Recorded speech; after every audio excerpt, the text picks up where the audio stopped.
Absolutely everything. Like, what if the person had Down syndrome? Can a Down syndrome person write a Torah? I need to know everything. Like, don't miss anything.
This fucking scroll is written by a Down syndrome.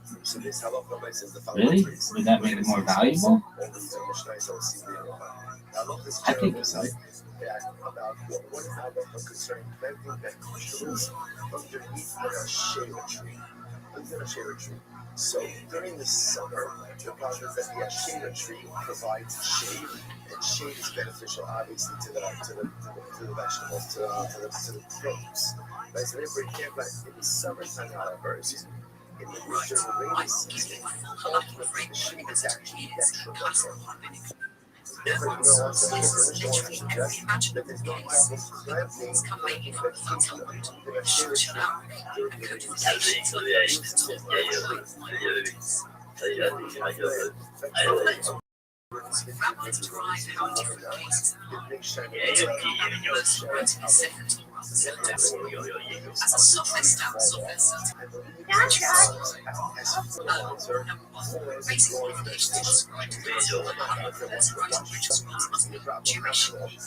Someone tries to describe economic violates major laws to make the right rituals wrongs. Example, sometimes discussed open rejection of Torah, mind illusion, apostasy. The reasoning is that the scroll must be written by someone who accepts its sanctity. Number 8. Technical scribal requirements. Even if the scribe is valid, the scroll can still become invalidated. A letter touches another, letters are misshaped. Spacing between sections is wrong. Parchment being equally divided behind the Torah scroll contains about 301,000 letters. Even one letter is invalid, the scroll may not be used as corrected. And number 9. Requires that the scroll must be written in Tabash, Greek, Kosher, Syrian, Suez script. Other scripts like Bahia, Hebrew script are not valid in synagogue schools. Number 10. The intention of the denominator before writing the executions by unconsciously intending the highest divine name. If written without that intention, they may invalidate the section. Number 11. Copying requirement. A Torah scroll cannot be written. The scribe must not copy the correct text. 12. Writing one letter can wrong. Many authorities say that Jew writing one letter in a Torah scroll, they not as permissible writing one. In one point, Jewish law, writing in capitals is not meant by business. So when evaluating unusual cases such as disabilities, rabbis analyze awareness, intention, ability to perform the action, simplified rule for a Torah scroll to be kosher. The scribe must have Jewish identity, legal adulthood, mental competence, proper intention, ability to write the letters correctly. If you want, I can also show you something fascinating that most people will never learn. There are exactly 20 different types of mistakes that invalidate the Torah scroll. The scribes have a whole system for detecting and doing inspection. It is basically a nation. Every ritual of the sacred texts.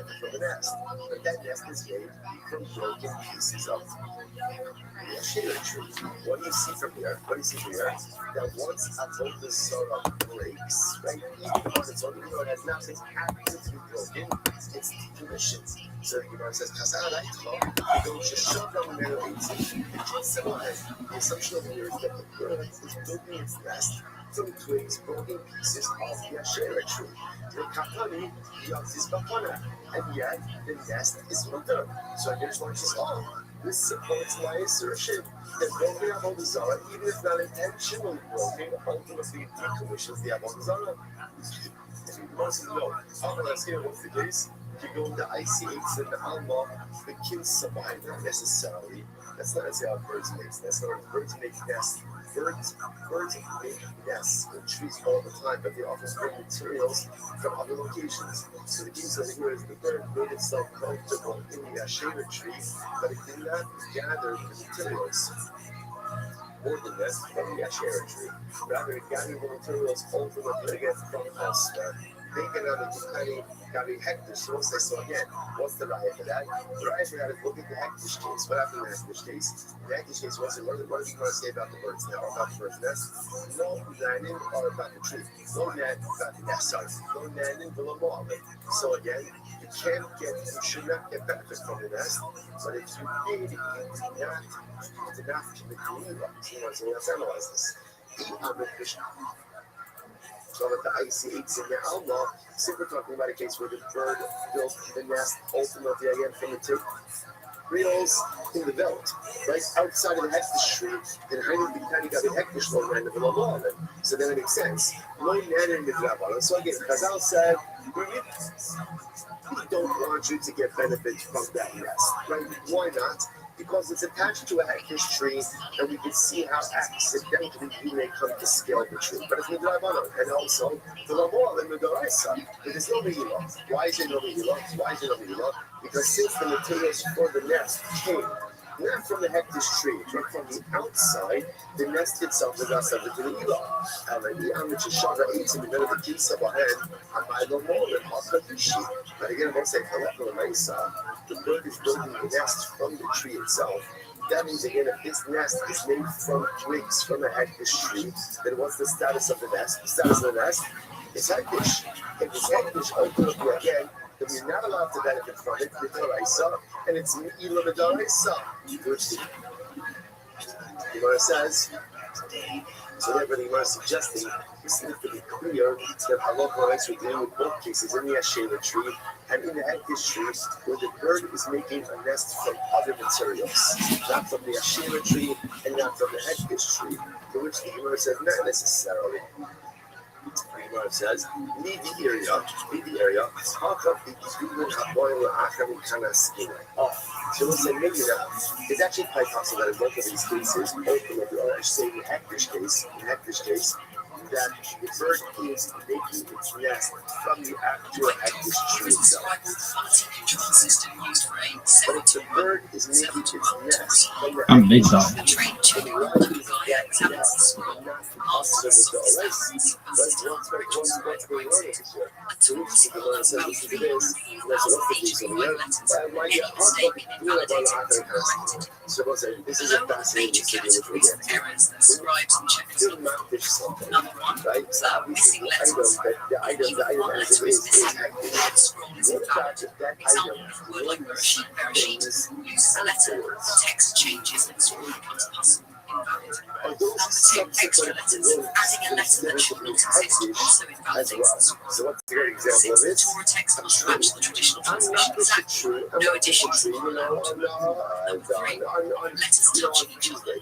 And then 3 months later, there's one perspective with branches, are those branches and growth subject to the hektish designation or not?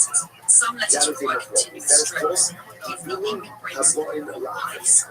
Growth which occurs after the designation. So once they look over here is the bird, so I was not just the trees. And then again, 3 months later, when these branches grew, the bird took twigs from the new growth. So they made the nest out of those new growths. And therefore, again, so that is the nest active. The time that's an actual question where it's because some evil is doing. And also this price of also this Mishnah the hektish designation only develops upon the tree that you existed at the time of designation. But everything that grows afterwards is not subject to hektish, and therefore again the nest is incredible. Rabbi Rothschild, my guess is ultimately raising the Some letters in the Torah are intentionally unusual. It doesn't mean the nest itself. It's not even the nest is awesome. The nest is also in most cases because it's because it's made of hektish. Either way, it's awesome. So what's making what can you get benefit from? The chicks.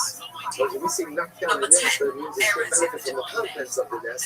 Without the nest itself. I'm going to deal with a summer that for a bit. Often the entire parchment sheet must be replaced. Number 11, writing from memory, scribe must as well as the hektish case. Both of the cases ultimately perhaps we can't get benefit from the nest itself, especially for setting this up as a case where the nest is being made from the hektish tree or the nest is being made from the Asherah tree. And again, even assuming that the materials weren't present at the time of the designation, it was one of the opinions that other growth functions in the hektish parable deserve. So what's the case? So why am I knocking down the nest? Not for the nest material, but rather what? For the chicks or for the eggs inside of the nest, and that will be the baits in kind of stuff goes into the addition of eggs. What says for the chicks, it's going to be mutter, but for the eggs, ultimately again, it's going to be usher. I will say, why are the eggs usher? So this is actually quite fascinating. If you look at Rashi, this is Rashi right before the Mishnah in Rashi. The baits in kind of usher should strengthen the iman, but also by the so this is actually very fascinating. Eggs are usher. Why are eggs usher? Because eggs need the nest. The nest needs the tree, and then my egg will be, as you will see, then egg will see, which means that a lot of myself, the eggs are considered to be ultimately reliant on the tree. So because of that, they are going to be usher. What's fascinating? It's quite common. There's a lot of variables going on over here. But you know, suggesting that in all these cases, the nest is usher. Why is the nest usher? Because it's something like a case where the nest was made from the Asherah tree or from the hektish tree. So the nest is going to be awesome. The nest is going to be awesome. So what does it mean in the verse that says, take a stick, knock down the nest to get benefit from the nest? It means the chicks in the nest. The chicks are mutter. But the eggs may be problematic. Why? Torah, the letter Vav, both Shalom and numbers, is intentionally written in half. The rabbis and the Sefer HaZohar give mystical explanations for why that letter is split. If you want, I can show you about 10 of the strangest scribal anomalies in Torah. They are eggs are considered to be an appendage of the tree itself, so you can get benefit ultimately again from the chicks, but ultimately not the eggs. You know, it says the Beit Tzimkan from Rashi that Frokin Shetzricham Le'iman debates in double. This is very interesting. Chicks that are so young that they are reliant on their mother have the status of eggs, right? So which makes sense because the chicks that require their mother are dependent on the nest. The nest is reliant on the tree, and therefore Allah so therefore also it turns out that over here with this case of a nest on top of the Asher Chilhankish tree, you obviously can't scale the tree regardless, right? What can you do? You can knock down the nest. But why are you knocking down the nest? So really you can't get benefit from the nest because there's a concern that the nest itself is made from the Asher tree or from the Hektish tree. What can you get benefit from? Independent chicks. Independent chicks, right? Independent chicks, baby. That is going to be butter, right? All the women who independent, throw your hands up in the air. Birds, right? Or ultimately, what you can get benefit from is the eggs or from the reliant young, because those are considered to be dependent on the tree itself. But we'll stop over for today, but again, let me just say the halach l'maisa. So no, actually, we'll say. Yeah, so tomorrow, tomorrow we'll pick up and we'll finish off with the halach l'maisa of Yochanan Shtakish. Like, what are we doing that much? What are we asking like? And then in Eretz Hashem, we'll continue Eretz Hashem. Adventures in Avodah Zarah. Shvach, everyone. All right, everyone's gonna have a great day. Science fiction is no longer science fiction. Disneyland adventure. Yes, as a matter of fact, I was at the resort yesterday with the family and had a blast. Even like 89 degrees outside, it was gorgeous in the parks. It came by AM 640 was to give you that same chance to win a visit to Disney Resort. Remember, it's like we did last lifetime, of course, during Disneyland's Resort 70th celebration. All right, so I was to say good morning. Good morning. Let us begin by thanking all of our sponsors for this morning shirt. To thank our annual Tanakh sponsor, the Pilsen Mishpach of Eretz Yisrael. We're dedicating all the Shimon Trushels this year as a Zikdus, the Soros Soros for Yisrael. Our television sponsors for the month of Av, Havami, is Torah Stephen and Wendy Drazen, in honor of their parents Israel Drazen and Tina Drazen, Abby Rose's wife, in memory of Stanley Rose's wife, from the Rabbah. Our weekly learning sponsors, Abby and Joe Hirsch, with appreciation to share the entire love for the Chayalim, the source of the Chayalim, and all of those sacrificing the Cloud Yisrael. And Maish and Devorah Watershine, our Daflomi sponsors for today, creation of the yard site of Aye Leib Ben Yosef, Marathon Torah, all of the Nishams, the families in the Chava, all of those in the Refuah Shabbat, the Code for Holy Israel, the Shra Bush and Nefesh, bring home our passages to Shalom and the Karl, allow our holy soldiers to be successful, the Chola I see you, David. So say with that, let us begin about Hashem. We have a lot to do today. Today's staff is 10 days. Today's staff is 10 days. We have to have the next Hashem on them couple of days, 41 days. And we left off the 8 of something most which is 2, 4, 6, 8, 10, 12. About 15 points up from the bottom. So remember again, in yesterday's daf we made a fascinating distinction between finding broken pieces of what we call slumming versus finding broken pieces of what we call avodah zarah. What's the difference in those two terms? Slumming are images. Images, maybe they were worshipped, maybe they weren't worshipped. Avodah zarah was definitively worshipped. So I love for myself. The Gemara says that if you find pieces of avodah zarah, essentially you still can't get her off that time. Why not? Because again, there's a suffix. What's the suffix? Did an akum decommission them or not? That's our child now. An akum, and we're going to discuss this more today's stuff. An akum does have the ability to decommission avodah zarah, but it has now again. Then we have makom to do you need active decommissioning or can it even be passive decommissioning? But again, we'll get back into that in a little bit. That's our overarching level. So here, Rabbi Yochanan says it has to be active decommissioning. Rabbi Rothschild says even passive decommissioning.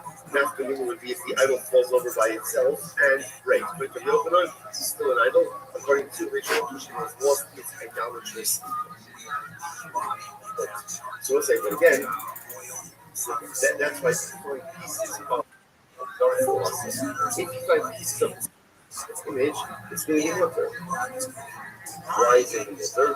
Because it's a spec stego. What's the spec stego? Subject number one is baby, it can never worship. That's number one. And number two, ultimately, again, even if it was worship, maybe it was decommissioned. So the idea, going jumping back to Avodah Zarah for just a second, the reason why ultimately again I have Avodah Zarah, it does not work. Because halacha reason we say, in something nothing moving fast. Ultimately, again, the something that maybe was decommissioned doesn't go ahead and take it out from the side that deed was Avodah Zarah. Now you are questioning that principle. Then something was to be regarded. Is that true? That a something, a possibility, cannot go ahead and change the reality when facing a certainty? What about finding one time? We actually saw this. Cover shemekes. The day we were in the parents. So I said, cover died. And again, he translated, a special shalom aleichem to a member of our shir from South Africa by the name of Piers Nelson, who I was just introduced to through Mel Ram, another member of our shir in Toronto. Hashem, we have all of a beautiful family, and that's just a big message by Mel. I translated his cover a few days ago as I'm big dog, girl. It's not really fair definition. The train checker called a guy examined after the translates cover as a person who is careful with the laws of human power. 304,085 letters. Any mistake invalidated until corrected. Below are the major categories of errors, scribes and checkers. Number one, missing letters. If even one letter is missing, the scribes will us. Example, a word like sheet, loses a letter, text changes, Number two, extra letters. Adding a letter that should not exist also invalidates. Since the Torah text must match the traditional translation exactly, no additions are allowed. Number three, letters touching each other. Each letter must be surrounded by black parchment. If two letters touch, shapes merge, and one becomes invalid. Number four, broken letters. Some letters require continuous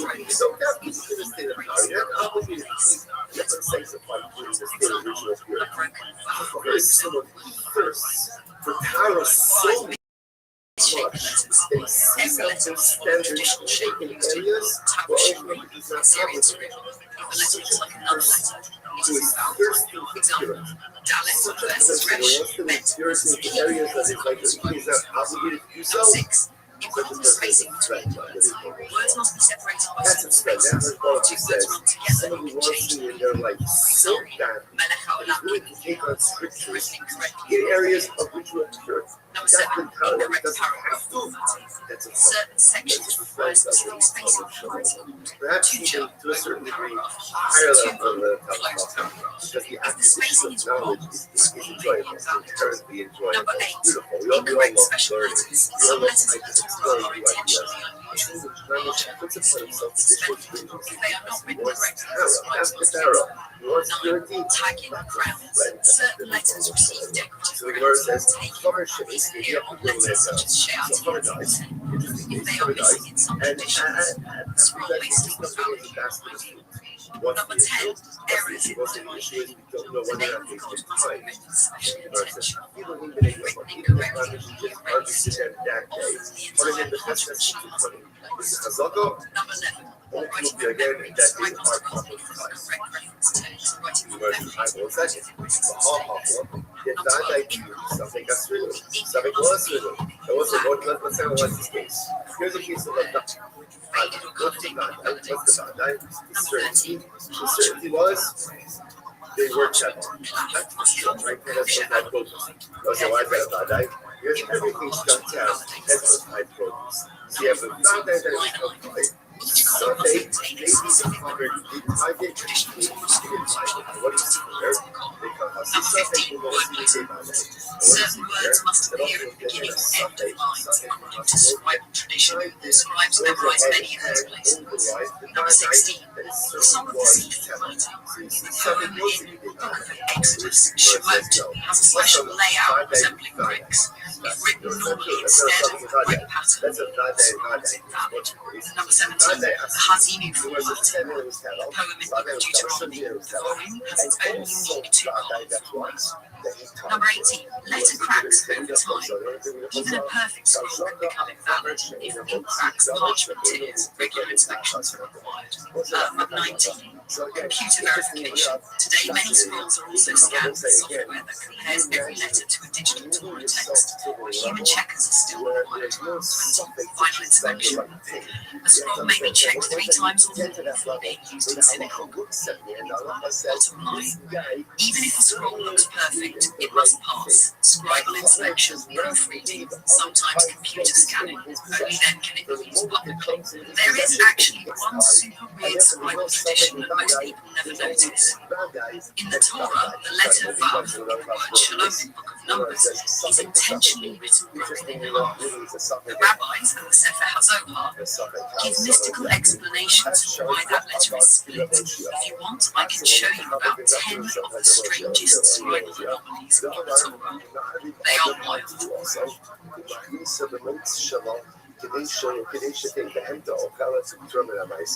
I suppose that it's an interesting case. There is, technically speaking, a nicer title report. What's the title report? Without doing it all technicalities. What are some of the strangest animals on which Torahs have been made? And what would be, even if they don't exist, some amazingly kosher Torahs, hypothetically? Technically speaking, if you used to bring your produce in, let's say through the window and dash on the door, technically it's nicer exempt. Technically it's nicer exempt. Now again, there are limitations on that also. So the Gemara says over here, there's really no something once you get that. Why? Because it's actually possible, even if you want to go with the fact that maybe it's a suffix if the common tied it or not, it's also a suffix if what? If the produce was ever subject to Trumas and Mitzvahs. Why? Because it's possible that literally again we used this legal loophole of bringing it in through the window and therefore it was never subject. Okay, so the Gemara says, 1 second, there is something nothing about it. So remember, is questioning this principle, right? The Gemara put out there like a law, a principle. The principle was a subject won't say midday bada. Right? That ultimately again a possibility can have changed the reality of a certainty. So what really is that true? So the Gemara says, I'm going to do that. My sufficient hustle shall not tap on the base. Not a nice sufficient hustle shall not take after the very interesting case where there was once a story of a maid servant. I want to say now again, this is a Jewish woman. A Jewish woman who worked for a Nazi. Absolutely. Let us dive into the strangest scribal anomalies in the Torah and then into the fascinating and somewhat wild world of what animal skins can theoretically be used for kosher Torah scrolls. Weird, hypothetical ones people imagine are the strangest scribal anomalies in the Torah. These are real oddities found in traditional Torah scroll writing, often with long rabbinic interpretations. One, the broken vav in Shalom in Book of Numbers, in verse 626, the word Shalom, peace written with the letter vav, broken in half. Rabbinic, absolutely. Let us dive into the strangest scribal anomalies of the Torah and then into the fascinating and somewhat wild world of what animal skins can theoretically be used for kosher Torah scrolls, and what weird hypothetical ones people imagine. 10 of the strangest scribal anomalies in the Torah. These are real oddities found in traditional Torah scroll writing, often with long rabbinic interpretations. 1.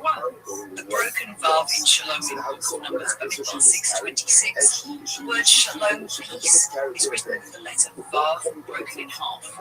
Rabbinic explanations connect this to the fragile nature of peace. It must be pieced together, mystically explained in sources like the Sefer HaZohar. 2. The enlarged letters in Tanan, Deuteronomy 3:23-17-11. The sections of the Shema contain unusually large R and D letters, seen as emphasizing key themes of devotion and unity. 3. The small R in Exodus 10:17. The small R appears in a way that standard letters do not. Rabbi Akiva interprets this as signifying God's hidden presence and sovereignty. 4. The crowned letters Tigin. A group of Hebrew letters such as Tau carries tiny ornamental crowns. These crown shapes are counted and verified by some folks. Missing them may render a letter passive invalid for a tools. 5. Reordered or emphasized words. Occasionally a word is written unusually aligned or spaced. For example, poetic sections Hazinu or Hazyashim or Hazyashim in Exodus. These patterns often reflect unique poetic structure. 6. Letters filled with black ink only on one side. Sometimes a letter may be filled with ink so that when read on the front it looks full, but on the back it looks sparse. Scribes must ensure the thickness meets halakhic requirements on both sides. Hash 7. Unexpectedly spaced words. Sometimes letters that normally appear close together are spaced apart, pashtanim. This can reflect subtle interpretive meaning encoded by tradition. 8. Holier than usual word placement. In some scrolls, letters are written slightly higher or lower than others, based on ancient Masoretic tradition. 9. Letters are written with special frames. A few letters are written with slight extra strokes that do not change their identity, but reflect the Masorah tradition, writing tradition from ancient scribes. 10. A vowel that looks like yod. Sometimes a vowel is elongated or placed where it could be read as E, and scribes must be precise. The intended letter is preserved. Giraffes and other animals are kosher Torah material. A Torah scroll must be written on parchment from the hide of a permissible kosher animal. Kosher animals are those that chew cud, have split hooves.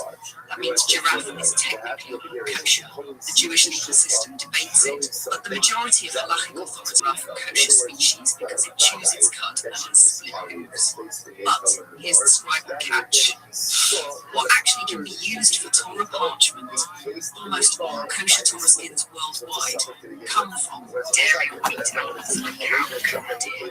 Kosher giraffe parchment theoretically permitted, no known halachic preparation, but it is not used historically or practically. Giraffe hides are thick, oily, and structurally challenging for cloth processing, so theoretically possible. No known verified giraffe Torah scrolls exist. There is no historical evidence of giraffe hide Torah scrolls anywhere. Not yet, baby. Examples of odd animals used. Here are some animals whose skin parchment has actually been used in history, even if rare. Animal, practical, notes, cow, calf, most common goat, easy to work, common for messes to fill in. Sheep, also used. Deer, rare, worked, ox, larger hides, gazelle, rare, ibex, very rare. Hypothetical, amazingly kosher Torah animals. Let's imagine some creative kosher animal skins that do not exist or are fantastic. Hypothetical creature. Why is it practical? A kosher unicorn, split hooves needs cud, 2 minnow to make parchment, flightless yakara, shoes, cud, cute fur, toot, weird hide, beast of Bernoxilla, massive hide, it's used to process floating cloud cow, cuddly plus kosher, physical skin. Why some animals are challenging for scrolls? Parchment quality must be easily cut, even thickness, strong, not too fatty, takes well. Some animals have hides that are too oily, giraffes, rhinos, too tough, elephants, not kosher, too thin or fragile birds, not kosher anyway.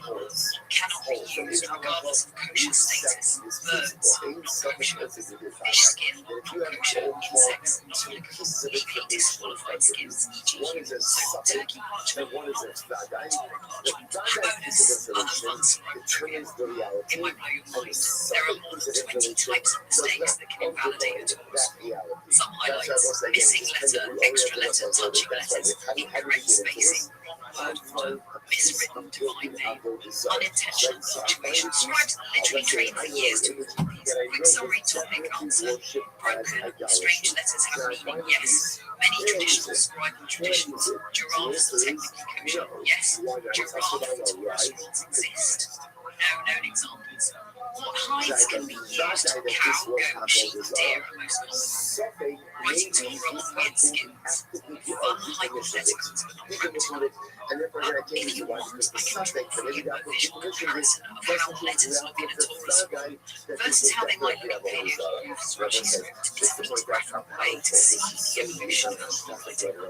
Just say so. Something multimedia if you want to go ahead and summarize the entirety of Jewish history and destiny into one phrase, this is it.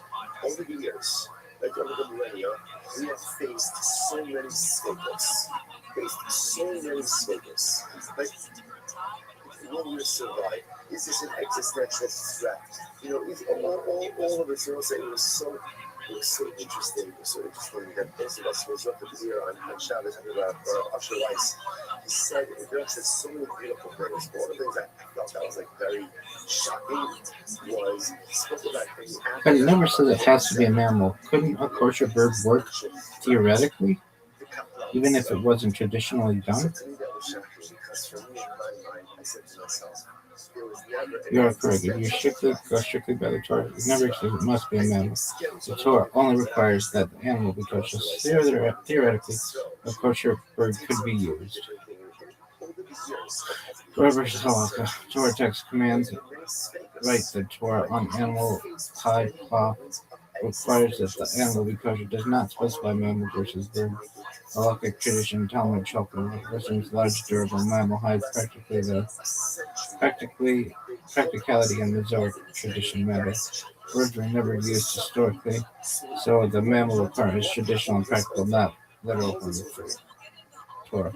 Theoretical possibility: if we ignore tradition, a kosher bird skin could technically fulfill the Torah requirement of coming from a kosher animal. Issued Jude based size a Torah scroll needs enormous sheets. A bird's skin is tiny. You'd need hundreds of thousands of skins. Alright, durability. The thin skin tears easily. Ink might not adhere properly. Processing making cloth from bird skin is far more difficult than from a cow or goat. Halakhic acceptance, even if technically kosher, the scroll would not be accepted in synagogue under current halakhic standards. Key concept. In halakhic terms, this is called Isher Min Ha-Masor, forbidden by tradition. Even if technically kosher by Torah law, the lack of tradition makes it invalid.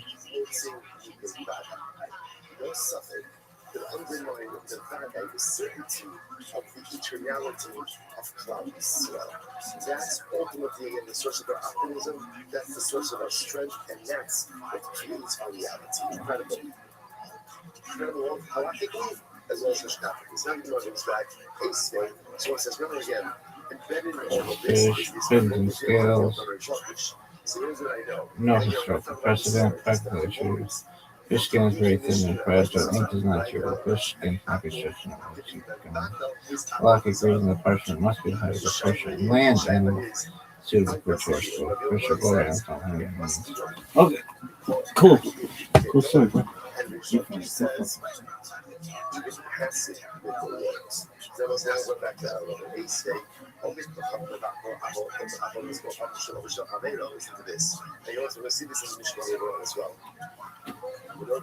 Sorry.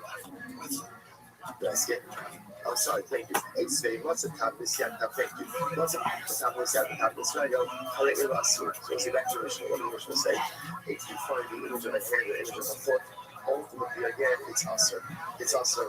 So the Gemara says, because the thing should you'll see behind the dad, why? Because at the day, that was a common image that people worship. They were the Samai. Why is that? So it's like that's what the piece is. So in other words, once again, this is a cash shop on which which is the only aspect of which because the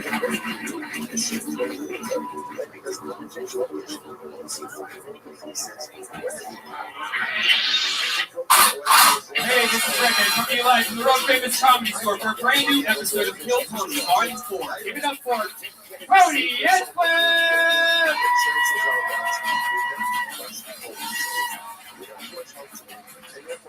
So what's the deal? Is the rest of the traditional, but I needed the whole of the system. So this is another thing goodness. It's like everything's down. Every single thing's down except for your microphone again. Ladies and gentlemen, welcome to the show, everybody. Hi, everyone. My goodness, look at that. You can hear me like it's a show with speakers. Hi, everybody. Welcome to another fun episode. Are you guys ready for a crazy night or what? Fuck yeah, you are. How's it going, everybody? Keep it going for Pat Reagan and the Baby Boys. It's fun. We have some music. Hello to everybody on Restream and Periscope and so many other great things. To those of you that are on those things, I'm just going to tell you that I have some fun stuff also Oklahoma, St. Louis, San Francisco, Sacramento, San Diego, and Boston's Wilbur Theater. So if you live in any of those cities, get tickets for that at my website, TonyHitchcock.com. Hi, live audience. Welcome to the show, everybody. Still a live show. Keep that applause going. We have Jamie Vernon on the HD camera. Ryan J. Ebel drawing tonight's episode from scratch, the house artist.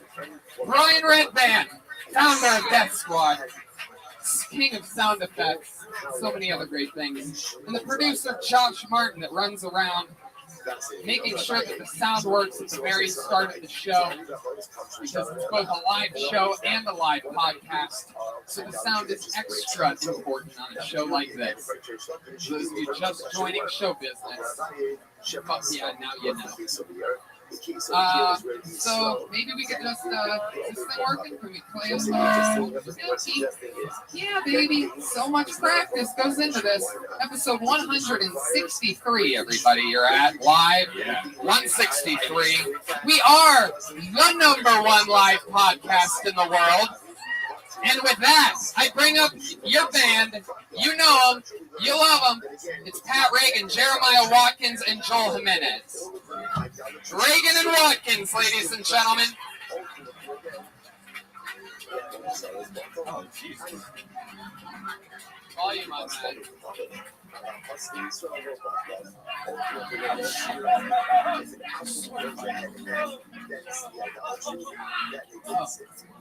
Oh, what's that? Wow, very Game of Thrones entrance. Oh, the king just died. Oh, my goodness.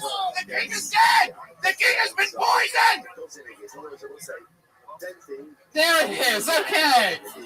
Oh, they always do about 10 seconds longer than you think they're going to. With a very Game of Thrones style entrance, that was Joel Jimenez as the Mexican king. Pat Reagan is the guy holding ketchup in his mouth. Joel's the king beyond the wall. Donald Trump's father. Oh, shit. He comes from a distant land, El Salvador. Yeah. One could even say he's a brown walker.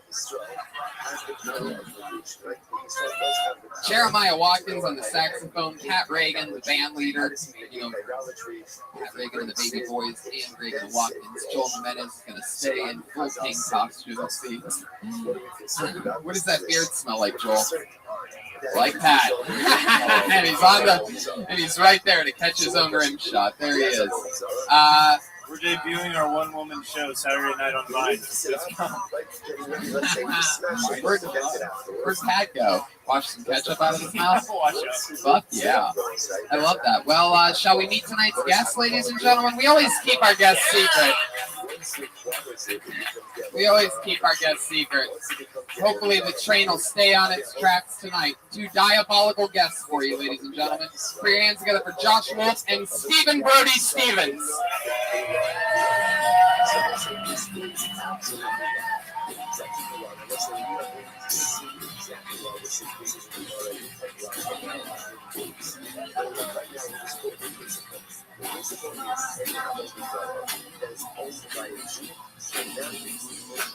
Here we are, ladies and gentlemen. Josh Wolf joining us for the very first time on the show. And Brody Stevens, one of our favorite guests, one of our favorite comedians, is here. And not only is he here, but he's also chosen to use this moment to advance his own numbers on Periscope. 170 viewers enjoying the show. They're watching streaming live at DeathSquad.tv on a better feed. and be helping the actual show, the show that you're on.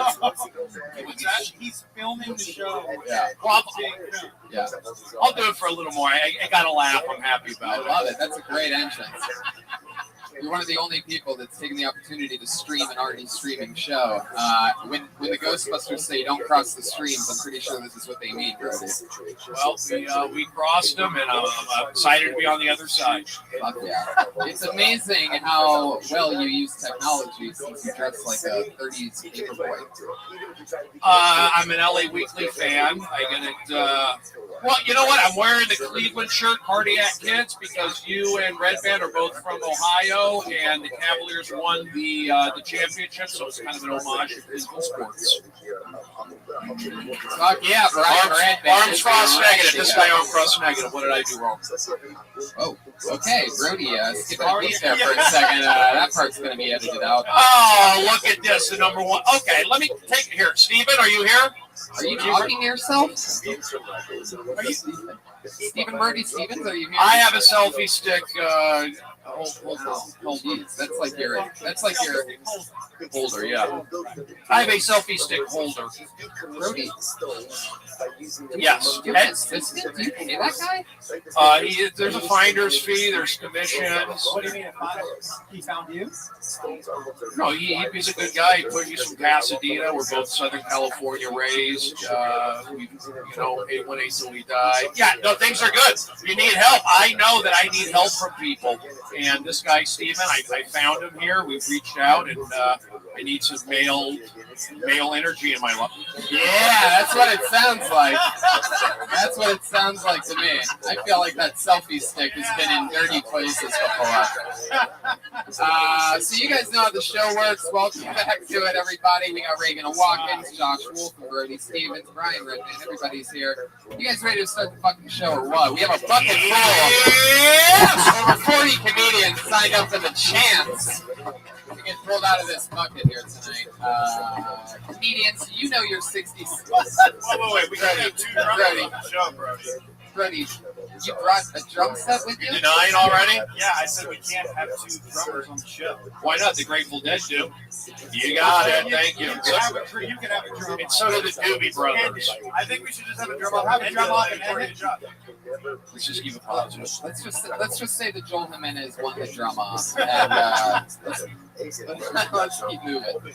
Comedians, you know your 60 seconds is up when you hear the sweet little sound of a kitty. Oh, you can barely hear that. Come on, kitty, you can do a little louder than that. There you go. That means wrap it up then, or else you're going to bring out the angry West Hollywood bear. Oh, no.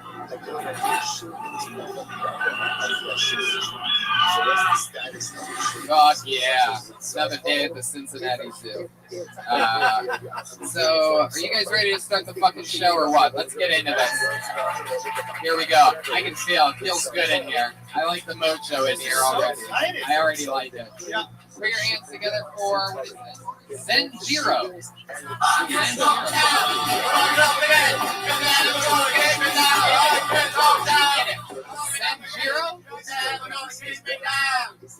Oh, poor Zen Zero.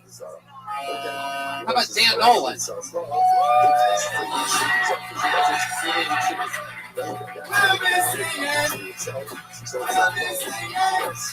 Like the Price is Right. I'm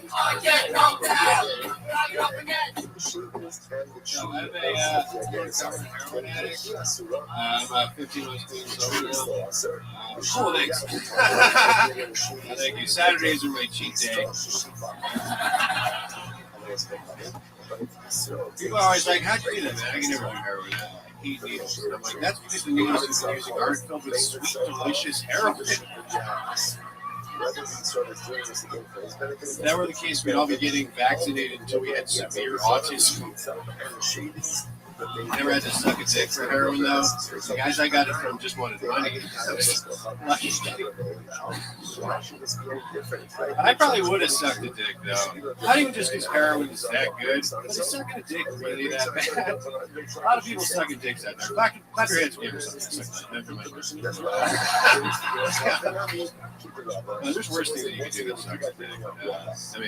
Morally speaking, sucking a dick's still better than crystal meth. But it would have been interesting think that was the direction they chose to take Breaking Bad. I'm doing this for my family.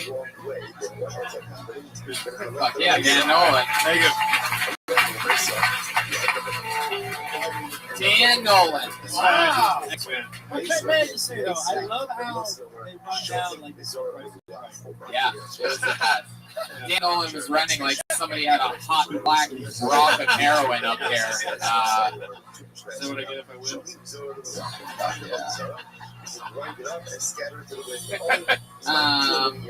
Dan, so you're clean and sober? Yeah. It seems like you still get urges sometimes, like a heroin addiction. I was thinking about it. Yeah, it just popped in your head. Like when did it pop in your head? I was at a coffee shop. Black No, I was thinking coffee shop. I just thought about it. I thought about when's the next time we go out to the A friend of mine got into the Hudson Valley Film Festival. I was thinking about all the places that she should go visit. And then I started thinking about corners that used to buy heroin. Just popped in my head and I When you did do heroin, how long ago?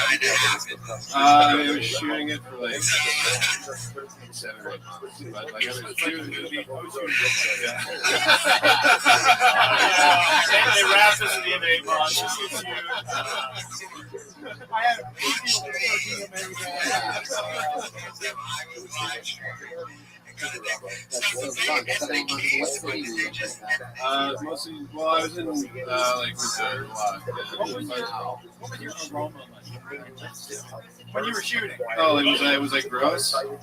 Yeah, I was. I mean, not really. I get short company. That's a lot of money.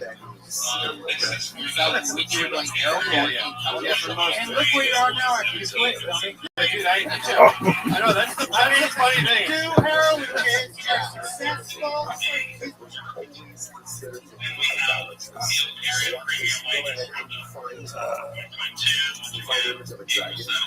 That is cut off. So therefore, something c'est comme ça, il a tué des caps. The dragon, he wants to run the other hand.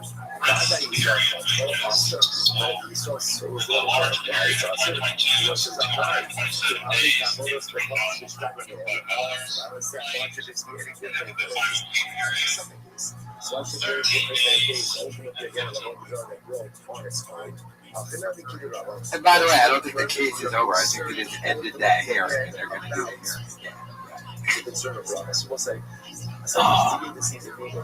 I gotta see this. This is like the Super Bowl.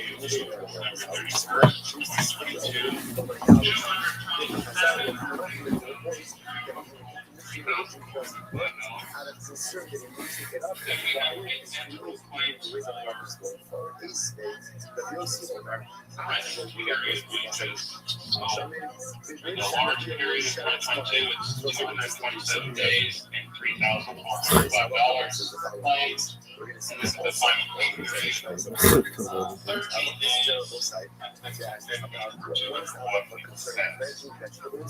and we have reimbursed business expenses. Says essential items for travel, $450. And then the next is which is taking 600 miles driven at a rate of 2 cents per mile, total $3,472. Then we have the liquidated damage claim for that final pay period 1/1/23 to 1/17/23. I just claimed 120 hours for minimum wage was not paid for the total of $1,800. Then we get liquidated damage for the prior year 2022 to 1/1/22. $3,409 hours unpaid at minimum wage for a total of $51,135. Last page, We have this access to payroll records penalty. Failure by an employer to permit employees to inspect or copy their itemized payroll records. $750 per employer. And then we have employees failed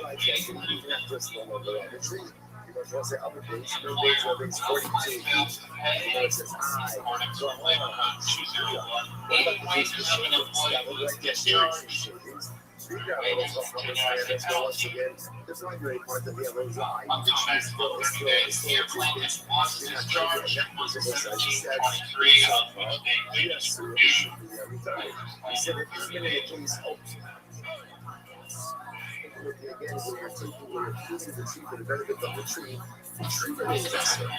I'm sworn in. I had to hold up my right hand, and I am testifying. Child in there. Yes.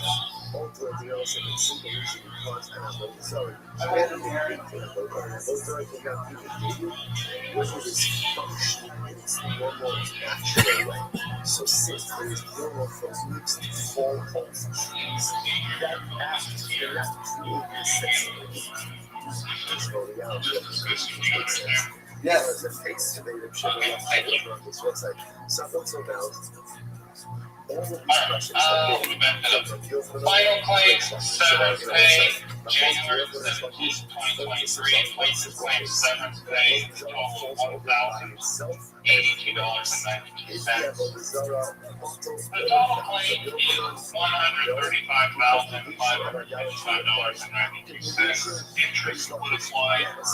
Labor Code 98.1C, 1196, and 28. A document detailing the amounts may be attached. There's an attachment. The amounts on the complaint are approximate, subject to modification, which means they can go up or down based on the evidence that's presented to me this morning. And finally, the plaintiff certified the foregoing is true, correct? To the best of his knowledge and belief, this was filed in Santa Rosa County, Sonoma, August 27, 2024. Alright, so the plaintiff issued the record. So I'll give my question to Mr. Harley. Were you an employee of these three defendants? I was an employee.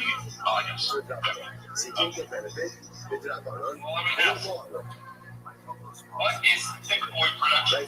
Why are they making that is in production so you produce podcasts on and that's where you work. Yes. What about if the nest is on the top of a shade tree? The same case. I have it on a shade tree. On the top of the shade tree is a bird's nest. I want to get benefit from the bird's nest. So what can I do? Yacht is the color. So what can you do? You knock down the nest.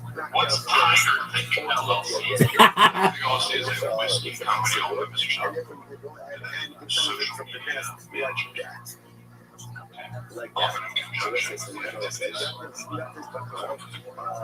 sorry.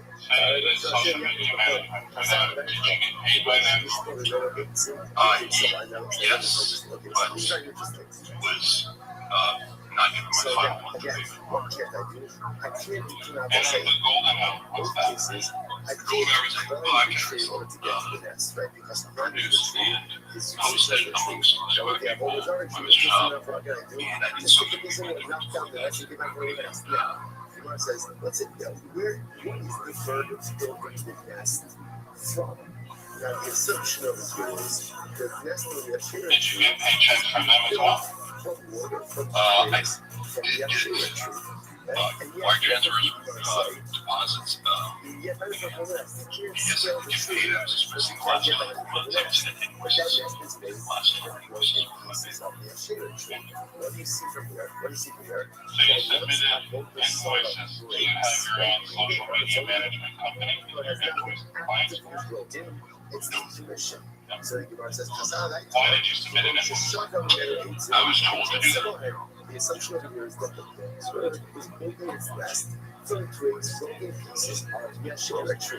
The Kapanis is Bakana, and yet the nest So is you had Bakana. a So higher it's chance, John. this Brennan. John. supports my assertion that broken Avodah, even if not intentionally broken, ultimately decommissions the Avodah. You said in the complaint you had a written agreement, is that correct? I see it's in the Alma. The identical agreement is subways, with Tiger Thing and Roll materials from other locations. So the case over here is the same made it so comfortable. When was your first day working? But it did not gather Officially, or the rest of the Asher. I'm confused. April 14th, Again from elsewhere. traveling before Easter Sunday. What's your job title? Right, look at the actors. And you have a job title, right? Say, like, various things, editing, social media management, community outreach. In fact, So again, you should not get benefit from the nest. But if you do not commit to records, it was something I think in their outlaw, super case with over $500. the nest ultimately again from materials in the belt. Right outside of the Hector Street, then I need to kind of got the Hector Street and blah blah blah. So that makes sense. You won't get any of the job. So again, as I said, we really don't want you to get benefit from the nest. Why not? Because it's attached to a Hector Street, and we can see how it acts. It comes to scale of the tree. But it's the drama, and also the law and the Doraisa. But there's no Mila. Why is there no Mila? Why is there no Mila? Because since the materials for the nest came not from the Hector Street, but from the outside, the nest itself is not something to Mila. I don't know. Again, let's say He said Monday was every 2 weeks or twice. No, he said twice a week. What days of the month was maybe? This nest is made from bricks from the Hector Street. Then what's the status of the nest? The status of the nest is Hector. And this Hector you're not allowed to benefit from it. And it's the of the Doraisa, which says. So everybody was suggesting this is here that I have to ask you a very technical question. I'll explain it first just so we're on the same page. In California, we measure overtime by the week and by the day. So for a week, that means 7 days. 7 days of repeats over and over again. So say maybe not. It's actually quite possible. They can make it Tuesday all the way until the next Monday. I was like, give that information. But if the bird is making its nest from the Hector Street, then why is that January 17th. I was working on the 16th and then went to the 9th. So January 17th, 2023. And then you were discharged. So this is a fancy. But it's required Tiger Thing. The item as it is Back in December. that item moves things. Yes, I'm still fast. Are those subsequent growths considered to be hectish With the golden hour as firing well? out in So 7 let's get an years. example of this. A tree. Simultaneously I'm not fishing tree. I'm not fishing tree. You know, I'm not.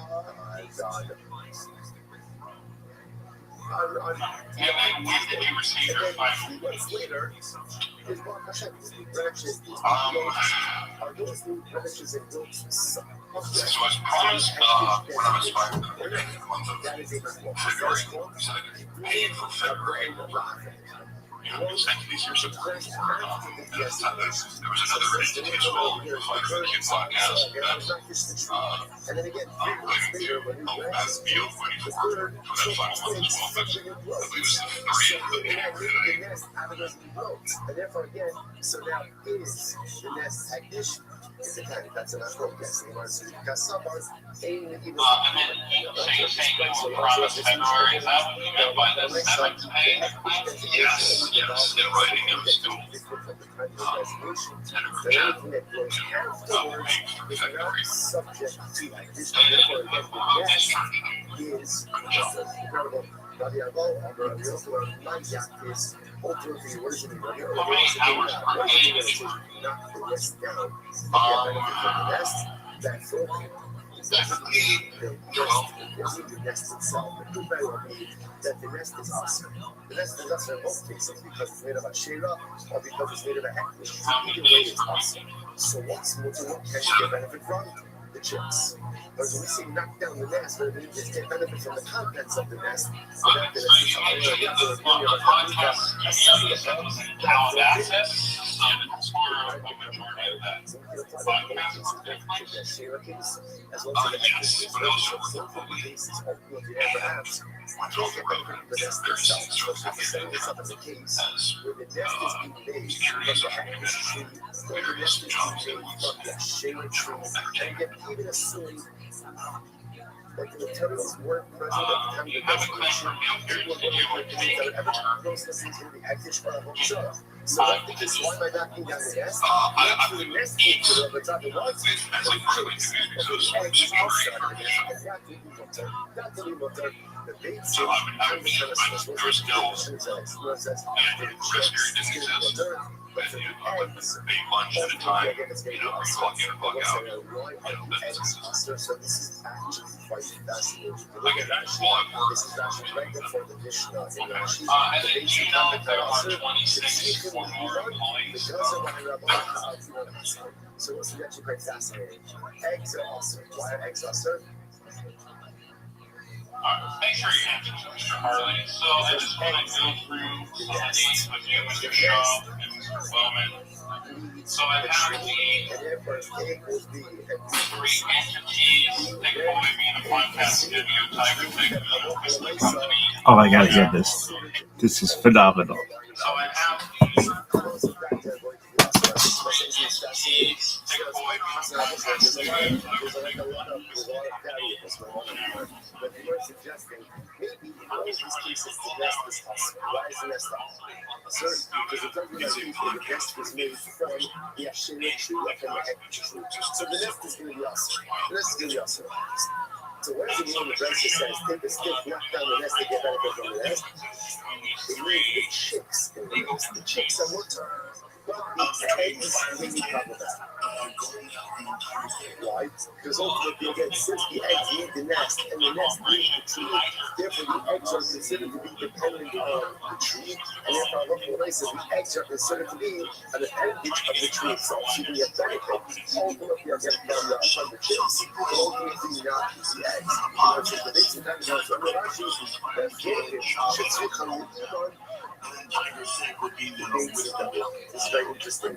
Chicks that are so young that they are reliant on their mother have the status of eggs, right? So which makes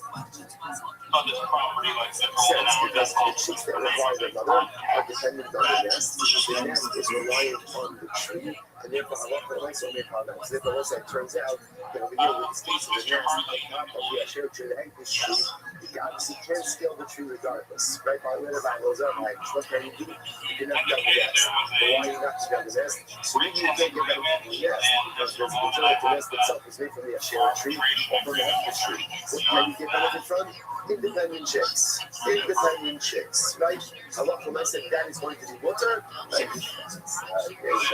Right? So, right? Get benefit from the independent young birds, right? Or ultimately, but what you can get benefit from is the eggs or from the reliant young, because those are considered to be dependent on the tree itself. But we'll say, let's stop over for today, but again, let me just say that Allah. So, no, actually, we'll say, yeah, tomorrow we're going to pick up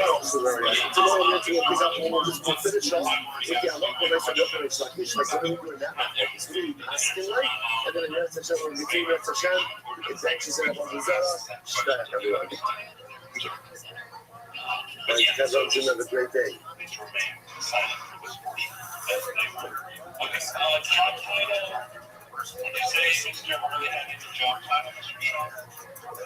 No, sir. No, nothing in particular. Kind of getting rid of it. And then I was given more or less the start date and then Genesis claim of 4/4/2022. Accurate? Start date. That's April. Yeah, April 14th, 2022. The bell was based on this one. Yeah, I don't make on my workers, but around that. That works. All right, so we'll say good morning. Good morning. Let us begin by thanking all of our sponsors for this. To thank our annual comic book sponsor, listeners from America South, the dedicated ownership of trust this year, as is of course the source to host and instruct. Our fellow sponsors for the month of Av, our brother will call us Stephen and Wendy Drazen in honor of their parents Israel Drazen and Julia Drazen and Moses White in memory of Stan Joseph White from Holy Rock. And learning sponsors Abby and Joe Hirsch with appreciation to share the entire love for the Chayalin, and all those sacrificing the cloud Israel. And Maish and Devorah Watershed are the home sponsors for today. Rachel the Arzik of Ari Leib and West. The American Rock Commodore, all of the National Stock Radio, the families in the Commodore, all of those in the Jewish Sabbath, and they code for Holy Israel. This Rabbi Rothschild, you're not to correct the nurses who bring home out as the Shalom and the world, allow our Holy Soldiers to be successful, and go on and sing it. So with that, let us begin our Shalom and a lot to do today. This that is 90 days. Today's that is 90 days. We have to have a message on them published days in 44 days a year. And we left off with a new suffix close to 9, which is 2, 4, 6, 8, 12, about 15. So remember again, in yesterday's chapter, we were absolutely distinction finding broken pieces of what we call slumming versus finding broken pieces of what we call apostle. What's the difference in those two terms? Slumming are images. Images, maybe they will worship, maybe they won't worship. Apostle was the finished. So what can I say? The Gemara says that if you find pieces of Apostle, essentially you can't get that. Why not? Because again, there's a suffix on the side. Did an apple decommission them or not? That's our shot now. An apple, and we'll discuss this more for this time. An apple does have the ability to decommission a whole result, but it has to, now again, then we have my focus of real sluggish. Do you need active decommissioning? Or can even be passive decommissioning? But again, we'll get back to that soon, but that's an overarching mechanism here. The real code says it has to be active decommissioning.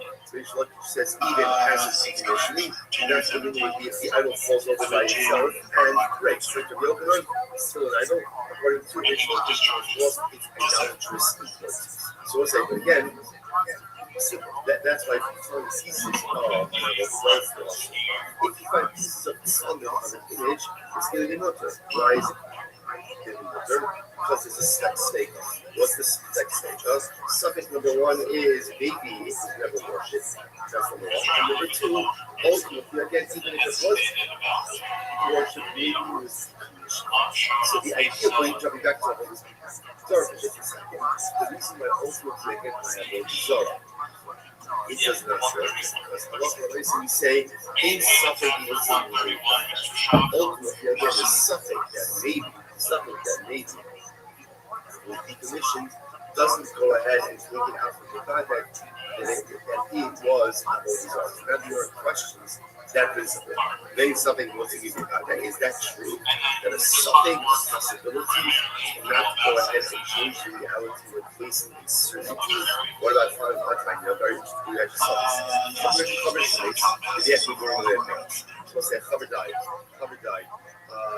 And again, you translate that to a special show to a member of our cheer from South Africa by the name of Ian Meltzer, who I was just close to through Mel Ram, another member of our cheer in Toronto.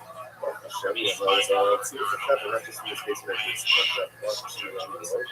So Ian messaged me via Mel. I translated the cover a few days ago as talking.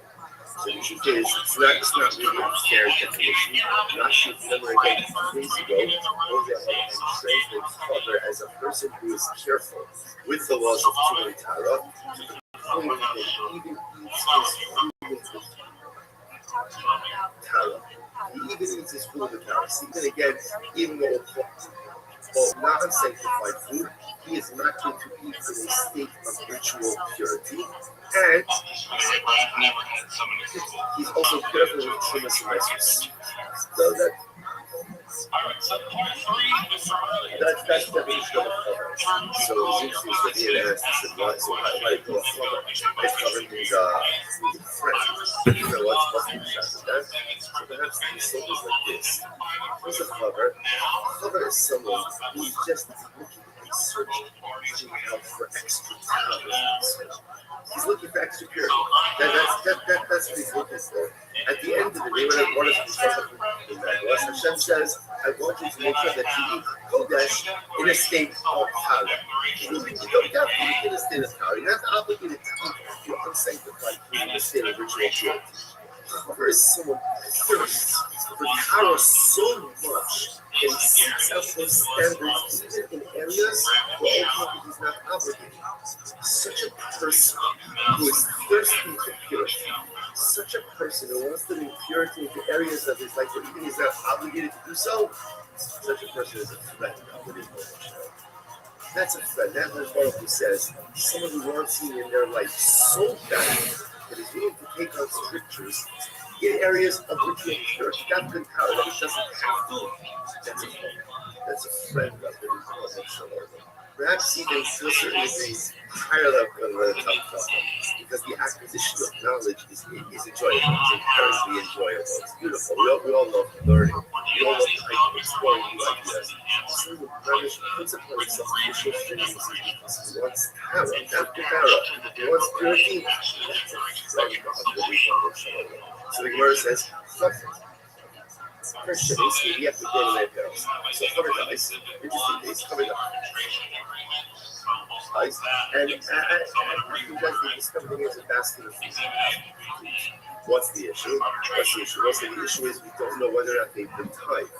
So the Gemara says, even if Mamish just harvested them that day, hurrying in the festival to harvest. This is Chazaka, ultimately that they are properly tied. I know 1 second. Let's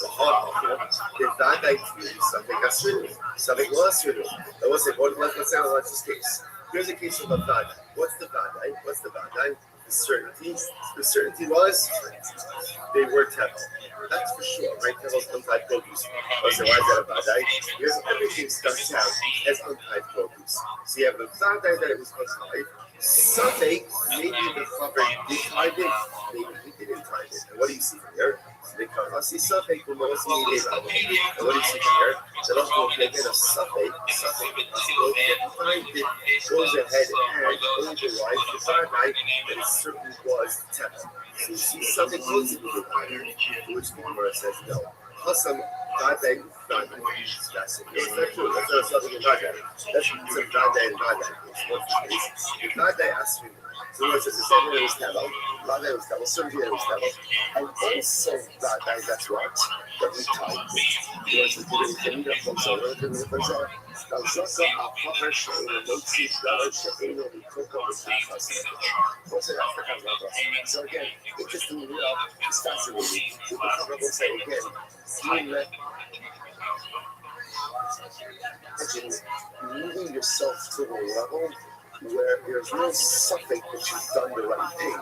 You have to understand, so what does that mean to get to that level where the halacha looks at me and the halacha says, this guy certainly doing the right thing.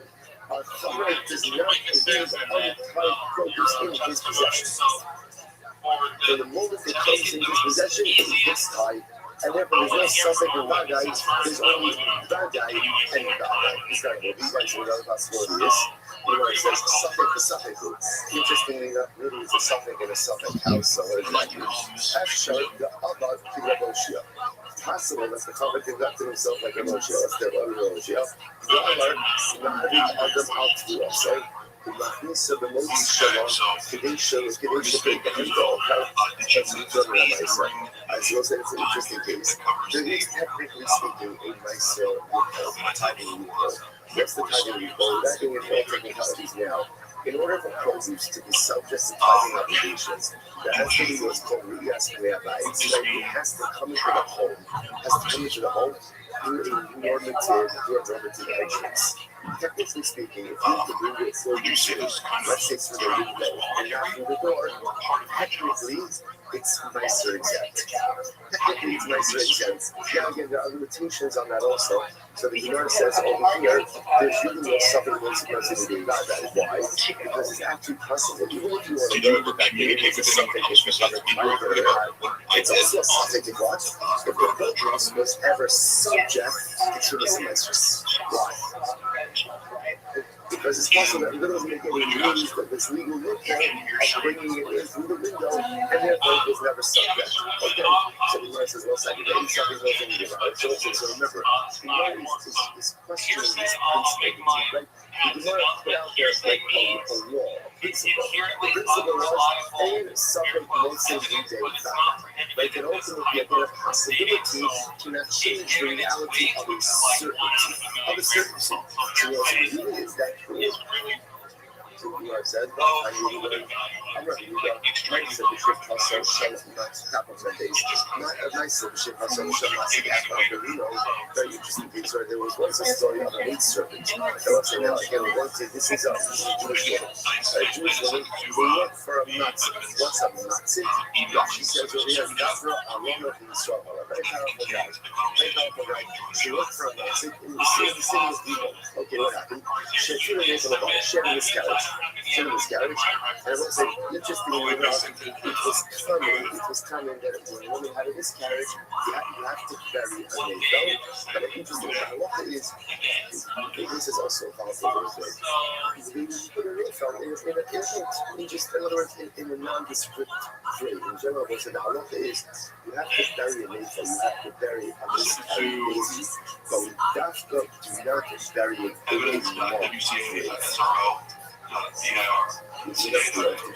we do not bury it in a month. Very great.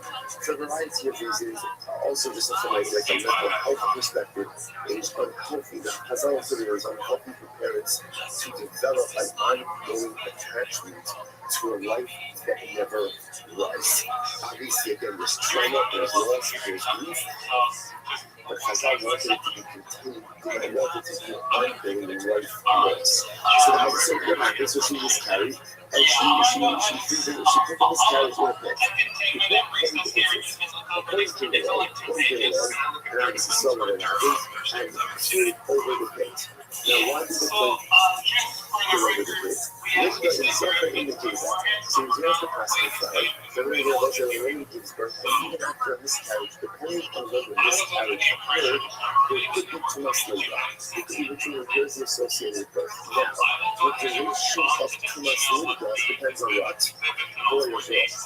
So the coin goes over the page in order to see what's the name I guess which developed enough to see whether or not it was a boy or a girl. The girl might sit there and let's say, what's the problem here? The problem is that by sitting over the page, what did the coin essentially do? Too much remember again, too much also could be contracted in two ways. You could be under a roof together with a mace, or you could be the roof over the mace.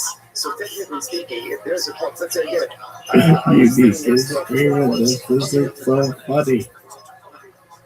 Sky, but I lean over the corpse, I am the owner. So here the coin went ahead and moved over the pit. Yeah, I'm in the waiting. Okay, so I can talk now. Yeah, I'm in the waiting. I almost got in trouble during that. I was talking. You thought I was on the phone. You was like, Mr. Swindell, you can be on the phone or not, or kick you out of here. Mark just hit me with this last fucking second. I've got a video I was going to upload, and Mark just hit me up and was like, yo, you want to testify in my fucking court case with Shab? I was like, okay. So I sworn in, I held up my right hand, Shab saw me, I saw Shab, and I said, and I had to be sworn in, and I'm going to be talking after Mark's wife. So I'm going to say 10 minutes. So in 10 minutes, we're going to come back. They're going to ask Mark's wife, and then Also, what am I gonna say? I tried to do it on the computer, but Mark had sent me the thing, so I joined the Zoom on my phone. And obviously, I ran here to set everything up, and I tried joining again, but through my computer, it's just not allowing anyone else in the fucking room. So I can't, but I got it going this way, but. Something that looked like himself. In other words, I'm in the meeting room. Shab is there. Yo, right? Rock Harley is wearing a fucking suit. Shab is there. His hair is done up weird and blonde. So I guess he's not doing any shows today because he's fucking in this court. I didn't think they are actually going to be there. Mark hit me like Shab's over shit. Shab just entered the room and then I entered. I was like, damn. And then, because they show everybody because you got to swear in. So like, they brought up Mark's wife. I got to see her. They brought up Shab. So they brought me up, and I get to see everybody looking at me. So they show everybody, and I saw Shab looking, and then just went. And look the lady inside looking at me because they show everybody, and I saw Shab looking, and then he just went. And look the lady inside. God, this is ridiculous. This is ridiculous. And I saw Shab looking, and then he just went. And look the lady inside. Yo, what am I gonna say? I'll answer Mark's questions to the best of my abilities, but I don't know, some Shabbanese happens to leak out my testimony. I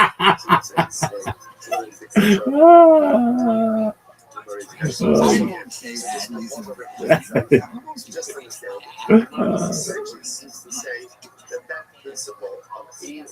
you know how hard it was during my fucking 6-hour deposition with Shab's lawyers to not just do fucking inside references the entire time. That was different. That was about my case. This doesn't involve my case. I really don't give a fuck. Yeah, we'll Judge 10 minutes. We'll be back in the thing, and then I'm testifying after Mark. But don't forget to donate. Like I said, the preferred way is putting the link in the description. If you donate that way, you will become an instant moderator, and you will help me fight these legal battles against the evil Shab who's in court. The answer is no. But Mark came like this. Do you think I woke up this morning, people, thinking I was going to be in court with Brendan Shab today? I'm not ready. I just got out of bed. I'm still wearing my shirt from last night. I wanted two things. I went to bed. I just woke up. I made a video, I went on Instagram, so Mark DM'd me, he sent me the fucking link. I kind of joined it. I was like, oh, you're going to let me view the fucking lawsuit, then I'm getting sworn in, and I'm going to go. Summarize the entirety of Jewish history. But I got yelled at. I didn't think they could hear me, so I put my phone over there. And my apartment's pretty fucking big. And while we're here, I got talking to you. So many signals. Like, will you survive? Is this an existential threat? You know, all of it's also He's live streaming it. That is hysterical. Said it said so many beautiful things, but one of the things I felt that was like very shocking was spoke about in the aftermath of October 7th. Even the cut down the snow. So to me that was shocking because for me in my mind I said to myself, there was never an existential threat about the snow. I think the scary to the but obviously Rothschild says it is an error to snow. It takes us over the years, over the centuries. There's been many speakers right? Because we face many moments of existential suffering. Are we going to make it through this? Are we going to weather this storm? Just less than a century ago, they put us in ovens and in gas chambers. There was a suffering. So what holds us over? What holds us over is this principle. A suffix, not seeing a vadai. What's the vadai? Kodesh Baruch Hu says, Am Yisrael is an Am HaNitzchi. Am Yisrael, the Jewish people, we are in eternal shape. That's the vadai. Yep, we're still in the waiting room, but like I said, I'm testifying next. What am I going to say? I'm talking to my chat. This is surreal. The Persians, the Nazis, Hamas. It doesn't matter. It doesn't matter who the suffix is. There are so many speakers that have presented themselves. Another suffix, only in Armenian B'chalos, another suffix always arises. But rest assured, a suffix notzim mikei vadai. No suffix could undermine the vadai, the certainty of the eternality of Klal Yisrael. That's what we're looking at the source of our optimism, that's the source of our strength, and that's what creates our reality. Incredible. Incredible, halachically, as well as Hashkaf. It's not more than that. I look like Ron James and Rick. All of this is this Rick James are on there. You can decommission your Avodah Zarah. I need to use Shabbos to testify. Yeah, he does. Well, I think I will just have to explain to court what Shabbos testimonies make in dissent. Which says Chang. you didn't pass it. It's known as a PM. Chang. Let's now go back to that a little bit. He's saying, This is so fucking tough. Sorry. Yes, yes. Oh, sorry, thank you. It's very what's a tablet? Yeah, thank you. What's a tablet? Israel, Hare Irasu. So let's go back to Mishnah. What does Mishnah say? If you find the image of a hand or image of a foot, ultimately again, it's awesome. It's awesome. So the Gemara says, because at the end of the day, that was a common image that people worship. The Gemara says, Amai. Why is that? Sure, this is a PS Chang. Once again, this is a kasha on Rish Lakish. This is a Yochanan asking on Rish Lakish. Rish Lakish, according to you, this should be totally mutter, right? Because according to Rish Lakish, once you find broken pieces, whether the after broken or whether the idol broke This is so funny. the after doesn't worship an idol like that anymore. Again, what's wrong with Rish Lakish's logic? Idol. If you can't save yourself from being broken, the chances are what? You're not much help to me. You're not much help to me. And therefore, again, so what's going on? Good, dicey, man. So this is what we're getting to say yesterday. This is what we just But it's not a pedestal. I'm not going to work that in there. I'm going to do that. I'd say, you know, Your Honor, simple as, you know, you did the land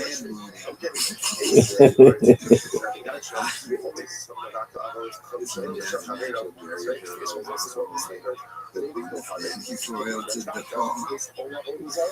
And ultimately, again, the Avodah Zarah of his friend. Any can ultimately, again, negate and thereby decommission any form of idolatry. Whether it's his idolatry that he worships, draw the things in the way. however, Israel, it's actually quite fascinating. We'll see the logic behind this. So, why were you in the waiting room? Apparently, Walk sent the email, and now the judge has to go over the email and compare with Sean's legal team's email.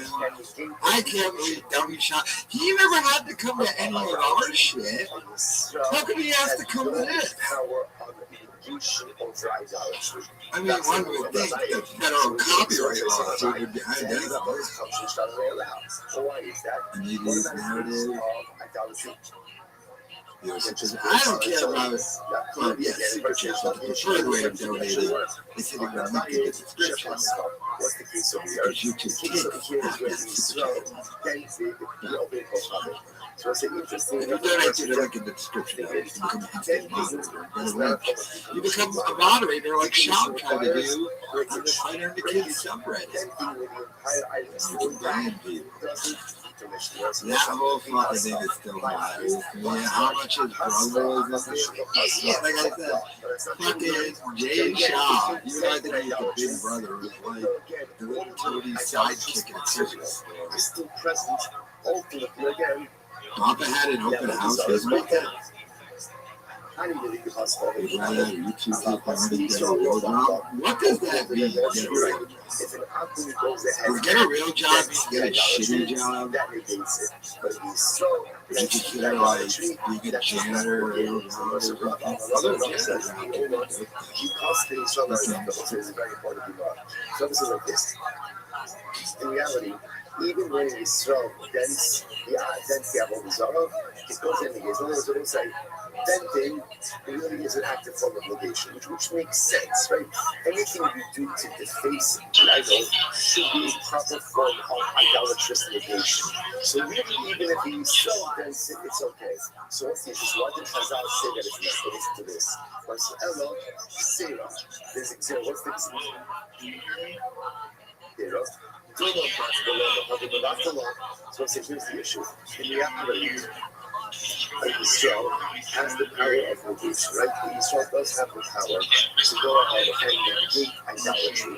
How does he negate that idolatry? If he breaks it, if he dents it, it all should work. So why did Chazal say it doesn't work? What are we concerned about? Listen to this.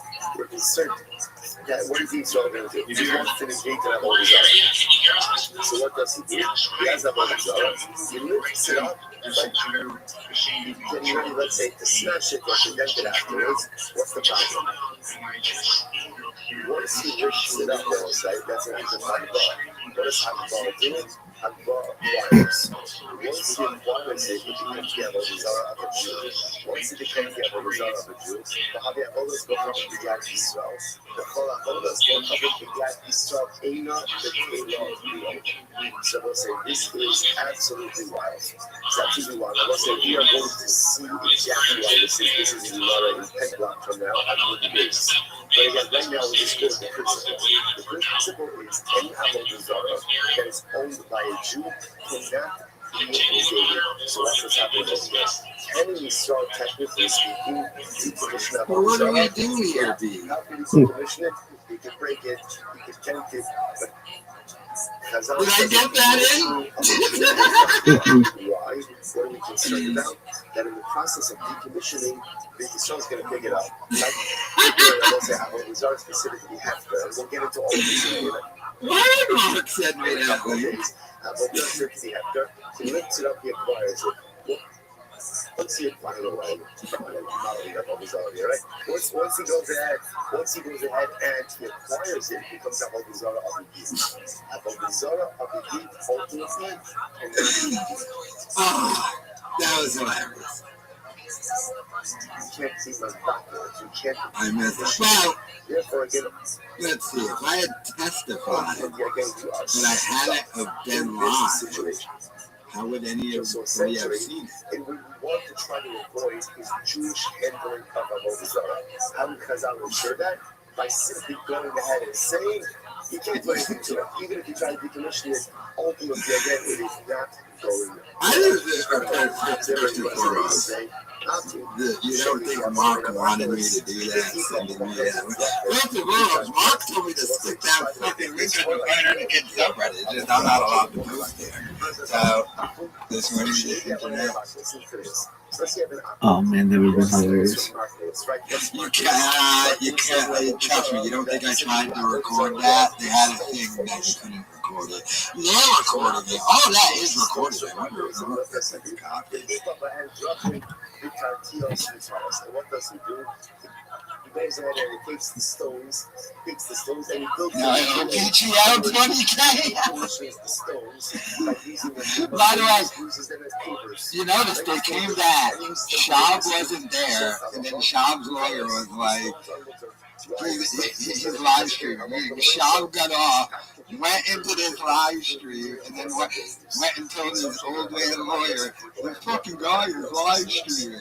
Because how else would Schaub left his thing to come watch me live stream and then go tell his lawyer. That's the funniest shit ever. You're gonna get the phone now? Oh, this is hilarious. Was that? Yeah, how did it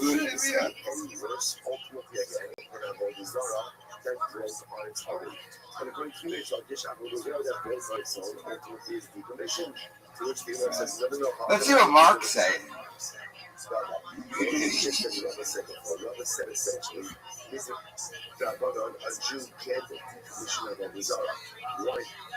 Because once again, we have this concern. This is what we have this concern, and the process of decommissioning, the Jew's going to lift it up. If he lifts it up, he acquires it. Then it's Avodah Zarah owned by a Jew. So once you have Avodah Zarah owned by a Jew, so, by the way, I think I had told Mark that when it was recorded. This right here, we just literally recorded the entire thing. I'm keeping this up. But I had told Mark that when Schaub sued me, the first thing they did in our first court hearing was try to say that I was going to live stream the thing. So I told Mark they were going to do that. And he said he didn't give a fuck. Because Mark was planning on live streaming. But then Mark sent me the link today and told me to testify. He knew I was going to live stream. He told me to put that link everywhere. So. This is unbelievable. This isn't a good. Guys. Mark Harley is in Super Bowl commercials and on Saturday Night Live. And I'm pretty sure he was doing all this just for the fucking troll. I'm pretty sure he's literally. Mark told me how much he got off of just the Macho Man Super Bowl commercial. Trust me, I'm pretty sure he's just trolling Baba. Dude, he's dropping secret record. Like, Mark wanted this to kind of happen this way, trust me. So, it's hilarious to me, though, that Schaub left the court, watched me, then went back to the court and told them I was live streaming and kind of thing. So did they end the case or did they just end the hearing? Why should this be any different? Right? So, by the way, I guarantee you Schaub's watching now. He's not court anymore. This is evidence now. What's that?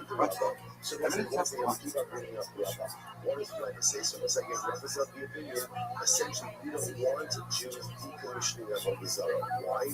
It's too much of a it was a public hearing. At the beginning of the court thing, the guy said it's a public hearing.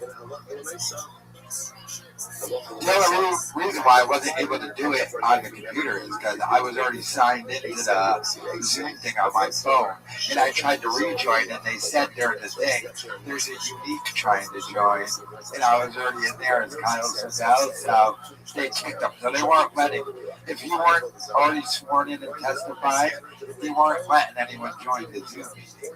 But it was a public thing. And also, we're going to take this and talk about if you find it out Avodah Zarah made up metal. So what do? Grind it up, scatter it to the wind. And by the way, I don't think the case is over. I think that it's ended that hearing, and they're going to do the hearing again. Scatter it into the wind. Then what can happen? It's become fertilizer. Yeah, it's a public hearing. Nobody cares. No, I'm not going to.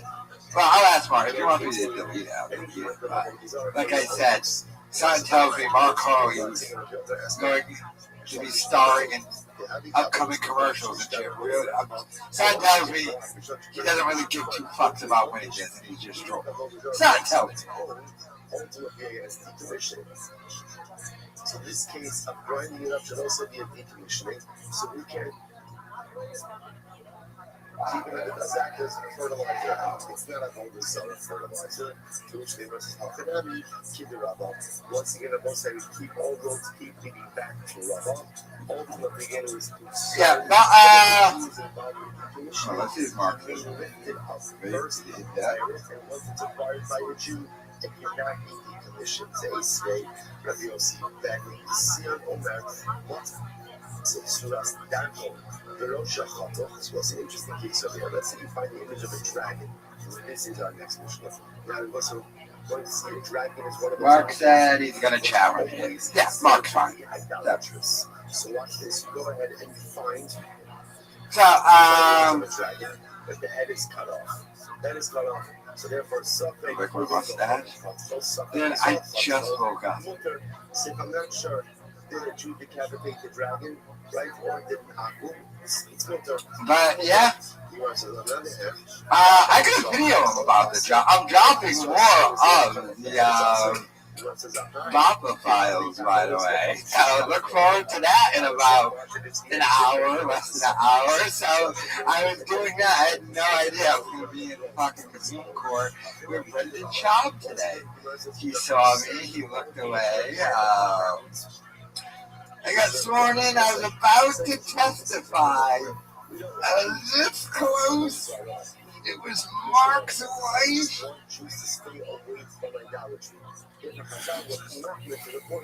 I did text it. I think it will be on the record, though. I think I did get in at the end. What's your weed dude?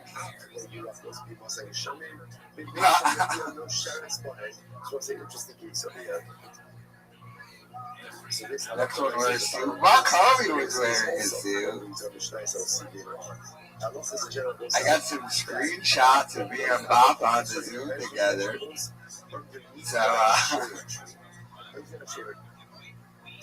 So during the summer, the partners at the Ashera tree. Yeah, and by the way, I won a lawsuit against Brendan Schaub. They don't challenge my legal knowledge, people. But, yeah, I gotta go. I got places to go. I just woke up. I didn't even shower. I didn't dress. I just scrambled together to get all my computer shit because I was just on my phone. And then they're swearing me in, and I'm like, let me do a live shit. Vegetables underneath the tree during the rainy season. Why not? Your face is like nails on a chalkboard. The tree fall off. Next time I dye my hair like Papa. Fertilizer for the growing vegetation. So I'm not out there watching forming needs to be a problem. After all, once again, I don't got conjunctivitis on my face. I'm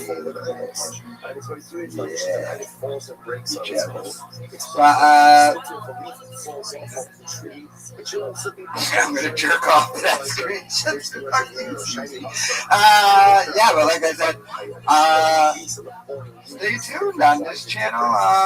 More the Papa Files. I'm dropping another 20-minute long videos. More secret recordings of Schaub. Like I said, don't forget to like, subscribe, and donate the preferred way. Hit the link in the description. Help me out a little.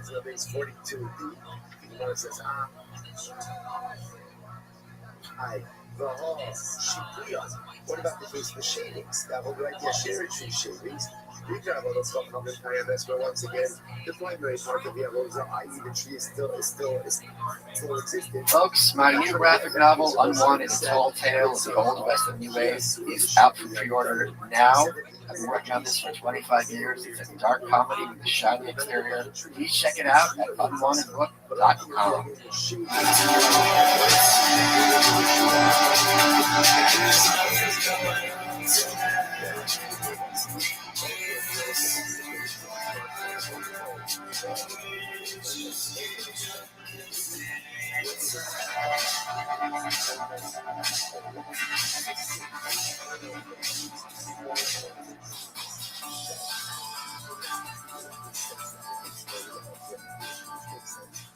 Good. afternoon, Michael Malice here. Let that be a welcome for the next hour. You're in for a crazy Oh, day. he's just. I had 2 days, excuse me, of food poisoning, so I was delirious. And I woke up this night, the first This night I guy had. sucks. Focuses on one simple case, and it focuses on falls over by itself and breaks. Next we have Gutierrez Premium Makers. This is Oh, doesn't sound like a buddy. Twice active negation. I knew it was too good to be true. Because even de facto negation, right, or passive negation ultimately works. Up until now, this entire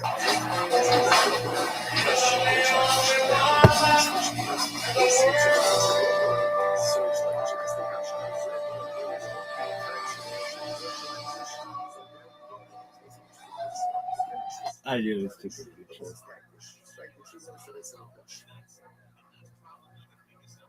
Now what happens? There is a nest on top of the tree. So birds made a nest on top of the tree. What's now a hawk? No, seriously, yeah. You went all the way from a big showbiz job to fucking. Right. I know. I didn't become that homeless until I started doing comedy. Where were you living? So you had a nice place in Manhattan when you were shooting? I lived in Williamsburg, Brooklyn. I used to work on Law and Order. Law and Order. Little did they know you were coming in. Yeah, no, I recognize that story. Yeah, no, I worked in the locations department. They'd be like, oh, we need like a sketchy report or something. I'd be like, oh yeah, I got you. Oh yeah, I'm there right now. Anybody need any heroin while here? Wait, so where was this? Oh yeah, I did the yard. I liked the hand. I started out with the hand, because it was like it felt cleaner to me, but then the arm is just so juicy. It's just so good. I used to do like straight right in the crux of the elbow, and then I This year, off. yeah. What? Oh, there you go, another episode. Literally sound like you could be an episode. What? And then they just find me behind the dumpster.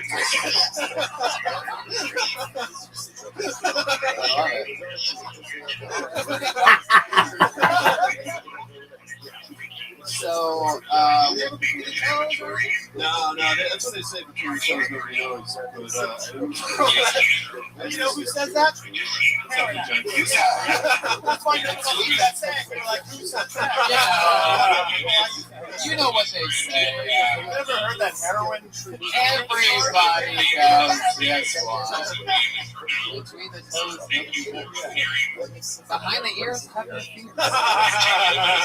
Under these doctors. Yeah. Heroin, Dr. So that's fun, Dan. What else went wrong? What else goes wrong in your life that you would normally that we would know as a heroin? What else happens?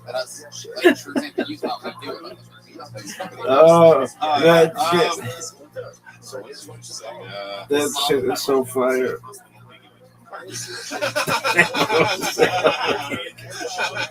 Oh, that is so good. It's funny. This little baby has a gaping sore.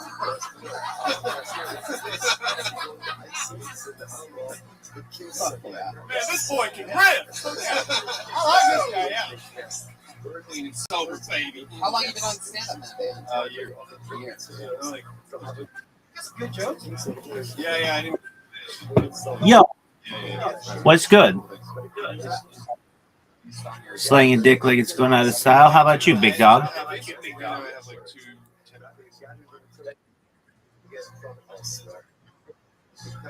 Yeah, I need to get out of here with that garbage. How are you? Living the dream. Every day is a holiday. Every meal is a feast. How'd you find out about me? 4+ years.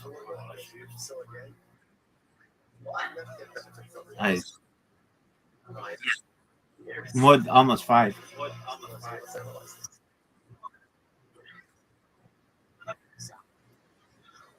Yeah, dog. At the top of this Discord, there's a red circle that says 24/7 YouTube streams. Look how many live streams I'm on currently. I'm live on more than 20 YouTube streams, more than like 10 Rumbles, multiple Twitches, I'm live on 5 different Instagrams, 2 different. That's cool.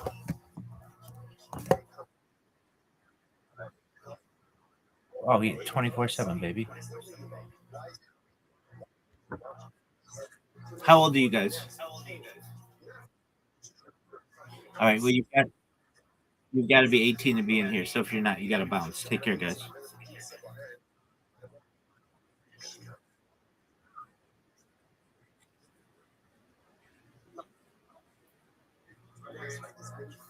Guys, if you don't want to get banned right now, leave. Peace, baby.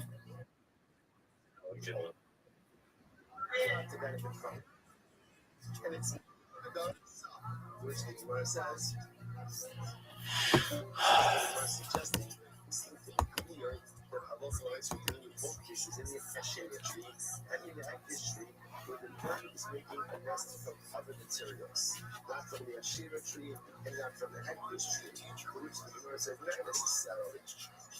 The Gemara says, need the area, part of the Gidulin Haborim La'achar Kana scheme. So we'll say maybe not. It's actually quite possible that in most of these cases, ultimately, or I should say in the Hektish case, that the bird is making its nest from the actual hektish tree itself. But if the bird is making its nest from the hektish tree, then why is that nest not asur d'oraisa? Like what's going on over here?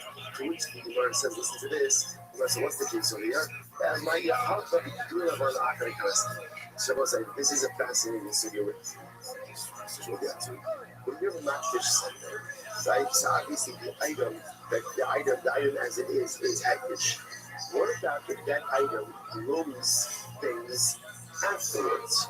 Are those subsequent growths considered to be hektish as well? So what's a great example of this?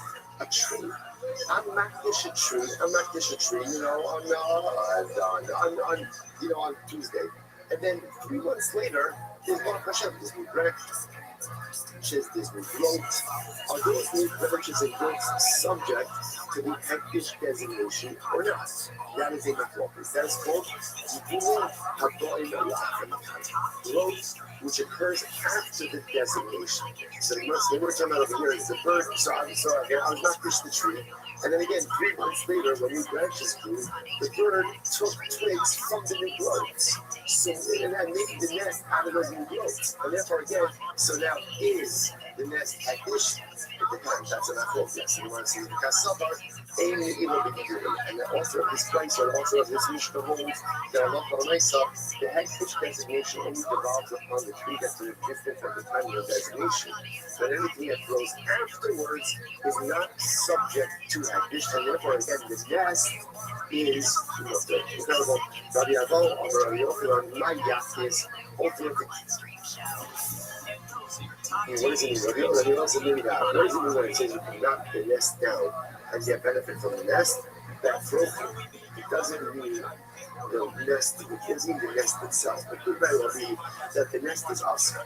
The nest is asur in both cases because it's made of a shera or because it's made of a hektish tree. Either way, it's asur. So what can you get benefit? From the chicks. Because when we say knock down the nest, what it means is get benefit from the contents of the nest, but not the nest itself. We have to review about that. A sabbath that broken, it can become tired. We can apply that to both cases, both to the Ashera case as well as to the hektish case. So in both of the cases, ultimately, perhaps you can't get benefit from the nest itself, especially for setting this up as a case where the nest is being made from the hektish tree or the nest is being made from the Ashera tree. And again, even assuming that the materials weren't present at the time of the designation, maybe one of the case, maybe that whatever grows from the tree is going to be hektish or absorbed. So what's the case? Why am I knocking down the nest? Next to the nest material, but rather what? For the chicks or for the eggs inside of the nest, and that will be butter. The baits in kind of stressful. Listen to the Mishnah says, for the chicks, it's going to be butter, but for the eggs, ultimately, again, it's going to be asur. And we'll say, why are the eggs asur? So this is actually quite fascinating. If you look at Rashi, this is Rashi right before the Mishnah in Rashi. בביצים כאן וכאן אסר, שצריכים ללמוד, וגזר בהן לעבוד קהל תיאור אסר. So it's actually very fascinating. Eggs are aser. Why are eggs aser? Because eggs need the nest. The nest needs the tree, and therefore A will B and B will C, then A will C, which means that halacha l'maisa, the eggs are considered to be ultimately reliant on the tree. So because of that, they're going to be asra. So isn't this fascinating? So it's quite fascinating. There's a lot of variables going on over there. But you were suggesting maybe one of these cases why is the asra? Because the question I think that the rest is made from the actual tree. From the head of the tree. So the next is going to be asra. This is the asra. So what does it mean when the rest is said? Take its things left down the rest to get better than the rest. It means the chicks in the rest. The chicks are working. The eggs will be covered. Why? Because ultimately, again, since the eggs need the nest, and the nest needs the tree, therefore the eggs are considered to be dependent on the tree, and therefore what we're missing. Eggs are considered to be an appendage of the tree itself, so we have benefit ultimately again from the chicks, but ultimately not the eggs. So it says the basin down there from the Rashi, that's really shechikha l'imon basin double. This is very interesting. Chicks that are so young that they are reliant on their mother have the status of eggs, right? So it makes sense because the chicks that rely on their mother are dependent on the nest. The nest is reliant on the tree, and therefore halacha l'maisa nefada. Therefore, it turns out that the chicks in the nest on top of the approaching eggless tree, you can't smell the tree you're done. Right? I learned about it. What can you do? You never got the nest. But why you not got the nest? So then you can't get back to the nest because they support the nest itself is making the actual tree or from the eggless tree. What can you get benefit from? Independent chicks. Independent chicks, right? I want to say that is going to be over, right? Okay, right? And so, the first right far, ultimately, what they get benefit from is the eggs or from the reliant young. So those are the things that you dependent on the tree. So they'll say, let's come over the day, but again, let me just take the halacha l'maisa. So actually, let's say, tomorrow we have to pick up one. We'll finish off. 10-minute tracks. One of them is just sort of clean one-liners, and the other one's like really jail. You were in jail? Oh yeah, I was in jail. Yeah, I got fired from Law and Order for getting a DUI while I was working. Keep going. Yeah, I got fired from that, and then like literally 2 days later, I got a job on another show making twice as much money, and then they just went fucking What crazy. show was that? That was a show called Deception on NBC. Do you have that intro for Deception? And so, what did you go to jail? I went to jail for driving without a license. Little did they know. Right. Yeah, that's the funniest thing. I was on probation. I did 6 months in county jail for driving without a license because I got caught 3 times. I was working on a movie in the city of Newburgh, New York, and the cops kept pulling me over because I was buying heroin, and they knew I was buying heroin, but I kept saying, "Oh, I'm the location manager." That's why I just pulling me on corners. And I had all this stuff in my car, like permits and shit. I got away with it a bunch of times. One time I fucking threw heroin on my seat. I got pulled over by the city of Newburgh police department, and I had fucking worked in the car, and I had no license or anything. But I actually knew the Newburgh police. You know what they say. You know what they say. Under the seat. Be discreet. Stephen Brody Stevens, Yes. you self-medicate. What do you think about Dan Nolan? I thought you did a great job. I thought I liked the Pete Holmes thing. You know, people are going to like You that. like Pete Holmes? Thank you. That's what people are looking for. They say they want different in this town. I don't think so. They want to say, you know what? Yeah, that's Pete Holmes. Yeah, that's what they want. So, yeah, Pete Holmes is doing stuff with Judd Apatow. Judd Apatow cut me out of funny people. So, I remember that. Is Apatow here tonight? Find them. Oh God. So Dan, what else is exciting in your life? Anything in real life? You've been doing it. You've been doing it a year. Any good breakthroughs lately? How do you make your money now? It's not a bite mark. It's a fucking suction mark. Don't listen to this asshole. You're good, girl. Some good old dog walking music live here in the belly room. So when you're walking these dogs, No, I don't want the dogs to do that. Yes, wow. Is this a I chick? need a half retarded person to walk a dog. Can I get anybody at the absolute bottom of the barrel to walk a dog?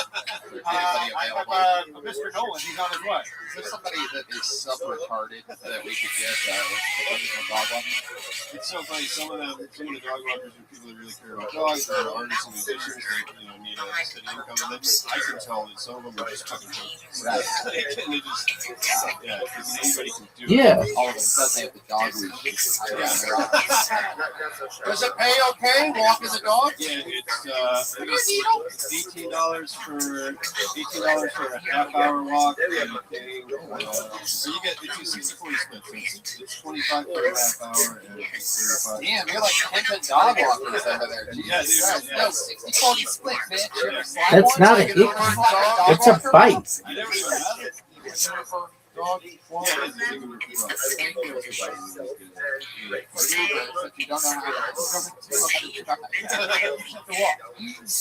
Not a bite. It's not a hickey. Hickey's not a bite. A bite's a bite. A hickey's suction. Ask any Rebbitzin who's worth her fucking. If something goes wrong, we have She'll to tell dog you. walk, do they call you? Yeah, Listen to this Give motherfucker. us Not some fucking examples of shit that's happened. Fucking dog walk. The Yenta. biggest thing is that you're going into people's houses. What is the name of that movie? You request an on-demand walk, we'll just send you whoever we got, and they'll go into your house. And so people are like claiming that they're getting robbed. One lady is just Claiming. yeah, right. You mean those people that I don't know. Either shit is still there or it's not. Yeah. Right. These people are making bold claims. What do you mean the cash is missing off your dress, huh? Why would a dog walker do something so pathetic? Do you think they would leave the security of their dog walking job?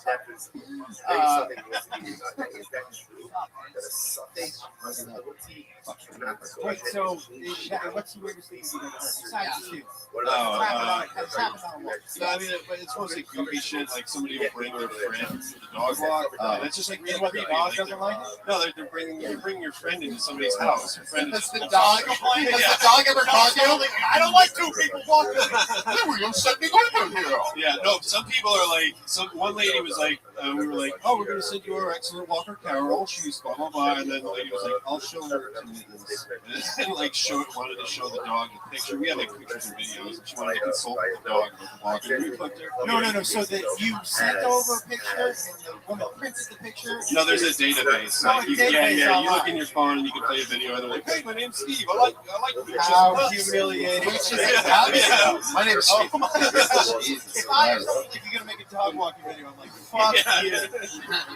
For the dog, fuck you. I'm not auditioning for a fucking dog. Have you seen these videos? Yeah, no, it's really, some of them are like, dudes are just like, hey, my name is Darnell, I have dogs ever since I was a kid, my dad had dogs. You're just like, oh, dude, Darnell, I don't think you get any walks, bro. Alright, was that racist? Was that why you got turned on me? That was great. All right, Dan, well, it was nice meeting you, Yeah, cool, man. man. It was fun. We know each other. Any other questions for Dan or anything? Anything you want to know about a heroin addict, Brody? What's the difference of heroin and meth? Oh, meth All right. about heroin and groovy down. Is that a serious question? That's more of a question for Google, Brody. Not an actual human being. That's something that's sort of everybody. I thought that was a fair question. There's a lot of things there. Okay. How long were you in jail? 6 months. 6 months for no license? Yeah, well, I got caught doing it 3 times. I was on probation for a DUI, so I had no license, and they caught me 3 times. In New York City. No, this was a little bit outside. Newburgh? Do you have a great license? I mean, one of you would make a great. I got thrown in solitary one time. For not having a license? No. I used to work in the kitchen. I went in one morning and they took our coffee maker away in the kitchen, and I was like, "You guys can take your coffee maker away," and they were like, "Yeah, no, dude, we can." You know, fuck you. And I was like, "Well, I'm not working until you guys bring back the coffee maker." And they fucking put me in solitary confinement. Wow.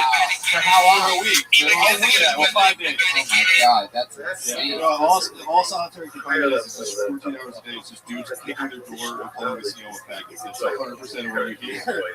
No, CO! You know you a bitch, right? All night. Wow. Well, Dan, congratulations on everything. Congratulations on getting out of that life. And do you have a license now? No, I can get it. I just Do you ever drive out here? No, I'm on a bicycle right now. I had a moped and the cops took me. Oh, Jesus. I feel like it's out of control. I've never heard. I mean, why would they take your moped? It's like the law is if it's 49 cc's and under, then it's fine. You get a license plate at 50 cc. Leave it to you to overdose on cc's. There he goes, Dan Nolan, everybody. There he goes. There he goes. He's on Twitter, Dan Nolan Comedy. I have a question. Tony, I have a question. Yeah, sure. What's the difference between a moped and a Vespa? Okay. There you go. Hey, what's the difference between Vespa and Meth? Why did that get a laugh? Why is this audience stacked against me? Where are we, Sacramento yesterday? All I see is a bunch of people in dark T-shirts being hard on me. Okie dokie. You know what? I'm right. All right. I pulled another name out of the bucket. I said one word that whole time. Right? Be nice to me. I pulled another name out of the bucket, ladies and gentlemen, and I'm very, very excited about this. This is the first. Put your hands together for Joel Jimenez. Right there. Guys, no good tattoo ever started with the phrase, "Hey, my homie did this for free." Actually, I'll open up to you guys. I got called faggot until the age of, I get called faggot a lot. Like every day. Please stop. I've been getting called that since kids in my age group realized they could use that word on someone to hurt them. They looked at me, they were like, "That's the fucking guy." And I just thought it meant having a bold haircut and loving your mom. He's like, "Yeah, where are the rest of us? We need to hang out." My mom's in a wheelchair. She has rheumatoid arthritis. It's like one of the most painful types of arthritis you can have. And it's hard. I get depressed a lot about my own things. I go talk to her like, "Mom, I'm sad. I don't feel good." She's like, "Joel, I'm in a fucking wheelchair. I haven't stood up in a while." But I get it. You don't like your haircut. All right. Fuck yes. Exactly 60 seconds. Joel Jimenez. Joel Jimenez, welcome to this part of the show. All right. You're the only person to ever play drums and be pulled out of the bucket. It's exciting. I like that. How's it going, Joel? We really don't know that much about you, the public, Tony. We've just heard you through Sticks. Yeah, you're right. I try to, yeah, okay, yes. What do you do for work? I work at a skate park. I'm getting laid off. June 30th is my last day. Man, why are they? What do you have to do to get laid off at a skate park? Well, no, I've been there 9 years, and they're switching to an unsupervised model. So they figure they use the money they're paying me. The skaters win. You've been there 9 years. They were probably like, I did too. So you're gonna have to leave now. Yeah, you're right. Joel, we're really ramping up for something big here. Okay. Skate park jokes. Everybody took me a while. Wow. Way to kick flip the script. Has anybody ever showed up at the skate park in like rollerblades? Yeah, rollerblades. Rollerblades, bikes, scooters. Anything wind power? Any Could be. You're right. Anybody ever show up at the skate park and like a heroin addict on the best side? No, I don't think so. No, How long have you been working at the skate park? 9 years. Oh my god, but you're like a baby boy. I love it. I know. Have you ever had a different job? I worked at Target before that. It was awesome. Wow. Because you have to deal with those people all day, every day. Yeah. What's the most ridiculous thing you? Because Target stories are going to be. Target's like the skateboarders. Yeah. Yes, and. Yeah. Moving on. So tell us the crazy shit you've seen at the skate park. It's mostly like 12 to 21 year olds. Yeah, I think the 12 through like 21, they're the worst. They're just yeah, they're angry. You're like the mean grandpa that like takes the ball. Yeah. No, it's great when I was 20, like 21, and then as I had more responsibility, I got a little more like anal about the rules and the kids turned on me. Anal? Shouldn't get anal on kids. That's the whole thing. Yeah, that was a problem. So I don't get the laugh, but Josh did. Thanks again, guys. Setting everybody up. Jeremiah, when he said I did the show and made a movie, you just beat me to it. I thought about that before Jeremiah. He just spoke quicker. All right, well, then, Treat me like a guest. in that case, what is that a setup for? Forgot what I said. But I'll tell you, I grew up in Reseda at the world famous Skater Cross. Have you heard of that? That's where Dogtown and Z-Boys started out. And then I used that energy when I auditioned to be on Ridiculousness with Rod Dearden. I helped create that show. So keep skating. You're a good guy. If you want to come down to the Fantasy Factory, I'll set it up. I'd love to. And I like how you did your act. Like you set it up. Like you did a tight minute. You did a callback at the end to the haircut. Right? You did that the full thing. So it was good. Yeah. I was going to invite you to the Fantasy Factory. Joel, tell us more about your real life. My real life? Other than your job, and we know that you play drums with Pat Reagan, the Baby Boys, Reagan Watkins, the Tony Maynard Reagan Watkins version, which we love. Tell us more about it. Single? No, I've been with my girlfriend for 11 years. Wow, so longer than the skate park. Yeah. She hooked up with you when you were in your Target days. Yep. She fell in love with you while you were wearing a red polo. And that's why I commit. Love right there. Yeah, that's love.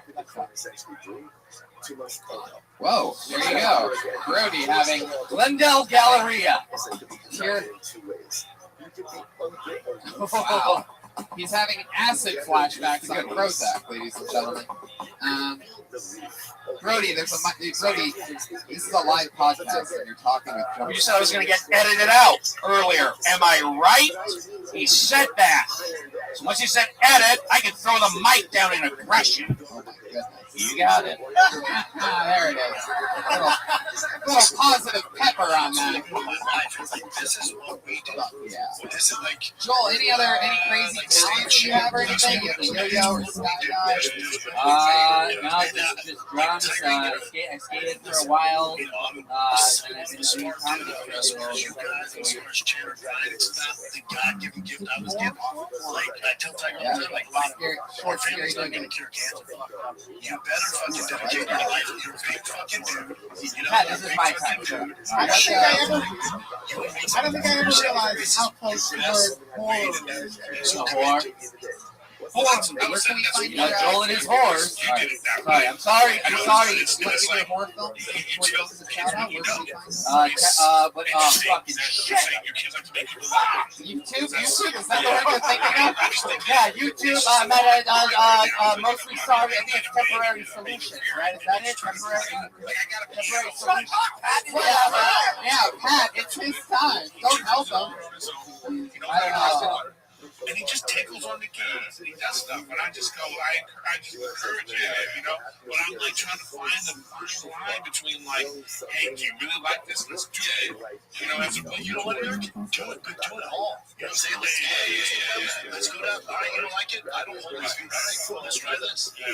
I'll take it to answering conversations. Tiger now is realizing, like, you know, money, cars. So he likes to box. He's like, Dad, is there like a thing I can do to compete, like boxing? I'm like, buddy, that's not a path to going to go down. We don't want to put an emphasis on boxing or MMA. He's like, why? I'm like, because I did that. I said, for instance, when you watch the Dodgers, the worst player on the team, which there's no bad players on the Dodgers, but the worst player, the guy who's probably not the best on the Dodgers, is making $3-4 million a year. When you watch the UFC, like, he goes, well, how much did you make in this? I said, I was ranked top 10 in the world, I thought 3 times a year. I made maybe $200,000 to $300,000. He goes, what? I'm like, yes. And it's year-round. It doesn't stop. So the juice isn't worth the squeeze value. We'll do boxing so you have better hand-eye coordination from baseball, but we're not going to major in boxing. It's not what we do. Well, it's just such a like weird conversation to have. To like, oh, dude, you know, because it's like you go, because in your minds you're like, because then you're a kid, and you're like, Dad, but look what you did. We live in a great house, you know. We did, you know what I mean? Like, whatever you say you did, I mean, it's still gonna have like a. Yeah, but I make it clear, like the house we live in, the cars we drive, that's not because of fighting. The discipline is what got us here, but it's not because I tell them, like, when you were born, we lived in a 700 square foot apartment, you know. Like, fighting was tough, dude.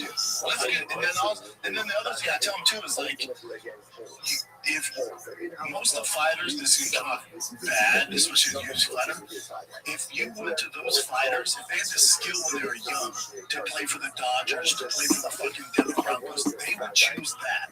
They couldn't be those. They're not athletic enough to do that, so they gravitated towards martial arts. The good athletes aren't fucking signed up for jiu-jitsu and fucking karate, but it's all they can really do.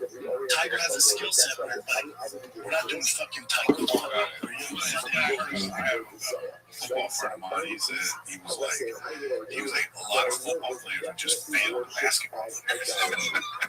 You know, and to be honest, like the only reason I got into the UFC because I was a failed football player. I was considered a really good athlete in the UFC.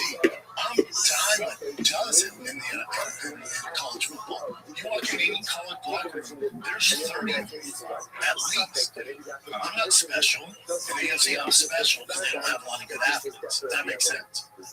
Yeah, it's different. I don't know if it's even like not good athletes so much as like they don't have a lot of people. I don't know if there's a lot of people willing to put themselves on the line for that. Yeah, and also, you know what I mean? It's like it's a special kind of thing in your head. There's a difference between trying to figure out the game and then trying to figure out how to not get fucking knocked out, you know?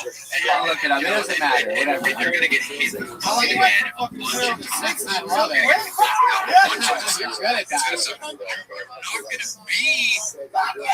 Well, that's my Pat impression. Shit! Alright, moving on. Just like us. Thank you. Talking. That sounds like me, actually. Well, Joel, how long Maybe have it you is been something out? else. A little over 4 years. It'll be 5 December 21st. Very cool. It's the first day of winter. Were you expecting Guys, people to mark clap your like calendars. this? December 21st. They did. Hop and hop. December 21st. There you go. Joel Jimenez, ladies and gentlemen, back on the drums he goes. He's on Twitter at Mostly Sorry, all one word. Mostly Sorry. Joel Jimenez, that's the sound. That's fun. How about that? Joel. Yep. All right, another name out of the bucket. This looks like a new name, I do believe. Put your hands together for Ryan Clark.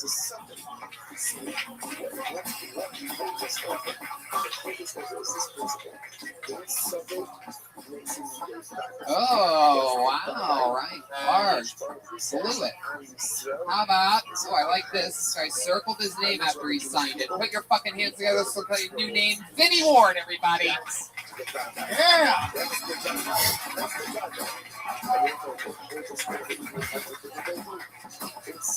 I sort of like it when they don't show up. Pulled another name out. This guy's here. Put your hands together for Matthew Maloney, everybody. You know him, you love him.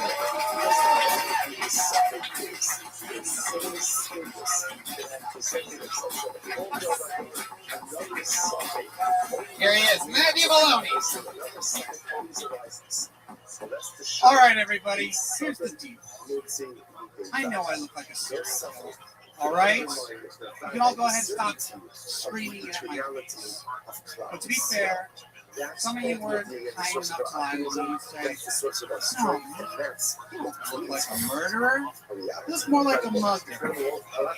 Maybe a rapist. So I want to say I appreciate the sentiment, but I have to face the fact that if I'm in public and I look bored, people around me are going to get nervous.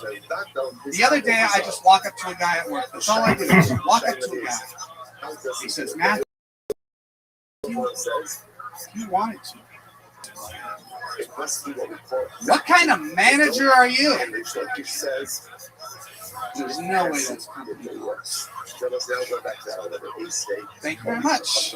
Fuck yeah, 59 seconds, 0.8 by Matthew Maloney. Can I, Yeah, Josh Wolf. I have one quick thing to say. I would say, I would never say that when people call you a rapist, that you appreciate the sentiment. I don't know exactly what the sentiment behind it is, except the fact that they're calling you. That's true, that's a good point. I wonder if there's any humor behind it. I didn't, that's why I asked you the question. Yes, it's supposed to be a joke. Do a lot of people tell you you look like a serial killer, or do you just think that? No. Is that what you ask for when you go to the barber? Because I mean, it sort of seems like you're playing into it a little bit. I got it a lot more interesting.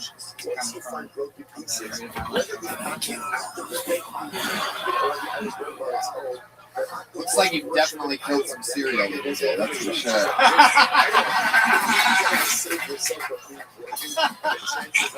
James and the giant claw.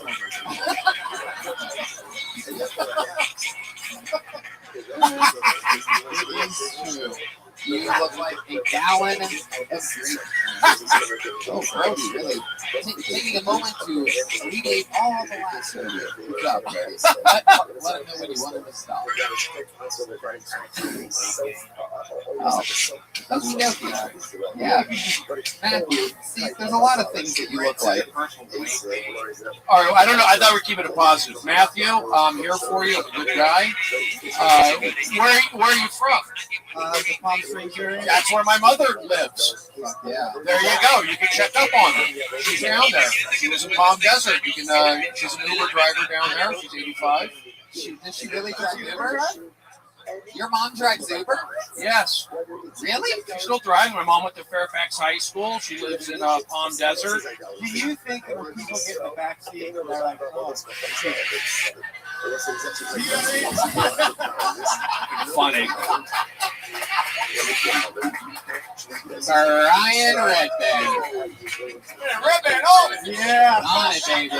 There. She did great during Coachella. Really? Yes. Oh my God. Do they have shows down there in Palm Springs? I go down there a lot at the casinos. Matthew, how do you make your money? Uber too. So you guys, I partnered with this. It's my mother, not my grandmother. How dare How you? dare you? Just because she's 85 doesn't mean she's... She should have a grandkid, but we adopted a dog. I love dogs. Matthew, Matthew, how's Uber been going for you? It's going all right. I don't know what to say. You could always get a job just like going back to Game of Thrones. You get a job as photo. Yeah. I think honestly, you got a good look for commercials. Keep doing the stand-up if you want. You can go a lot of different ways. Anybody know a casting director for wedding commercials or something like that? Oh, what's your name again? Matthew. Keep doing what you're doing. There you go, Brody. Hold on. Brody was some good advice. Don't quit. Okay, hold on. What do you want? Using selfie sticks, start periscoping. Oh, let me tell you, I take a selfie stick defense course. If I see somebody with a selfie stick, I spray him with mace. Did I get a laugh? Did I get a laugh? I don't know. Nope, it did. Matthew. Attack and guest, a good guy. Matthew, single? You dating at all? Yeah, I'm dating. What's that situation? It's going fine. Matthew, You guys, instead I know, of- I'm sorry. Instead of panicking, why don't you think of the actual answer? How long have you been dating this girl? On and off since high school, probably like 3 years now. You've been out of high school for 3 years? No, but like, I'm only counting the time it's been together. Oh, I'm putting it all together. I'm 57 years old. Well, she's still in school, so she doesn't know that we're dating. But if she looks out her window, she'll know. So what's that like? How often on is it? Like, when's the last time you saw her? So what does he do? So what's that like? We dated right after high school, then I went away to college, and then I came back. Yeah, we got What that. college you go to? It's community Citrus College. Yeah, I've heard of it. It's in the San Gabriel Valley. Yeah. Yeah. It's off the 210 freeway. Yes. Thank you. Did you pick Citrus College because it's the only university that sounds delicious? That is so mean, Tony. Thank you. Matthew, so like, what was Wednesday like? Just a booty call? Oh, who's a big shy little serial killer, huh? Who's a shy little rapist baby? Would you big rapist babies? Yes, you don't even know what to say right now. Is it a booty call? Did you guys fuck or what? No, we just sang. Did she leave her purple polo over your house? Alright, I'm not getting any answers out of you. That was a really good set, Matthew. You're always funny on this show. Anything else for Matthew, guys? I think you covered. Yeah, that's it. Matthew Maloney, ladies and gentlemen. There he goes. Always funny. He's on Twitter. Go on, Maloney. For Matthew Maloney. Baloney? Did you say Matthew Baloney? That's right. No, it's Matthew Maloney. I think you said Matthew Maloney. Okay. Hi, it came out of nowhere. All attack. All right. In the show where every third comedian is actually here, how about this? Bradless velocity? Huh?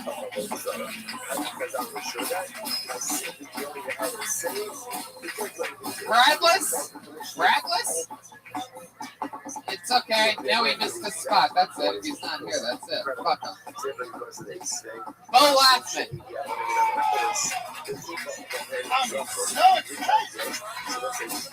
Wow, from deep down the hallway. It's in a different room.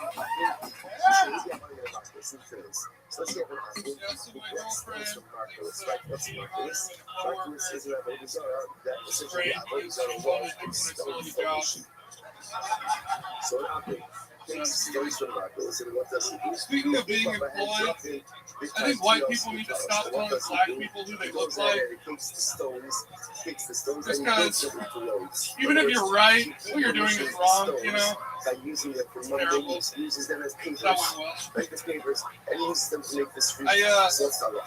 I went to my parents' house recently. Have you ever looked around your parents' house and thought, I don't want any of this shit, you know? Because you get all of it, you know? Like some parents, you know, they have cool stuff to pass down to their kids. My mom, all she collects is cats and unemployment. You know? Fuck yeah, 48 seconds from Bo Laughlin. Bo, you've been on the show a few times before, always with the short one-liner style. I love it. Sort of like Keanu Reeves. Yeah. In between movies. Yeah. In between movies. Bo, what's your story? How long have you been on stand-up? Wild. 8 years. Wow. I'm from LA? No. Where you from? What part? Moved here Awesome. 6th Street. What's the name of that sketch pond? Hippie Hollow?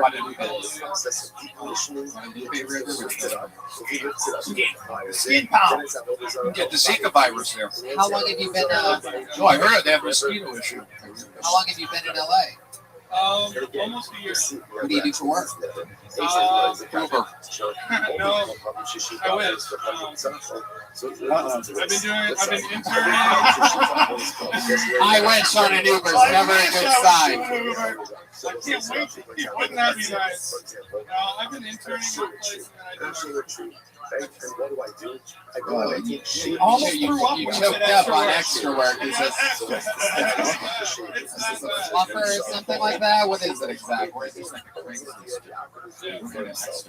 What's the shadiest Craigslist gig that you've had to do since being in LA? Sure, what's the worst one that you've done?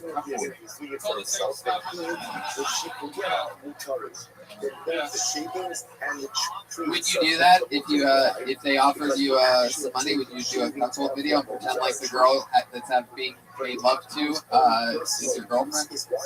How much would it cost for you to do that? Wait, those are pretend? So what happened? Sorry, spoiler alert. Spoiler alert for Josh Wolf.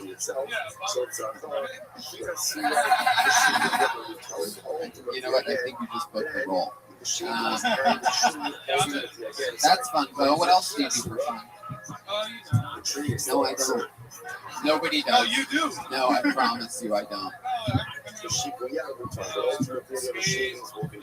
What kind of skate? Roll for it. Do you go out to his park? Yeah. Do you go out to his park?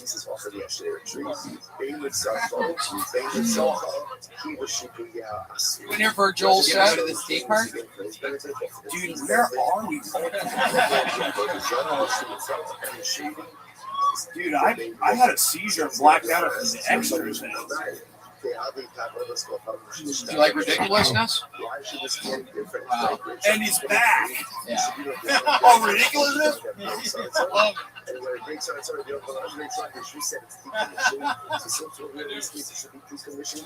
So, what's the craziest kind of porn that you've ever watched? Watched or finished? Oh, I like that. Totally different question. Finished too, sure. I don't think he has an answer for anything. He barely got where he's from out of him. So. Do you consider yourself a good lover, though?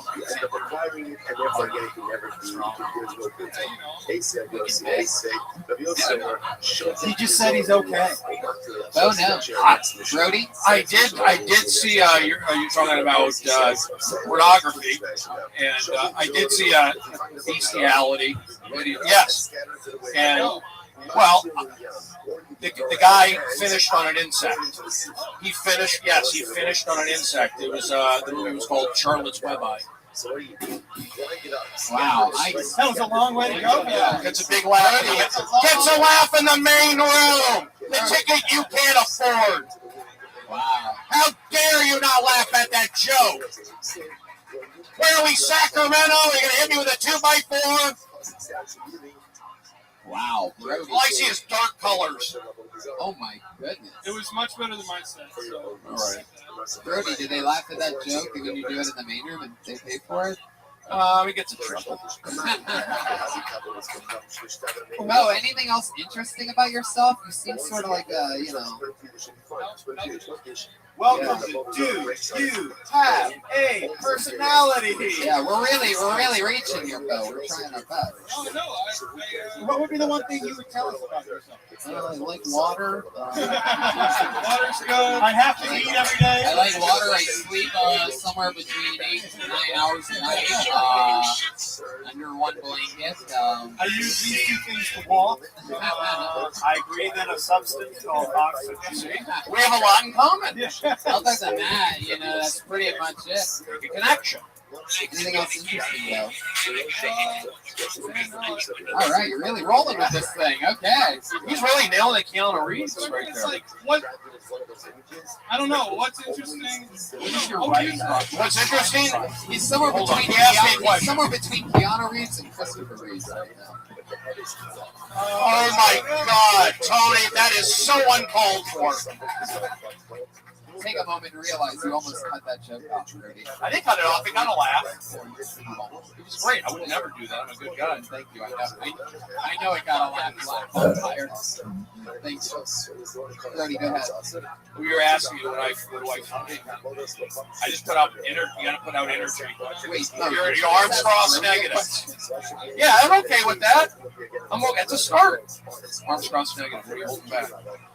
What's your normal writing process? What do you do?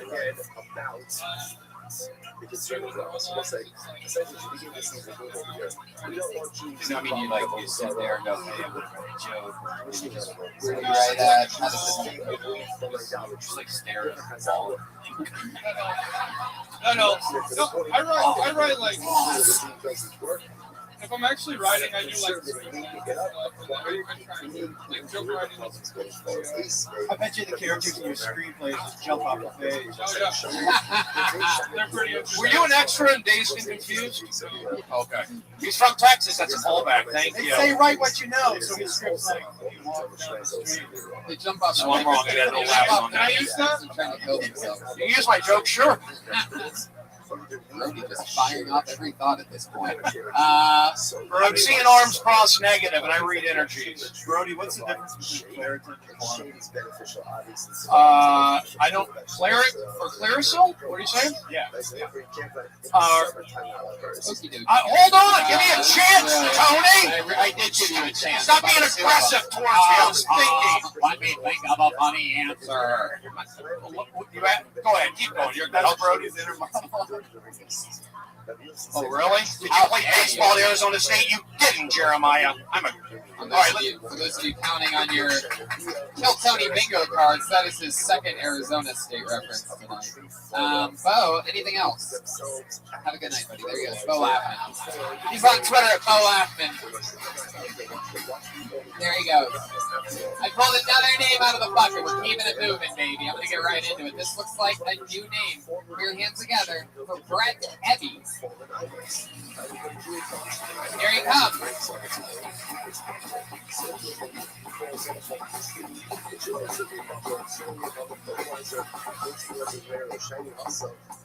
Hello. So, I like to watch Vice News because I like to stay informed on things happening in the world. Which, by the way, don't do that. Stay ignorant as long as you can. You'll be a much happier person. But they were talking to Edward Snowden about how the government can hack everything we have with all the time. It's so scary that the government can do that. Like, if somebody is working at the FBI watching me jerk off, talking about how I want to fuck my man super bad, whatever, I don't care. My life is not that interesting. So go ahead. Look at my text messages that say, I think J.R. Smith should be on Hillary Clinton's ballot for president this year. Because we need people like J.R. Smith in the White House. And it's going really well, right? Yeah. So I'm just waiting for that West Hollywood Bear to come out and eat me, because that would feel way better than how this feels. No need for him to eat you. You already ate it yourself. Brett, Brett, you are without a doubt, Brett. You are, without a doubt, one of the funniest evil dolls that have come to life that I have ever had on this show before. I mean, of all the dolls that ever came alive in the middle of the night and did stand-up comedy, you are it. It's like the doll from Goosebumps. Yeah. I was gonna say he looked like the giant baby version of Chris Pine and Ray Liotta had a baby. You have some kind of crazy, like, star face. How long have you been in LA? About a year. Yeah, you have star head. Where are you from? Yeah, I'm from Wisconsin. Yeah, I was gonna guess Minnesota. That's so funny. Also kind of grinchy. Yeah, totally. I do hate Christmas, so it fits. Absolutely. Man, that's fun. So how have you been out here a year? Yep. Did you do like theater and acting and stuff, or anything on stage in Wisconsin? So you just came out here. How long have you been on stand-up? About 6 months. Really? Yeah. How often are you getting up in that? Probably like 4 times a week. Pretty good. I gotta mix it in with the alcoholism too. Sometimes No, I don't know why you get separated. Yeah, you have started, dude. You're like Zac Efron on meth or something like that. Something really interesting going on. Have you tried any acting or done anything like that? a little bit. I'm like starting to get into it. Like, I got my membership to casting now, so that's cool. Yeah, right. $14.95 a month. How much for it? Exactly. Welcome to the exclusive club. Yeah, right.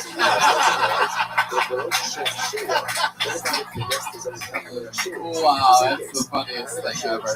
That is what's Next stop, Texas.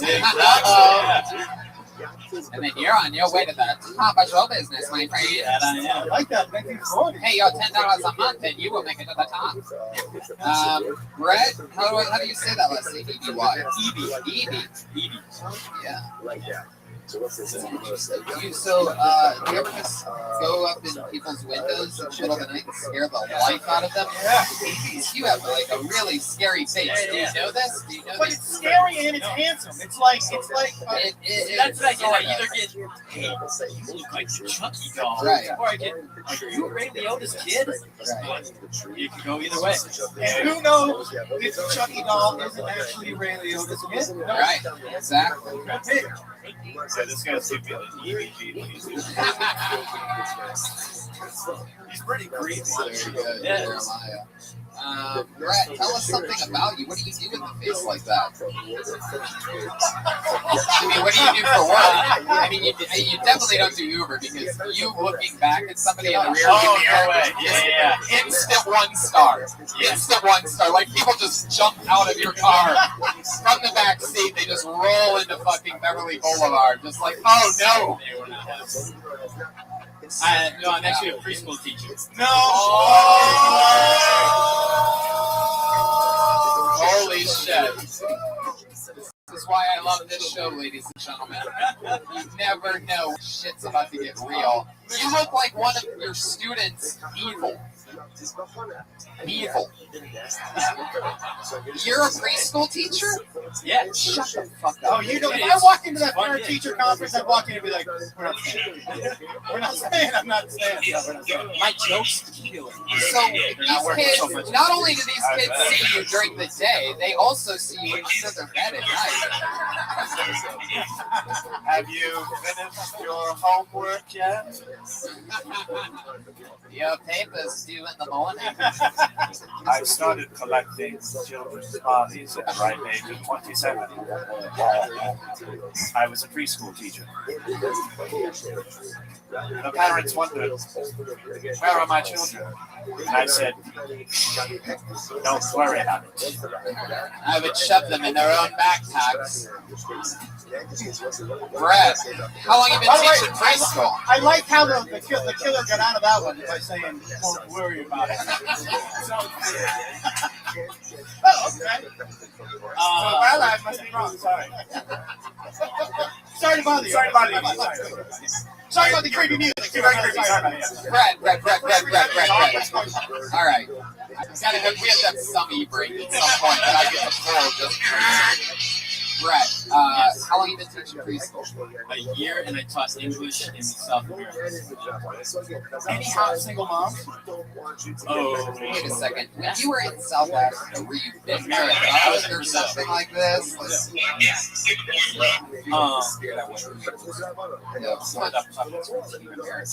Yeah, that's true. hey, fuck yeah. One of the least, yeah. one of the least famous songs from that hit movie. Yeah, definitely not. A year and a half, Brett. What's some of the crazy shit you see go down at a preschool, other than Brody Stevens peeking through the windows? Oh, just kidding, Brody. Just kidding. Oh, there he is. Brett, what did you see? What goes down there? One time, 2 kids were taking a shit next to each other, and one of them decided to wipe his ass with his hands and then wipe it on his friend's face. Oh my God! To think that all of this could happen on your chest is crazy. The crazy thing I told them to do it. Poop next to each other, Chad, right? Now wipe it on his face. What do you mean when you're in the middle of the classroom? I know you're in the middle of the classroom. Don't worry about the camera. Go back to back and poop next to each other, lean against each other's backs. Go back to back number 2. Yeah.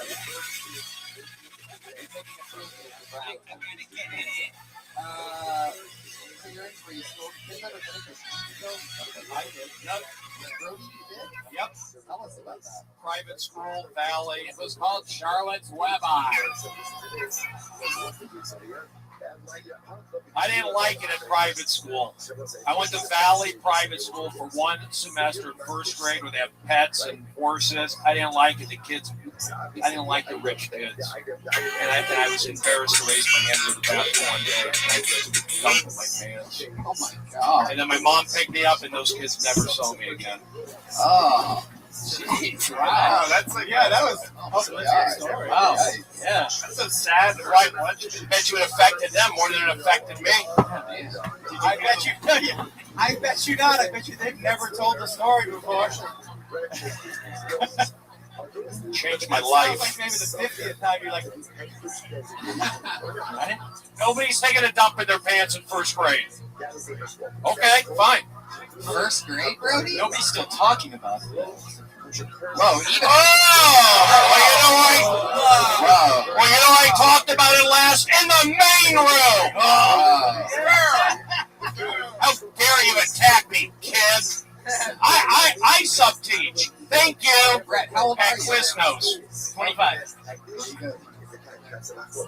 That gets a laugh every time I do it. Sub-teach. At Quiznos. Okay. Well, you know what? My audience would laugh at it. This audience doesn't. And I don't care. You mean wait, when you say, I do care. When you say my audience, are you talking about... I'm talking about Jewish people and non-dark shirt-wearing crowds. My crowds wear polo shirts and blue. Brody, where do you see these crowds? I went to Reseda High School. I know you guys. You want to come at me? I read your energy. I'm here every night. I know I'm getting hated on. Brody, where do you perform where these... I don't want to fight for every laugh. Brody, where do you perform when you see these blue polos? Best Buy? Democratic. I like Best Buy, actually. I get a lot of... That's where I get my magazine subscription. He has been performing. Charlotte's Web Eye. Yes! We're having fun. Polos in blue. Brett, any of the preschoolers' moms ever hit on you? Like, did you get any cougar action and things like that? Did you get any TNA at the PCA? Unfortunately, no. Not yet. I mean, I'm down with it. I'm looking for those people. What district are you in? Sherman Oaks. Sherman Oaks. That's why I took it. I ramble. Ramble? You know what? I ramble in the main room. Johnny Depp, thank you. Now, look it up. I like that you started talking on the side of your mouth. I think you should go with the Zac Efron. If you're gonna, you gotta get the audience on your side. If you look like the Adam, do that. The Adam Levine, you're doing fine. Yeah, just talk about what you look like. You got an hour special. I fucking do it the whole night. And do it on just go out on public. Call it Chuck E. Cheese. Feel like I gotta get home tonight so I can go back to my original packaging. Pat Reagan. Yeah. That's my boy, Pat Reagan. Beautiful. Brad, anything else interesting about you? Any cool hobbies, anything like that? How's the love life? Love life is, I don't know, it is what it is. Let's just say batteries aren't included. I did one of those Jewish dating services. I hooked up with my sister. Oh, wow. I know that joke. Got a big laugh the other night. But, apparently, Jeremiah, how dare you attack me? I'm from the Valley. 818 till I die. I'll choke you on Ventura.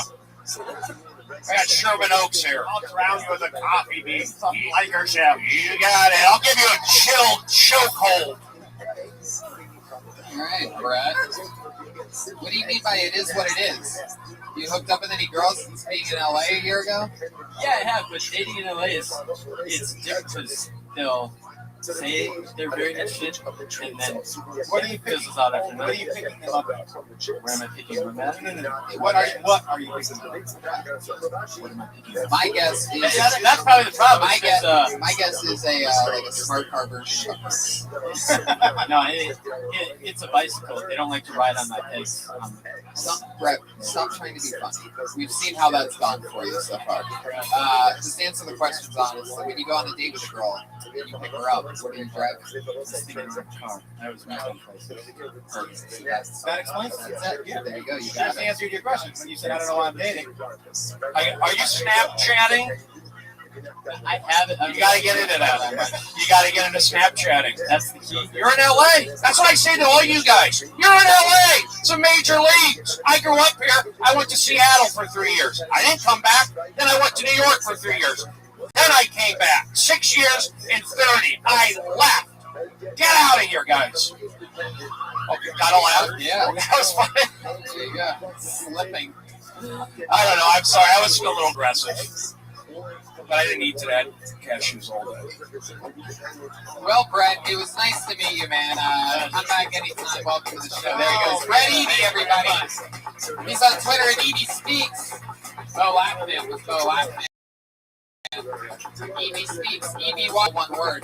Let's jump in a little bit different. Let's go to the regulars now, and then we'll go to the bucket a couple times at the end. Your first regular go up. Now, this performer writes and performs a brand new minute every single week, unlike the people that got picked out of the bucket.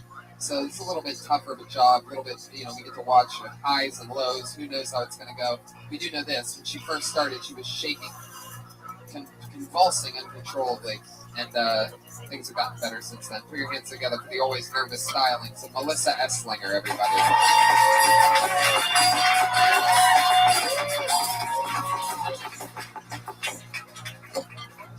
I used to think that fire hydrants were noble. But now, every time I come up to a fire hydrant, it's just a parking inconvenience. And I get pissed off because I'm like, why does this fire hydrant need 2 spaces the size of a truck? Well, a truck, fire truck, I guess. Go there. But you don't need the whole space to get a hose to a fire hydrant. I just don't understand why it's got to be like that and then cost $73.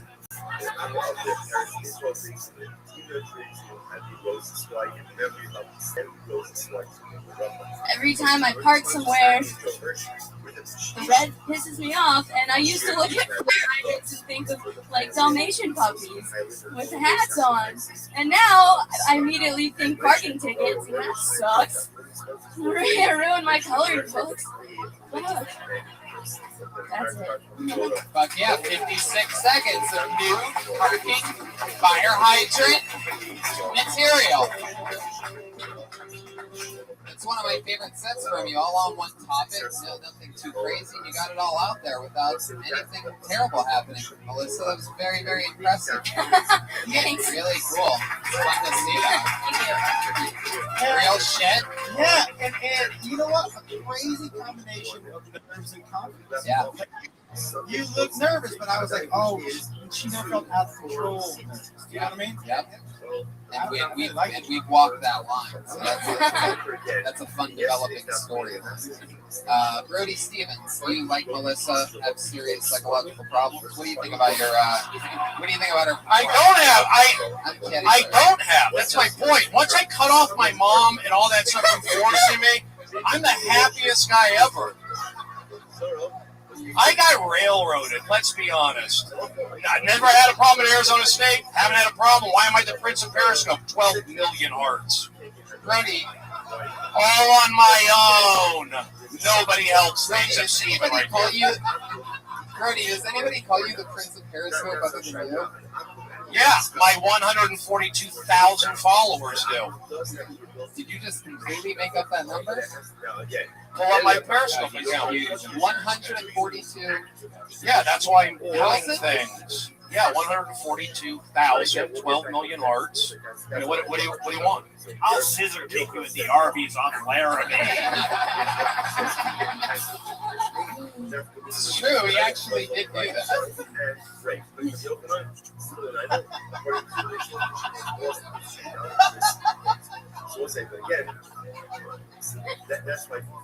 Brody, I love your style. We all know that. I never had any. I got railroad. But here's the deal. Good job, Melissa. I like what you're doing. I like the drummer shirt on the house drummer at the Guitar Center. Really? Yeah. Is that what you do when you're not selling balloons at the park? Oh, really? Balloon at the park, motherfuckers. It's funny. No, I just I'm having a good time tonight, so I want to say thank you. And Melissa, you're doing good. I know it's hard each and every week to come up with jokes and all that. I know you're like you're nervous. What, do you walk? What do you do to alleviate your nerves? Not enough. I'm doing more. Like, what do you do to try and alleviate your nerves? I walk really fast when I go places.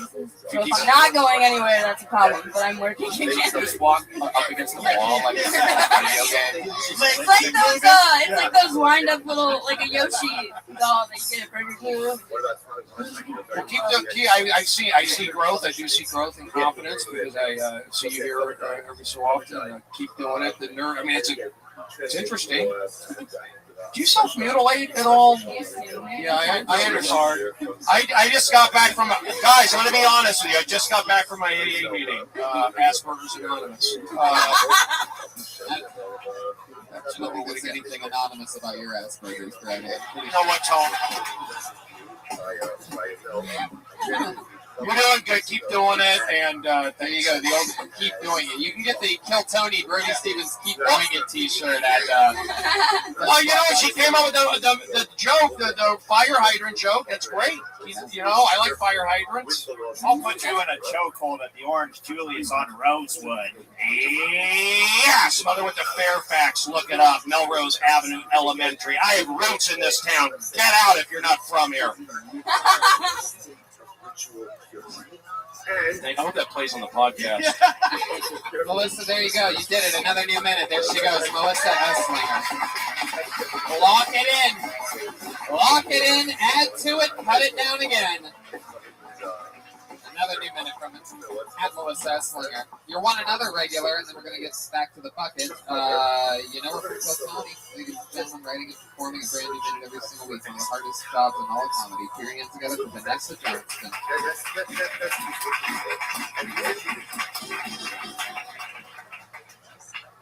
I've been trying to figure out if I'm a good person or a bad person. And I think I'm a good person because I always write notes on people's cars to let them know that they parked wrong. However, I know that I'm a bad person because if I had a baby and it didn't look like me, I'd assume that it wasn't mine. And I give it away. Whatever ingredients we put in this cake did not work. Time to start over. I don't think that babies should have rights. The First Amendment is freedom of speech, and babies can't even talk. If you can't do the First Amendment, you don't get the others. All the Republicans in the room are like, well, they should at least hold their own guns. Fuck yes, this is great. Double regular fun. I like that. Very cool. Again, you know, like Melissa, pretty much all on one topic, which is really cool. That's crazy that you both did that this week. What was the beginning? I think I'm a good person because I write notes on people's cars. Yeah, I almost want to hear more about that. You know what I mean? Like, I don't know. It almost seems like two different things. Like, I feel like there's just something about you writing notes on people's cars. I bet that happened. I've wanted to do that a lot lately too. Fucking people. I didn't list Unbelievable. Street parking. How many people have street parking here in Los Angeles? Like, actually, where you live, you have to park on the street because you live in a crazy populated area. Anybody? Yeah, I know. That's must be nice. Anyway, I have sub Mediterranean parking. I live beneath this Yankee chicken. Oh, there you go. That's a good laugh. That's Web-Eye. You know what was interesting though? When you told some of your punchlines, you sounded like you were from New York. Yeah, change. You got a little bit. So you got a little bit on your punchlines. You sort of get a little bit Rosie Perez. Yeah, Puerto Rican. White man can't jump. Yeah. What do you mean you lost the money, Billy? It's a character, right? When you get a voice. Where's that money? That was on Jeopardy money, Billy. It's a good character. It's good. Okay, then yeah, it's good. I like it. Yeah. What perfume? It smells good. I like it. The cologne that Brody wears is great.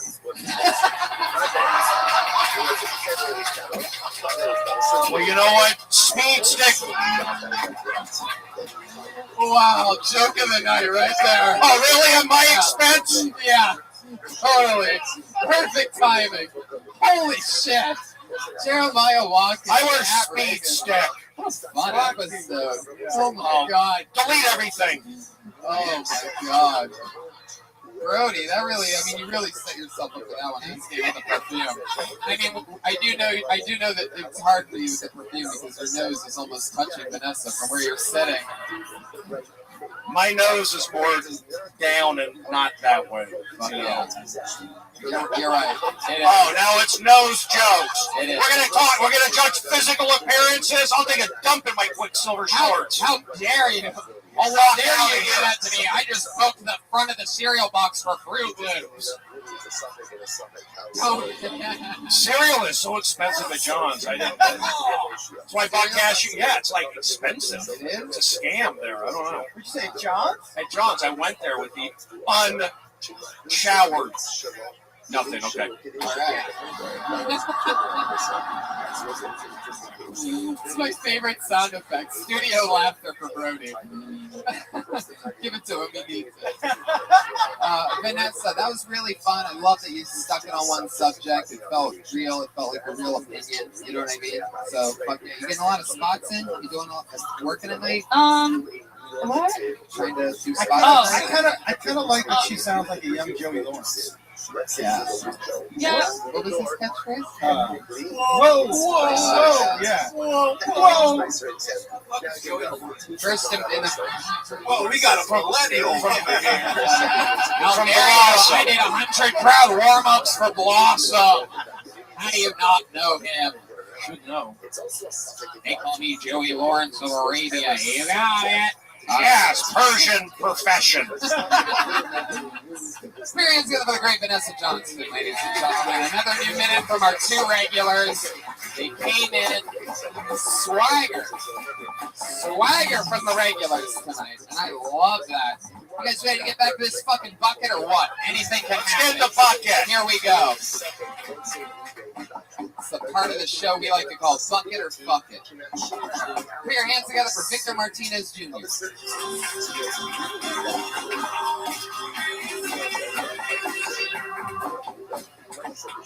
Put your hands together for Preacher Lawson.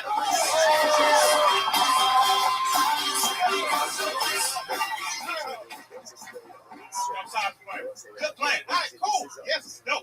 I don't work here. It's laundry day. Okay. I'm trying to get a job. I just got fired. 2007. I feel like everywhere. My God. So no. Anyway, I don't have any money, man. I moved down here like 4 months ago, and I hate everyone from LA. When I first moved down here, none of y'all warned me about a spot called Watts. Y'all say anything super dangerous over there, you get shot. I know it's dangerous. I was looking for apartments online. Watts was in my price range, right? I was like $40 a month. I can do that. It's not a bad deal for a 7-bedroom. And bad idea. There's a lot of thugs and gangsters, okay? I'm not a gangster, okay? I tried to be. I just can't be one because I'm technical. Okay, you can't. And I love kitties. You can't be a gangster. I love kitties, okay? People think I'm joking. I'm not joking at all. My mom brought like 3 kids in the house the other day. It was her house. I lived with her. And I was flipping. I was like, kitty! So cute. I hugged it. I was like, I'm going to love you forever. Cute kitty. And I was like, oh, yeah. That was the plan. Rachel Lawson. Been on the show 4 or 5 times now. Every single time. Absolute annihilation. You did it again tonight. I want to work with them. There you go. Brody, what? It's like The Voice. I want to work with them. Good job you're doing. That was great energy. Pretty tight. Brody wants to work with you, Preacher. Can you get Brody some work at the gym that you work at? You son of a bastard, Tony! You don't do that to me. I have a debit card and an Amazon account. Yes. Please check out my wish list. No, great stuff, great energy. Keep doing what you're doing. Keep doing it. You getting in a lot of spots at night? How long you been doing it again? I started Right. Yeah. You know, every time You're not getting spots? You got a spot Friday. I was in improv yesterday for 2.5 hours, and I didn't get pulled. So, I mean, I was there. You went up Friday. They check you off at the improv? Yeah, no, they should pull my name. Oh, How long ago? I moved it 4 months ago. Man. Yeah. That's 7. I'm like, no, the mouse are moving. That's weird. So it's tough to get spots. Yes. Are you doing voiceover stuff? No, I don't do voice. Why not? I mean, I don't know how to do that, man. But you got a voice, put out the energy. Yeah, man. LA casting. No, you good. Okay, well, you got a good voice. You got good energy. Keep doing it. I think. keep doing it. No, I like it. I know what's going on here. So, I see you 4 months, and Are you on the clock right now, by the way? Or did you like? I literally came straight from work. Are you one of the guys in blue polos that Brody performs in front of when he's not there?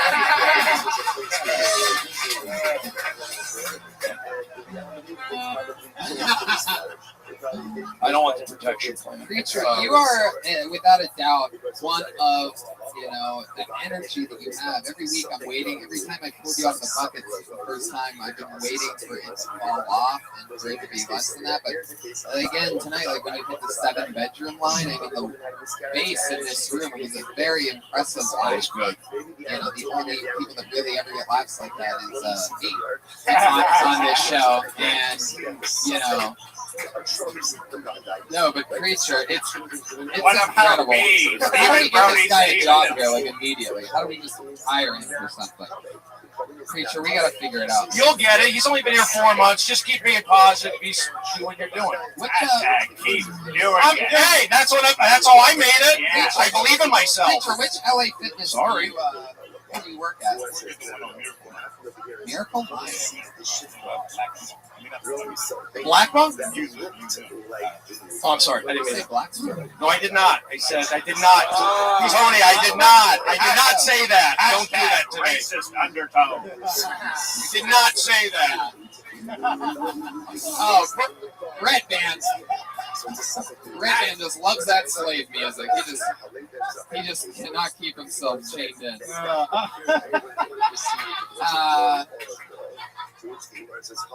Preacher, man, that is so cool. Anything? I mean, you were on last week in the main room, right? Anything fun happened in the past week of your life? Anything interesting? The girl I was talking about? You ever get dumped by someone you're not dating? Okay, that happens. You don't know. Yeah. All right. Where are you from? Were you born here? I was born in Fort North. Black guy. I'm not making that up. I was only in school. You have an extreme amount of energy. Like I almost feel like you were like born somewhere crazy, like in a black church or something like that. Went to a lot of churches growing up. Yeah, I grew up in Mississippi. I lived in 15 different cities. Why? I don't know, my mom, she moved a lot. I never went to a school in a full year. I always moved. She was a criminal. I think so, man. Yo, she was a criminal. Yeah. Well, I mean, always running. Don't worry about it, baby. Get in the car. So fun. Preacher, I mean, Is that your real name, Preacher? What are you going by? Preacher Lawson? What's your TV show? What's your legal? Here's the deal. Nobody. Here's the deal. Preacher Lawson.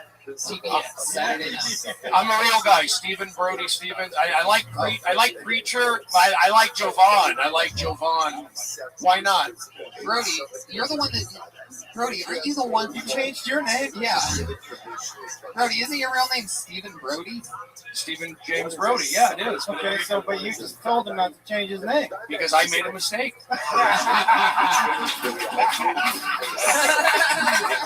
I'm like John Cougar Mellencamp.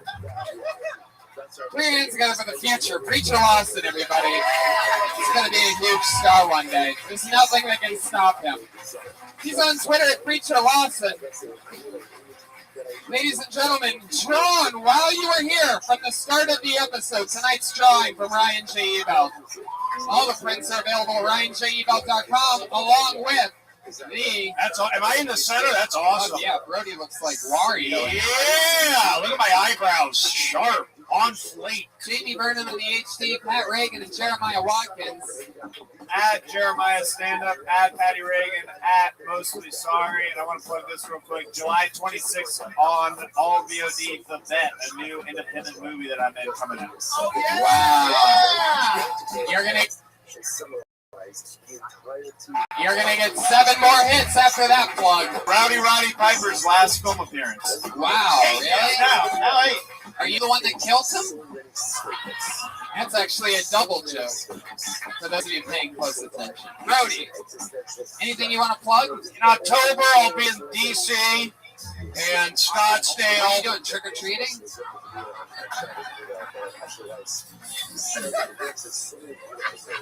I'm doing an open mic in D.C.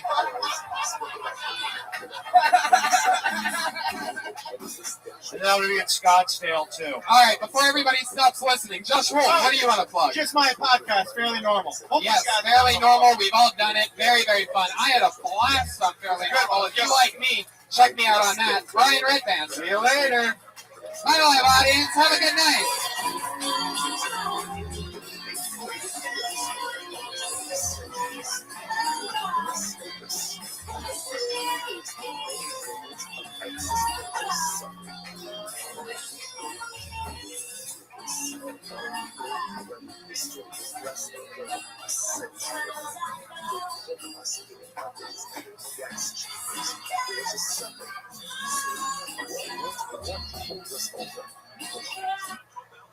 Hold us over is this principle.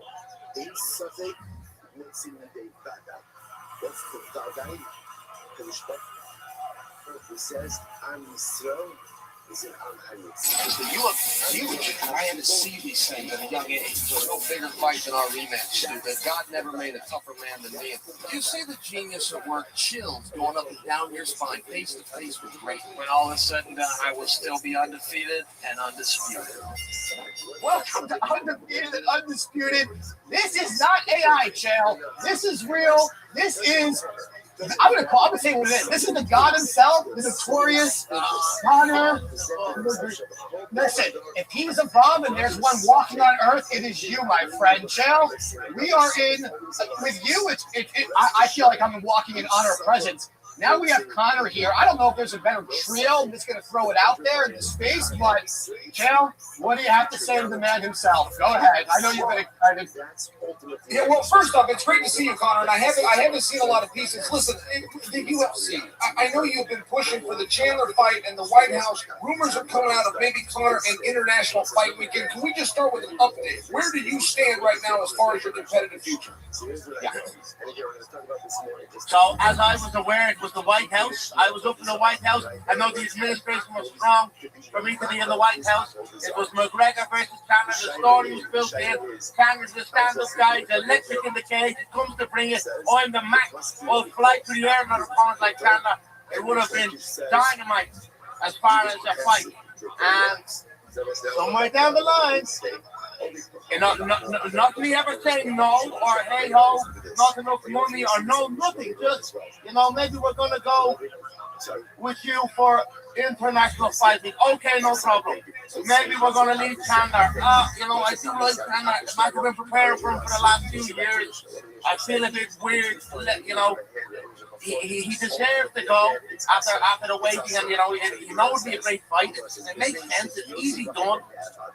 It gets me back in there, but they cleared off, and I'm not gonna be too picky. I have to get back. I'm eager to get back. I've been out and looked myself. So okay, I'm sorry, Chandler. It is what it is. What weight, Connor, are you gonna do? I'm gonna do 170, as you know. I'm a big boy, a lot bigger than before. Okay, well, we're going to offer you this opponent. Yes, no problem, I accept. Day after day after day.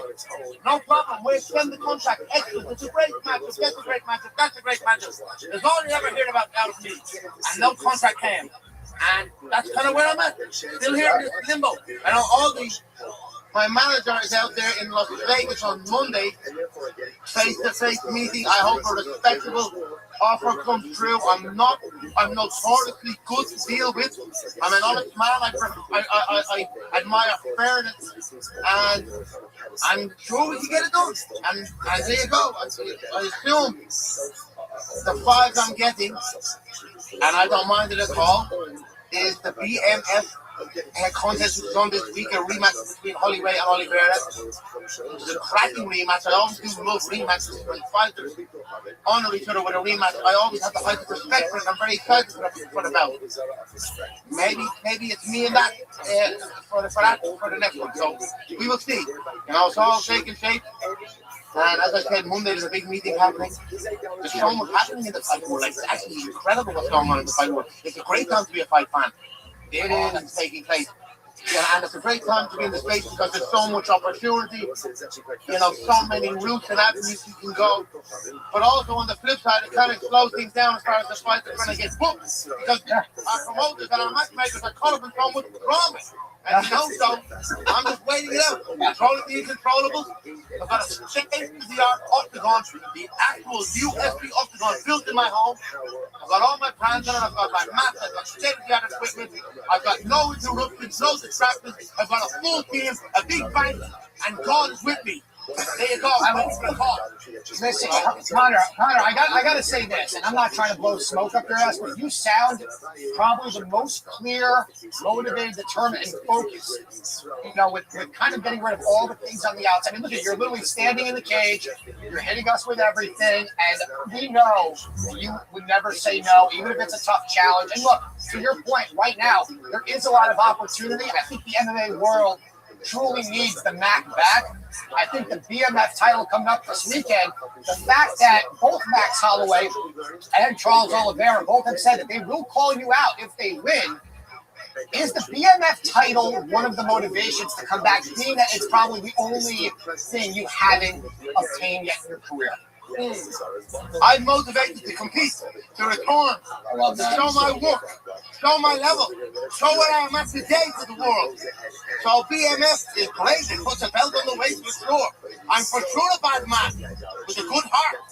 So why not acquire the BMF title? I have history with Max Holloway. I've fought and beat him prior. You know, I've had history with the country of Brazil many times over the years, and I know the Brazilian men for sure would love a chance to get one back. Now, the height of respect for both men, I think they're both bad MF. So I think having them drain themselves in the sauna and turn their little skulls into dehydrated skulls, and then claim that to be a BMF title, I don't see anything BMF about that. So that is the only space where I find myself maybe, you know, why go down to 155 and drain ourselves and then fight the BMF? BMF title was founded by Nate Diaz at 170 pounds, the creator of the belt. So the belt could be contested at 170 pounds. And I'm up for it. And I'll go and I'll take it. And I'll bring it back. And me and Nate can complete the trilogy for the belt. There's so many avenues we can go. And I'm up for every single one. Even if they thought they were going to bring me to the ring, or maybe my maybe they want to, you know, maybe it's my chance to see can they get me done in. All the best for that. And offer me some sort of no-name that they think is going to be a tough fight. No problem. Send the contract. Yes.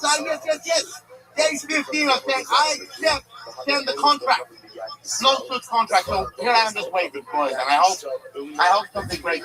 Please, God. Well, Channel, and I think you would agree with me. I do agree with Connor here at 170 for longevity. And to his point with the BMF title, I don't really know why the weight class even matters. Would you agree saying that Connor coming back at 170 at his healthiest, even if it's against Holloway or Oliveira, let it be at 170.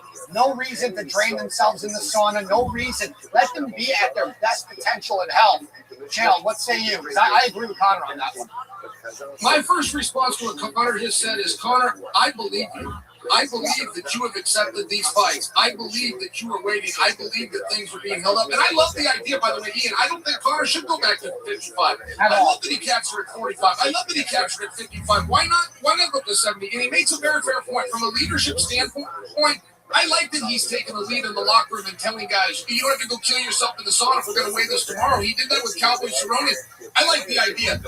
And Connor, let's just say the White House was not an option. How do you feel about potentially headlining International Fight Week? I love it. I'll be ringside with the big boss. I'll be ringside with the big guy myself, watching the guy compete for us. I'll be ringside in the truth, yeah. And then I'll be in the year. Next month, where I hit the Sin City, I'll open the top book, the eyes off. It's just like diplomatic duty. That White House event is going to be like, eyes going to be on the ring. Where they're going to be able to enjoy the event. For sure. They love to sit there and watch a fight with the Mac, and then we go to Sin City and watch a McGregor fight. I'm up for it, no problem. Yes. You won't hear no from me ever. All right, so it's 170 International Fight Week. You're saying yes to everybody. There really should be no issue then. Obviously, with the UFC, there's going to be a numbers game. And listen, Audie's the best at what he does, so you're in great hands. You guys have been together forever. So, Connor, if it's not tough... I want to ask you. Tell. Who do you want to see me fight? Who do you want for? Sure. Okay, Michael Chandler. That's the fight that we were promised. I waited a couple of years for it. Wheel me out in the White House, and I'll do the fucking International Fight Week as well. You know that's it is. You know that's a firecracker of a fight. One man goes down, and it ain't this man. Cal, you know, I gotta tell you this on a personal note, Connor. If I don't get to talk to you, I want to just tell you something, man to man.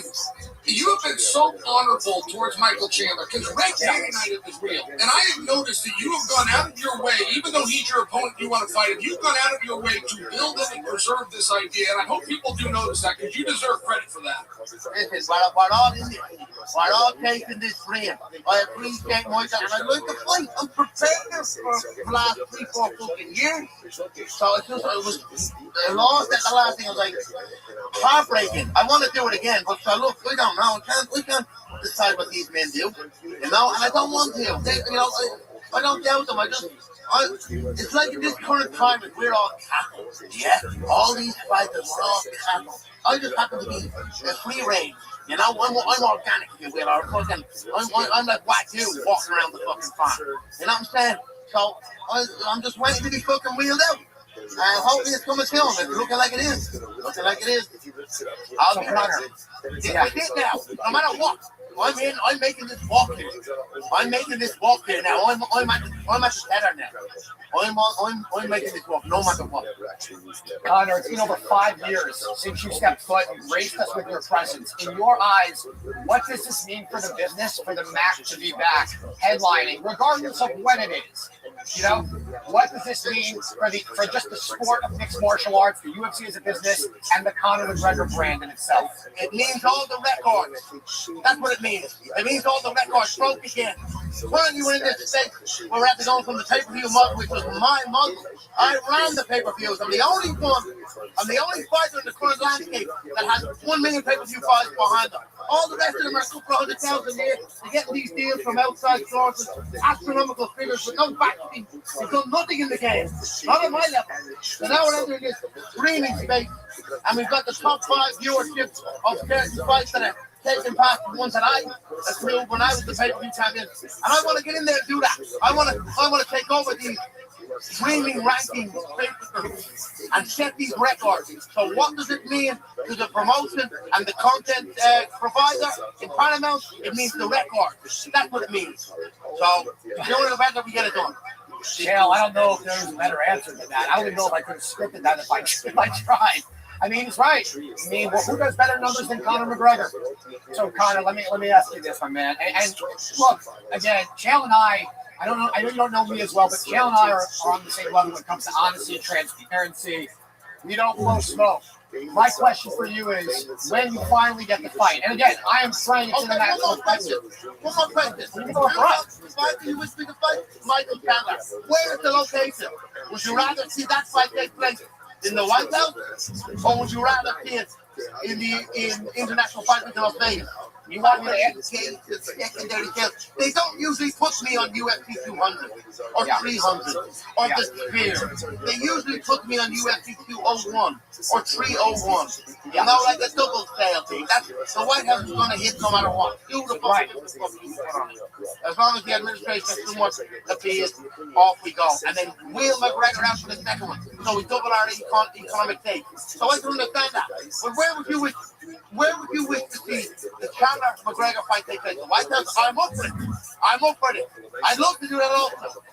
So would you like to see it there? Would you like to see the international fight? Or anyone else? Where would you rather see it? Shell, you go first. The White House or international fight week. And also, secondary question, how much do you think it's worth? How much do you think McGregor to return is worth? Someone said if your man Ben, Conor fucking Ben, is what he's worth, how much is McGregor worth? How much do you think McGregor is worth in this contract? Factoring in inflation alone, my contract is since 2018. Everything fucking is gone, even the milk and the eggs. Let alone inflation. Then you factor in. That's a big deal, them boys doing. Them boys are powerful, man. Look how we get point after that. That whole Paramount situation, even with the Paramount acquisition and all that. What did they fight in Warner Brothers? Unbelievable. Colossal. How much do you think the mic is worth? How much do you think I should say, hey, guys, give me what's the crack? You know? Is there a number? Cal, go for it. You go first, my man. You go first. Sure, the most. Whatever people are making, the most. Red Panty Night is still real. Conor McGregor is still the biggest draw. And I don't know what the numbers are currently, but Conor makes a fair point with inflation on the contract that was signed in 2018. So whatever they're paying, they got to pay it back the most. And as far as which card, by the way, that's an interesting question I would like to answer. I'm going to be at both of them. I think I'd prefer to see you at International Fight Weekend because I do agree with you. Like the White House itself is a big enough draw. Bring McGregor in. Bring in all the Irish. Let us party for an entire week. Let's turn this into an entire week event, which is something that is unique about International Fight Week. Yeah, that's where I'm at also. And also, I'll be there. I'll still be at the White House. And then whoever it is I'm facing, be it CMF, be it whoever, they bring us into the octagon, and we face off and we get that hype going in the White House lawn, and then off we all go. In this city, open the top button and enjoy yourself. I love that. I agree with that also. I'm more than for that. And Chael, I think I'm going to give a good answer here on what Conor says. How much would you pay for the match? I think that Zupa paid the wrong Conor that $15 million. How do you like that one, Conor? I think they paid the wrong.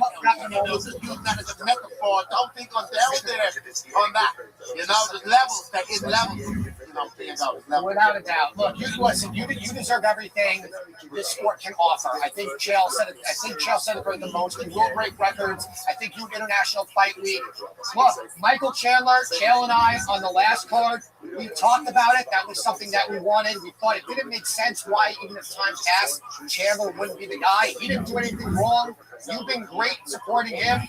But if we had a next place situation, my vote would be if Max Holloway were to win at 170 for the BMF title, you and Mac headlining International Fight Week. I don't see how you can go wrong there. I don't see how anyone says no to that. Plus, you guys also have a history there, not me. But you fought. Yeah, I think it was a cracking contest also. It was great. Holloway and Oliveira as lunch. That's the truth. I see them as lunch. So I'm up for it. No problem.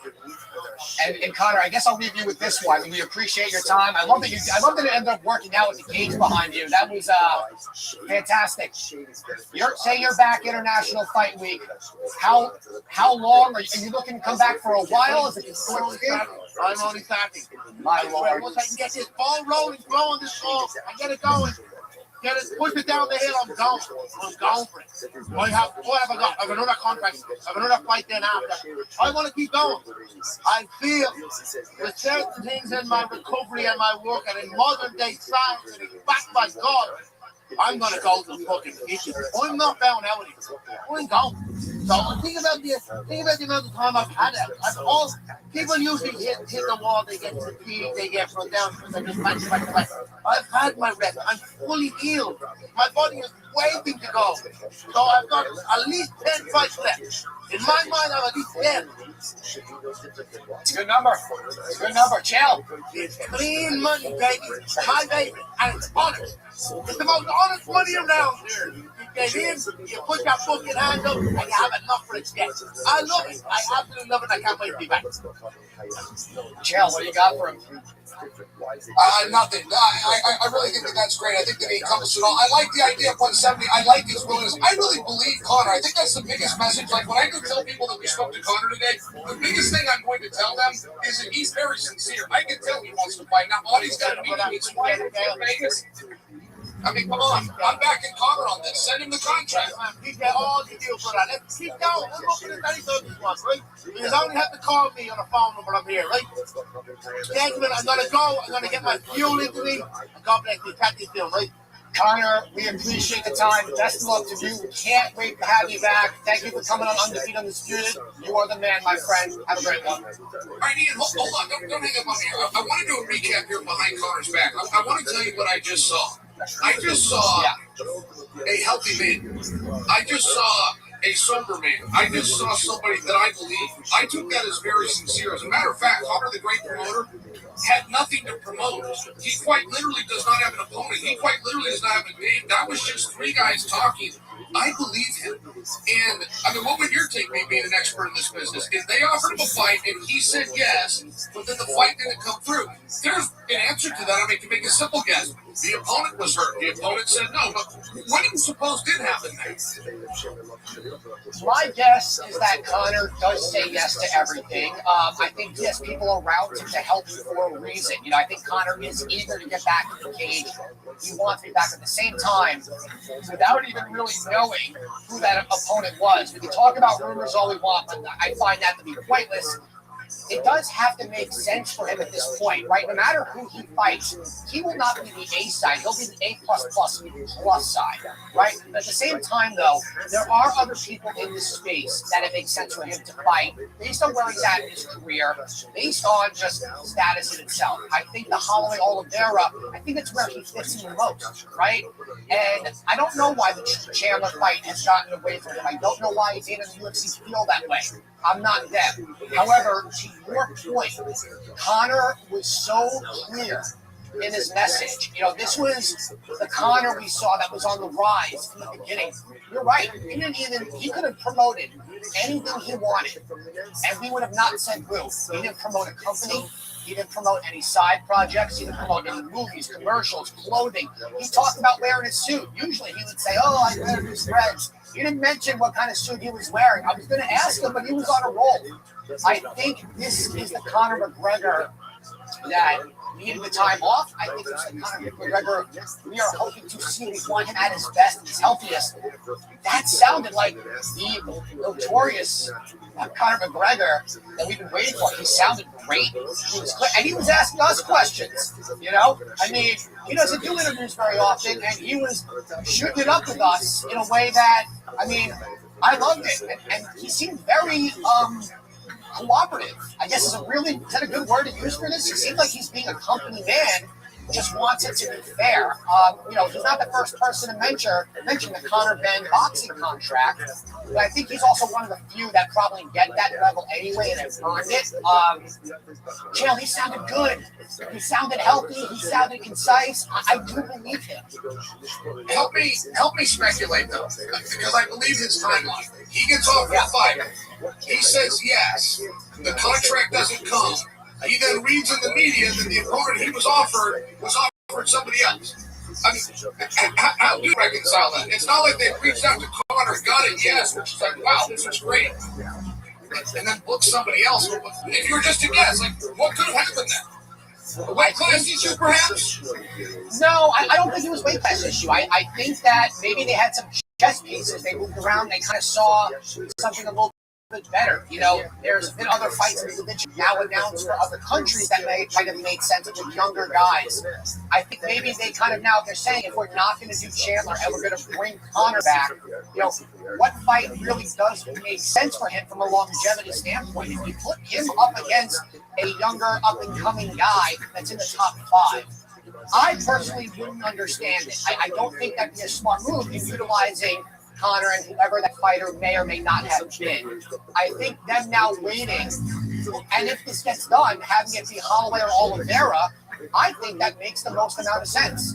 And to me, that's a no-brainer. And to have, and listen, as much as we sometimes joke about the BMF belt not being a real belt, this may be one of the only other times that having that in the main event makes sense without another title on the line. Although they still could put another title on the line that night. It could be a flyweight title, it could be a women's title. Conor knows the business. He's not a dummy. He even said there's no point in putting it on the White House. It's going to sell itself. So put me on a card or I'll sell it for you.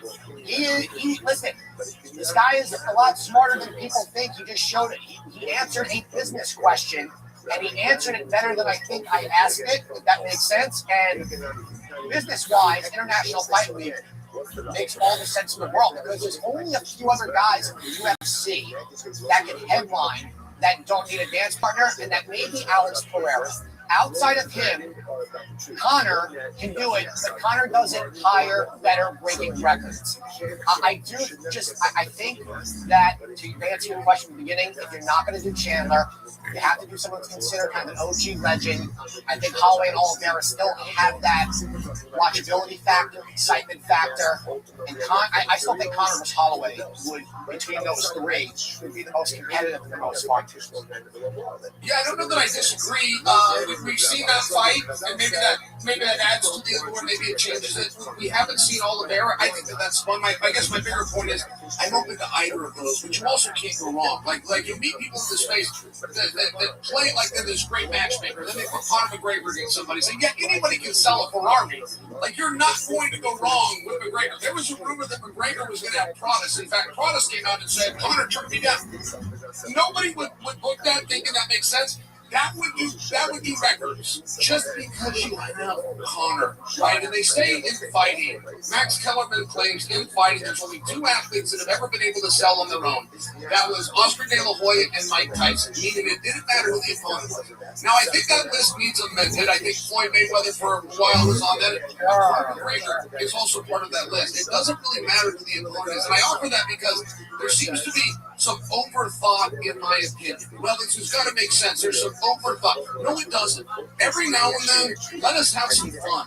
Every now and then, as MMA fans, we get a James Toney or we get a CM Punk, we get Brock Lesnar, a fun thing that ended up working out. But I'm just sharing, every now and then we get to have fun. That interview was fun. Conor McGregor is fun. We want Conor. Bring us Conor.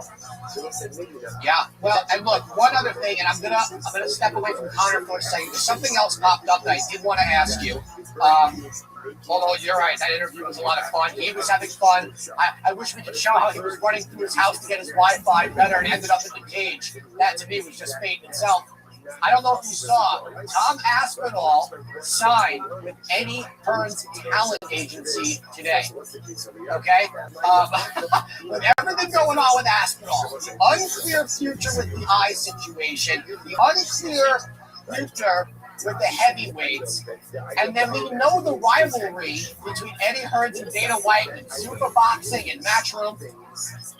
How is this a good idea for Tom Aspinall if he wants to stay with the UFC, be the heavyweight star that he claims he can be? I don't doubt it. I think at his best health, Tom is obviously still the champ per se.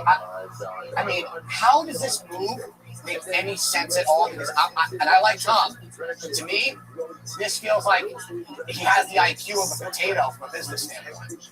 I do not want Tom to get used. I don't want him to be a little pawn in a game of chess. It felt like, with no details, right? I'm just a fan that saw the same thing that you did. It felt like he was being used. And Tom's a British guy, Eddie's a British guy. If you're Tom and you're a fight fan, you're going to admire Eddie Hearn. You just are. You're going to grow up around Eddie Hearn and Matchroom Boxing. Tom has a fantasy of being a boxer. So if you get that phone call from Eddie, and he says, I can help you, I'm going to fly you out on my private jet, I want to sit down, I want to do business, that's a very seductive thing. And I'm okay with it. I just want it to be sincere. At this point, and again, it's just my reaction. I don't have inside information. I feel that Tom is being used. Yeah, but here's the thing though. He's on the UFC roster. We both know Dana does not really let people go out of their contract, right?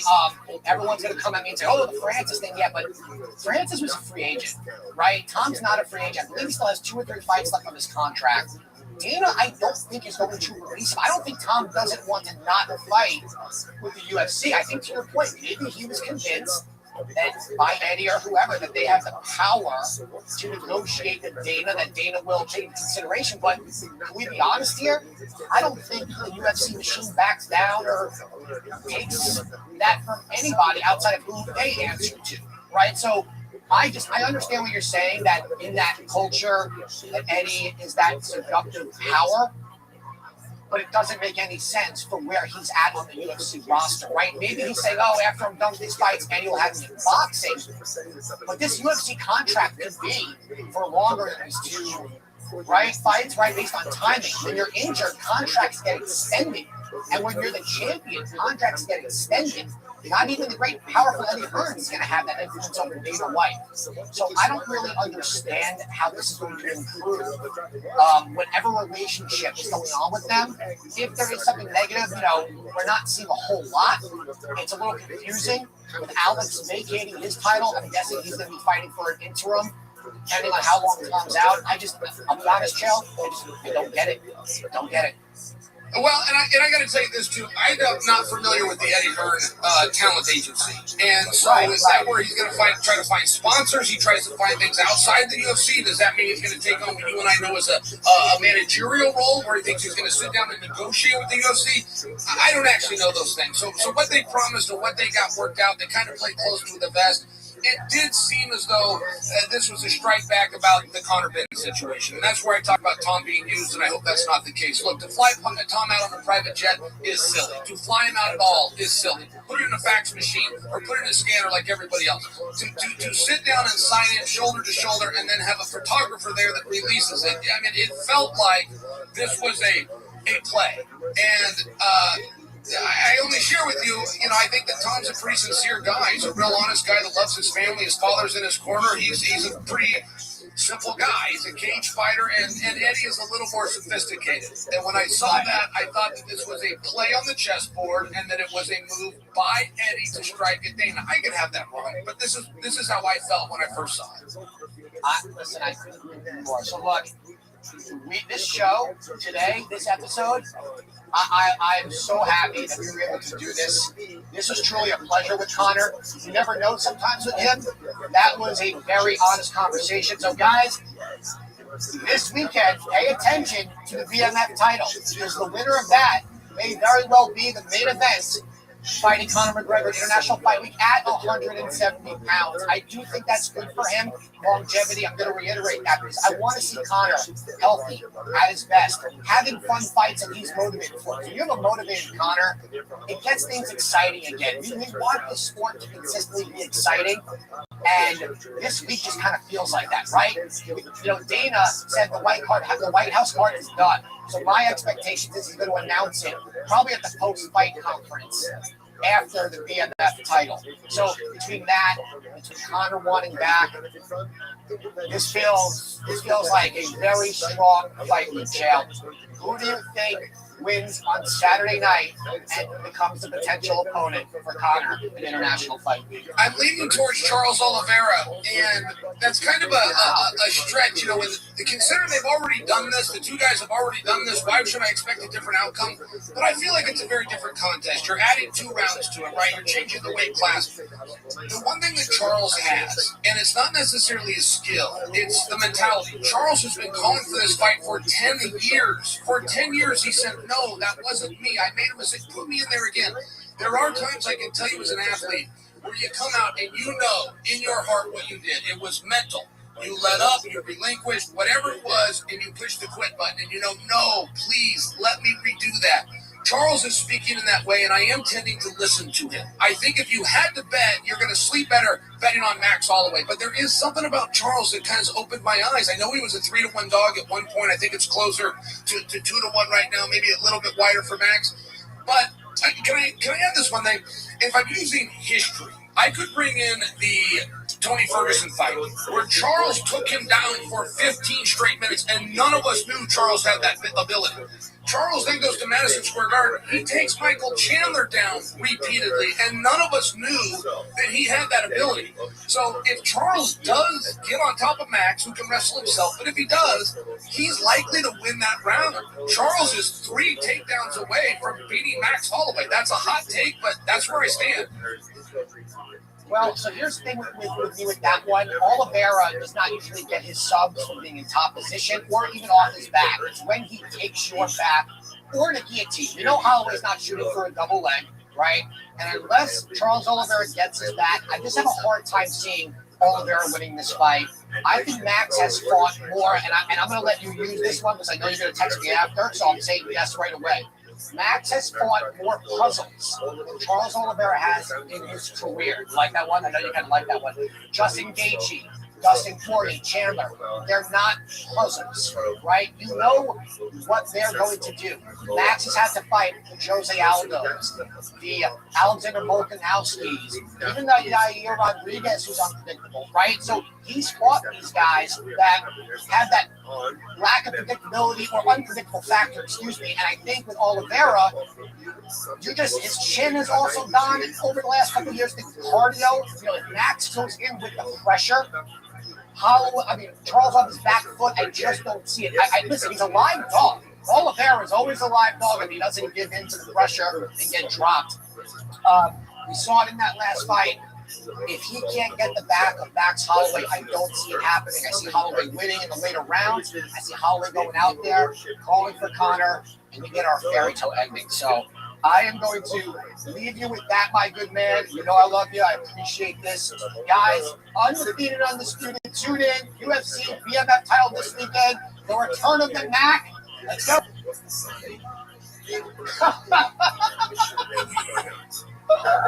Oh, he's up. He's up.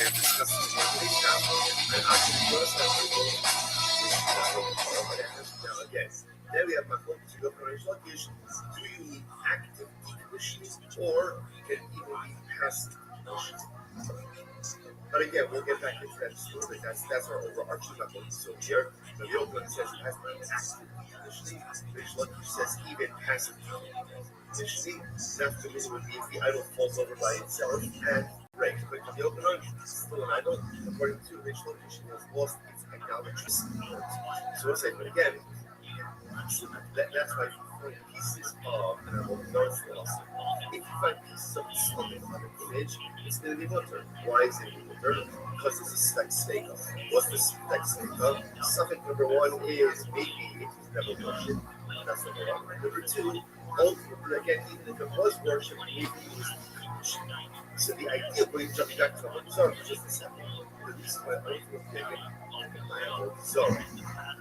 It does not work because the reason we say ain't something what's in the ultimately again the something that maybe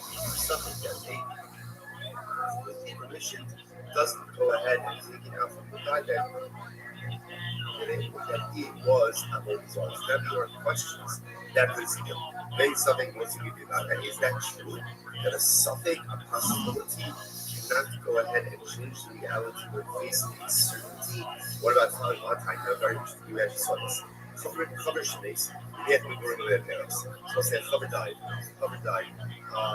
And again, translate, I've done a special show to a member of our share from South Africa by the name of Ian Meltzer, who I was just through Belron, another member of our share in Toronto. Oh, Hashem, we have a lot of beautiful family, not just in the States, but Hashem around the world. Certainly, he messaged me via mail. I translated the Clubber a few days ago as fuck. So the truth is, it's not really a fair definition. Rashi, remember, again, 2 days ago, goes ahead and translates Clubber as a person who is careful with the laws of Tum and Tara to the point where even eats his food with Tara. Even what we call non-sanctified food, he is not meant to be in a state of ritual purity, and He's also careful with Trumas Maestros. So that's the definition of a chaver. So it's interesting for me to ask, he said, why do you call a chaver? Like chaver means a friend. What's the shot of that? So perhaps the yisod is like this. Who's a chaver?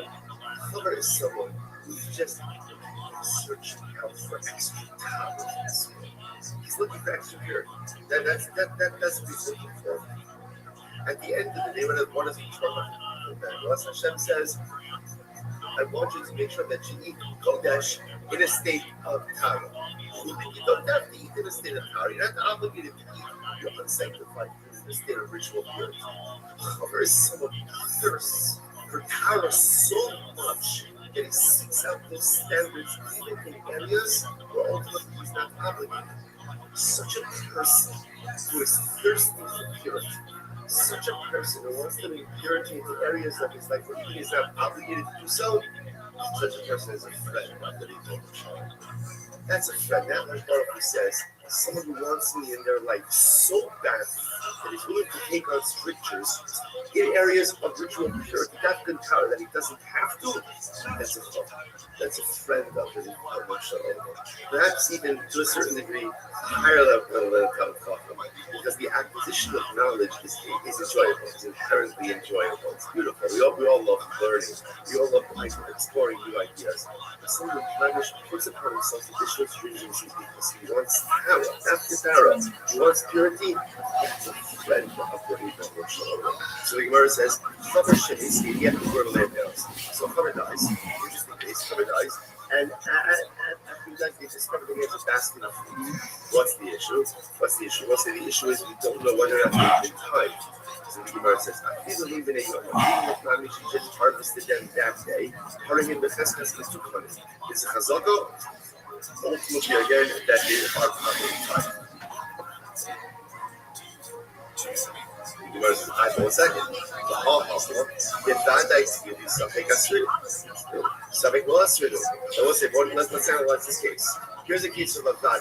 What's the vadai? The certainty was they were tevel. That's for sure, right? Tevel's untied produce. So why is that a vadai? Here's everything starts out as untied produce. So you have the vadai that it was untied. Safek, maybe the chaver did time it, maybe he didn't time it. What do you see from here? And what do you see from here? Then ultimately, again, a suffix possibility that he did goes ahead and overrides the vadai that it certainly was tevel. So you see something close to the vadai, to which the Gemara says no. Hasam vadai. That's not true. That's not a suffix in vadai. That's a vadai in vadai. What's the case? The vadai asks you. So it says it said that it was tevel. Vadai was tevel. Certainly it was tevel. And also vadai that what? That he ties it. He wants to do the Kenina Kosa. You know what Kenina Kosa? Kazaka Ahaver Shein Motsi Davar Shein Mitoka Mukakasa. So again, interestingly enough, it's fascinating. If the cover will say again, can you imagine moving yourself to the level where there's no suffix that you've done the right thing? You have to understand, right? What does that mean to get to that level where the halacha looks at me and the halacha says, this guy certainly did the right thing. Our chaver does not leave untied produce in his possession. From the moment it comes in his possession, it's tied. And therefore, there's no suffix in vadai, there's only vadai and vadai. Incredible. Levi says another possibility is. You know, it says suffix to suffix. Interestingly enough, maybe it's a suffix and a suffix house. So what does that mean? Afshar the abad kilaboshia. Already on stage, yeah, hi everybody and welcome. Holy moly, how excited. We have a very, very special episode me ready for you guys. I'm so excited to be here. Another wonderful Monday. We're here with Clean Cut Brian Redband, everybody. Look at him. Hats off to Brian Redband, literally looking good. You say clean cut, but most people say creepier than ever. Who says that? Anyone that sees this mustache. Who prefers Brian's new look over the hidden under the ball cap? See? I'm only doing this because I'm about to go on the road with Dean Del Rey, and I just, if you know Dean Del Rey, he has a really big mustache like this, and I bought this, so I'm ready. You're going to dress up? I'm dressing up. I'm becoming a Del Raiser when I'm on the road with him. Wow. You're going to raise Del. Yeah. Well, that should be interesting. Who would have thought that people get double the Dean Del Rey? I know. With the Tiffany Haddish in the middle. That's right. That's right. She's the opposite of Dean Del Rey. Exactly. That's more like Dean Del Rey J. That's really funny if you know Tiffany Haddish, but since some of you don't, just laugh now. Google it and then laugh later. Yeah. Exciting show coming up on Wednesday. Oh yeah, Death Squad Secret Show number 2 is going to be here Wednesday. We have Mark Maron, Steve-O, Joey Diaz, Neil Brennan, Bobby Lee, Rory Albanese, which is used to be the producer of The Daily Show and the writer, and Mike Black, Tiffany Haddish, Tony Henson. We're all going to be here. It's stand-up comedy Wednesday night. Yeah. Is that at 10? 8 o'clock, and there's a couple surprise guests too. Surprises on top of Marin, Steve-O, Joey Diaz, Tony Hinchcliffe, Neil Brennan, Bobby Lee, Rory Albanese. Mike Black. And it's Mike Black's birthday. Wow. So yeah, it's a good fun show. That's going to be exciting. Yeah. I was just in Toronto this weekend and performed in front of 3,400 people at the Sony Center and had an amazing set. Got heckled by a crazy Canadian lady. Handled it extremely well for 7 minutes and lit her ass up. And now I'm famous in Toronto, everybody. That's what happens if you have one good set in front of 30. Did you catch it on video? Did anyone catch it on video? Or I'll bet you there was a few creepy YouTubers out there. Out of 3,400, yeah, there has to be at least a few. But I got it all audio recorded, and it's pretty amazing. Yeah. That's why it's so huge in Canada. It's insane. A lot of Kill Tony fans stuck around afterwards for the long meet and greet. So thank you, Toronto, for an amazing time. And yeah, some exciting news perhaps being announced next week about something about Red Band and Tony in Toronto. Oh yeah, that's right. Let's not make it official just yet, but it could be a special announcement in the next episode. That has to do with Toronto and us. That's right. Man, your breath smells like fish. That's because we just had delicious fish tacos, everybody, from our one and only sponsor, put your hands together for her. There she is, right over there, the lovely Elise Lane. Before I jump into that, I will say, even though they're not our official sponsor, a cool t-shirt company called Homage, based out of Columbus, Ohio, sent me this amazing Ohio State Buckeye shirt. Yeah. Asked me to wear it on Kill Tony, and of course I will. This company's really cool for anyone that grew up in Ohio because they pretty much take old designs and they reprint them. Like they have a lot of Surf Ohio shirts that are one of my favorites growing up, and a lot of the old logos and designs of old Ohio stuff. They sent me 3 amazing Buckeye shirts that I'm going to be wearing over the next however long, and also a you know what? I'll just keep it. I'll keep that as a surprise too. I will tell you, it's a professional wrestler on a T-shirt because they heard that crazy Rogan episode. Now, Elise Lane made us fish tacos, but I always tell Elise, you know, you're a gourmet chef. You're a professional recipe checker. She is a top-of-the-line 5-star chef, people, and she cooks us gourmet meals. What I used to do is I used to tell her, write it out fancy like you would, you know, for a recipe. Maybe now read it. And I had trouble reading it a couple times because they're weird French words sometimes, you know, this or that. And then I realized, why should I say what she made us tonight when our associate runaround producer, Josh Martin, notorious for his speech impediment, notorious for his commitment to Kill Tony, why don't I have him read it into the microphone?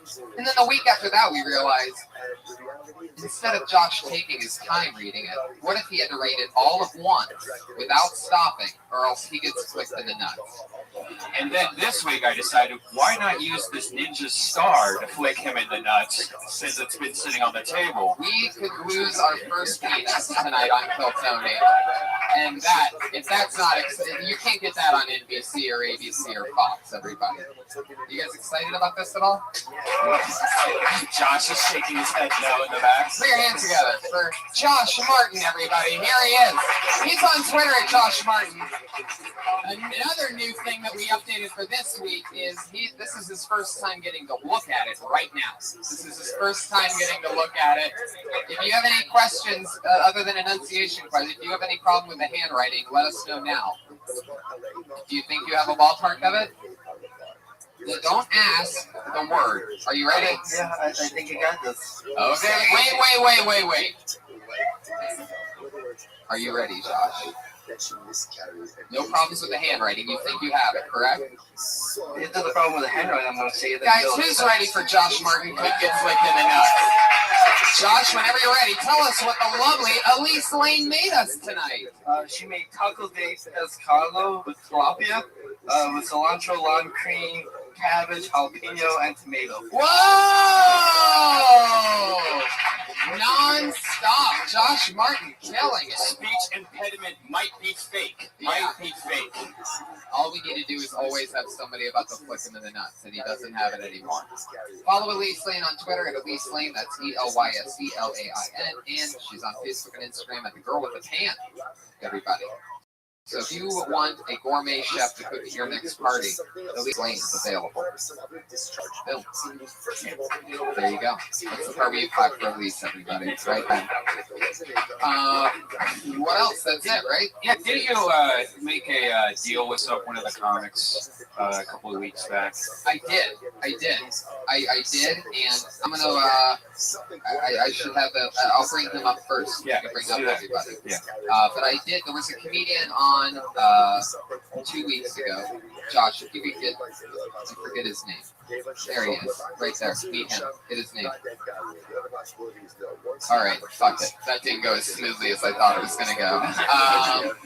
But anyway, I realized I've seen him for the last few years doing stand-up comedy, and actually, I'm going to wait for this. I'm going to wait for that. We're going to bring up our weekly head of security.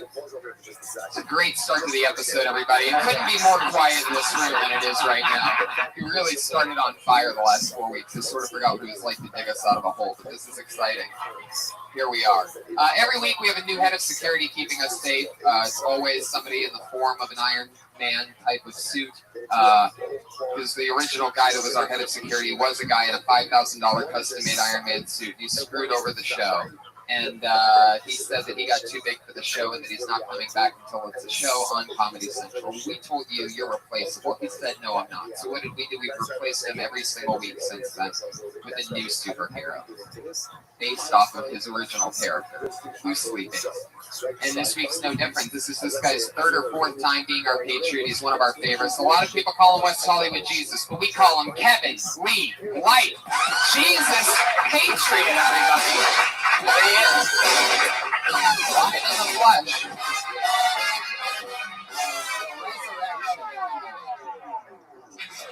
There he is.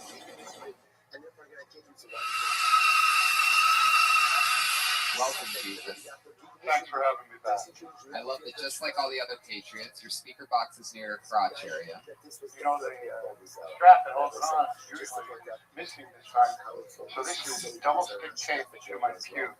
Really? So if you see me fiddling around out there, I love that. You're on fire already, Jesus. Really excited. How's things been? Anything crazy happen on the streets of West Hollywood lately? You're always out there. A lot of people see you. You're one of the most famous fixtures in Hollywood. Anything crazy happen?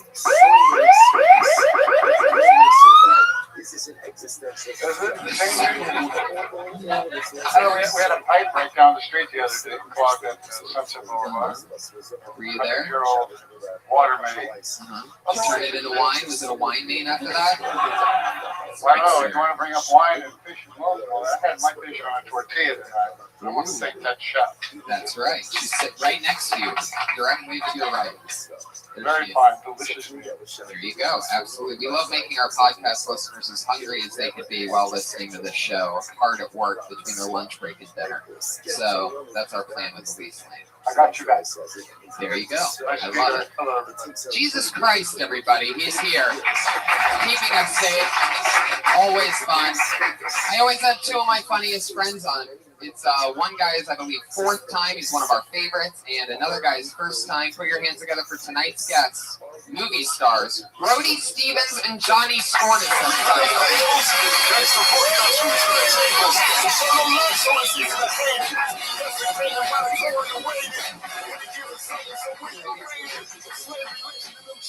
Brody has been on so many times. Johnny's first time.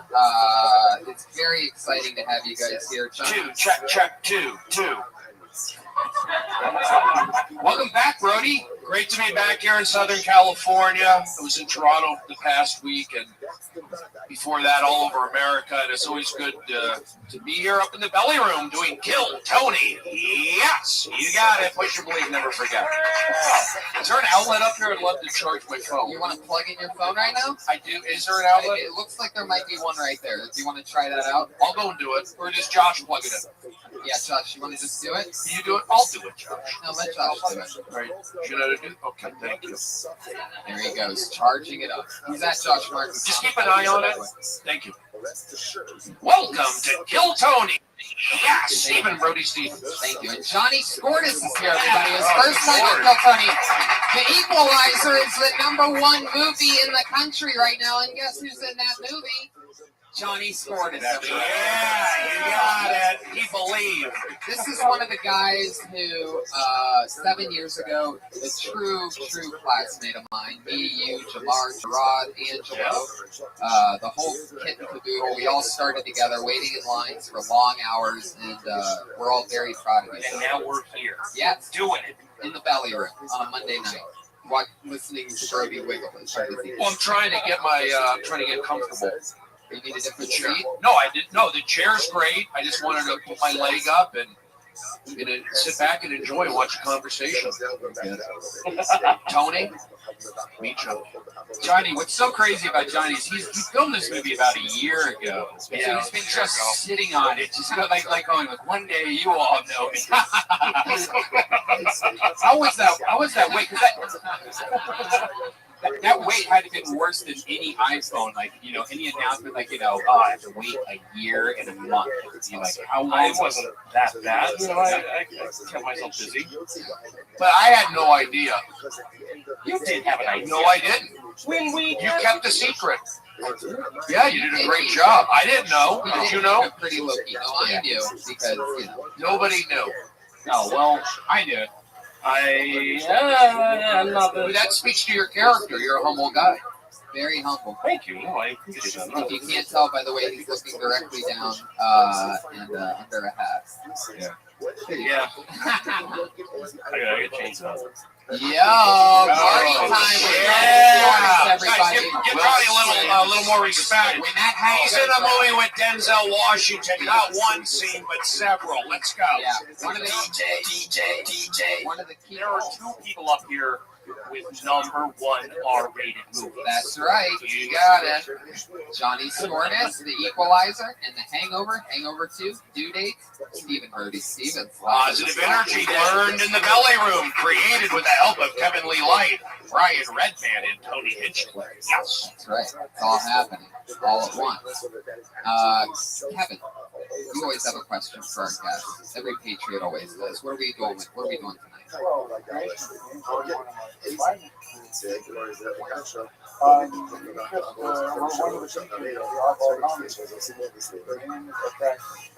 What was your highlight? The highlight of my oddball tour experience? Oh, just the camaraderie backstage, getting the opportunity to host the main amphitheater, training off with Jeff Ross and learning from one of the masters how to host a show and keep an audience engaged. And it's a good feeling to travel across America and know that comedy is the new rock and roll. And I'm Jackson Brown. You got it. Let's push. Thank you. Johnny, the Lord sees all and knows all. Is there anything you might want to message these fine people about the time that you dressed up as the boy on Halloween as the boy from the movie Up? Oh boy. Okay. A couple Halloweens ago. I was here for this night. That sounds adorable. Oh, it didn't end up that way, but I had good intentions to start. I thought that everyone was going to be dressed up over here, and for Halloween, and I was like, I'm going to go to the comedy store. I'm going to have a great time. Everyone's going to see my costume. It's going to be great. And I dressed up like a fat little kid from Up. And then I got here. He looked adorable. He's got the little orange flagpole sticking up in the back, a little Cub Scout hat, little strap with medallions on it, short khaki shorts. But I was the only person in costume. Yes. And And so then he got I drunk. proceeded to I was throwing back like little mini bottles of Jack Daniels, and then I ended up throwing up on the piano downstairs in He front of everybody. projectile vomited in front of all of us while we were smoking pot. And when I got my barf badge and that that's day. always funny, but when the buddy is dressed up like the little boy from Up and he's projectile vomiting on Halloween night after a long night of drinking, that was perfect. Just humble pie everywhere. It was actually DiGiorno's pizza that I had at my brother's house down the street. Share with us. Do they deliver? It must be that area. Johnny, share with us something cool about working with Denzel Washington. I mean, something everybody must wonder. You've been there, you worked with him. What was that like? It was really cool. It was really intense. He's very focused on his craft. But in between takes, he likes to fuck around. And there was one time where there's like all this sawdust on the floor, and I started like doing like the James Brown dance, and he comes in. He's like, "Oh, you do a James Brown dance?" I was like, "Yeah." He's like, "Oh, okay." And then he starts doing the dance, and then we have like a dance off in front of the whole crew. Wow. And you know, he ended up winning. Of course, it's Denzel Washington. Clearly, he was on Soul Train, so he had a. Is that true? No. Oh. Just do that in. You know what's funny? In the film, he actually has a joke about being. Are you serious? Positive push. There you go. Are you serious? Yeah. There you go. See, we believe things happen. You haven't seen The Equalizer yet, huh? No, I've not. The only equalizer I've seen has been on my iPod. You got it. Volume limit on. What was that? Is that a foghorn from Long Beach? Guys, this is so exciting. We're going to have so much fun. You know the deal. Comedians signed up with a chance to do a minute in front of you guys and then chat with us on a live podcast afterwards. So, you know the deal, comedians, you get 60 seconds of uninterrupted stage time, but you know that 60 seconds is up when you hear the meow of a kitty. Here it comes. Oh. Right about motherfucking now. Oh. Are you making that sound yourself, Brian? That was pretty cool. Yeah, 60 seconds, you'll hear this. Aww. That means we'll wrap it up. That's or else you're going to get the angry West Hollywood bear. Oh, we got helicopters. It's like stand by.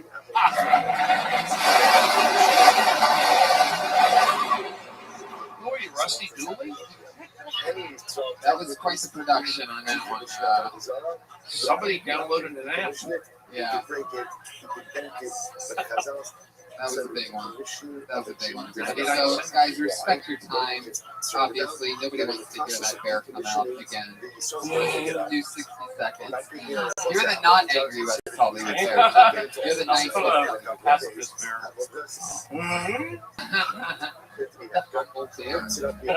Oh, yes. So, what we were talking about earlier was there was a comedian on 2 weeks ago that I've been watching get better at stand-up for years. And he gained a lot of weight. He did. He gained a lot of weight, and I kept noticing it, bringing it up, and I noticed that he was very dismissive of it. And I asked him, do you ever talk about being heavy? And he said, no. And I go, well, you should. He goes, if I come back in a couple weeks and only do a minute of that joke or whatever, then can I come on and work it out there? Fuck yeah, you can. Let's make a breakthrough. So let's help him talk about the real him. Put your hands together for his first time talking about his weight. It's Watt Smith.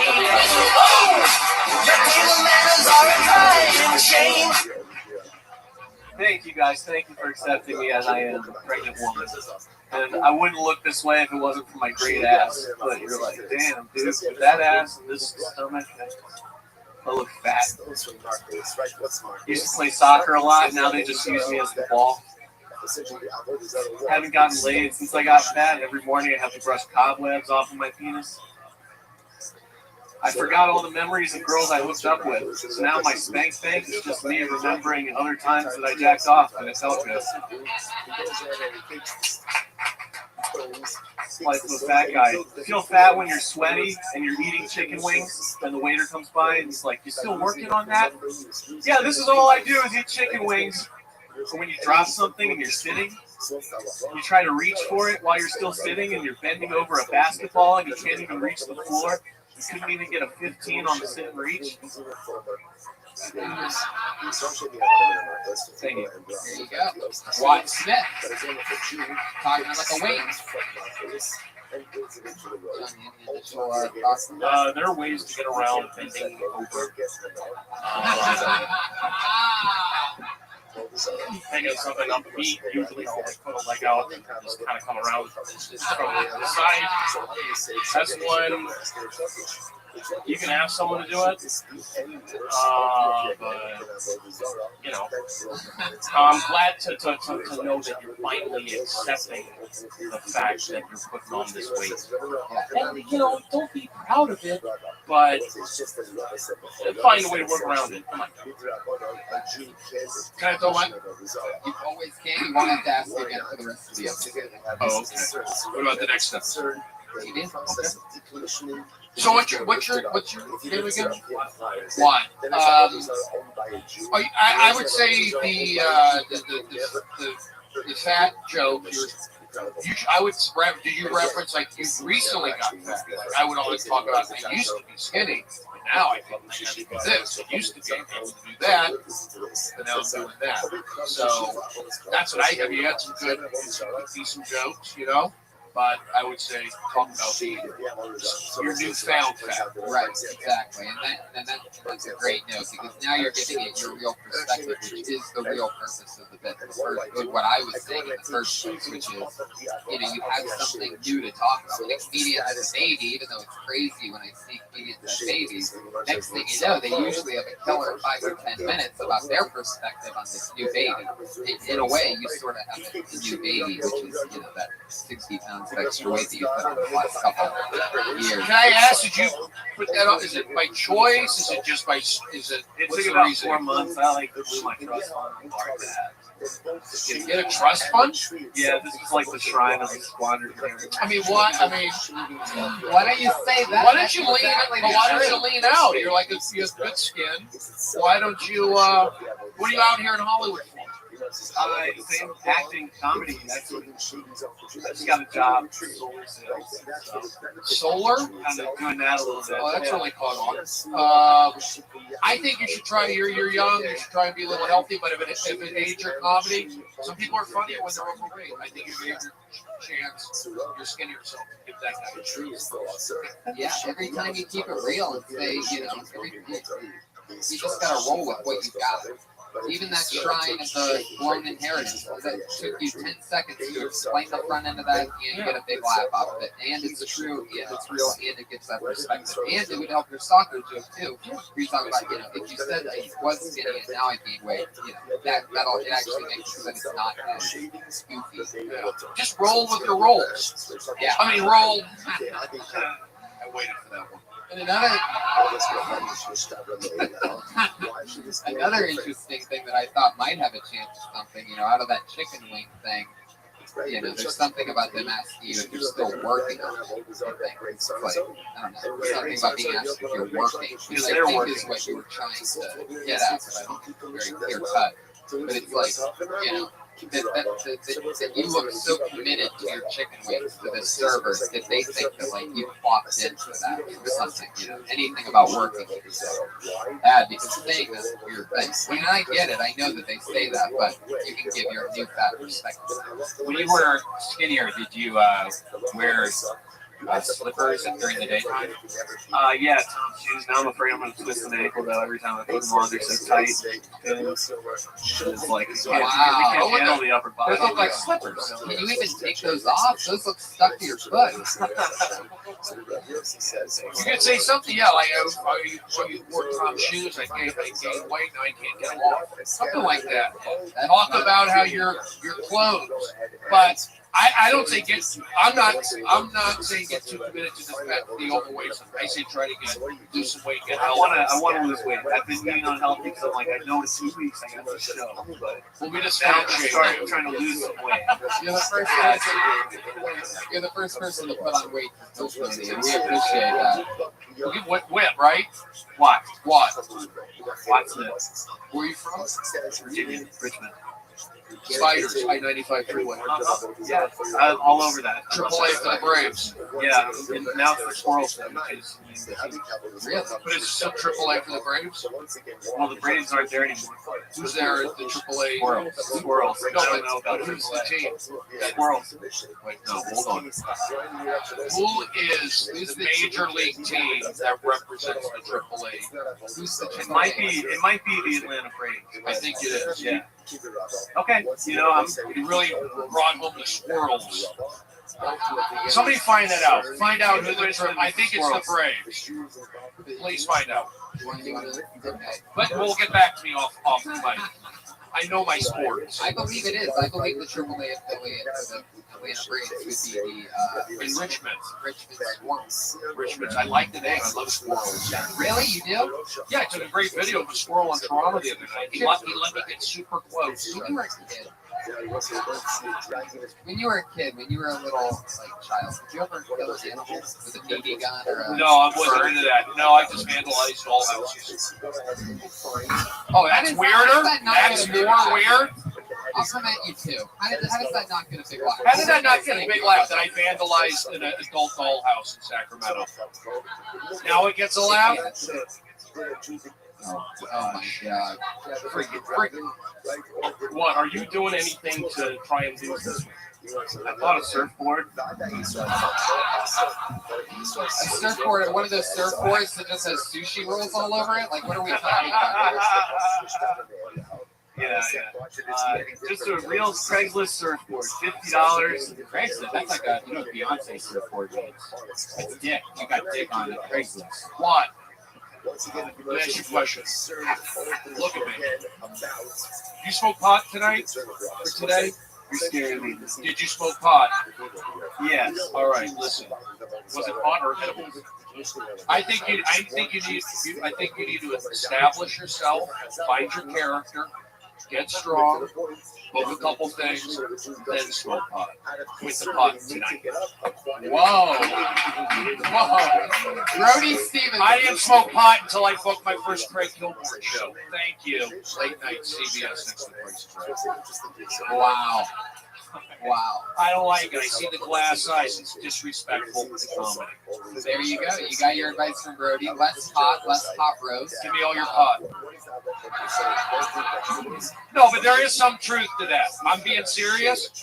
The pot thing, you're going to make bad decisions on pot. How about, I just think I didn't smoke until I found my voice, my character. I'm not going to say smoke or don't smoke. I just think you're probably better off not doing that till you appear in Hollywood. This is the major league. So it's like,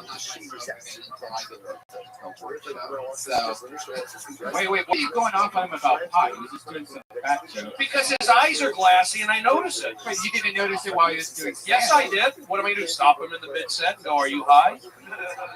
I saw they were shiny. I'm just saying, maybe that. I think he performed well. I think the joke. I'm not saying he didn't, Brian. It might have something to do with that. Oh, my bad, guys. Just saying. Oh, you just got double air horn. I got double air horn? Yeah, you did. I don't know how to do it. I've never seen it happen before. You just did it. It's okay. I'm doing fine. I'm not harshing anybody's buzz, but I'm saying, I do a lot of shows, I talk to people. Smoke pot, but if you're trying to make an impression and your eyes are all glassy, I'm thinking pot. That's all. Do I smoke pot? Yes. But I have a regular gig. And the day that gig stops, I give up pot. Now, Johnny, did you always talk about your weight from when you first started stand-up, or did you wait a little bit too? I waited a little bit. Yeah. Before I started doing that. Yeah. But, How did it make you feel when you started talking about it? It's what hit. Yeah. Yeah. Just taking whatever the hell it is that people see with me on stage, letting them know that I know what they see. And then, you know, I get to work in other stuff. Do you see why? Why did I scare you? You can't be scared. It's the test, man. You scared me. Like a cop? And they got the neighborhood watch. Check this guy. Check the African American guy. Welcome to Ferguson. Is that Big E from the WWE? Who let Big E in here? Former Intercontinental Champion Big E, ladies and gentlemen. Heckling from the back of the room relentlessly. A live podcast. Thank you, sir. There you go. Jesus has a question. I was going to say, wear something tight. Ooh, you're wearing a movie. You know you can hide a lot. Yeah, take Johnny. Yes, and I'm proving this. When Johnny's done with the show tonight, he has to take his shirt back up on the curtain. I didn't say that. Watt, we love you. You got a special 1 minute guest spot. You talked about your weights. There he is. Watt. Give J.J. Watt a nice hand for the Houston Titans. Texans. On Twitter at Watt Smith, right? Tennessee Titans. There you go. Watt Smith, everybody. What's he going to eat later? Watt. Whataburger. That's delicious. Oh, this is exciting. I met this gentleman earlier. Put your hands together for Peter O'Keefe. Yeah! You should have known by now. Easy does easy.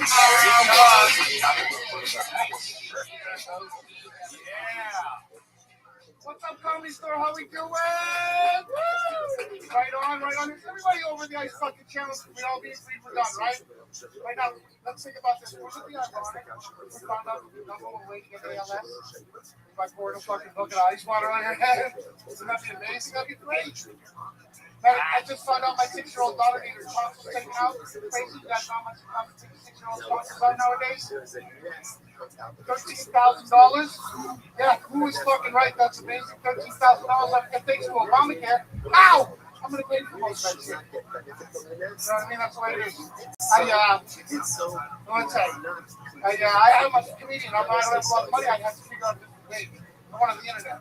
I found out I'm like 2 YouTube videos. You know what I mean? If I just figure out how to cauterize the wounds, I hook that bitch up. Just hook her up. Yeah, I told my 6-year-old kid. Yes, I did. I had to go on the internet. I had to figure it out. I didn't know what to do. I didn't have the money. I'm frugal like that. I found out for $13,000. You want to finish it? You want to try? $13,000. I can buy 12 kids from other countries. There you go. That rarely ever works when you want to finish it. Usually never ever works. True. Okay, so Peter, you have great, confidence. Sure. And I think you can, that could go a long way. You connected with Brody a couple times. You felt his energy. You called over to Jesus at a good time. That all makes sense. I think a lot of the stuff in between that, though, what I noticed about your stuff is that your energy sort of carried it and told us where the punchlines were. But if your stuff was written out on paper, somebody had to read it, it would just read like facts. It would read like because of Barack Obama, I have to pay for that shit. It's like, but that's your, first of all, you went political, which is always weird. Second of all, there's no punchline and you just bashed Obama for a second, which is also weird. But I get it. You're from Florida and you have a goatee, so you must be a Republican. No, not at all. No? Libertarian, baby, libertarian. Oh, but that means you won't vote for the black guy.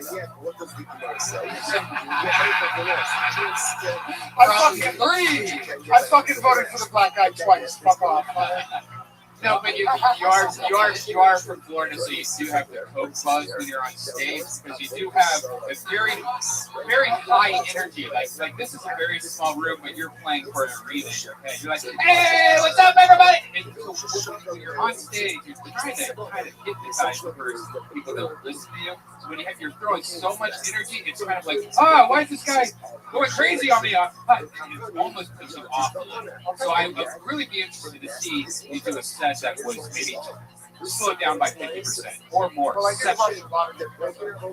But when you rush it, it's like, oh my God, why is this guy screaming at me? Instead, I would rather you just be like, hey, For a bar, always better to do anything at normal speed. Go doing a minute at normal speed. It's hard to do that. Girls she'll always make those weird adjustments. You have 30 minutes of solid material, and you get the Tonight Show. You don't see people going to the Tonight Show trying to get as much as they can just because they have a 4-minute spot. So then I'm like, you have to just do it your own speed. Brody Stevens is here. Steve Brody Stevens. I would say my only red flag was the use of the F-40. Unnecessary. I would say I like stage presence. You want to call it confidence, whatever.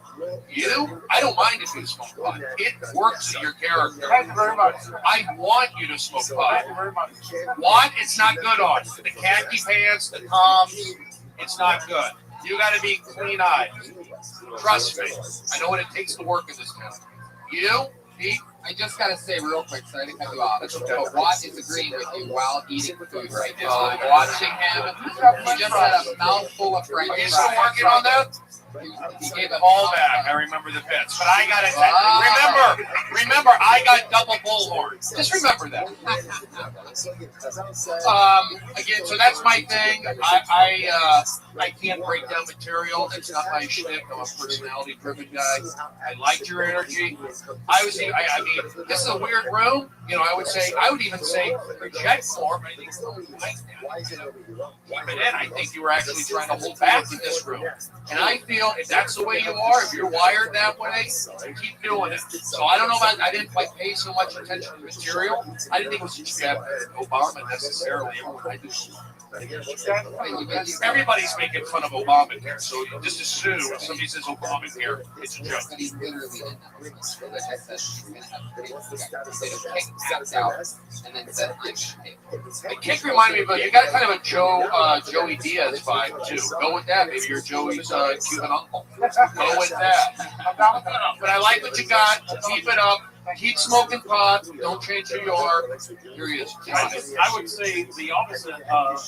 Go even further with it. You have a very ice road trucker thing. When you come up on stage, and if you were just to let everybody know that you're a fucking ice road trucker, you do meth, you do all these fucking things. You're from Florida. That the people who will accept you more than the people who wouldn't. Yeah. So, truck on. Yeah, it's true. You know what? I really like that note. You talked about being from Florida and what you look like while doing that exact energy. There's no way it doesn't feel. And so, your take on Ice Bucket and your take on Barack Obama is nothing compared to your take on you, which is what people really want. But you could also play like a Latino guy from East LA, like a Danny Trejo guy. I'm serious. You got to think across the board. Only Arabic or Israeli.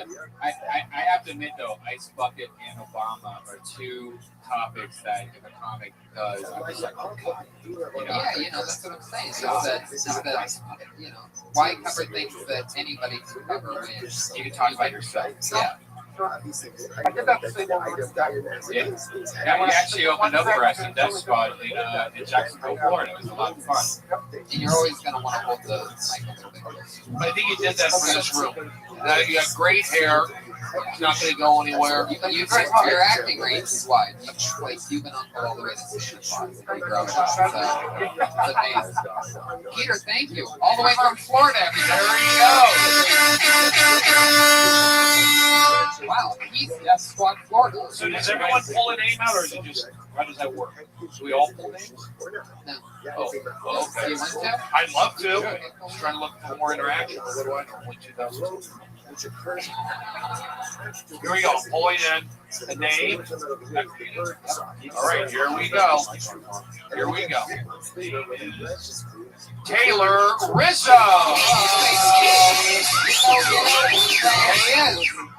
What's up, guys? I drove here from South Carolina, and originally I was planning on a trip to fly out here, But everybody kept telling me that if I even step into an airport with this beard, that the TSA is automatically going to pull me aside for a strip search. And I think that's bullshit. And I wanted to figure out a way, like, if they're going to waste my time, I want to figure out a safe way to fuck with them and waste their time, you know? And I was thinking, like, what's the policy on smuggling things in your butt?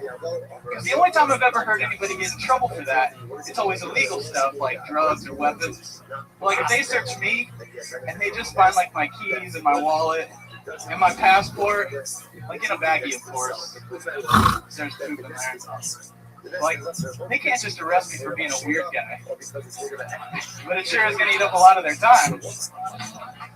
All right, that's my joke, guys. Thank you. Fuck yeah, buddy. That's hilarious. That's really good. Thank you. That's really funny. I don't know what it is.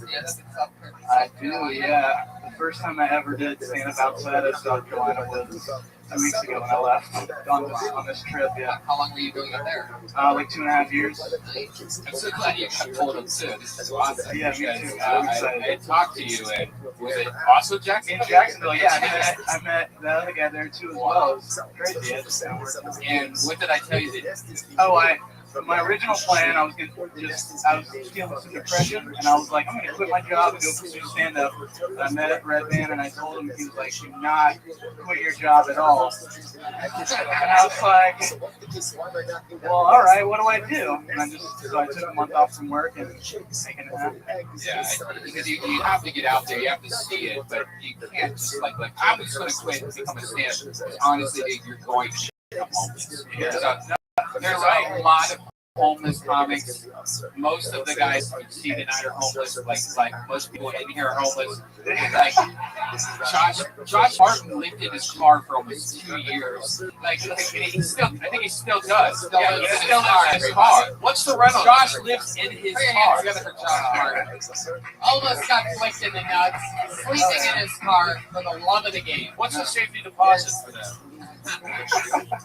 But it's comedy's something that you need to do if you want to do it. But don't throw all your turds in the basket, put it in your mouth or something. I don't know what that means. You're right. No, I really appreciate the advice because this has been an eye-opening trip for me. I've never really been off the East Coast, so I've seen more of the country in the last 2 weeks than I have my whole life. Can I ask a question? And I know this will play in the podcast. It's kind of interesting how you hold your mic. You hold it like on your. You have an interesting mic section right here. Yeah. You're shaking. So it's a defense thing. What you'll get is what I have. You might see a little burp right here. See, guys, comics are the dirtiest, and then you just, like you bite your lip. Next thing you know, you do a show, you have 32 comics that probably have touched that mic. I think I have a little more. Yeah, you go put it in your pants either. I'm not going to kiss you. Right. Not anymore. What's your job in South Carolina? Where do you go back home to? I work at Urban Outfitters. I build the displays that I can store for help with. What city in South Carolina? Charleston, South Carolina. Do you have a girlfriend there? Hot town. I do not. Boyfriend? They're open-minded. They are open-minded. What are you going back home for? Just that? My job. What are you? I'm going to disagree with you. No. I told him to not quit yet. Urban Outfitters is racist. I was just some guy walking up to him saying, hey, I'm going to quit my job for stand-up. So I think you should get a job in the Urban Outfitters with the Wendell Gallery. Split up with somebody. There's one on Cahuenga, there's one in Florida. You get 40% off and what's your employee discount? There you go. It's all positive energy. Connected. I picked all the number 40. I got it. So what do I know? And by the way, that is the 9th time Brody's dropped the mic during this episode for those of you keeping But to be honest, let's be honest. We talk about this a lot on podcasts, especially Joe Rogan podcasts. How many comedians actually make enough money to survive, to live, to hit a very, very small number? The ones that sacrifice everything for a few years are like me too. That make money. People that just keep working, they go up a couple times a week and don't throw themselves in the holes. You need a job at Urban Outfitters, and then you can still go up. Some of the Urban Outfitters do a waiter. I only get to go up like twice a week Charleston the first year that I did stand up. I only got to go once a week. Well, if it's something that you want to do, then you'll figure it out. You'll either move to LA or New York and knock it out. It's definitely something I want to do. This is kind of a trip. That's a see really if I joke. am capable. Yeah, you think so? Yeah, definitely. The one thing I give a structural note on is there's a part where you say it's bullshit, which before the reveal of everything, it's for no reason. It's sort of like a good protein, no meat and cuss, you know, because you're going from one thing to the other when you do that. You're saying somebody told you that you're going to go into you're going to get stopped at TSA, and then, which I think is bullshit. Which is bullshit. But by the time you're saying that in a period where it won't get a lab day, and you're about to tell them what you'd rather do anyway. Because there's no point that this is bullshit. You might make people wonder if that was a punchline that just didn't hit. So instead, don't give them the option. Go straight into more. Straight into what I would do. Yeah, straight into more bullshit. Think of other things you could put in your butt. Think of it like you're only allowed one carry-on. Think of like turning like going to airplane mode, not when it's in my ass. You know, like there's a lot you could just. I mean, again, you're investing. You're in that weird airplane humor world, so you know, you need good in your ass. I need some insight to the butthole things. Where's my whole joke with that? As for putting all the rings in investment photos, I did that. Now I'm trying to find out where the hell you keep fucking looking for it. Things are good. Absolutely. I took the Josh Martin approach. I threw everything out there, and you know, at one point, I was sleeping behind this building in my car for a few months. And I was having more fun doing that than a lot of the times since then and before then. And because all that I had to do was wake up for stand-up. That's what you're going to do. You wake up when the sun comes out, you shower, you get a newspaper, and you start writing all day. If it wasn't for some of those days with absolutely no distractions and no work and nothing else to do, I probably wouldn't have gotten the writing work ethic that I get to do during the day, then go do stand-up and whatever else I want to do at night. So now I do both. Go to the Writers Guild and stand-up meetings. It's stupid, insane, retarded. Because all my teachers were big haters. I never thought I'd be able to do that. And so, you know, that's too funny of a TSA joke. Probably one of my favorite ones I've ever heard. And if you got up more and chipped away and added more to that, it could be really amazing. So I'd love to see, you know, what other stuff you have. When you have to go back to South Carolina? I have to leave here like Thursday. Stand for the secret show on Wednesday. I say come back in 2 months and let's say another 30 seconds on that. All right. I can make another drive out here. I'll take that. Cool. If I come back out in a few months. You got a good kid's got a good attitude. Keep doing it. Stay nice. Look at drive, dude. You can get tickets for like $200. I'm just so scared Sell to your fly. Xbox. What? I'm so scared to fly, but I just gotta make it happen. Get over it. If more people die in a bus or a car than an airplane, just fucking have some Jack Daniels. Close your eyes, go to sleep. You wake up, you're in another state. It's amazing. Cool. Sounds good. Yeah. If being afraid of flying is never going to get you anywhere. You gotta get over it. What are your guys' policy on short songs? I hate it, and I just didn't want to go there, but don't wear it. Yeah, I usually don't. It was just, I've been walking around. I'm staying at my friend's house, and he went to work at noon, and I've just been out. So I gotta go. You put on your friend's shorts and go to the outfit. They got a These are my shorts. Do you want to put on my shorts? I'm 36-inch waist. What are you? These are 34. These are 34, but I am a 32 now. So There you go. Got another number right. Juan, what are you up to? 34 barely. He's 34 without buttoning the top button. Everybody watch that. We're on either end of the spectrum for 34s. Mine are way too big and those are way too tight. That's a 36 in denial. Taylor, it was nice meeting you. Very funny. Thank you very much. Taylor Rizzo. Gotta go back to South Carolina on Thursday. That's so cool. So please keep them away from sharp objects and uses. John, you want to read one? That's so cool. Sure. That's so cool that he got to go up here. Love those guys, Jacksonville, Florida. They're doing shows. It just goes to show. What's it like sleeping in the car? It's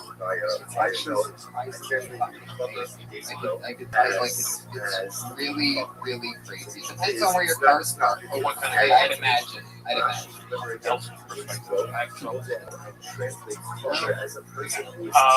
Jared Elvis.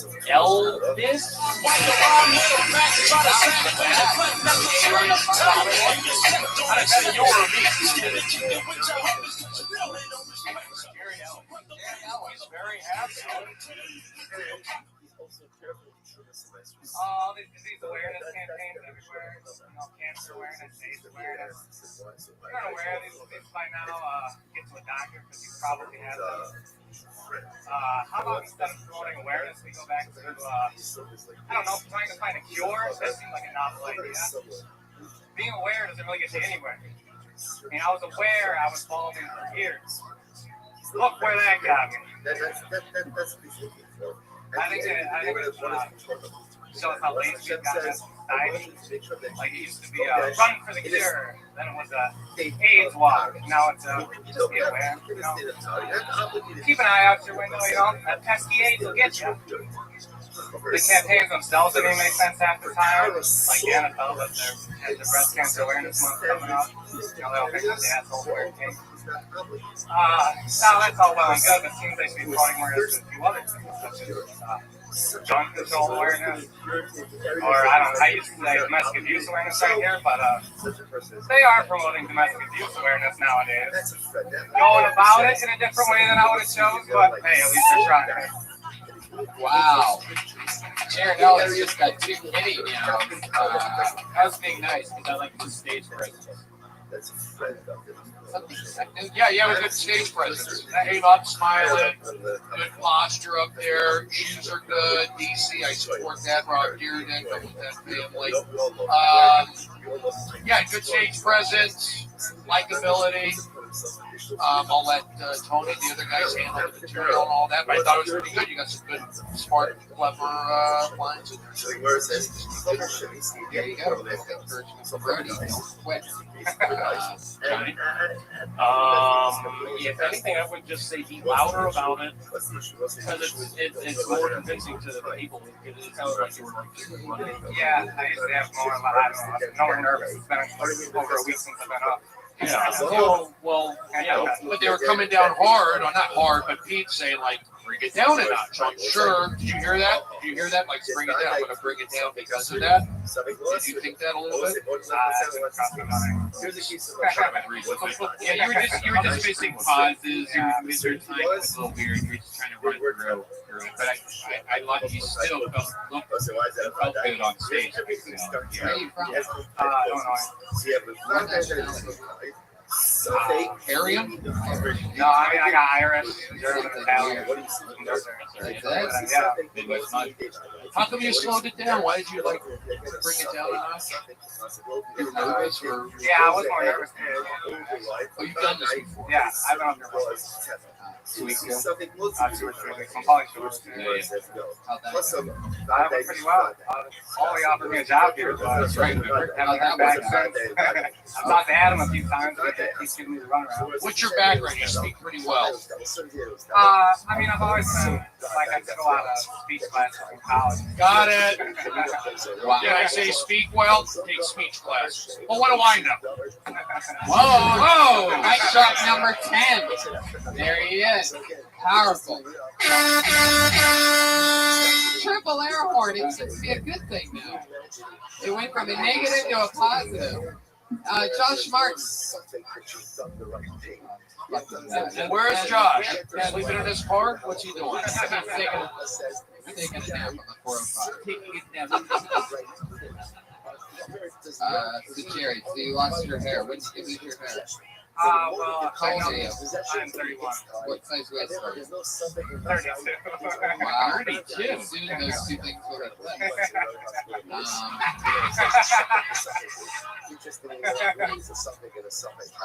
And one day Jared, or one day Watt is going to be 55, like this way. Guys, I'm kidding. Everybody knows they don't have odd numbers in weight. They actually do. Some guys. I just got a Macy's 35 the the other day. You get a 35. That's a weird one that they go odd numbers sometimes. Yeah, it is weird. That's what they do. I think Quicksilver also. 31 is, yeah. Hey, it's still got a laugh. You guys didn't realize it. So do you still have to shave your head? Yeah. Where does it grow in? What does it look like when you have it growing on? What do you mean? Hey! Whoa! This is a choice. I gave up on it at like 28. I've been following up for years. How long have you lived in LA? I just got out here a couple months ago. Well, congratulations. Welcome, Jared. That's Jared Ellis, everybody. Yeah, Jared. It took a while on the first two. You're not friends with Deerdick, are you? You friends with Rob? Not everybody is that deep into show business, Brody. You're the one that works with it. No, he looks like a guy who would hang out with Rob Deerdick. He's wearing the DC shoes. He's got a chill vibe. He probably doesn't smoke pot. Jared, are you straight edge? All right, I've been wrong on a lot of stuff. I've been wrong on a few things. All right, you want to? Jared Ellis is on Twitter. It's Jared Comedy, but it seems like he spells it differently than his first name on the Twitter handle. Oh. Jayr. Is that true, Jared? What's going on here? No, Jared. If you are spelling your name wrong than what your real name is, you need to get a Twitter name that's just JJJ2. You need to get anything spell some other man's name on your Twitter handle. Don't confuse the fuck out of your people that know you. No, I think it's a Y. No, it's not. No, it's a Y. Yeah, I think the last name was Elvis. He ruined everything. No, good stuff. Well, we know this young lady. All right, here we go. Let's say it together. Her name is Sarah Kimmy. Let's move like a tortoise, full of rigor mortis. There's a little bit more to show. It's been a really good day for me, you guys. When I was riding my bike, I found a finger on the ground. And like everybody knows that's really good luck, right? It's like that saying when you were a kid, find a finger on the ground, you'll never wear a crown. Did you guys have that? Or was that just me? We found a lot of fingers in my family. So I'm a little worried that overall women might be less, well, we might be more gullible than men. Because I've never had a girlfriend come up to me and say, I went to my psychic today. I've only ever had a guy say that to me. You know, I don't need a psychic because I have a therapist and a life coach and a shaman. And once in a while, we all get together and we beat up a psychic. And what's weird is they never see it coming. You think they would? Interesting. Sarah Kenny. Alright, let's get into it. The finger thing, I don't know how it worked, but it worked. So, did you really find a finger? I actually was riding my bike once and I saw what looked like it might be a finger on the ground, and then I didn't stop, so I have no idea. I looked around, there's nobody running around screaming like, where's my finger? So, yeah. Like lesbians that find fingers on ground don't tell anybody. No, I don't think that. I'll just answer that like a normal question and say no. For a fact, I know they don't do that. Really? Yeah. Nobody ever finds a finger on the ground, first of all. The odds of a lesbian finding a finger are crazy. The closest you'll ever get is Sarah Kenny, who's not a lesbian and didn't actually find a finger on the ground. And that is in West Hollywood, they got a lesbian bar. See how many girls put it inside them and not tell the cops. Right, you're sneaking in a lot of your creepy things tonight. When's the last time you did a dysentery? You need to vent. You need to do that crazy shit that you do. You're all pent up. I love it, but that's a lot. To say that would be like saying, do gay guys find the penises on the street and put them in their butts? I think they would. If they were hungry, if their butts were hungry, they would just put it in their... You think that's what happens? Gay guys' butts get hungry, and it's like I have to eat penis with my butt. Look at the chatter that you started. You know, if this audience was mic'd right now, you wouldn't be able to hear us. Sarah, I think again, I don't I don't pay attention much to material. Seems like you In general, that's not my thing. You watch Dancing with the Stars, the guys go through. I'm like Bruno. Right. I'm Bruno. But they don't say that after every single contestant. Exactly what they do. I mean, you've got Why not? It's called branding. Okay. Welcome back. They sing every night in the audience. Right. Just do it. Don't say it. I'm only doing what I've been doing the last 6 months. Killing. You're killing. I want complete freedom. I would say that you have a nice, likable personality. I would talk about that. There's no reason to go. I mean, unless that's your whole shit. Like, you look this way. Okay. Then if you're dark and evil, she's like a Chucky doll. It's like, oh, I'm gonna buy this for my kid. Well, I would say if you're gonna be dark and evil, you gotta be really dark and evil because you don't look like you'd be dark and evil. So I think you have to almost double up on that. That's my. Well, the stuff surrounding that finger is a lot of. She's really worked hard. She's taken a lot of chances. I've seen her do some crazy abortion jokes, and I mean, they really stand out to me. And the last few times you've been on, it's been definitely more refined. I think bringing all that, a little bit of that evil stuff that you want to talk about with that actual person who's telling it, that perspective. So there's always constant. What did you talk about after the finger thing? The psychic. Yeah, I didn't get that at all because I've never heard a guy say I went to a psychic. It's always a girl. It's the opposite. Did I say guy? Yeah. Oh my god, I watched it. I didn't even realize I thought it was. It's like, what guys are you hanging out with? Yeah, that's an important one. That's the first time I've ever done that, and I didn't even realize I did it. The setup has to work for everything following the work. Or else it would be, why did the chicken stay on that side of the road? And then people would go, to get to the other side, and everybody would be like, what the fuck did you just say to me? Right. Oh, that's so funny. Yeah, there you No go. wonder, because I usually get a really big laugh from them. That's weird. They don't do that. Johnny, what do you got? No, I was going to say just now. Yeah. Yeah. No, that was, I can't even believe I said that. I do believe it. I do believe it. There you go, Sarah Kenny. We're flying through it. S. Kenny Comedy. She's on Twitter at S. Kenny Comedy. She did it. Constantly signing up, constantly doing stuff. It's so fun to watch her grow. Yeah, definitely. Put your hands together for Rob Banks. Wow,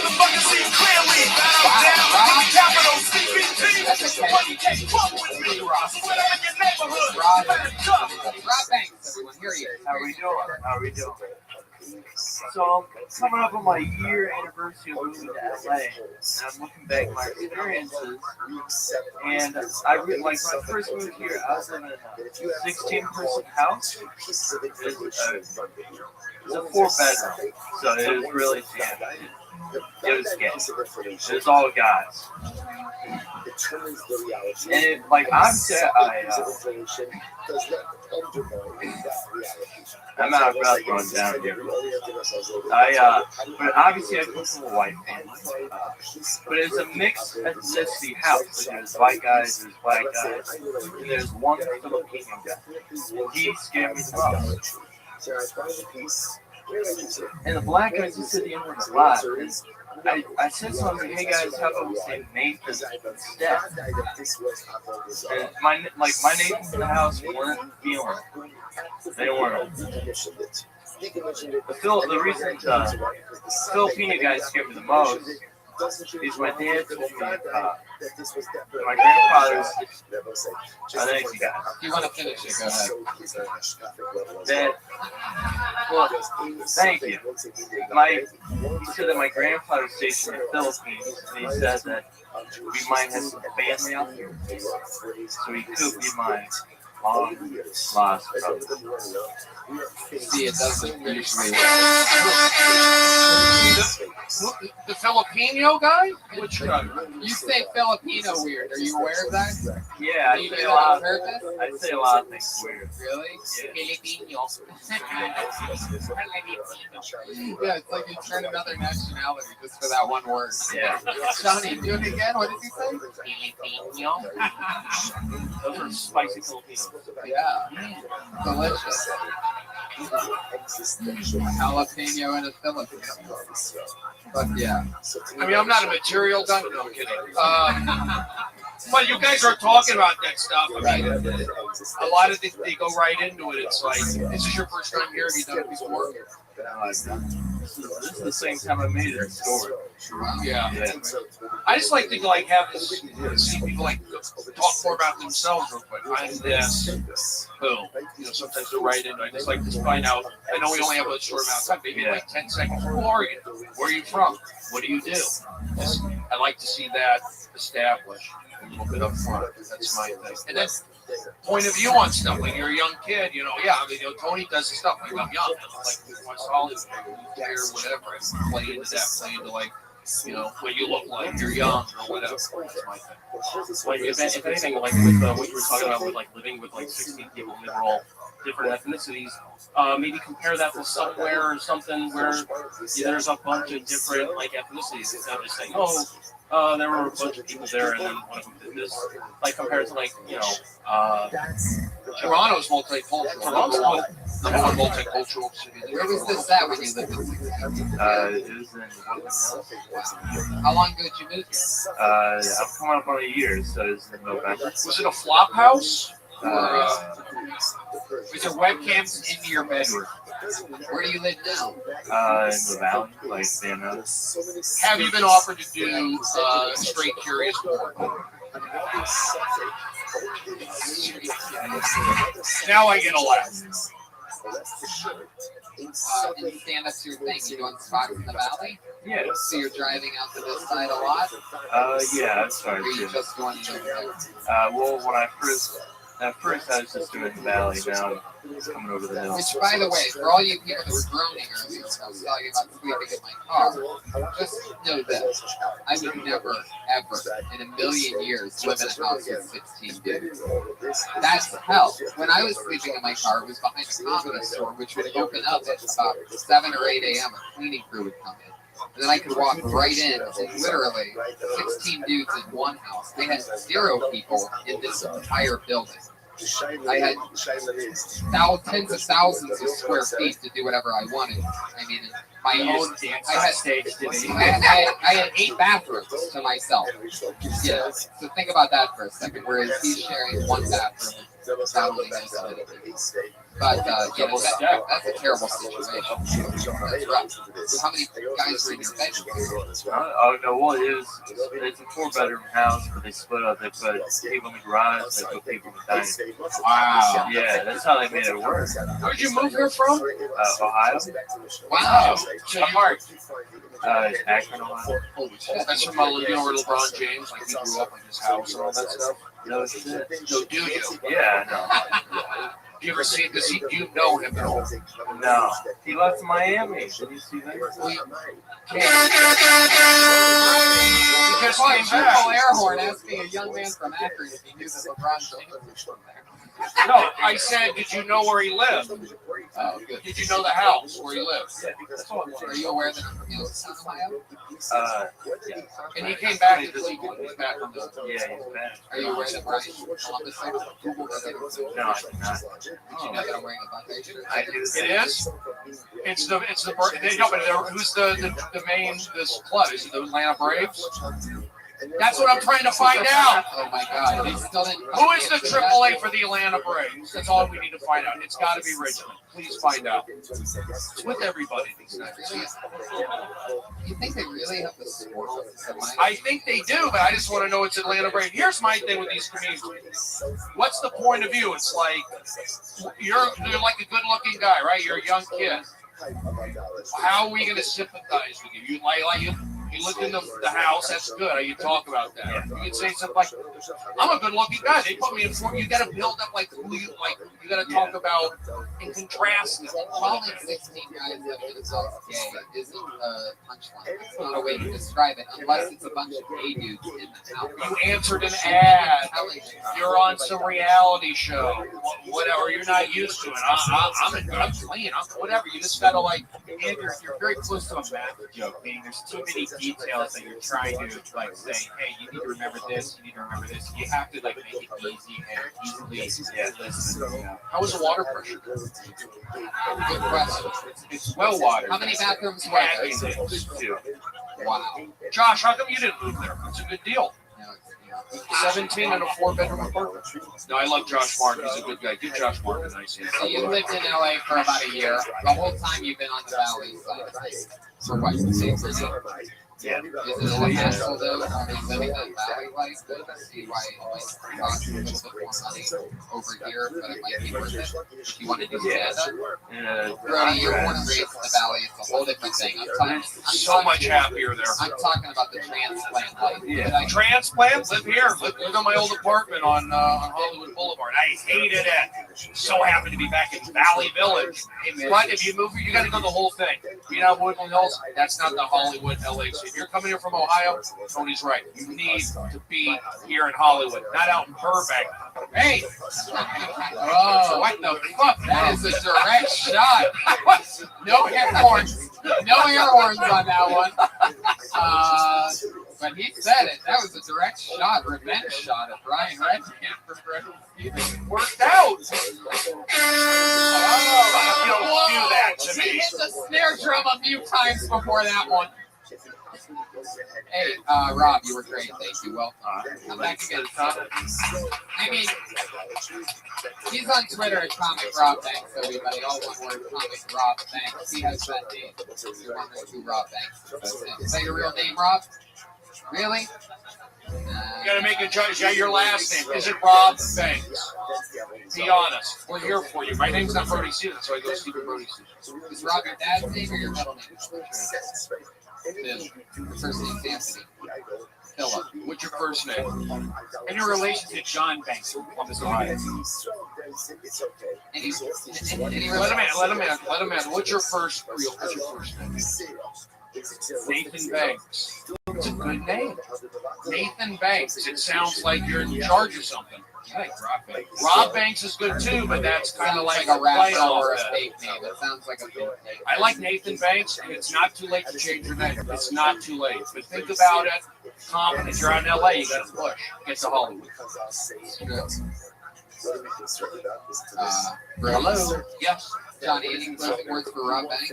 I kind of like Nate Banks. Did you say it like that? I like Nathan Banks, but you know what? Have the attitude. Get up here and push it. We keep it going, right, Tony? What about Natty B?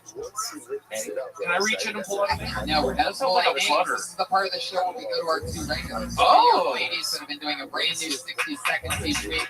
That's right. You fans of the show know what's up because they have been killing lately. It's always fun to watch them do a brand new 60 seconds. This week is no different. You know, your first comedian is a regular on both Phil, Tony, and the Dictionary podcast. Always with a goofy, extended style, and perhaps a small thing. Not always talking about herself. It's not her style. Is that her going to come up? Yes. You're a great Instagram follow, by the way. Great Instagram. On top of all that, she's one of our favorites and one of the only two regulars here in Club Music Videos with us for the great Sarah White.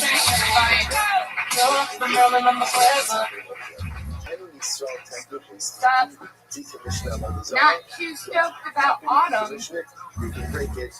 Just really not into fall. Not looking forward to Halloween. Don't like it. Least favorite holiday. Think it's weird. More confusing than that. Well, like, why do people think it's a good idea to go to the pumpkin patch? Let's go pick out a pumpkin.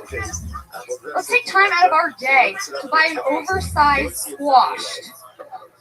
Not squash. Let's take time out of our day to buy an overpriced squash that we don't even have room for. Have you ever carved a fucking pumpkin? If I wanted to be a brain surgeon, then I would be a brain surgeon. I don't want to stick my hand in that and pull out all of the innards of it. And then you're supposed to put lice in it and then it just rots. I don't understand where the payoff is. Why carve a pumpkin when I can just look at other pumpkins? Fuck yeah, a little October themed. Can I tag it on a material note? So you talk about like pulling the like the doctor pulling out the injuries. Yeah. You could say like put a light, doing something like that to a human. Pulled out the pumpkin light in the human. Just something like that. I was just combining the two. I just said. Okay, don't get on me for my. You don't see anything with the. I'm trying to be involved with the material. I'm a huge fan of Halloween, so I can't. Okay, you did the innards. I just think like treating a human being like a Halloween, like a pumpkin. But what do I do? I'll tell you this, is that you had wine shaped momentum in the beginning. Like you were setting up this dark evil. Every fucking one of the first 6 things you said was negative. It was awesome. You were setting up this whole thing. We're going, what was it? I don't like autumn, don't like fall, Halloween, and then you go, and worse than all of that, all of a sudden you broke up this rhythm and tone. Instead of going straight to pumpkin patch or target pumpkins, however you do your thing. Yeah. There was a part where you started explaining yourself, and you didn't Too have much. to. You could have just gone right into it. You said, yeah, you said, I hate autumn, everything was you were getting your goal, which was pumpkin. But instead you go, and more confusing than all of that. Yeah, that was weird.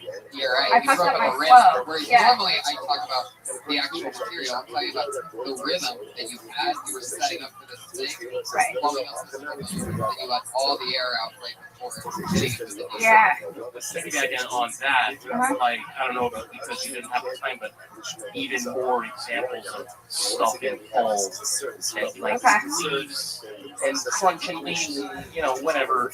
And like, all yeah. that stuff that fall, you know, autumn, whatever. Be careful about, you know what works for you. You know what I mean? You had us already giggling at that 2 feet stuff, and it was perfect. You had such perspective and angle. You hated this. You don't like this. Bobbity bob. And then you go, it's more confusing than all of it. Pumpkin patch. But it's like, that's not more confusing than all of that. Yeah. Before we could see what you were saying, but why pumpkin patch is more confusing than your hatred for the overall thing would be. The overall thing would be more confusing. Right. Even the pumpkin patch would be more confusing than all of Halloween because that's part of Halloween. So it's like in addition to that. I didn't even talk about You don't need to say that. The way you do things, one of the funniest things about your style is that you take something small and make it goofy. So if you just go right into that's all you have to say in your shoot. You know? Right. But instead you sort of cave in and something nice. Yeah. Yeah. I say hit the gas on your like Tim Burton style of dark evil creatures. I think when you bash Halloween, you're going to have to just come with a conclusion. They're going to probably not flow for 30% of the people in the audience. You know, there's that group of people that are like, what do you think about Halloween? You know, Well, like, I can make them, I can explain why I don't like but a lot of I people want like to Harvey. see more Halloween shit. We love All right, Halloween next October. Monday. Next Monday, bring it. See, the carving pumpkin, say, I'm like Dexter with the pumpkin. See, but again, that was my, I got shot down, and that's why I didn't say anything for the last 3 minutes. Whoa. Drop number 11. There it is. 12. I lost count even. Sarah, that was fun. I want to hear more Halloween stuff, and I also feel like if you're going to mention Halloween, you have to say the word candy somewhere else, part of an insert in anticipation at any point. At anything that you think is original about candy, at any point you're going to have to say because Halloween makes us think of candy first. Okay. Maybe something I could picture you saying is along the lines of in your own way, like you don't think orange and black should go well together. Yeah, big class. You like Christmas? Yeah, I love Christmas. When I used to think of Halloween, Whoa, red pan my truck. I've never seen one of those. Brody, look what you've done. I've done, I believe, 72 or 73 episodes of Red Band without a single mic drop. it's a good feeling, isn't it? Contagious. Next thing, Brody is going to be hitting an air horn button. When I hear Halloween, I think of murder. All right, Brody. Hey, it's good to have you on for your last free day. I don't have a gun. That was on Twitter 2 years ago. Speaking of Twitter, Sarah Weinstein is on Twitter. Princess Shank, there she goes, everybody. Princess SHENK, all one word. Princess Shank. That's 3 S's in a row. No wonder right there. Hearing her talk about Halloween reminded me of That was Halloween a couple years ago, right? Yeah. He was straight up like a fountain. He covered his mouth. Right out of the top. It looked like the fucking Bellagio fountain over here, except it was all liquor. Imagine that. Our other regular, your final comedian of the night, is so much fun, so cool. You know her as the college dropout. I got to hang out with her in Vegas on Saturday night, and she got to see her first UFC fight. Clear his with her, Kimberly Condon. Happy birthday, everybody! It's Kimberly Condon.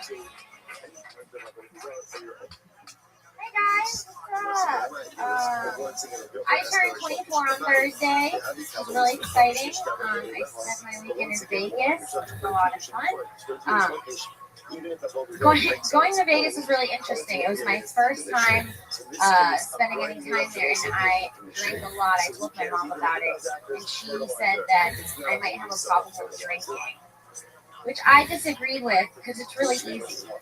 You know, I had a problem with college algebra. That was hard. I'd always be in class like, I don't need these. I have a personality. Who needs math? I have two personalities. People are getting wild in Vegas, though. I didn't do all that, but they say what happens in Vegas definitely gets on social media. I gambled all my money away, which is really depressing. But I don't think it's that bad. It's better than being a Patriots fan right now. So I've got that going for me. There you go. But yeah, that was great. I would never do you know what they say or what happens in Vegas. Those lines you just can't do it no matter what. That's one of the rare instances where it absolutely could be. People that you could have more things coming after that people would lose their. Oh, I hated it as I was saying. But everything else was really, really fun. Brody, you're not the material guy, but I'm sure you. I like how you plowed through. You kept going. You just like you're professional. I like your jeans. Are those 35s? I like your work ethic on it. Your likability. Good things for you. I like the Patriots. Yeah, it's topical. It just happened like 2 hours minutes ago. It's a ballsy move to do sports stuff, and you took the chance and it worked. Didn't even watch the game. Don't know what happened. I just heard they sucked on Twitter. What was the spread on that game? Something you might know. Yeah, that was fun. This was fun. Happy birthday! Oh, thanks so much. Kimberly, happy birthday! I teach a comedy workshop in the Valley. If you're interested. Wow. It's my apartment. Shoot. Oh. It's like classic fit. There you go.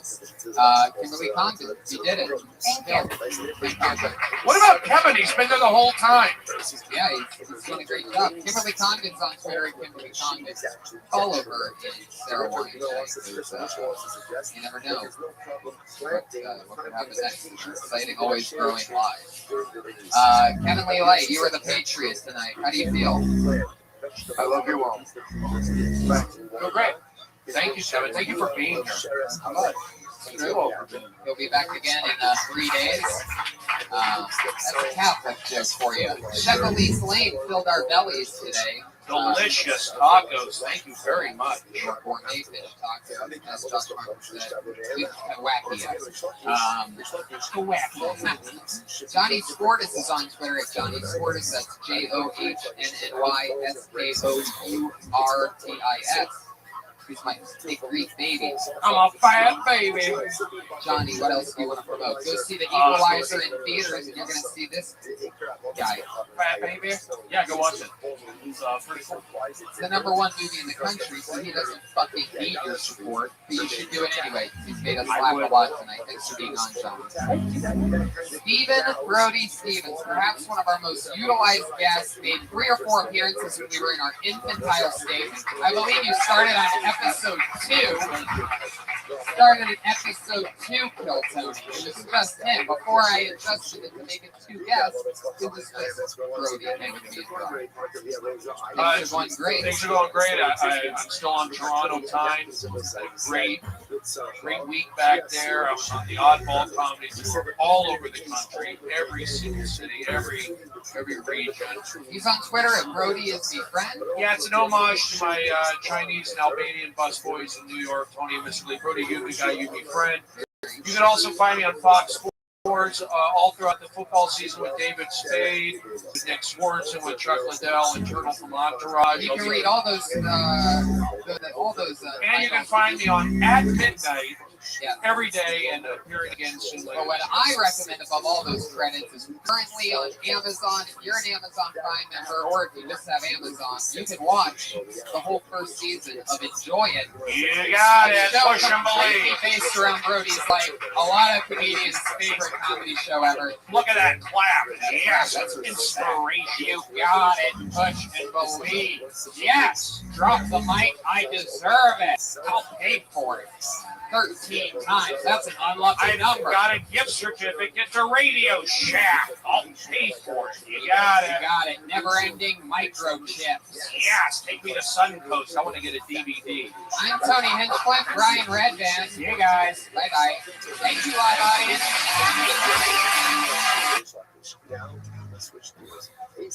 go. Hey, this is Redband coming to you live from the Comedy Store for a brand new episode of Kill Tony. Give it up for Tony Hinchcliffe.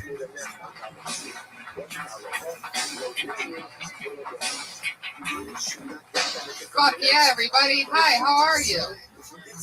Good to be here, everyone. What another lovely Monday episode 31 of Kill Tony. Brian, how's it going? Great. I'm almost done. I have the old Death Squad studio. Death Squad started in my office. And then when I moved to the Ice House, I pretty much abandoned the room in the Ice House. Used it as storage. I haven't been in it in a year and a half. I remember that. That was the first podcast I ever did. Brody Stevens' first podcast, the Brody Stevens Experiment. Yeah. It was the first one I had ever even dabbled with. And that was crazy. And that was definitely in your place. Yeah. It's a tiny room. It turned into where my cat lived and shit and cute. And I couldn't even look inside to see if the cat was alive anymore. And so I've been like, just, it's been one of those things in the back of my head where it's just like, God damn. Did you do it? Yeah, I spent the last 3 days cleaning that room. So what's the room now? Now it's a new studio, I guess. So another studio. But it's great. It's amazing how like a room that I hated for so long, now I can't get out of it. It's right. Sitting there. It's like the cleanest room. So, it was a fun little studio. The art and everything being tight. That was fun. Yeah, I had fun. I'm excited about New Year's Eve being tomorrow night, guys. Anybody else excited for 2014? I'm excited, and I'm extra excited because today my new ASICs came in. If you know me, you know that I'm a big ASICs fan. Onitsuka Tigers till I die. And I have, a couple people mentioned that my nickname is the Golden Tony. And I have my first ever golden pair of ASICs that got delivered today. It was so hard for me not to wear them tonight, but I'm debuting them tomorrow night. I mean, they are fucking sweet. They're wrestling shoes and they are shiny gold. What do you wear that with? Like, I'm wearing it with everything. Yeah, I'm wearing it with everything that I wear. I've already thought about that. I'm like, these are not going to go good with khakis, but it's fucking shit. They're going to rock this tomorrow night. They cannot be. Wait till you see these things. If I put dazzles on it, it would just lame it down. Fucking obnoxious. Yeah. On the bottom of it, it's all stars, like gold and black stars, and it says "Dream It, Do It." I don't even know what it means, but I'm excited. I'm inspired by my own pair of shoes. So yeah, it'll be fun. 2014, we have some crazy, gigantic guests coming in for Kill Tony in the next year. They're very excited to do it. Tony Clifton is coming in very early January 2014, which is unbelievable to me because that was one of the big things that got me into comedy was Andy Kaufman and Bob Zanuda, Tony Clifton, and that whole team of risk takers. It's going to be interesting to see Tony on the show because I can't even imagine how this, like in the comic goes through 1 minute what he's going to say. Oh my god, I cannot fucking wait. I just have dreams about it of excitement. Like sometimes I just wake up with a smile on my face thinking about what it's going to be like. What are you going to keep him up with? Are you get like a Hulk? I have no idea. Yeah, right. That's what I'm going to do. The night the Comedy Store belly room exploded. We got a stormtrooper in the audience. Hey, look at that! All the way from the planet Death Star, everybody. Put your hands together for confused stormtrooper, it appears. I like that. I wish more people wore costumes. Iron Patriot is here, the head of security. Put your hands together for him. Patriot, are you threatened by the stormtrooper in the corner?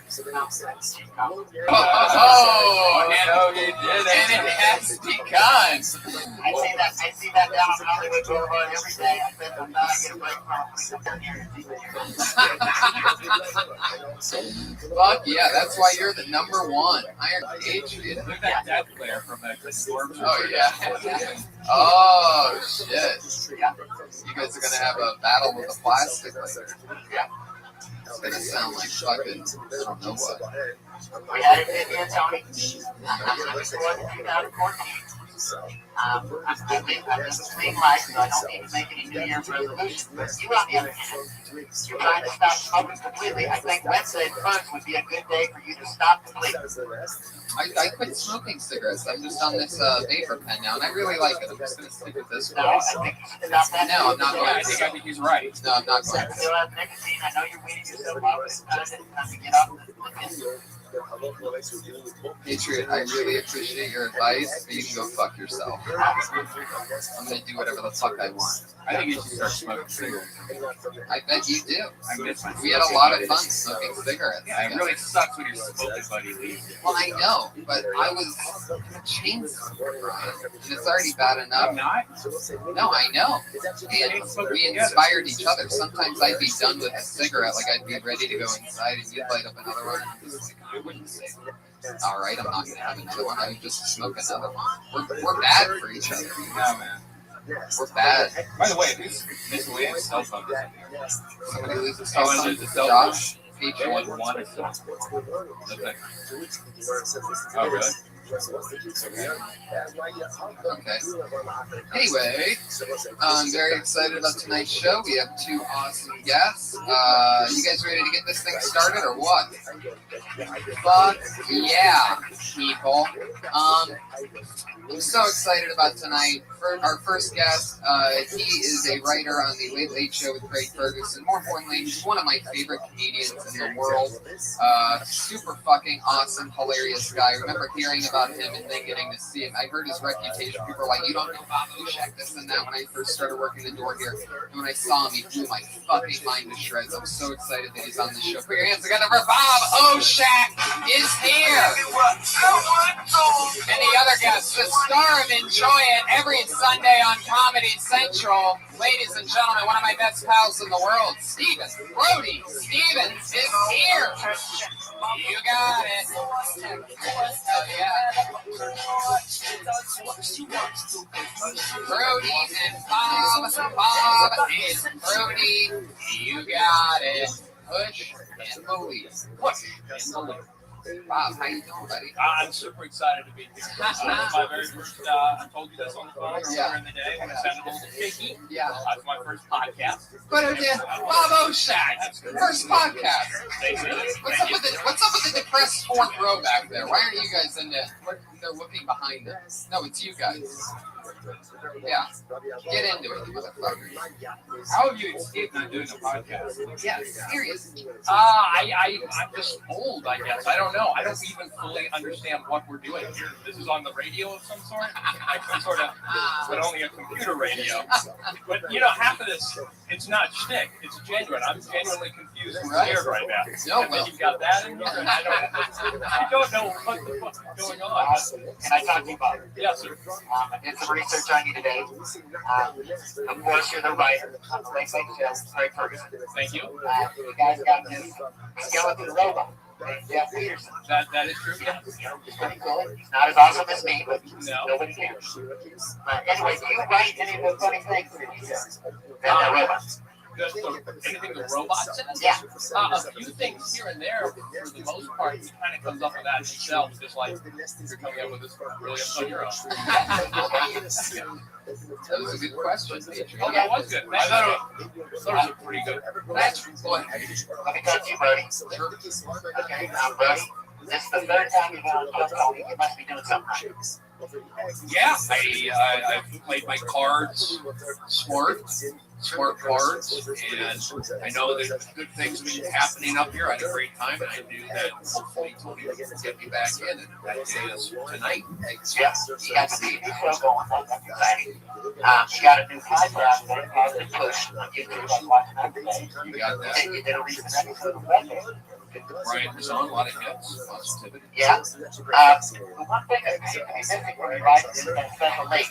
Now, what I want to know is, what kind of woman do you think would make Brody happy? Would she go on the road with you? Would she be an extrovert like you? Would she be 10% gay? What would she be like? I hope she's 10% gay. 20% that on her end. I would say that I am. The tweets I'm receiving, the ad replies, the women they've become more attractive recently. So I'll let that build up a little bit. But, I think the girl I'd like to settle with has got to be, calm and influence and scratches, massages. Hold up. I'm an choky. I just think, what's that? You like choke? She can choke my chicken. Wow, there you go. I'm doing bits, guys. No, but I want a girl who would take care of me. I need that. It's hard on myself. And that's the woman for it. Domesticated woman. Yeah. That's how I feel. So you use Twitter as a barometer on that, huh? Well, you can see the photos of these girls are more attractive than what I was getting before on there. It's actually tangible, factual evidence of that. This is how surreal this whole thing is. I've been up here 7 minutes. I just now noticed the full stormtrooper guy. How odd. Usually that's something you notice right away. This kaleidoscope of psychedelic funk. I just now noticed the guy. How you doing? I love it. It really is. It's got to be different. And you probably heard the word podcast so many times. We really do have the big celebrities here. Just a couple people down. Look who it is in Stanley doing. Darius Rucker. Oh, wow. Hey, Hootie, everybody. And guys right next to him, you love him, podcast icon Chris Hardwick. I saw that too. I noticed that. It's unbelievable. I'll come up with more. You got it. Nerdist. He really is a who's who host of At Midnight where I work. There you go. It's about warm up. Well, yeah, I warm crowds. I like doing audience warm up. They offered me to do it tonight. They said, Red Man, this crowd's so hot. They get it. They don't need to be warmed up. They understand the format. They're here to see the show. They know how it works. And I say, let's push it to another level and have a great show tonight. What do you think, audience? Hell yeah. Well, is that all you got? Is that all you got? Let's crank this thing. I'm excited too. Bob does. Bob, you do warm up at Ferguson. Right? I do warm up at Ferguson. If you're taking that gig from me, I don't have the energy. I just give out T-shirts. There might be a few in the mix if we play our cards right, people. I love it. Kill Tony T-shirts could be launched here tonight. Look at the page. Let me ask you a question. Can I ask one question, Tony? Yeah. It's kind of weird to me how I'm saying stuff. I keep it right here in the pocket, and I do a little bit of that. And I'm not getting, being honest, a lot of shows. 1 hour in the main room. 20 minutes last night with Bill Burr and Sarah Silverman. It gave me energy. I'm not feeling it here. So we got to pick it up a notch. You're going to get Brody being irritated. So let's go. You got to give me some love. What do you think, audience? I'm not feeling it. Still not feeling it. Not feeling it. Not feeling it. Why are you not clapping? I'll warm up myself. It's horse shit. That's how I feel. You know what? I'm in a second what Brody said. I'm not feeling it.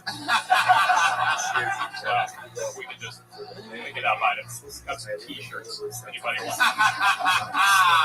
Two different approaches, same result. There you go. That's why hot as shit crowd. I'm so excited to have you two on because the chemistry, I feel like it's definitely going to balance each other well. So what do you say we get this thing started? Over 30 comedians signed up for the opportunity to do 1 minute in front of a packed belly room, and tens of thousands of listeners and viewers from around the world. We have people from Alaska here tonight. Put your hands together for this guy. Traveled from the middle of Alaska to be here. I played baseball in Fairbanks, North Pole Knicks. That's Fairbanks. That's what he told me. I saw Juno. Bought a LL Cool J cassette. Mama said knock you out in Fairbanks, Alaska. Like the Sizzler, Alaska. Welcome. So a lot of you know that the comedians get picked out of the bucket randomly. They get to do 1 minute. At the end of that minute, they know they're done because they hear the sound of the meow of the kitty. That's what it sounds like, and that means your time's wrapped up. Don't go too long, or else you're going to bring out the angry West Hollywood bear. Woo, he seems extra angry tonight. And so let's get this thing started. Your first comedian tonight doing 1 minute on... You guys ready for Kill Tony 31? Very good, Brody. That is a difference maker. Brody, you are a monster. And your first comedian tonight goes by the name of David Ramick, everybody!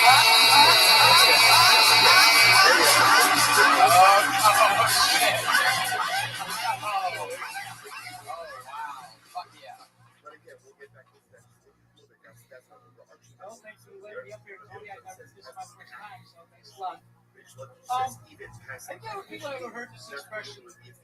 Baby, I'm gonna fuck the shit out of you. Yeah, that's what women like to hear. Baby, the sex with me is gonna be so fantastic, I'm gonna cleanse your colon. You're gonna have the greatest bowel movie you ever had in your life. You're gonna be sitting out and shit and go, woo, you really did fuck the shit out of me. What's the sex snake? What's the sex snake? Subject number one is. What do you call 12 male porn stars serving jury? Why, a well-hung jury, of course. What does BP and the nonetheless bottom of welfare have in common? All it took was one spill to be paying for a mistake the rest of their life. Doesn't go ahead and take it out. Very good. I haven't heard the animal. There we go. Okay, you went up first. Good job. Well, that's Tony. You want to go? You have any natural instincts? I think you're probably the one to cover this. I mean, from the get. I'll just start. Get up. Hey, guys, I want to say this. Audience, thank you for coming around. I had to put the hammer down. I think we're good. Bob and I are very, we're everyone's friends. I like you made fun of yourself. You did the joke. I just, the F word up front. It's a little whatever. But then you said, I'll tell you a joke. That was funny. I don't know if you intentionally meant to do the FFF. Hey, I'll tell you a joke. So that was funny. First time, so I give you credit for that. Keep doing it. I thought you did okay. Yes. And you went first. It's not easy. We're all nervous. Yeah. Got up here. Yeah. How long have you been doing stand-up? Talking to the mic. You're talking to the mic. 4 years. Where are you from? Yeah. How long have you been here?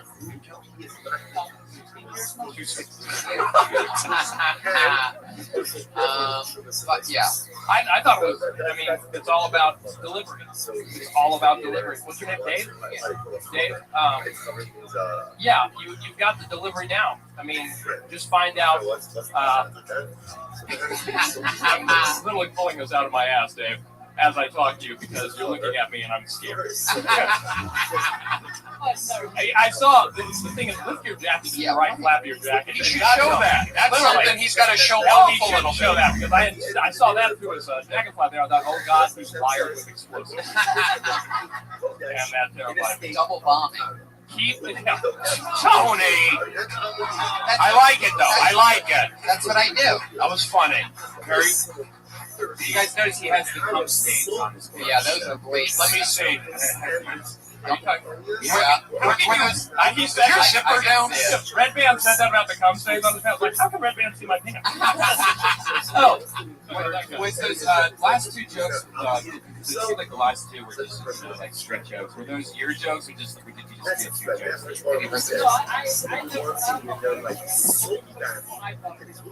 The well hung? Yeah. It's a good bit. It's a very good joke. Yeah, very good joke. Dave, who cares? It's Dave, right? Yeah. Who cares? Do you care what anyone has to say right now? Do you really care what anyone has to say? There's the correct response to this question. I'm just going to let you know. There is a correct response. Do you care really what we have to say? Wrong answer. Fuck no. Fuck us. Fuck these people. Listen to what's in that heart of yours, Dave. Dave, I say listen to me. I'm Jewish. Don't listen to anyone. Listen to me. Listen to me. You want to till I I know die. Jews, okay? Trust me. Arizona State in a holiday bowl like University of Texas just lost the Alamo Bowl. And their coach Listen got to me, fired. Matt Brown, our coach is fired. You think Matt Brown cares? Fuck no. Of course, he just got fired, so who cares? Alamo Bowl, Dave. Don't listen to anyone. Continue wearing affliction shirts and go kick ass. You got it? I love it. Get the fuck out of here. Make the world your bitch, Dave. David Ramick, everybody. I love it. We're already bolting along. He's David Ramick on Twitter, R-A-M-I-C, for those of you that want to follow that. David, what's the last song that you listened to on that iPod that you have? What was the last thing? The certainty was they worked heavy. Wow. See that? That's what I'm talking about. Limp Bizkit. That conversation, it's embarrassing though. Because like I wear this shirt that, you know, like I live at the Starbucks, so I'll wear like the same shirt that I went to sleep in the next morning to Starbucks. And a lot of times, you know, I just take a shirt usually like a cover rag, you know, or stuff like that. And it's just embarrassing. I've talked about this before. Yeah, you mentioned that last week, exactly 7 days ago. Yeah. You talked about this same shirt Yeah, on right the walk now- to Starbucks. Right now, even Dave Ramick is saying about you right now. That guy's pretty good. As he scrapes dry cum off his hands. No, he really did have it. And his fly went down. That's a good observation. What, Dave, was your fly down? You want to go check? Maybe it's part of the. All right. All right, let's get David Icehan one up Yeah, first. he's That's great. a tough spot. It is It's a tough a tough spot. spot. Opening. He's opening. It's a very tough spot. Patriots, how you doing over there? You guys covered that pretty well. Do you guys have a bit that you used to when you first started out that maybe you're embarrassed with, or like is it something that you don't find funny anymore? You can't believe that you ever said it to somebody. There was this joke about a welcome jury I used to do. No, I don't know about you. I used to come on stage. I used to do a character. When I first started out on stage, I called him Steve Cat, and I would wear a toboggan and glasses, and I would smoke on stage, and I would come up to Europe's Final Countdown. You know that song? And I do a kick right when the music hit that crescendo. I had no jokes. It was all attitude, and I don't know if I was like possibly like you might think it was some sort of parody of someone rather than it was just shit, but it was actually just shit. And that's where your comedy really started. The first thing It was doing a character. It's Yeah, a character. all about self-exploration. That's what I was telling. Yeah. Telling Dave. Yeah. It's all about self-exploration, not the type of self-exploration that leaves the stains on your pants. Right. More of the artistic type. Yeah. Like, yeah. So That's amazing to me that you started out just doing a character with the Yeah, it's and now exactly you're how long have you been in the Writers Guild now? Now you're a years. full-time writer. In this room, I used to, on this very stage, we used to perform in front of deathly silence. My, how the times have changed. That's a joke about how you guys are quiet. No, They're good. They're getting good. They're getting good. Brody, how about you? Are you cringe moments you're talking about? Early Now, maybe cringe moments, maybe just something. Ask the question. Okay, the official question is, do you remember any joke that you may have done in the very beginning of your career that maybe you're embarrassed about or ashamed that you did or that got silenced? Well, I still do pretty much every joke that I started with 20 years ago. I don't. There's stuff that I've done definitely that I think early on, looking at my early on cable access show, I've seen things and, said things. But it's all about learning. I don't look at it as a negative. I just like you gotta break some eggs to make an omelet, and the great Chef Ross. So it's like it's all good. You gotta fail. You gotta have these moments. So I hate to sound like a preachy coach, but those are good. bad sets are actually good for you. Yeah, you learn from. I was just telling somebody, comedians asked me this workbook that I would recommend. He said, no, you just have to go out and do the open mics or exactly that reason. He goes, well, great. If you fail, then that's even better because you get to learn how to stay in the pocket for longer. You know, when you're first starting out being a quarterback, I'm sure it's very scary watching those linebackers come at you. The Drew Breeses and the Tom Brady's and the Peyton Mannings, they wait that extra second for that receiver to get extra open because they know that a hit really doesn't hurt that bad. The pads are made so that you can take that hit, so you can stay in the pocket and get ready for it because that's how you make big plays. Well, I think because they practice hard. I mean, they're dedicated to football, like Colby Romo, who's over now. But these guys are dedicated to it, so they can stay in the pocket. It's like being a comedian on stage with jokes and stay in the pocket, not because you're not going to get hit. I mean, you just move it like Matrix, like Yoda. That's what you do. So it's stage. It really is jokes and stage time. Period. That's what you start with, and then you build from there. Comedy is a filthy, horrendous winch that you have to give your soul to, and by no means is it guaranteed that she'll give you that much back. True. I don't know about your soul, but I would say your time. I would say time. I want people to think about that for a second. If we could just wait a couple more seconds and just let people take that in, and if any of you want that crust stitched on a throat pillow, I sell them out of the trunk of my Okay, I love this. Let's go. All right, your second comedian tonight goes by the name of Cat Eye. Why does that sound familiar? Related to Cat Williams? Cat Eye. Where is Cat Eyes? That Cat Eyes? Cat Eyes taking his time, I do believe. Deep in the gullet. Here he is. Cat Eyes, everybody. Cat Eyes. Oh, yeah. Yeah, check him out. I like it. Fuck yeah. I already like it. Very well, thank you, Cat Eyes. I was actually sorry, woke me up. Is this Kevin Hart's uncle? What? It's a joke. We're kidding. Go ahead. You got 37 seconds to stand up. Online dating. Everybody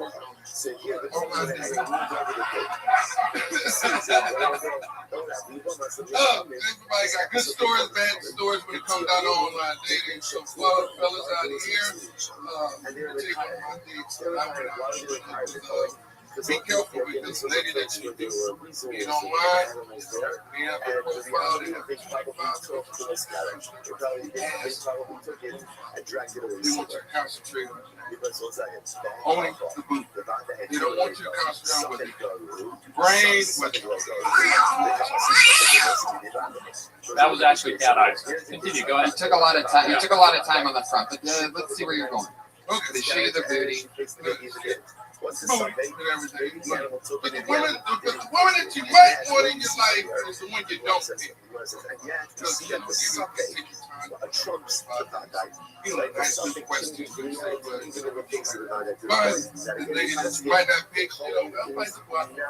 I like to pick the man I love. I love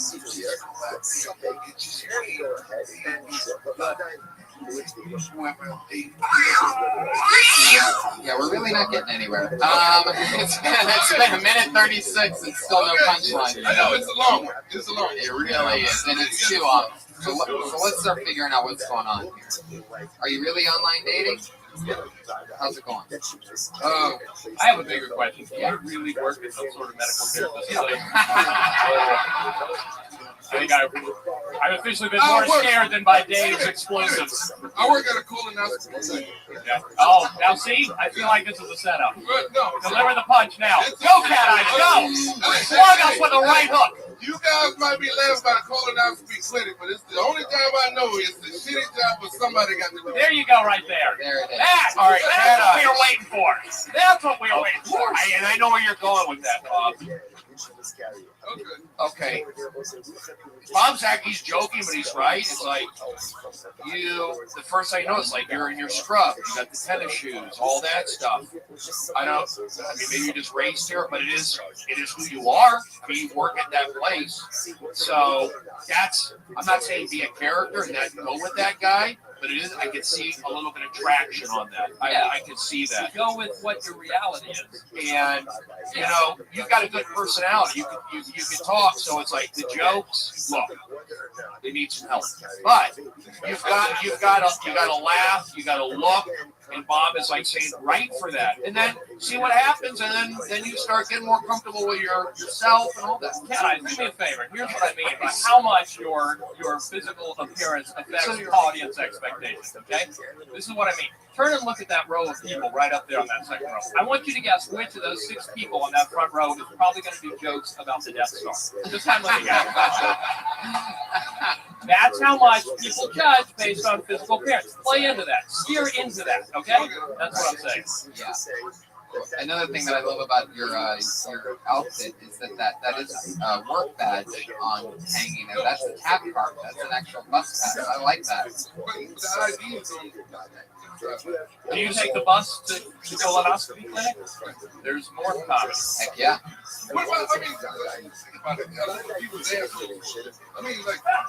That's funny. See? You see what I'm saying? It makes more sense when he's in the scrubs. Think about the doctors that I work with. When it was like little bitty kids, they in the classroom, the kids say, well, I want to be when you grow up. I want to look up people's assholes. It's really like witnessing the birth of Jesus right now. It really is this is a whole, I think we've all learned. I actually feel like I should charge you a fee for how much we're helping you discover your comic persona right now. Mitzi's daughter makes money. Yeah, I'm telling you, this is what it's all about right now. Yeah, tap into that reality. Yeah. Stop talking about stuff that pissed you off by not getting the damn lead. I'll tell you what, Cat. I think that's sort of evident. Bob said, tap into reality. You got it. Well, should have gotten a bigger laugh. Everything I do, laugh at. Why upset me? Think I'm wrong? Were you above Pink Dot for 2 weeks? Don't anger me. You can talk about dating, how hard it is to date, but like you go home and you smell like your job. You can't pick up no date on a nightclub. Why not? Think about it. I mean, I gotta tell them people's assholes. I can just tell them It's like every girl you date. I get a kick out of this asshole stuff. This is it. What the fuck? Anyway, is it all your ex-girlfriends, complain? You gotta work up to the asshole, I think is what he's saying. That's actually a good bit right there. Have you ever had a girl? What this guy's saying. You need to work. You actually don't even get to look at the asshole. You assist the guy looking at the asshole. That's how you know that's your career apex is the asshole. The closest you get in is on a good day, you might catch a whiff. Yeah. That's sort of like the same thing. If the date don't work out, you're an asshole. Maybe you'll eventually. Can we put a cap on the word asshole? Yeah. I mean, I keep hearing asshole. Yeah, let's be positive. First thing you want to do is switch it to anal. Thank you. Which is amazing because maybe you'll meet a girl there, and that's pretty backwards. Like not many relationships start at the butthole. Yeah. A lot of people work their way up. The looser the butt, the bigger your chance. Exactly. You can really tell by how. I feel like this is therapy or something. It is. We should be wearing scrubs. How much we're helping you right now. Do people ever go in there and just don't wash their ass? And you're just like, really? We're going to look in your ass. Yeah. I mean, all right. Now some patients came in and you clean yourself out. That's amazing. Because they're supposed to give themselves a what do they call that? Yeah. A cleanse. Yeah, it's called semen. Okay. Let's sing along. But wait, I remember one time one of the doctors asked patient. Is this going to take a minute 37? No, okay. No, it's not. But you drink alcohol. Okay, we're listening. We're listening, Cat Eyes. I don't know why. Is that your name at the clinic, by the way? Hey, Cat Eyes. Brown eyes. Just picture some doctor. Cat eyes. Cat eyes. Brown Eyes is funny. Cat Eyes. Help me with this. Call yourself Brown Eyes. That's funny. You got it. All right, let's keep it moving. Cat eyes. Great job. Cat Eyes. Thank you. Fuck yeah. Talk about working at the I feel like we actually helped that guy. Yeah, totally. Like we helped him.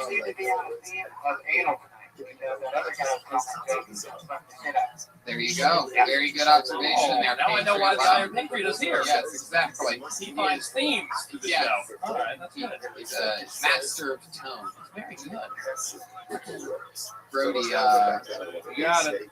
Pushing along. Cat eyes. Said asshole a lot. It was a lot of a-hole. I like what he got. I like what he's doing. This is like, I want to get more comedians out. Yeah. Ramp up more comedians. Let's Yeah, go. I agree with that. Very nice. That is the theme of the Your show. next comedian tonight goes by the name of Mike Menendez.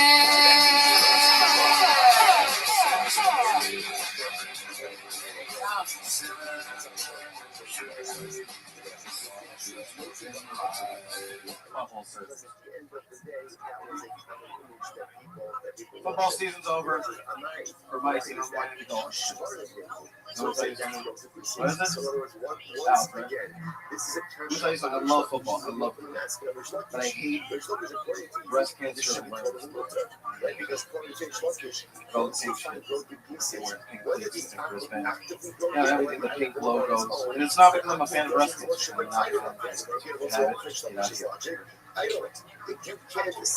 I am a fan of equality in sports, and there is no male equivalent in female sports. There's no testicular cancer awareness month at WNBA, where every game is played with 2 balls. That's what I'm saying.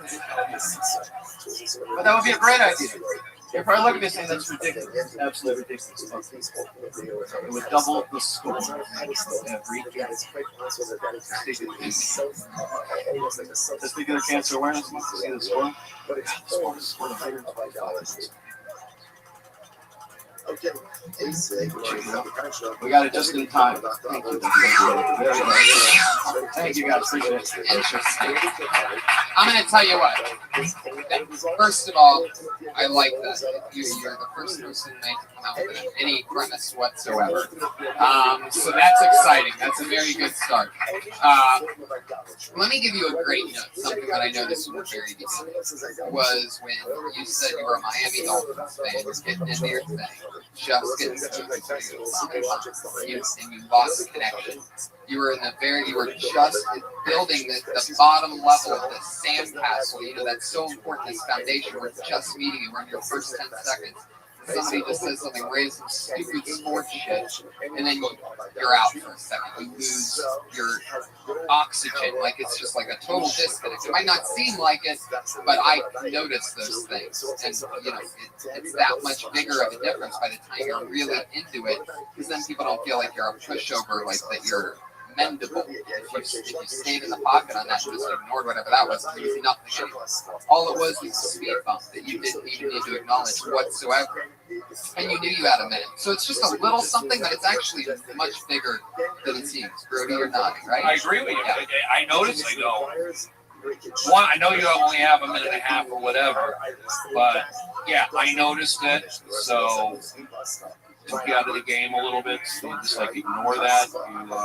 Saying the sports team's also just going to get you people yelling at you. Right. The one thing that I ever tell people when they go, what do you want me to say when you bring this? Happens every night. Somebody goes, hey, I'm bringing you up tonight. What do you want me to say? I go, just don't mention that I'm from Ohio. That's all. I don't tell them what to say. I just tell them what not to say. Because, you know, like a big-time host here, Fraser Smith, loves college football. He loves saying, this guy's a big Buckeye. And before I even get up there, I hear guys in the OR going, boo, fuck this guy. You know what I mean? It's like, fuck, I have haven't even gotten up there yet. They could have really liked me, but fuck. And by the way, I'm a Dolphins fan. But that doesn't fucking matter. Nobody gives a shit. Just say you're a football fan. Right. I love the NFL. I'm sad that it's coming in. I'm excited about playoffs. You know, acknowledge the sport. You don't get too specific, or else you're going to get haters out of the box too. But let's also remember, these guys are pick it up. If they're in a tough situation, do 90 seconds. Everything's amplified. 60, 1 minute. Okay, so even more so. But they're still good. This is the reality. You're doing a minute here. So the guy talks. Everyone knows. Ignore that guy. Push through. What's your name again? Dave? Steven. Mike. Okay.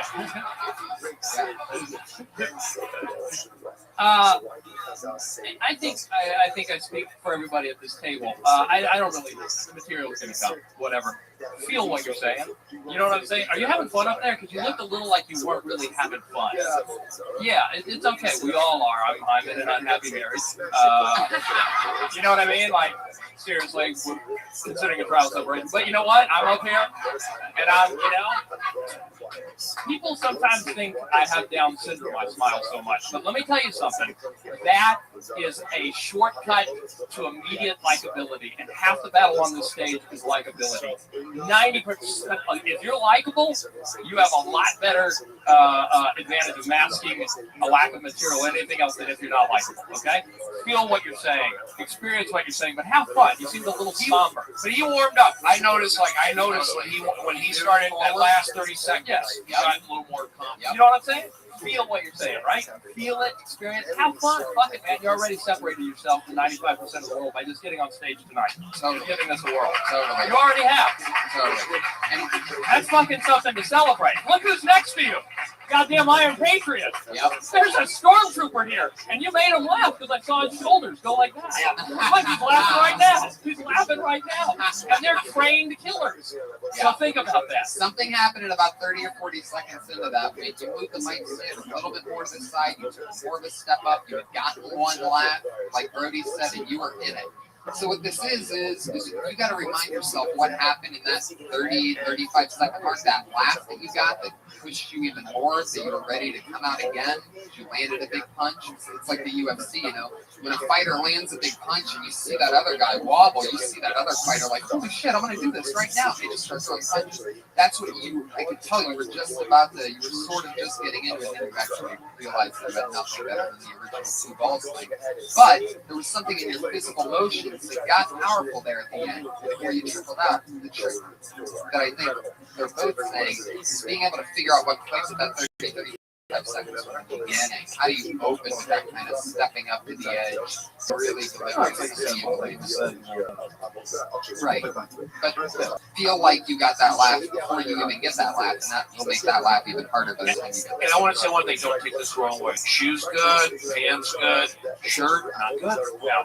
You're wearing a Nike shirt from Sports Authority. You know, it threw me off a little. And then I saw it was Nike, I was disappointed. So, but good shoes, good pants. It's getting nicer. You got a look. You got like a Jonah Hill thing. We don't know with it. This could be an endorsement season. Are you endorsed by Nike? Endorsed at all? Oh, okay. I just want to clarify because who's being paid to wear this? Division I baseball. Where are you guys sponsored by? Pony. They make Pony. They're owned by Puma.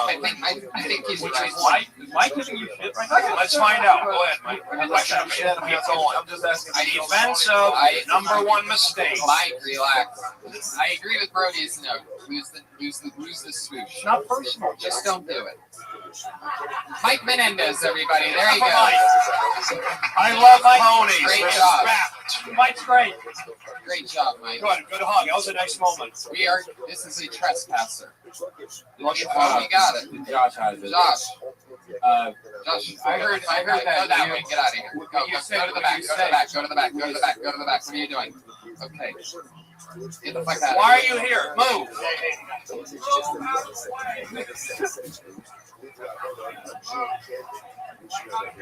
There you go. Is this why we have cameras? Get him out all the way. All the way out of the building. Tweet Josh all the way out. Josh, all the way out of the building. Josh, put him in a chokehold now. Did I say here's what I think we all learned? No, but here's the thing that I really, really enjoyed out of that whole experience. The head of security stood there and didn't do a goddamn thing. He never does. Thank you, Iron Patriot. He never does. He truly is the next Chewy Castro. I gotta stay in position here with my mic. Gotcha. I'm here to do some podcasts. Gotcha. I get it. Yeah, we call him the head of security. The truth is that he can't move. Okay. He takes the bus. Bob, he literally takes the bus here because he has to stand up the entire time because he can't sit down. I'm sorry. I'm just what just happened. I don't understand what that was. I mean, now my adrenaline just started went in my body. Now I'm starting to shiver. It's weird. I felt his weird energy coming from the very beginning when he was coming around the corner. That's how crazy mine is. I'm like, this guy is about to do something. He reminded me of this girl that came on a couple weeks ago. A girl came up here a couple weeks ago and was just like, I'm going to show my tits for stage time. And I had Jimmy Schubert and Kurt Fox on at the same time. And they're both like, if you know anything about those two, they're like, all right, let's do this. And I'm like, oh, shit. And I lost it. So next thing you know, we had a trespass. But I had that energy from him. Lost his phone, and then he kept walking. Audience. I love it. I think I gave me the finger. I had to grab the bucket out of him. He tried to grab my fucking bucket, man. Nobody grabs my fucking bucket. Nobody puts the bucket. Son of a bitch. He almost had 118 pounds of steel on top of him. The next comedian goes by the name of Tim Greer.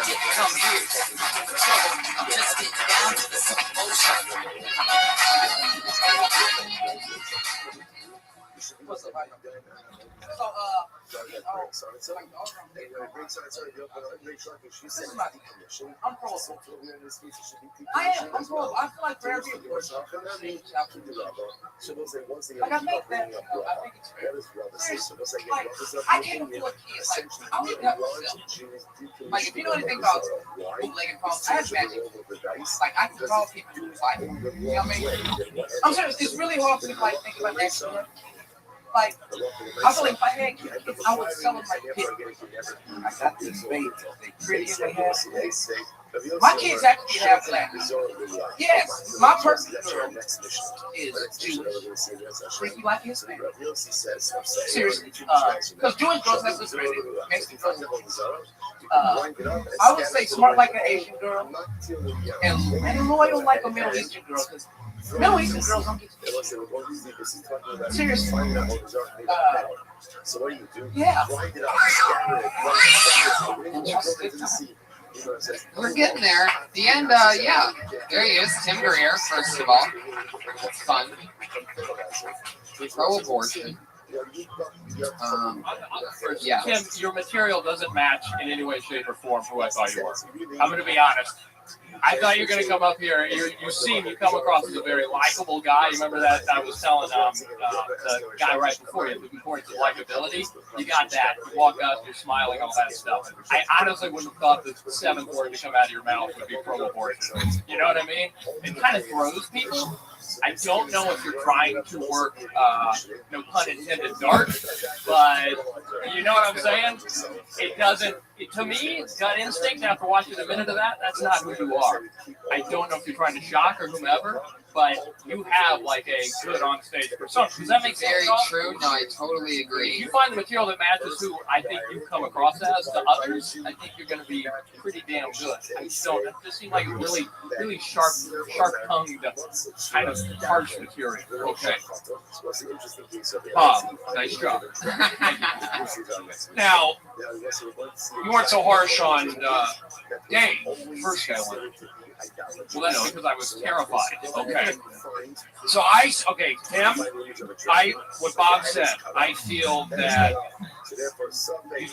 I thought it was good. I like when you said pro-abortion. That's funny. To me, it's kind of polarizing. It's a statement. Boom. So I like that. I was kind of with you on where you were going. And So I think that bit could be fleshed out. I feel like your mic technique, because a lot of even I eat the mic. Your mic technique was good. You're dressed well. I feel like just keep doing what you're doing. I'm not going to beat you down for that bit. I don't mind it. Obviously, there's a political thing with Bob and myself. He's from the Bible Belt. I'm from Southern California. We have different opinions on that. So I'm okay. I like you said pro-abortion, whatever. It kind of like woke people up. The only thing I didn't like what you said was like, "How's everybody doing?" You don't have to say that. I don't like it. When, hey, how's everybody doing? I know it's a greeting, but go right into it. After that, you went right into it. That's so right. I thought it was good. Make sure the second word you mentioned is pro-abortion. That's a great advice, Brody. Take that whole right away, Tim. Take it right away. I didn't mind it. I didn't mind it. It's not a political thing, but here's the thing. If you are going to bit about the abortion, you're digging a huge hole. Make sure you can get yourself out of it. I don't know if you are. I don't know. I say expect some turbulence. I don't think if you really say I'm pro-abortion, first of all, you don't even know what that means. It's like a double negative, whatever. So they're not going to be that. They might be a little confused. There might be a few who get upset with it. I don't think it's so bad. That's my opinion. Bob has kids, a wife, a family. I live alone on an airplane. Have you ever had a girl? Have you ever gotten a girl pregnant and she had to get an abortion? So then maybe you could say, I'm pro-abortion. I'm a pro at talking girls into getting abortion. Well, I think that's hilarious. Well, that's if double, you want to that's take that double dark. Well, I'm evil. See, I can sell that because it's different. I'm just going to take it and turn it into a golden bit. But thank you so much. So it's actually true. But no, I agree with what Bob said. Are a lot of the other topics that you talk about dark and creepy, or are you more of a, you do have this likable, super likable charm. Going to that period. Right. I would say they're right in that. Why go dark? I mean, why make it hard on yourself? I'm not saying they're wrong. You are digging yourself a hole. Like I say as a comedian, why make it hard on yourself? You don't have to. So there you go. This is your journey. That's subjective. This is your journey. You're driving the car. We're just along the highway, and you drove by us for a second. We offered our minuscule opinions. You go where you want to go, but I'm just telling you my snap judgment of you. I was just like, whoa, okay, here's where he's taking it. I didn't see that. I was okay with it. I thought it was like a Kanye West vibe. I was with it. Why are we not laughing when I say stuff? Because I'll tell you what, it bothers me. And I did an hour in the main room on Saturday night. I crushed it last night going after Bill Burr and Sarah Silverman. Not going to come up here and be disrespectful. You know what? Oh, hold on. And I did 15 minutes 2 Wednesday nights ago at 12:05 in the original room. So, you know, fuck you. All right, Tim? Fuck you guys. Yeah. Talk about abortion all you want to, Tim. I don't give a shit. There you go. Tim Greer. He's at T Greer on Twitter. That's GREER 33. T Greer 33. Now, here's something funny about Bob, because like he said, this is his first podcast, and you know, every time that I announce who my guests are on this show, I announce it only over Twitter. You know, it's just a little thing that I hope that people will eventually, you know, sort of know about or whatever. So I just trust that Twitter will lead people there. So I had to look him up. I realized, I look up Bob Oshak. I'm wondering if I'm spelling it wrong. It's just this one little A popping up, which means that you haven't come up with a profile or anything. You've never tweeted before. You've never, not one tweet. I don't think you're following anybody, but you have over 100 followers. That I didn't know that, to be honest. Yeah. I thought it was around 18, 19 followers. I'm shocked by that. So there's people that know about you and you don't even tweet. You have a Twitter presence without even tweeting. I joined Twitter because I live in a shitty part of Culver City called Culver City. And I always want to know whenever I hear the gunfire, is it gang-related or a domestic situation? And I get the little Culver City tweet feed, so I'll know whether or not to hide the kids in the bathtub, you know? That's hilarious. It's true. But, really find out. No one else will follow that number. So this is stupid. Oh, there you go. Wow. Yeah, maybe I'll tweet something sometime. Maybe I'll make it about abortion, since that's such a prevalent. Did I read you? You've been married to your high school sweetheart. Yeah, with the same person your whole entire life. Same no one else. Since high school. Wow. 1989. So I'm 41, so we started dating when I was 17, something like that. If I got my wife pregnant on our first date, our kid would now be old enough to rent a car and try to find me. So I would. Can I add one thing? I would have split town. You got to use that. I don't know if this audience knows the podcast audience. So like, Bob and I were not agreeing. Audience with Bob, me, Brody, Bart, big, aggressive, went after that guy who tried to attack Tony.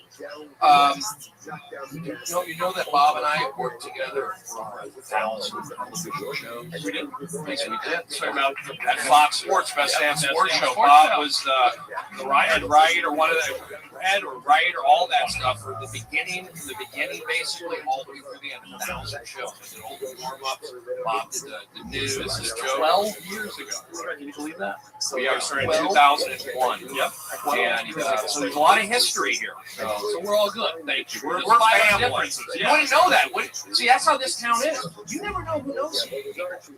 Bob. That means something in this town. Wow.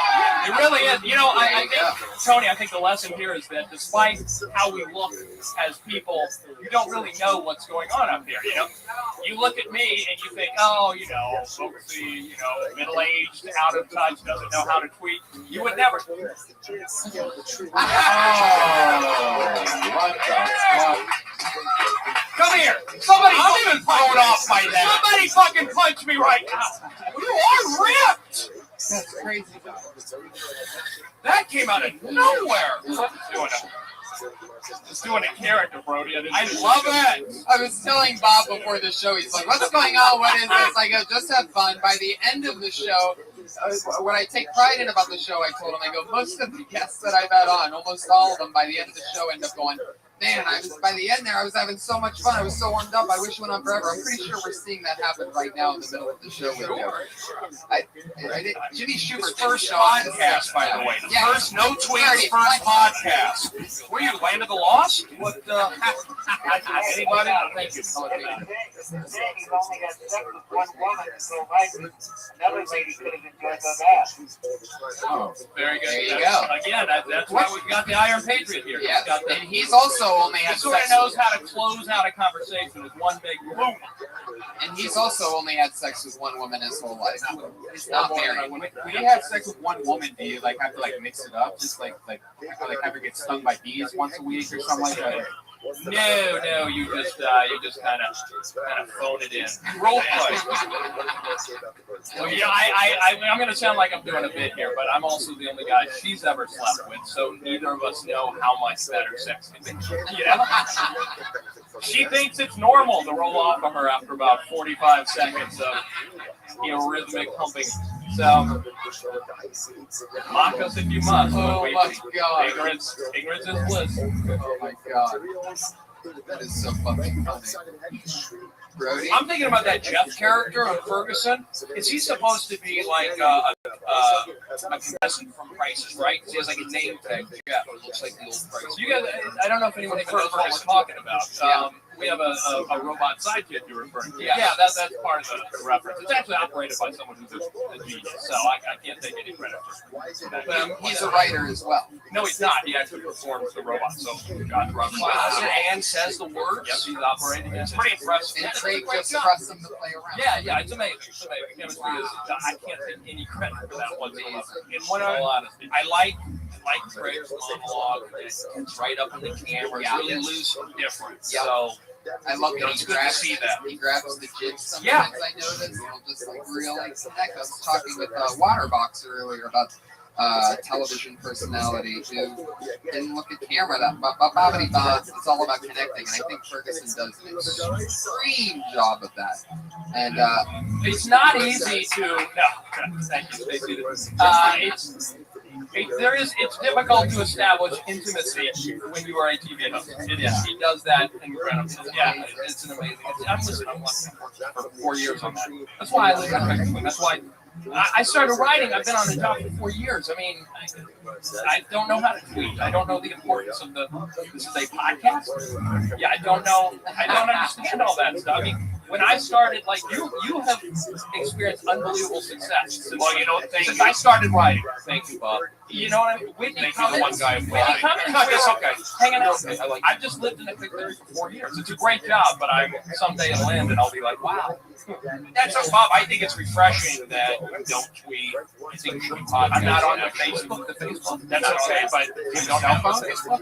I do have an iPhone. All right, you know, you're doing a great job, and you're one of the nice guys. People don't badmouth you. You earned everything you've got. You used to host all the Sundays and Mondays here. One of the original hosts. And that's really one of the most badass things you can be in comedy. And I know a lot of comedians always make self-deprecation jokes about it doesn't pay the bills and this and that. But I'll tell you, man, when I got here, people meet a door guy and they find out how much they love comedy. They give them a list of about 5 guys that are monsters, and you are on that list. And so there's an anticipation, and you first are in the back of the room, and they're like, and you hear the next comedian go, "Who's next?" And the piano guy's like, "Bob Oshak," and you hear that name that you've heard people who already look up to you saying, "Look out for Bob Oshak," this and that. And then you're sitting there, and your expectations are already sky high.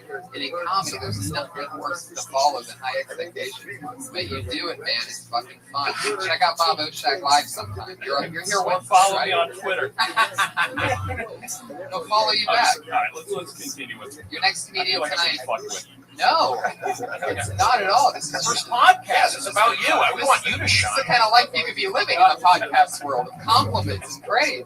Put your hands together for Ben Platt.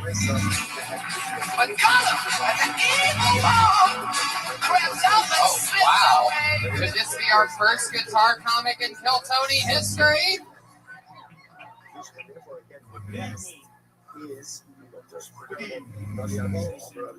My song is Vampires Are People, which I sing it to you with a California accent. The whole world can believe what they want about that, except me. I know that he lives, and he's not who you think. Wrong is me. Rip out his fangs, because he was no bad. Putting in solitary to escape. Hungry or for Burger King, vampires are people too.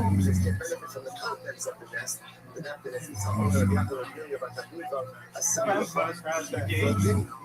Heaven where they fly. Around paradise. Before they say goodbye, do they love their mama? Same as me and you. Remember forever. In exactly 59.5 seconds, Ben Platt nails his landing, confident smile afterwards. A vampire song. I've never seen anybody stick their landing this confidently in the history of this show. The most confident guitar comic I've ever seen in my life. Nails it in it. Normally, every comic's goal when they get on stage, Ben, right? Ben, every comic's goal when they get on stage is to make the attractive blonde of the audience laugh. And you, sir, I'd like to introduce you to the attractive blonde in the audience who laughed your entire set. Neither could I. The very fact that I could hear you is attest to how many other people were laughing. But my point is, that's the goal. You hit it out of the park. That alone makes you a winner, Mr. Benjamin Platt. Heck yeah. Can I jump in? Yeah, definitely. Of course, Brody. You're guest on the show.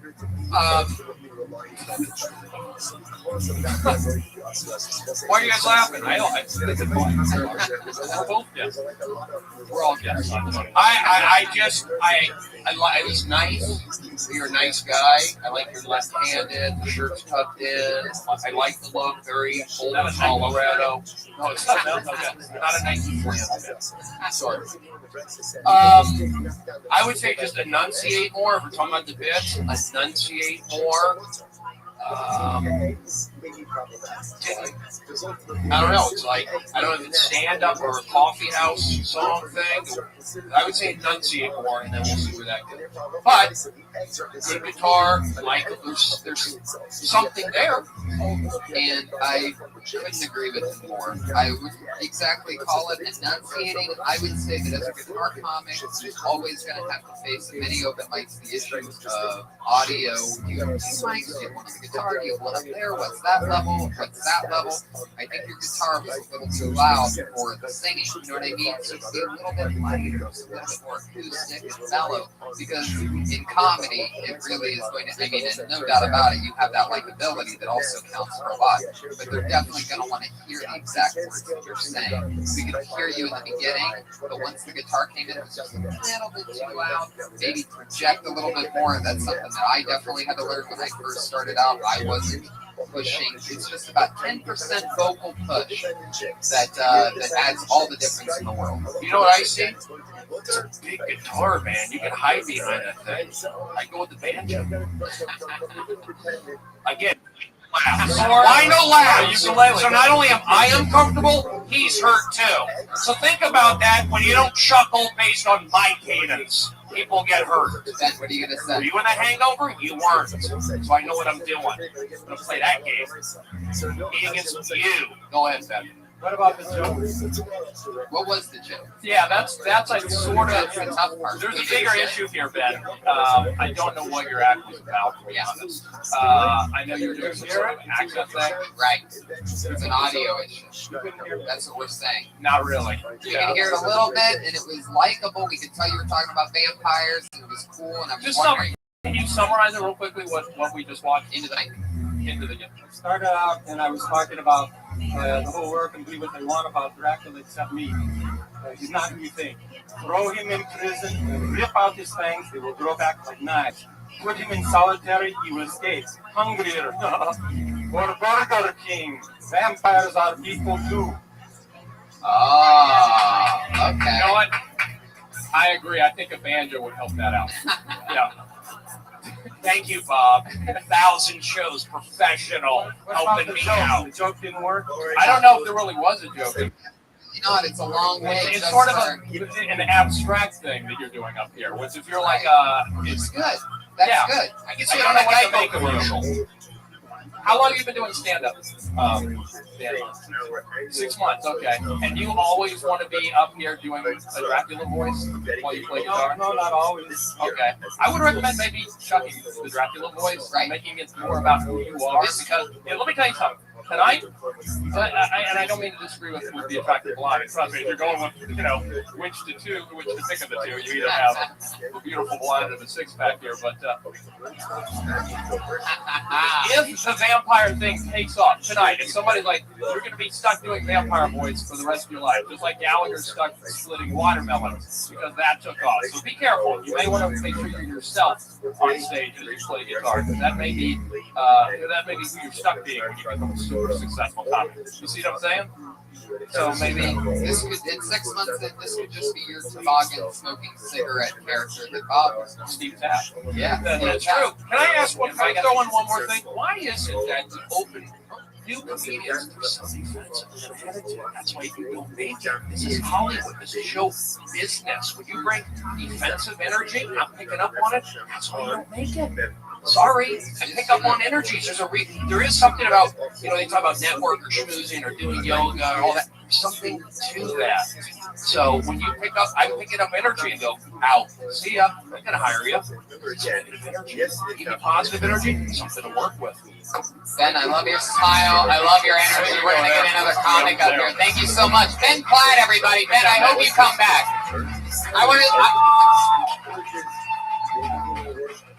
They love Ben Platt. Ben, please come back next week or the week. Come back soon. All right, sign up again.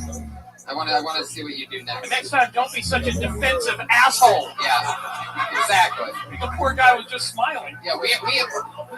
Brody, what did you do? The hell? No, I couldn't have been a more gentle, mild-mannered man. Fuck you, Ben Platt! All these guys, they're too defensive. They stand up here with their guitars and their flannel named Ben Platt, smiling at me. Why would you do that? You don't get it. And in 6 months, you're not going to fucking make it. I've done 1,000 shows. You got it. Brody, you just stole his soul. You gotta keep doing it though, but be nice. He did it. This is the return of Eric Carter, everybody. Internet sensation. And one of the luckiest motherfuckers in the world.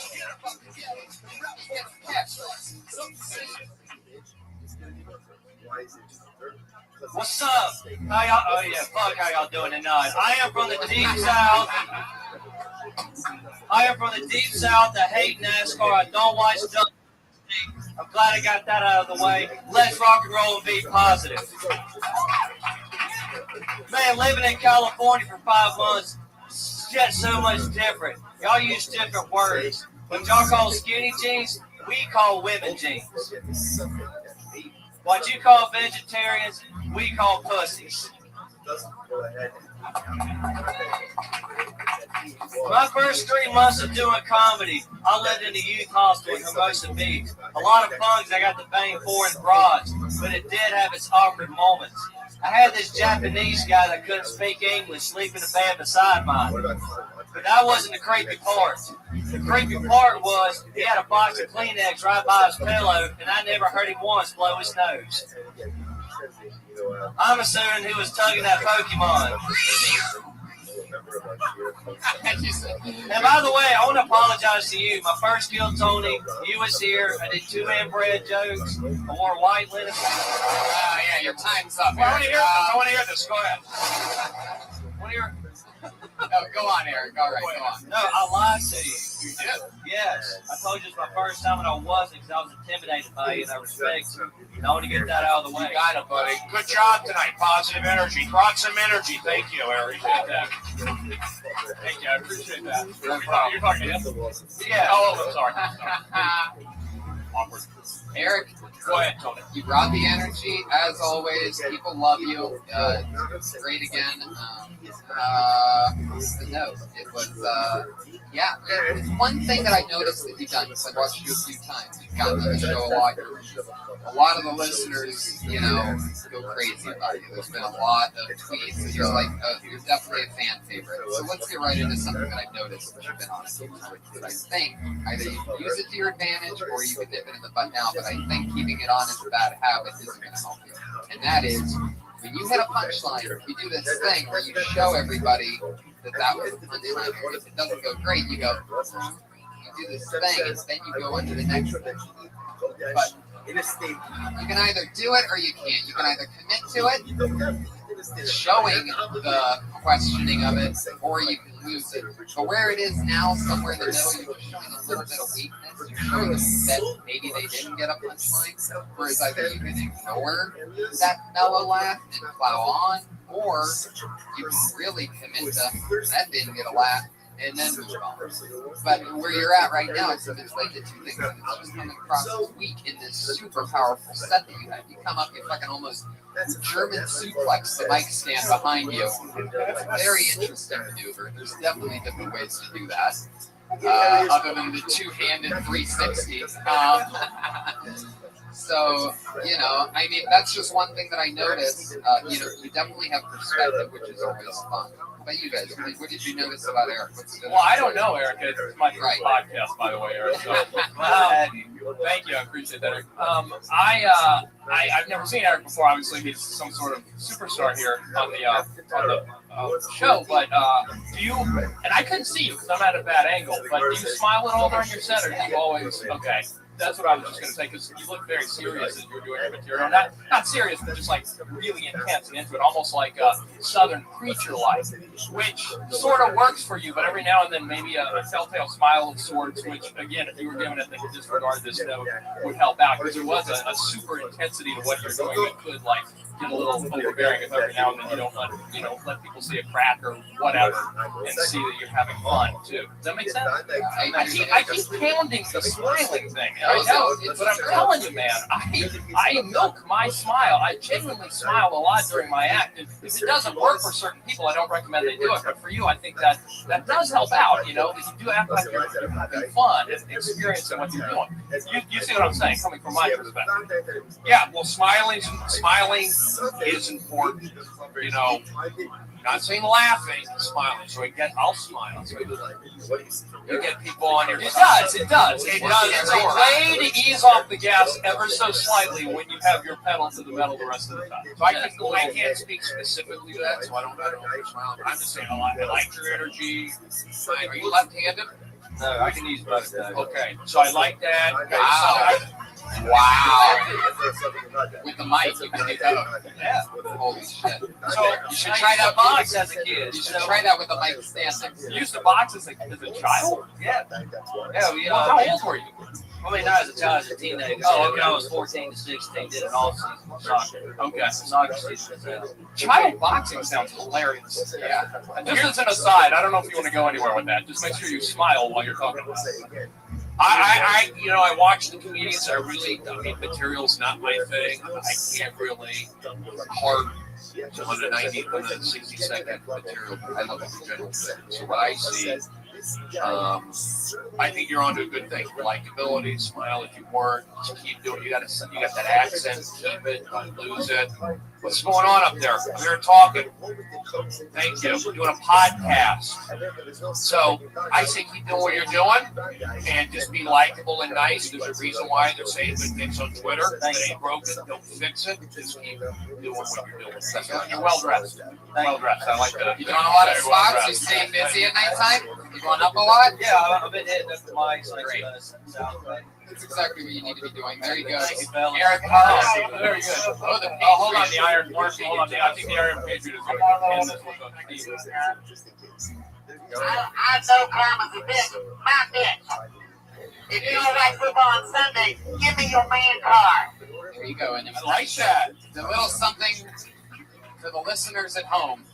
And a big fuck you to the live audience. That's an Eric Carter joke from a few weeks ago. There you go, Eric Carter. That's enough. There it is.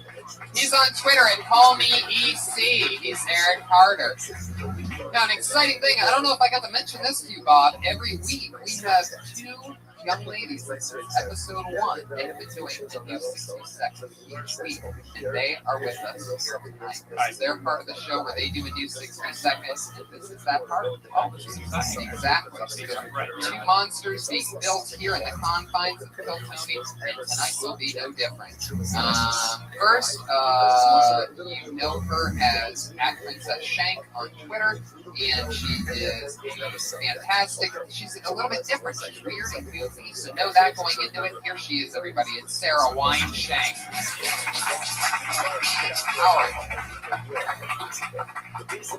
What's up? Visors. I don't understand them. Like either wear a hat or don't wear a hat. What is the purpose of a visor? Go full hat. Go home. Even more confusing, bald man wearing a visor. You would think that he would like to reap the benefit of a full hat. Not always the case, guys.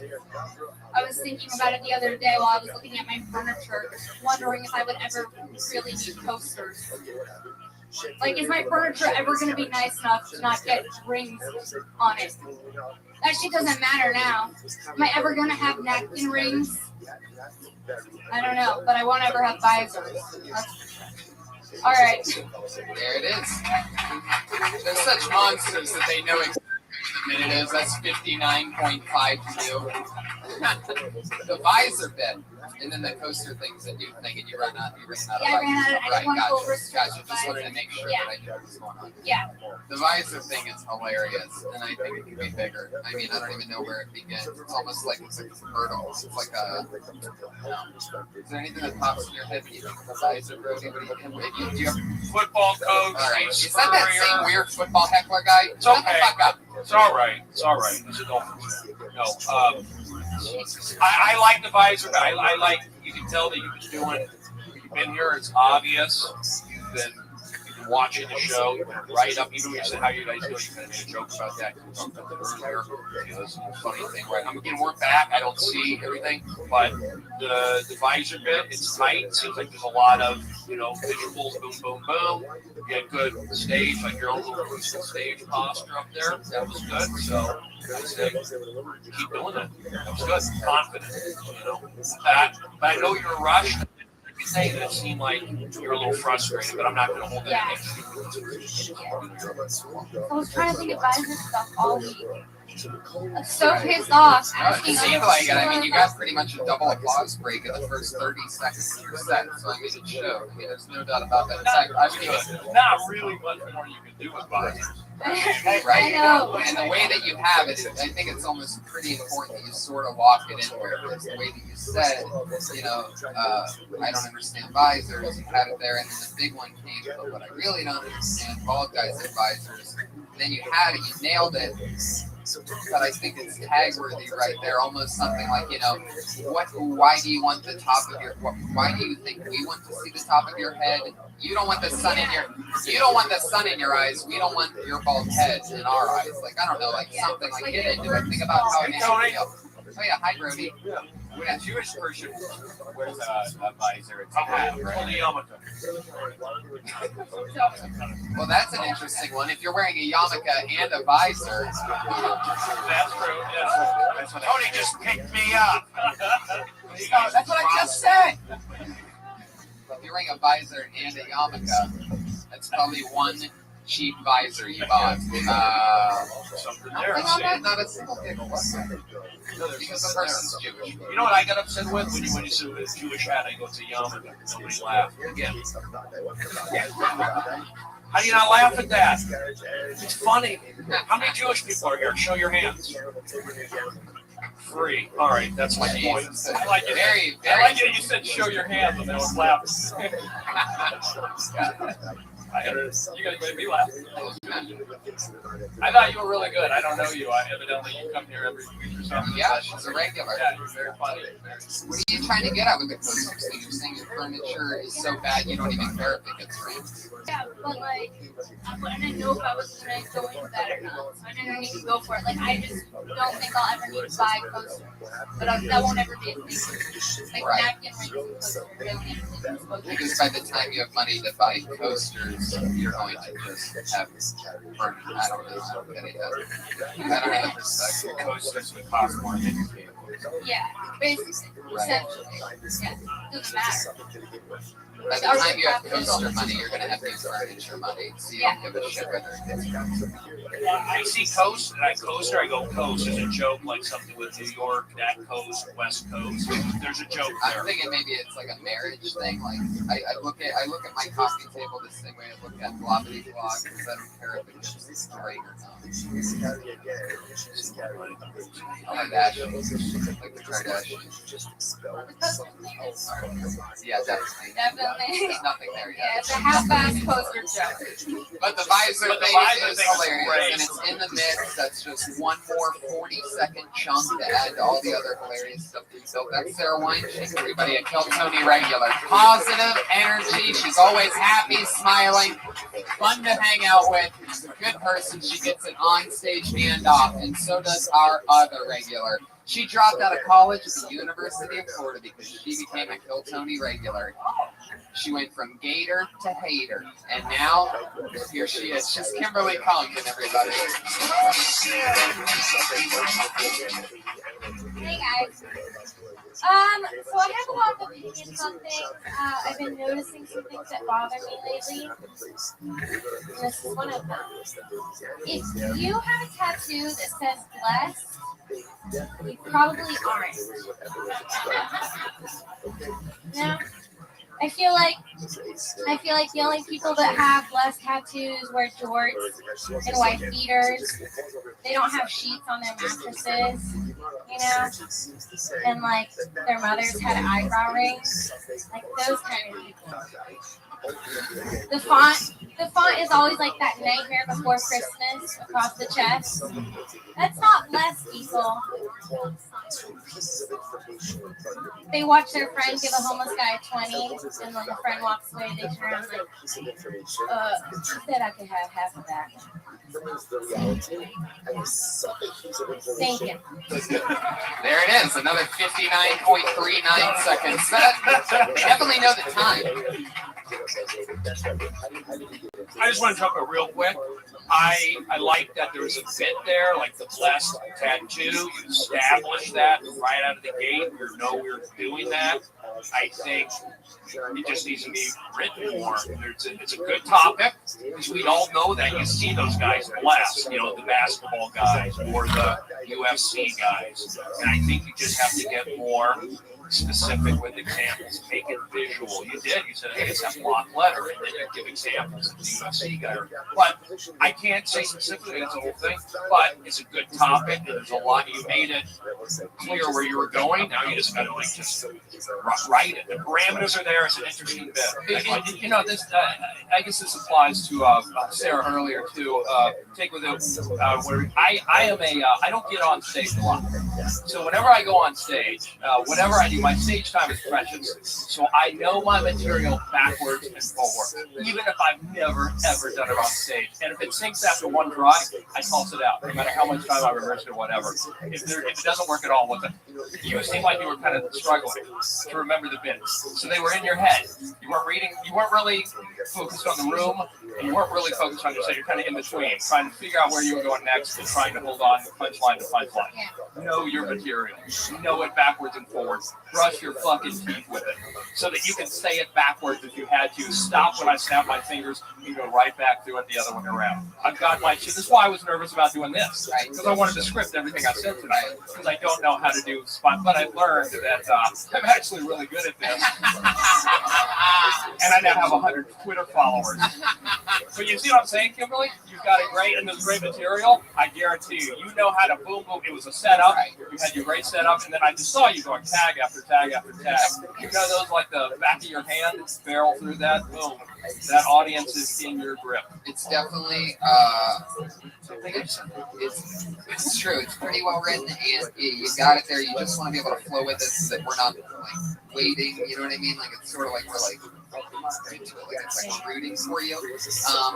But it's, you know, a vast improvement on other things, because it's really a great premise. That even though everyone laughed right away at the premise. Right. It wasn't even a joke; it was an observation. So right away, you know that you're bonding with the people. That's the best laugh in the world. You just get a laugh at it, which is basically an observation. And then, so you know the audience is on board. Then it's just boom, boom, boom. So you had them. Well, you got the material right there. Just make sure you know it. Right. And really drive in how big of losers those guys are. You know what I mean? Like I almost can't believe. You can almost see like the unevenness, like the tattoo artist was laughing while giving the guy the blessed tattoo. Like, you're not fucking blessed. Like add stuff about how the tattoo's permanent, but his respect from people is temporary. Right. Exactly. There's so many things to play off. There's so many. There's only blessed after he's There's so many skin tattoos. There you go. There's the. It wasn't even a good joke, and you gave me something. Thank you. But yeah, you stayed on that the whole time, right? Great. If you ever feel yourself flailing, just do it in vampire voice. Maybe that'll help out. Have you been going spots? Have you been going up other places? Sarah, you too? Yeah. This one I was trying to. Every time I go up, I try to talk about different things that I'm going to. So that's why I wasn't. Right. That's definitely a part of your. And you have good. You speak well. You speak clear. You enunciate. So keep doing that. Was the whole dropping out of college? That was just a show, right? No, she She was a full-time college student. Her cousin is friends with Brian and I, and so we met her as soon as she got here. The cousin told us she was interested in doing comedy. Her first time ever on stage was right there, and she kept coming back every Monday. So she decided not to go back to college. She dropped out, went to Florida, picked up her stuff, came back, and now you're all in, Kimberly. You put all your chips in. That's the only way to succeed. That's the only way to do it. So if you're all in, be all the way in. That's Kimberly Condon, everybody. She's on Twitter at Kimberly Condon. That was episode 31 of Phil Tony. Bob, you got anything coming up you want to promote? Or anything? Let's try to see how much we can blow up your Twitter. And that's at Bob Oshak. That's BOBOSCHACK. It's Shack Night. Oh, it is? Yeah. Oh, that's right. SHACK Night. One word. Shack Night. At Shack Night.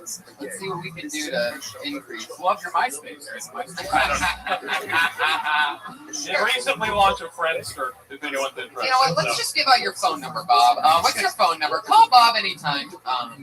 Well, it was so much fun to have you, Bob. Brody, what's going on with you? You got any shows coming up? What do I do tomorrow? What's tomorrow? New Year's Eve. I'll be here New Year's Eve tomorrow. Yep. You can catch my shows on the internet. They'll be up there forever. Stephen Brody Stevens, enjoy it. Follow me on Twitter, all that good stuff. I want to say thank you to everybody understanding that I'm in a very vulnerable situation and I have a lot of tension. You guys are great, the audience. Thank you for being here. All the comedians are good sports. And I think when we say something to a specific comedian, when I say it, it's not necessarily for that guy, it's for everybody. Not that I'm an expert, but whether you like it or not, I've been doing it for 20 years. So you'd be not smart to hate some of my experience. Two of my favorite and Tony, just real quickly, thank you to @Mikey Beatty, who just followed me right then. So I guess I'm now at 101. It's already begun. That's at All Things Brody on Twitter. I'm Tony Hinchcliffe, Ryan Redman. We're in Texas, baby. Yeah, January 9th, 10th, and 11th. Go to DeathSquad.tv for all the tickets. And thank you so much for coming out, everybody. Up next is the Ding Dong Show, the longest running show in Comedy Store history at 10 p.m. Thanks for coming out, everybody. Have a good night.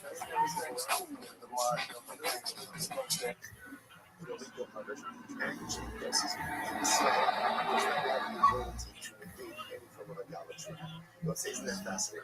Mas se houve computador, que ninguém tem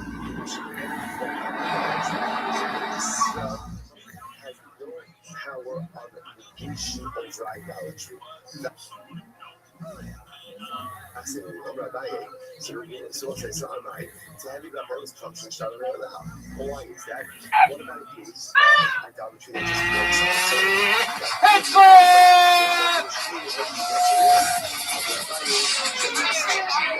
Goodness, how exciting. How you guys doing tonight? What's up? So many comedians there that ignore that question because they hear it so often. Comedians, how are you guys doing tonight? So proud, so much energy. Probably because we have a new sponsor, everybody. That's right. That's right. We'd like to officially re-announce that our newest sponsor is Diet Squirt. Since 1938, the caffeine-free thirst quencher. So Diet Squirt, we appreciate you guys. Less than 1% juice, no calories. It's true.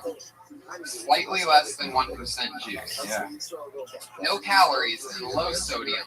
Squirt, a refreshing beverage since 1938. Oh yeah, shuffling one around.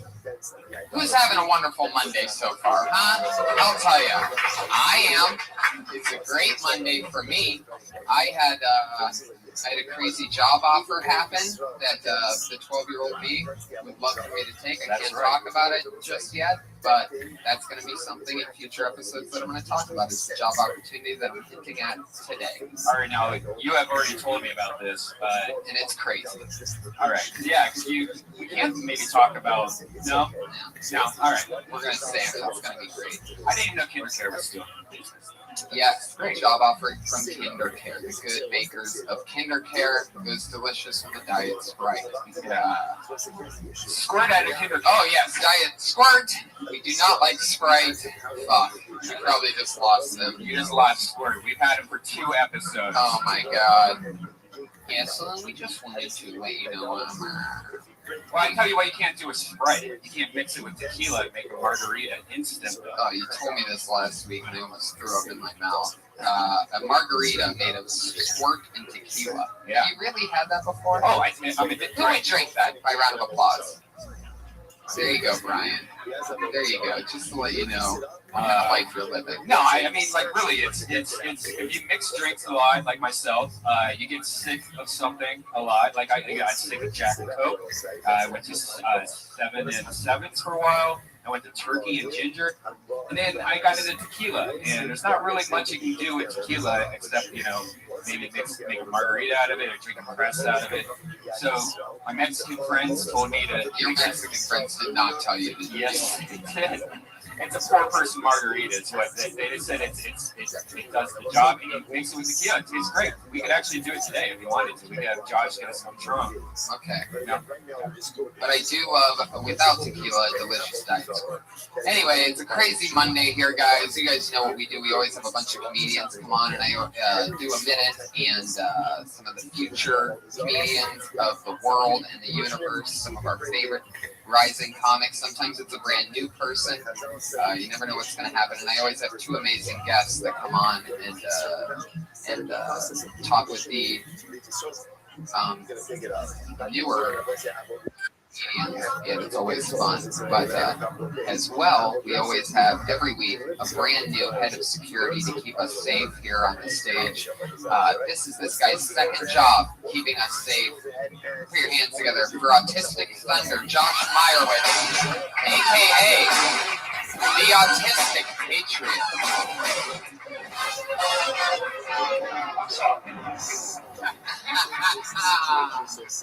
Can you imagine if like a Iron Patriot really did do that? He just like killed all his enemies and then apologized.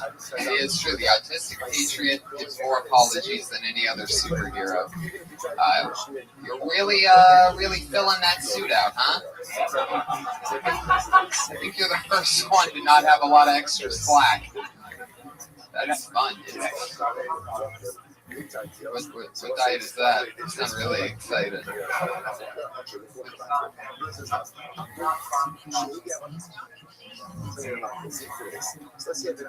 you hear your shoes squeaking when you do that? Yeah. Yeah, don't do that anymore. It's very annoying.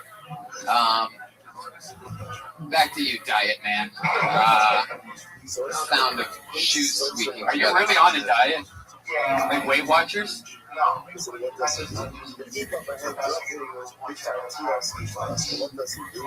This sounds like a guy that has no diet plan whatsoever.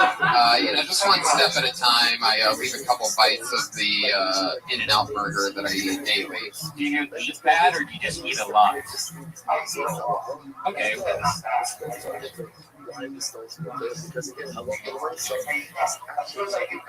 What did you eat today? Tell the truth, by the way. It's going to be much funnier.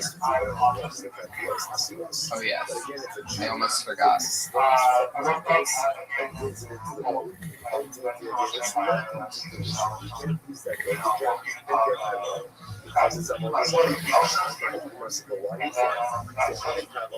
Really? Oh my goodness. Well, it seems like maybe you are sticking to your diet. Now I sort of feel bad for you. Hey, next time you have a salad like that, though, put the dressing on the side and dip your fork into it instead of pouring it on top of your salad. You'll save about half the calories. Heck yeah. Do you usually toss your salad?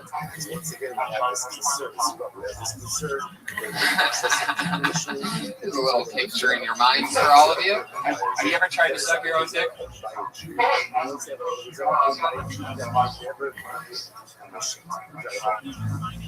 Probably not even close, huh? Were you? Could you at least nibble on your bush?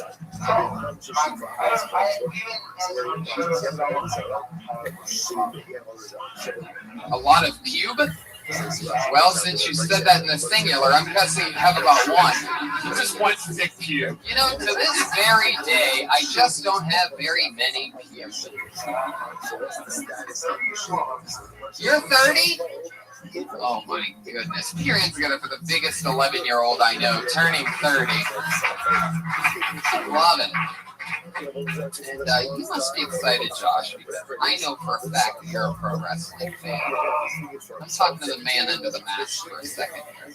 So what do you think about Rowdy Roddy Piper being here? Can you give maybe if there's somebody in the crowd who doesn't know, maybe you could give a little short background on the man myth that is going to be on this show today.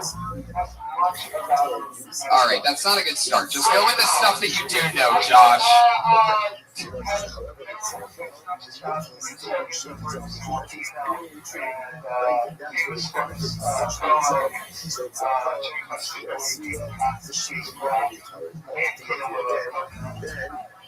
Very good. That's almost correct. Very good. Definitely the best promo. He's the first comedian to improvise his own segment on wrestling. It was called Piper's Pit. He always improvised it. And these pro wrestlers weren't always, had a lot of comedic background and stuff. So he'd really have to improvise. I mean, that's digging deep.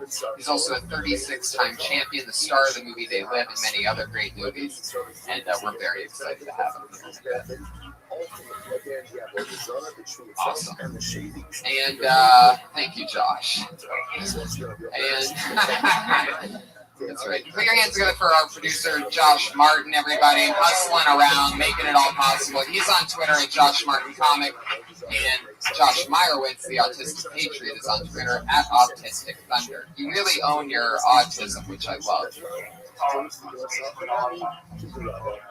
We had a really good show Friday at the Ice House with Joe Rogan and Dom Herrera, and it was just exciting to have the show on the road. Are you going to be at Comic-Con 2014 this year?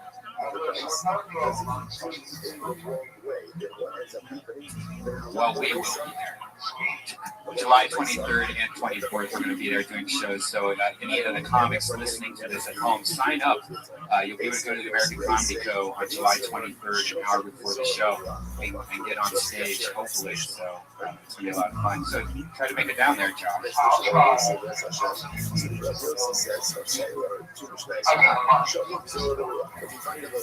Oh, there you go. You might want to say that. One of those is a lot more sad than the other. But you have some perks that non-disabled people, I mean, you have that taxi that gets you. They get a hell of a deal. I mean, that special Uber is like. You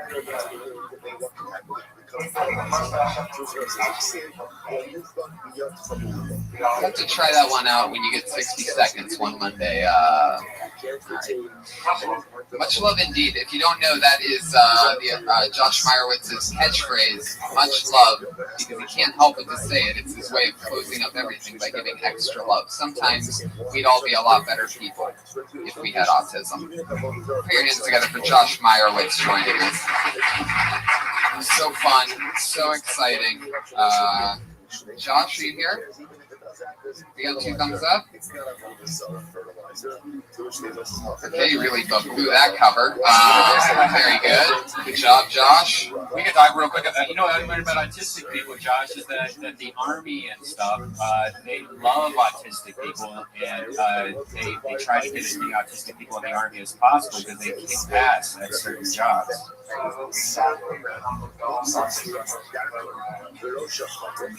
There you go. Some lady knows one dumbass autistic person.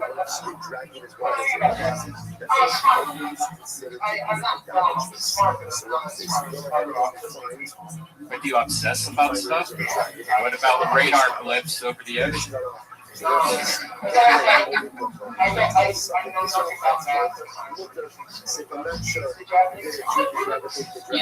Josh, you're actually, now that I think about it, not even our first autistic patriot. You are, however, our first diagnosed autistic patriot. So it's an exciting title to have. Now, let's talk more about this diet for just a second, since we have a half a minute to talk about it. Banana, an apple, and a salad is what you eat today. Are you really hungry right now? Heck yeah, it does. I can tell. You need that water, though. You need some protein in that water.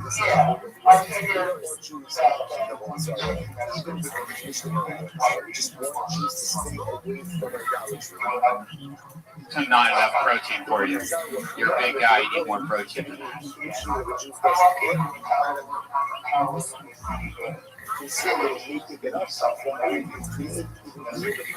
Well, we love it. We're glad to have you. One more time for the Patriot of the day, Josh Meyerowitz, the Autistic Patriot.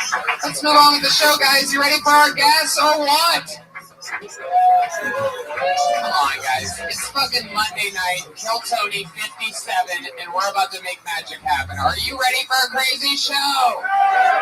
Put your hands together for tonight's guests. The hilarious Annie Letterman and the super funny and awesome legend and man himself, Rowdy Piper!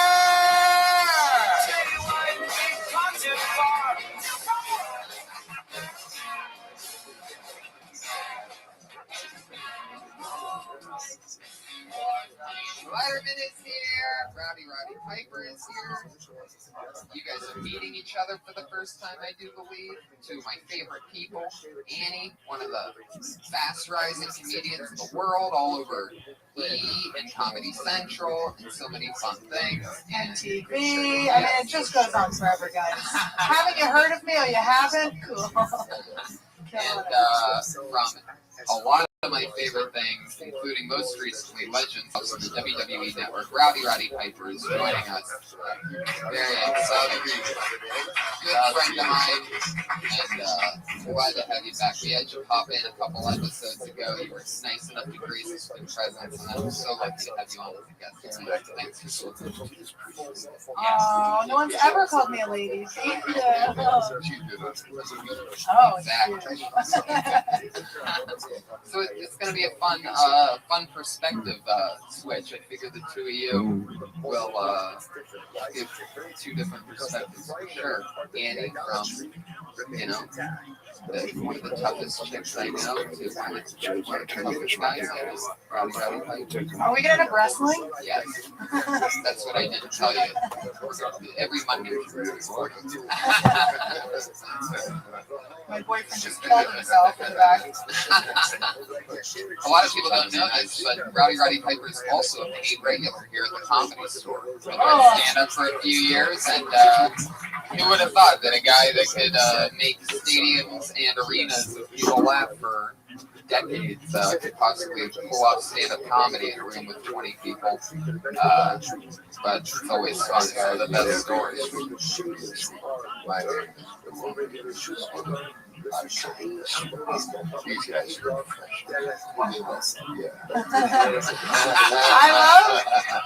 I love that it takes an autistic guy to take dieting advice from Red Band. The dipping the fork in. Fuck you, Red Band. Hey, that's true, man. I'm a Weight Watcher. I lost 75 pounds of Weight Watchers once in 3 months. I know. What year was that? Year I had AIDS. I'm sorry. Was that too mean? You assholes in the belly room of the fucking Comedy Store? Yeah, I don't know if you caught. I don't think you caught the beginning of the very beginning of the show, Piper. So let me update you. Our Patriot, because we always have a new head of security. Our Patriot tonight is Josh Meyerowitz. He is autistic. He's an amazing stand-up comedian where he talks about his autism so he can handle it. But he just announced today that he's on a new diet, and all he ate today was an apple and a banana and a Caesar salad. So I figure It's a water diet. He drinks lots of water. It's a diet that seems like it'll last for about another 2 hours. Well, I used to do it in middle school. It's called anorexia. But Piper, I'd imagine from your youth, having to be in front of the camera and being tip-top shape, you might have some kind of advice to give to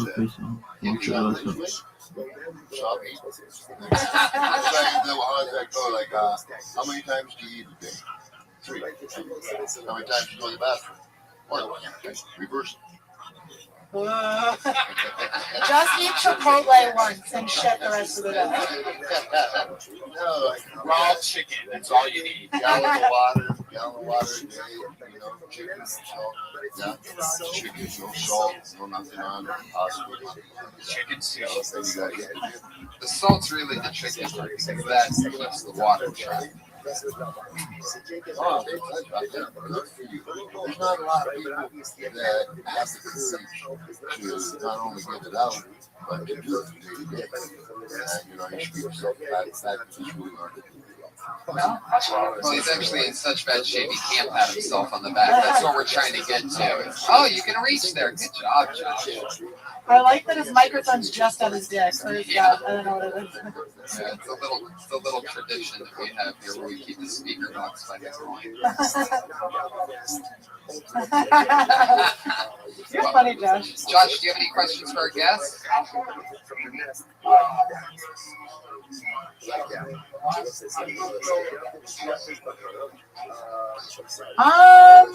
I don't care.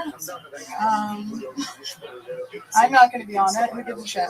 No, I'm just kidding. No, I don't know. I think that's cool. It could be like interesting to change Netflix up a little bit. She seemed obviously really bored with her show. Does that make it uncensored? Is she allowed to do I think it would be uncensored. I feel like she was so close to being uncensored on E. But I think when you get like caught in a show and you're like, all right, I come out, I do my monologue, then I do this, then I do this, and I go like that gets boring. So sometimes you have to completely jump ship. But so it probably will be pretty cool. I know she didn't want to do the late night, or I heard that she didn't want to do the late night because it would be censored. That'd be going the opposite way. It's like watching Fallon now. You know, he used to have a really good show when it was late, a little bit more loose than the other shows, but now he's actually had to go backwards to more Leno humor. You could actually see the censorship. Yeah, it's like old people. Yeah. How about for Piper? You have a question for Piper?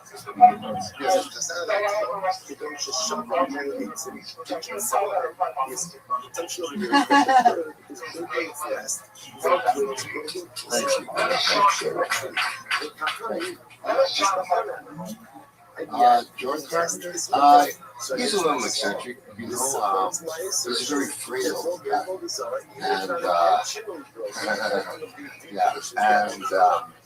you have to be sensitive when you talk to him, but it makes him a good director because he gets inside and helps him pull it out. But as far as the acting is concerned, he left the acting as well.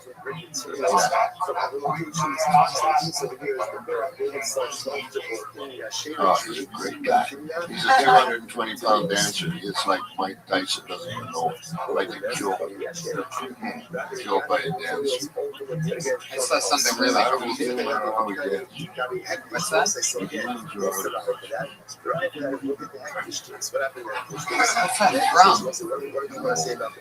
from? Oh, yeah. I saw you just sounded so confidently the wrong answer. That's almost as annoying as squeaky shoes. Nothing's more annoying than you. Just kidding. There you go. Was it true with the big fight scene there that it was supposed to be like a short scene you against Keith David, and then you guys just were fighting it out? They just decided to record the whole thing, and it ended up being like almost like a 6-minute fight.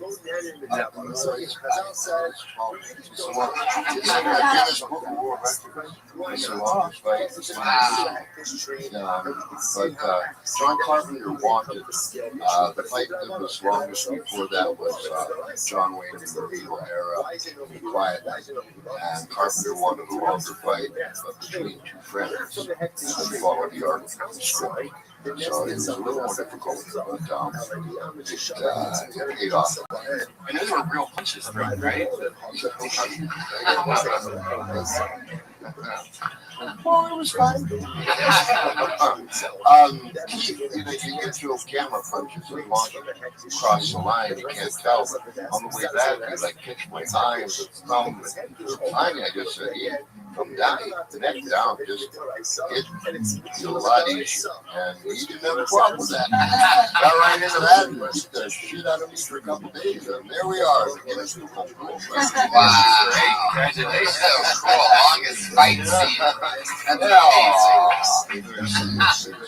I saw something cool today. I stumbled across on the internet. Was there's a scene in Alien where Sigourney Weaver, I guess after she obtained special powers, or at some point in the movie, either way, there's a part where she's walking away from a basketball hoop with the basketball in her hand, and she throws the basketball over her shoulder, and she makes the shot showing how advanced she is, or whatever. But I watched the clip today of her doing that for the first time and actually doing it, and they couldn't even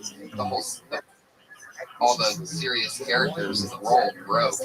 You know what I mean? It's just like with the moment that it went straight in. I mean, it's an amazing clip because you can tell she's completely dialed into her character as a super professional actress, and she's so dialed in that without thinking, and she's saying in the interview that she doesn't know how she did it, you know, whatever about it.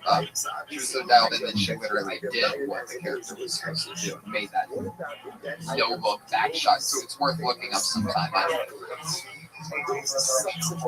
Oh, there you go. Thank you, Josh. That's why an artistic sidekick is good to have around. And here's a fun fact about that fight that you did at South Park. Actually, had an episode, a famous episode called Cripple Fight, and they did it shot by shot of that fight. That's why if you ever watch that episode, you're like, why is this fight so long? Yeah, the dialogue also. I wouldn't watch it. I wouldn't watch it. But it's construction paper. But then one time in an autograph line, this little boy, he was laughing about it. And then I thought, okay, that's how I say the N-word too. I need like one black person laughing at seeing a video of this. The South Park guys have a real knack for making people laugh at their own problems. Like a lot of people don't know, but the Book of Mormon, those people love it more than anything. Mormons are way into the Book of Mormon while they're making fun of it. They have ads in their pamphlet and all this stuff. They're doing a run of shows in Salt Lake City, which are already sold out because Mormons dig it the most. It's the biggest joke, but they make fun of everything. That's why they can get away with it. That's some self-deprecation. You know, you can't be pointing. Every time you point your finger at somebody, you're pointing 3 back at yourself. Yeah. Well, the Mormons are definitely well-rounded. The heavier ones, anyway. Well, I'm very excited about this. Annie, you've been doing stand-up a long time from New York, and Piper, you've been all over the world. So let's have some fun, give some perspective to some people just starting out. For those of you just joining us for the first time, we're comedians in the room. You know that 60 seconds is up when you hear the meow of a kitty. So wrap up whatever you're talking about then, or else you're going to bring out the angry West Hollywood bear.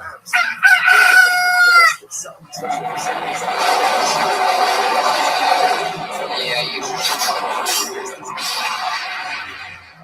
I like how that sound effect's also 60 seconds. Yeah, exactly. Just is out of control. But there you go. So don't run the light if for no other reason than for the sake of the podcast listeners who complain weekly about that. Stop with the bear sound. Every time somebody runs a time, I feel like my ears are going to fall off.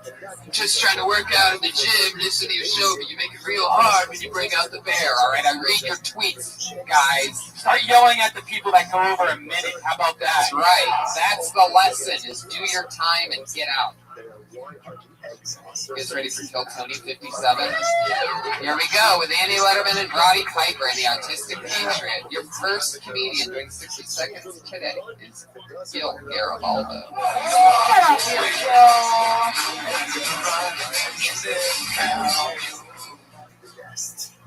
Oh man, went to had a parent-teacher conference recently, and got a pretty great compliment from the teacher. She's like, your kid, he speaks at a very high level, and I can tell it's all you. I was like, ow. That's great, respect the person's community, give me that type of confidence to the father. You don't really hear that kind of stuff, And then she told me but I did overhear a pretty mature conversation he had. I was like, She was talking about politics and stuff. What's going on? She's like, well, he said he fucked the shit out of the lunch lady.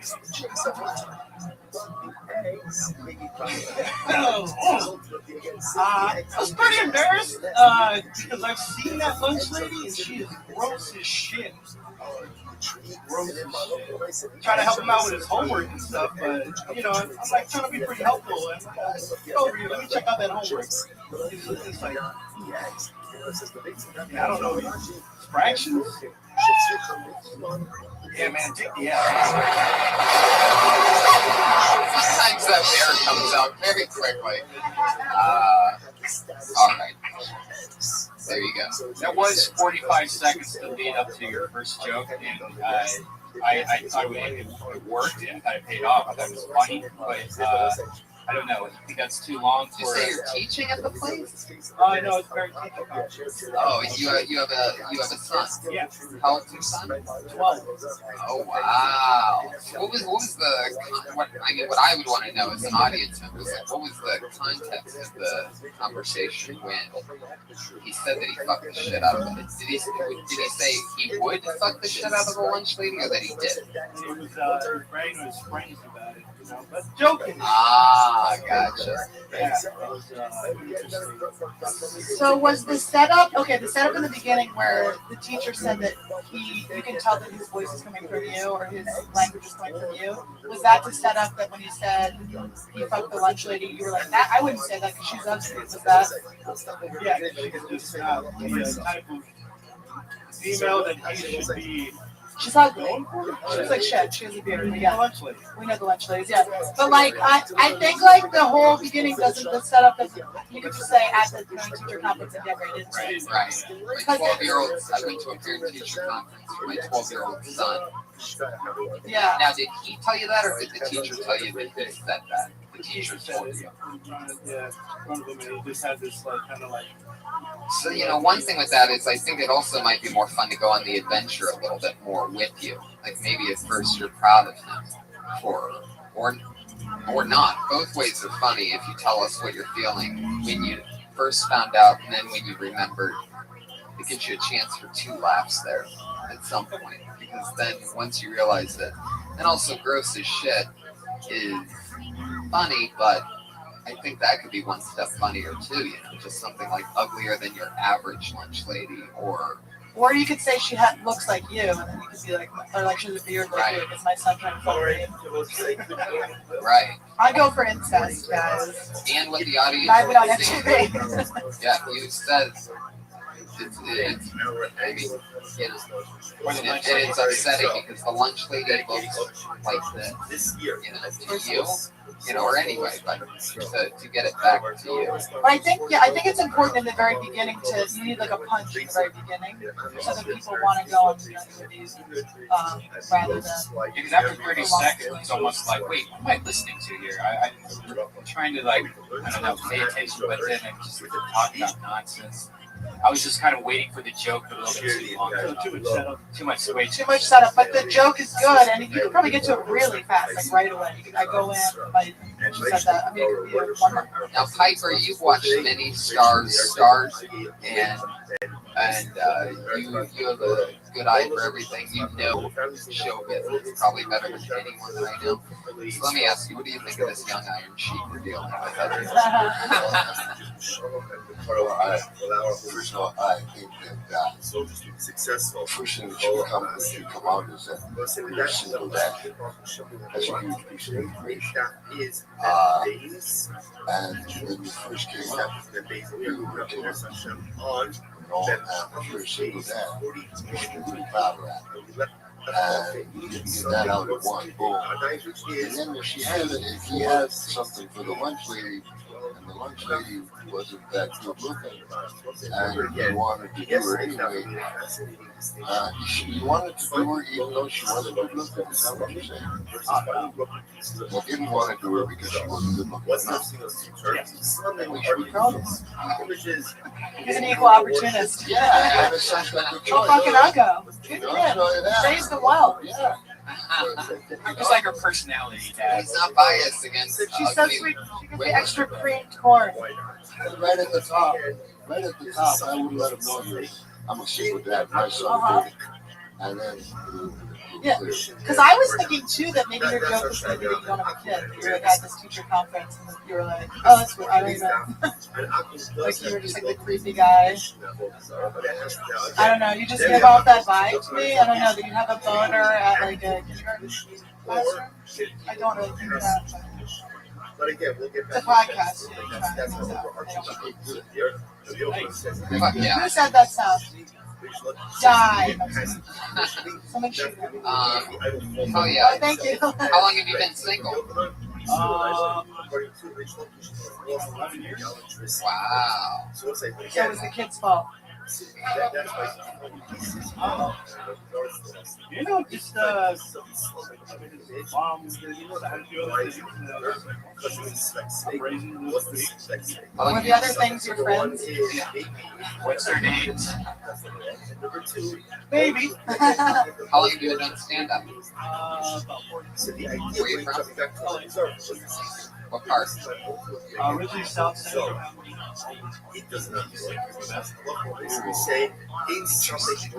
South Central. How long did you live there for? About 90. The first night? What are your tattoos of? Well, let's see. I tell people it's my face because I don't want to explain who the dude is. Who's the Lebowski. Were you sober when you got that? Yeah, all of them. Wow. And then that's just a chick with the American flag right down over her face. Like chicks. Like graffiti. So. I think about it, and I like when they shut the fuck up. So they wrap their fish, their mouth shut. With the American So flag. that's just a random chick. Yeah, it's from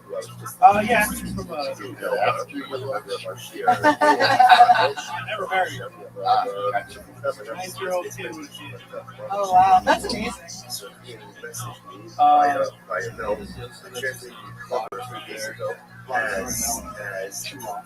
You're sticking with the sober through all of them.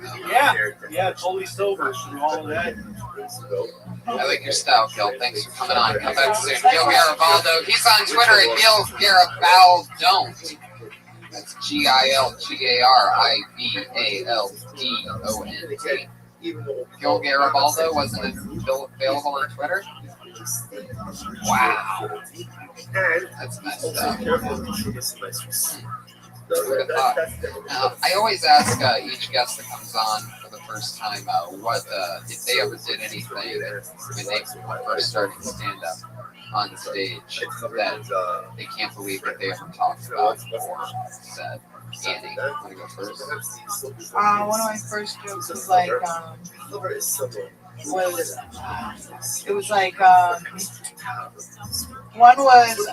the best sex I ever had was with a homeless guy. He really fucked me like I was going to make him a sandwich. Which was like, he looked homeless. He wasn't homeless. It's not embarrassing at all. And then years later, I moved to LA and I was living in my car. So what a fucking hypocrite. Fucking eat your sandwiches. Now, Pepper, you're more of a storyteller on stage, and your stories are all amazing. So I wouldn't consider anything embarrassing. So I'm going to ask you a little bit of a spin on that question, which is there anything which I'm sure there's something, but if you could just maybe share one thing that happened in the ring or when you were a rising wrestler that you ever did that was crazy or embarrassing that you can't believe you did. This is the wrestling ring, not the movie The Ring. I wrestled a bear, a 650-pound bear that took my pants off, my trunks off, and let me into it. Knocked out. Wow, what's that situation? How does that go? Was that after your joke went past 60 seconds? No, that was 20, dude.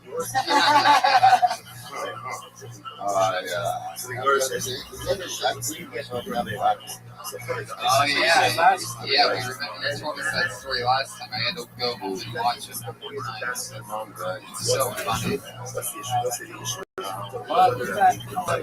My job was to push off. That's such a sensitive, you're like such a nice guy. And then they're like, I mean, the crippled kid thing, did you get that? Amazing. I called Bruno a walk. Lost the car. I said I was driving here for Bruno and tire went flat all the way here. Went wah, wah, wah. And his hair that over stood up his eyes. He's a true shot. It was a hard fight that night. And like 20 years later, my son Cole, first time I great night, and I called and I said, Cole, this is Mr. Almadino. First thing he said is, your dad called me a walk. 20 fucking years later, Bruno. Stuff like that. I love it. We're going to roll on to our next comedian, and it will be Brad Sachs.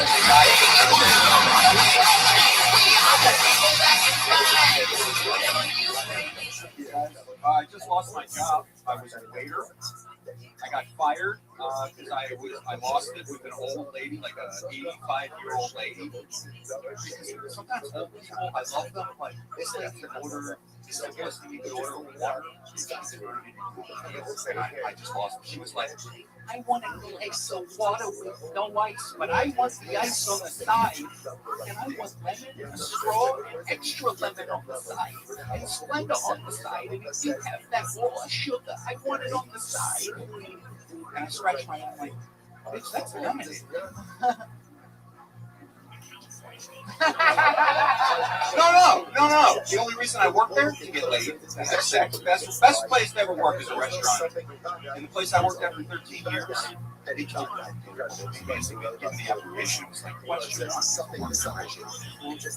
question two, are you open to employee events after work? I'm like, I will not.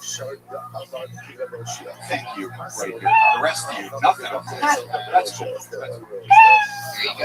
Thank you, guys. That was Brad Sachs. Firing off some bullets. It was someone like their mother, yes. Rabbi. Okay. Maybe you should perform to autistic people. Good idea. I'll try it. Were you really a waiter? Yes. Where at? A place called Stan. You believe it? Who was it? A place called Stan. What kind of restaurant is it? I would say it's like casual, upscale, every kind of really big with salads, pizza, pasta, chicken, fish, steak. I mean, got everything. Yeah, it's delicious. It's a good place. The lemonade is funny that it made sense and cute. Yeah. But I think the setup, how you did it with the old lady, could have maybe, what is he? Yeah. Or I don't know, maybe if you just said she ordered enough stuff to make lemonade or something, just kind of like. That's got to be quicker. Yeah. You don't need all of that. If you started with the act out, like I just got fired because this woman came in, do the act out, and like, bitch, that's lemonade, and then rant a little bit more, I think, too. Like if you really went off on her, it's funny that you yelled at an old lady. Yeah. Right? Did anyone else get wet? I loved it. And she ordered ice water and 7 things for the ice water. She pretty much ordered lemonade. And she made me go like she ordered like blah, blah, blah. And then like also that it's like there's no charge. Charge you for the lemon? Yeah, like what's the 15%? What are old people say? 15%? Or nothing? What's a 20% tip of zero? You know, I mean, that's so funny. I want to kill myself. I'm sorry. So I just made your joke worse. They fired you? Well, it wasn't like it was actually kale. Like it was a really busy night. This one lady kept saying, "Is there kale in my salad?" I'm like, "Yeah, it's kale." And she's like, "Will you take it back? You have that good kale. I don't think this is kale." And like the third time, I'm like running around sweating, and she's like, "Is this kale?" I'm like, "It's fucking kale." And then the whole table looked up. I'm like, "I'm sorry." And then they went and told, and they're like, and his jokes, by the way, were terrible. Because I was trying to make up for it a little bit. One, that's funnier. The truth is funnier. And two, We know that table was autistic. Because Right. it like They were not autistic. They were normal people. They were regular people. You know if you're on the spectrum. You should have told her to kill herself. Wow. Look at you. Shooting a little three-pointer over there. From long range. I don't normally see that. Normally I'm that guy, but it's fun to see. I like to see Tony up in this position. I love punnery and all right, Josh, let's settle down. You agree that was way funnier than your story, right? Oh, absolutely. No, that's why I try to ask these questions to dig a little bit deeper. I mean, there was nothing funny about what the restaurant was like, but then we got into that part, and that's interesting. So, what was your reaction when you found out, like, were you more mad when you found out that she said your jokes weren't funny, or that was I mean, I was upset obviously to lose the job, the nail in the coffin. So the manager had to report to you. The manager was like, man, she told me she didn't like your jokes. Yeah, they were like, and they told me throwing all these corny jokes at you. Oh, were you what really were trying? your? Yes. I don't remember. We just stumbled across gold, everybody. Just little. What to listen to at the #1 comedy club in the world and some guy's actual restaurant jokes. Picture yourself at the restaurant table. Here we are, Brad Sex. No, they were You'll be our waiter. Come on, tell us the fuck. No, they were probably just improv. Wait. Stick through it. Come on, you know you got some jokes. I've asked you for a glass of ice water, and you drop it on the table. I know you don't just drop it and walk away. What do you say? Oh, thank you. Thank you. Yeah, when you give me a thing, like, you know, there's the waiters that always do the thing where you finish your plate, and then they go, "Oh, I guess you hated that, huh?" Oh, right. Like, Oh, when people like, like with this one lady, probably like if they ate the whole thing really fast, so like I hated that. I'm like, I'll take that off the check. Yeah, and then they're all pissed when it's still on the check. Maybe that's why they're mad. Come on, there's got to be something. You don't have a couple lines. I mean, you've been waiting tables for 12 years while being a comedian, and you don't have any things that sometimes you go to. I mean, that was probably my most famous one. I'll take it off. That was your most famous one? That's so funny. That was like, I don't know. 12 years. I hated the job. I was like, yeah, here's your fucking Diet Coke. I used to, Here's your diet. when I was a waitress, I used to tell when a woman had a baby and she would like order milk, I would always say, do you want skim, whole, or breast? And tell her I'd be her wet nurse. I never got good tips. That's risky, though. Oh, yeah. As a waiter, I mean, I'm sure the Houlihan Corporation would need that. I hate that. I hate when waiters, though, are too jokey and they won't be places. I hate that so much. And they talk too much. And they So are you one of those people that just like fucking like make? Honestly, if I went in there like really high, I would just to get past the time, I would probably like talk to them. But also, as annoying as that is for the patron, as a comic, if you're like, it's like having an open mic all day. Your day job is so where you're not going to use that opportunity. It's like fresh ears. You just try some shit out. Are you really trying to ruin all of our food for the future? I was amazing. I was the worst. I brought the worst food. I know I what never she's brought what saying. they wanted. It's not like knock jokes. No, you're like, try your bits like, out. They don't even. If have no it's clue. a bit about the day or the week, and not the news, if it's an actual thing. They don't ever know it's a bit. But my guess was that when she said corny jokes, that there were specific things like, "Oh, I'm gonna have to get a lady. I'll catch up with you later," or whatever. You know, like I was hoping for like a fucking something like, "I'll be right back. Don't go anywhere." Yeah. Tell them to stay. And she's like, I'm in a wheelchair. I'm 98. I'm not going anywhere. I forget. I don't The know. only place I'm going is to hell. There you go. Hey, look who's got the. Woo! Josh, it's getting to the point that when you laugh, it hurts my feelings. I'm just kidding. Oh my god. Are you serious? Once I got I actually worked with Sally's right here. We worked at this restaurant there. I once got a Yelp where they said the waitress was so annoying. She kept talking about how hot the skaters at the coffee shop next door were. That sounds like something we would do. Yeah, they were hot. Now, normally this is the part where I say Piper at this young blank and blank, but you are so far looking out of the realm of professional wrestling that I'm truly stumped. Maybe a young, oh god. There's not a blonde Jewish one? Maybe the guy with the rubber band on. Laughing at something that nobody else knows. There you go. I love how you crack up the Yeah, can you grow a beard? Yeah. What do we think of? What do you got for Brad Sachs? Anything pop in your mind? Advice or something? Oh, no, I'm talking to Mike. How about you? I don't think I'm going to do anything. Well, that's good. That's what you were thinking. You're probably looking at me like, I right. actually wasn't thinking. I figured it was time for you to go.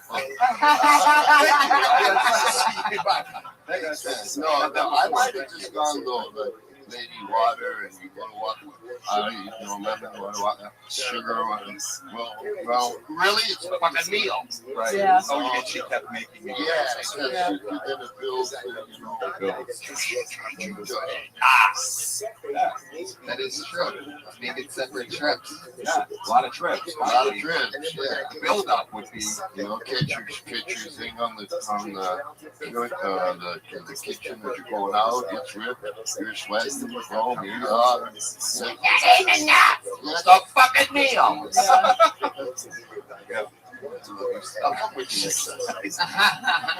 also funny that the old lady didn't know what kale was. You're like, yeah, it's right in front of you. What you can't see? Oh, you have cataract. Yeah, I was like, that's the whole cell is kale.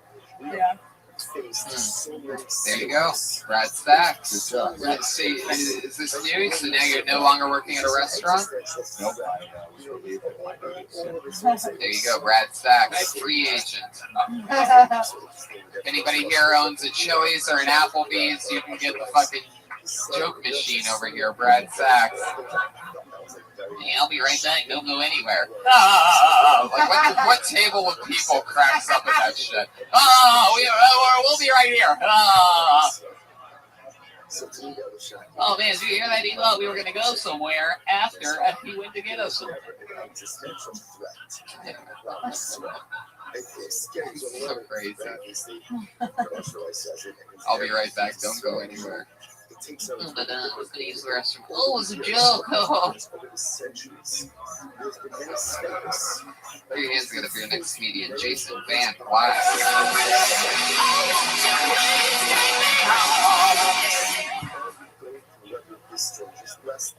My friends will stop talking about Molly, the hot new party drug Molly. I don't know what kind of friends you guys have.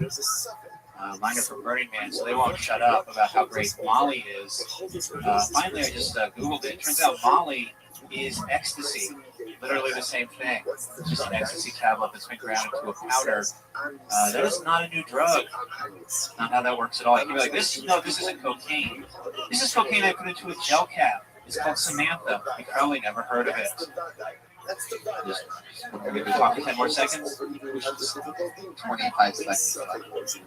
To launch into like a 12-minute bit. He wants to hear the bear. Look at him. You just want the bear. He wants the bear. But we can talk about that joke. It's called bear hunting right there. Ecstasy and Molly is different. It's not. MDMA is Molly. Pure Molly is MDMA. MDMA is also ecstasy. Ecstasy is MDMA with speed. Ecstasy is MDMA. Right. It's a compressed form of MDMA. Right. And Molly is pure MDMA. For those of you that weren't at Bonnaroo 2003 with me, which is where I learned that. I was there. Ecstasy might be coupled with other things, but it's not necessarily.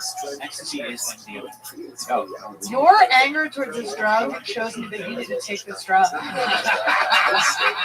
A lot. Yeah. Fucking touch that wind blower. Chill the fuck out. Suck a lollipop and shut the fuck up!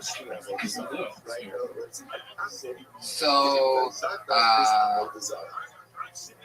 yeah, makes it hard when you do 25 seconds and then beg what do you want? please. What do you want? I don't have.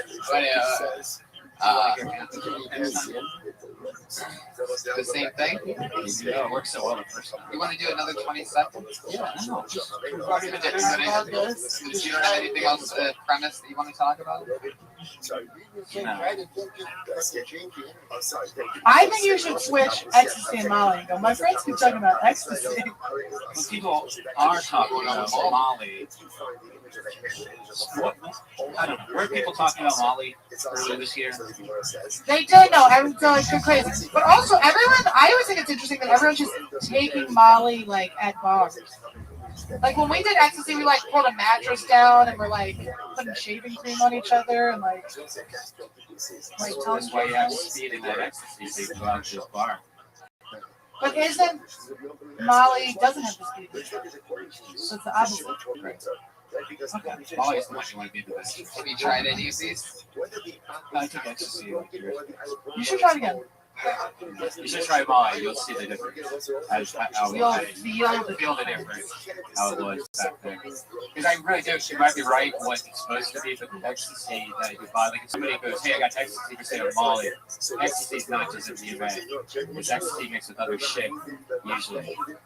You're so angry too. Yeah. Redman obviously is like a purist. He sells Molly. Don't you dress like you sell Molly? Doesn't he look like he sells Molly? Oh yeah, definitely. To like children. So what's his name's son? His 12-year-old lunch lady fucking son.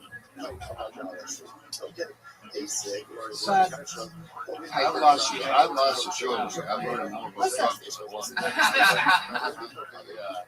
what was the joke? he said shit. Yeah, hey. Not even. No, not you. I'm not. I mean, you could do it. You're not, but you should just say it again. I love this. You have to say no to him. You want to hear the whole joke again? Yes! Right for once, so you gotta do it again. A lot of confidence. A lot of confidence. Just take a beat, boom, boom, and fucking I bad. look like I need more confidence. Yeah. That's, you're overcompensating. Okay, tell the fucking joke now. Oh my god! Was that you cupping his thumb dick? What was that? Yes, you have a problem with that? No, I love it. I'm proud of You it. know, you could be right in between there. What was the punchline? Let's get to the punch. Yeah. It's not a new drug, right? You can't be like, this is cocaine. This is cocaine I put into a gel cap. It's called Samantha. You probably never heard of it. But once again, Russians. Maybe that's the. You say it was such like a little like. Maybe that's the angle. That maybe it's more about how people are trying to be hip. Yeah, everyone's talking about this new drug. It's definitely not a new drug.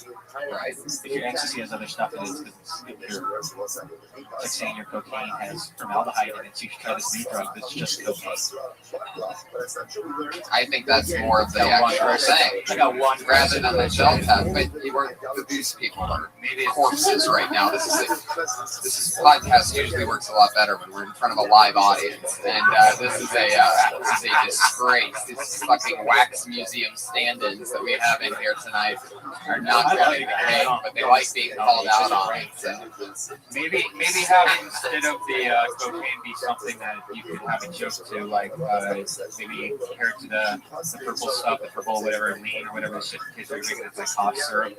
Maybe say, yeah, and then there's lean, you know, which is and try to find the joke in there. You know, instead of being cough syrup. That one. What is it? It's cough syrup. Robotage is it different than like purple drink? No, it's the same shit. So it's just another thing that we gave you. Exactly. Cool. Right. Yeah. So maybe. Yeah, but it's not the exact same analogy. What do you mean? Right. But that'd be easy to play with. Maybe you know instead of purple drink or or lean, what the kids call it now. It used to be called something else. I don't know. It just seems like that would be more fun to play with the cough syrup. I like your style, Jason. Keep rocking, keep writing. Come back soon. Jason Van Glass. Unhurtable. I like it. You can't wound him. Funny guy, Jason. He's on Twitter at Jason Van Glass, guys. So if you're listening to the podcast, you can follow him. Well, this is always fun because I like one name people. Put your hands together for Derek. Derek.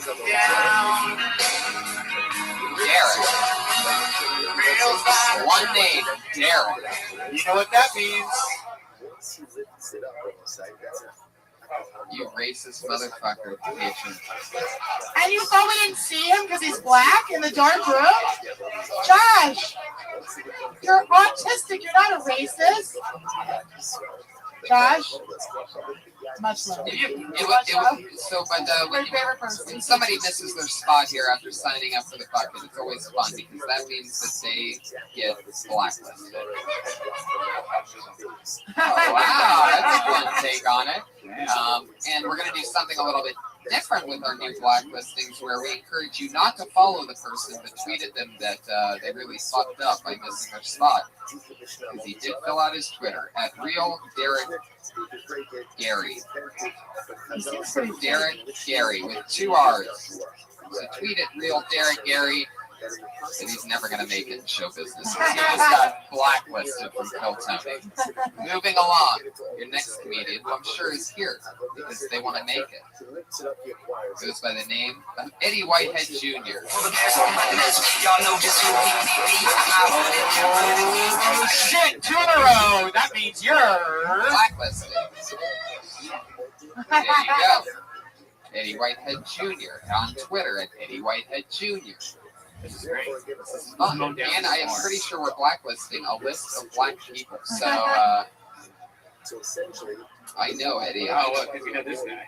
We know this guy. One of the worst producers in podcast history.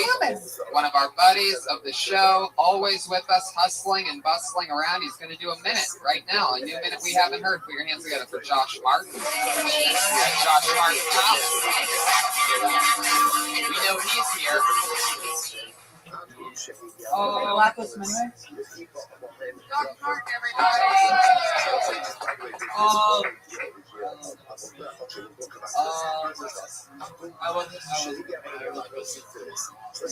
Excuses is your opener, really? 1 minute. Plow forward, Josh. I think that people want equality. People want equality. They want rights for people. I don't think they should be equal at all. I don't think we're equal people at all. Like, black people can dance. Great. I wish we could dance. All I can do is like people dance. It's like way less useful. It's like useful once a year. At least with dancing, I can problem.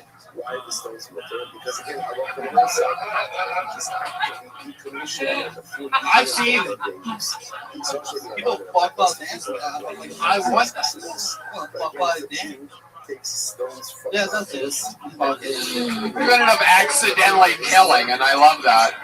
It's the hardest I've laughed in a while. Dude, that was funny, but maybe you could start to win like I guess you could fuck like with while doing taxes. You could like go into that whole like fucking on taxes. Have to watch out.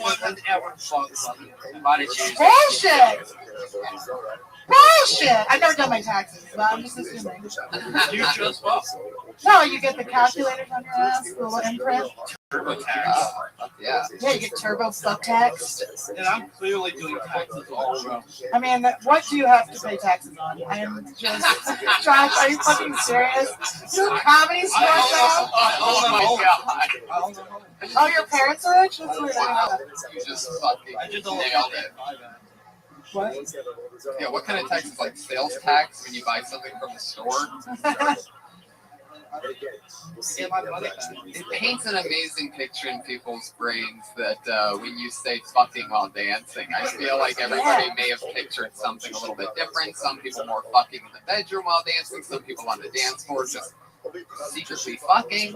Yeah, there's like a difference between dancing while fucking and fucking while dancing. Exactly. I think and that might be another thing to talk about on another layer on the accidental funny stuff that you put in an accidental funny order earlier. And the ultimate lesson is, man, is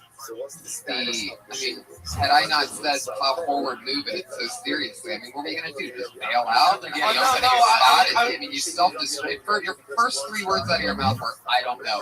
Every audience, no matter who, no matter how smart or how stupid on any level, is going to go, what do you mean you don't know? You just got, you don't know. When you sign up? No, the joke I wanted to do, I remember it now. That's fine. You move on. You don't need to say, I don't know, and I'm not prepared. You'll nobody will ever care. That's the part where it's fun to keep it real. This is something I've had a lot of trouble with because I've always been more of a me than a performer, and it's something that I know is that you just can't bail out. Something that I learned is that you just can't bail out. They don't know your weakness until you tell them. They don't know that you forgot anything. They think you're comfortably starting your set. You could have said nothing and looked out there and been comfortable saying hello, how are you doing, until it hit you that you only do taxes, and that's once a year, which is one beat, and then the fucking taxes, that's another beat, and then you have something. But the ultimate standout lesson is that you do stand up way too much to ever panic. There should never be a panic. There's no panicking. It's just like there's no crying in baseball. There's no panicking, and especially at the Comedy Store. You're an employee here, and then Phil Tony legend. Yeah. I think it was funny that your excuse was you're like, I was running up the stairs. Right, like, when does running up the stairs erase your joke from your memory? I also was trying to forget. Oh, also you have asthma? Now you're playing the sympathy card? Yeah, can you get us some water? I'm just kidding. And you can make jokes about that stuff too. If you would have kept it one level realer, then you could have just said that. Instead of saying, I don't know, I was just running up the stairs. You could have just said, I was running up the stairs. I don't know. I don't have asthma, but I look like I have asthma. Or you could talk over my well-written joke for you and never know what it could have been. You'll never know. You'll never know now. There's no way you'll be able to hear that when you re-listen to this podcast. I'm not going to repeat it. Based on principle.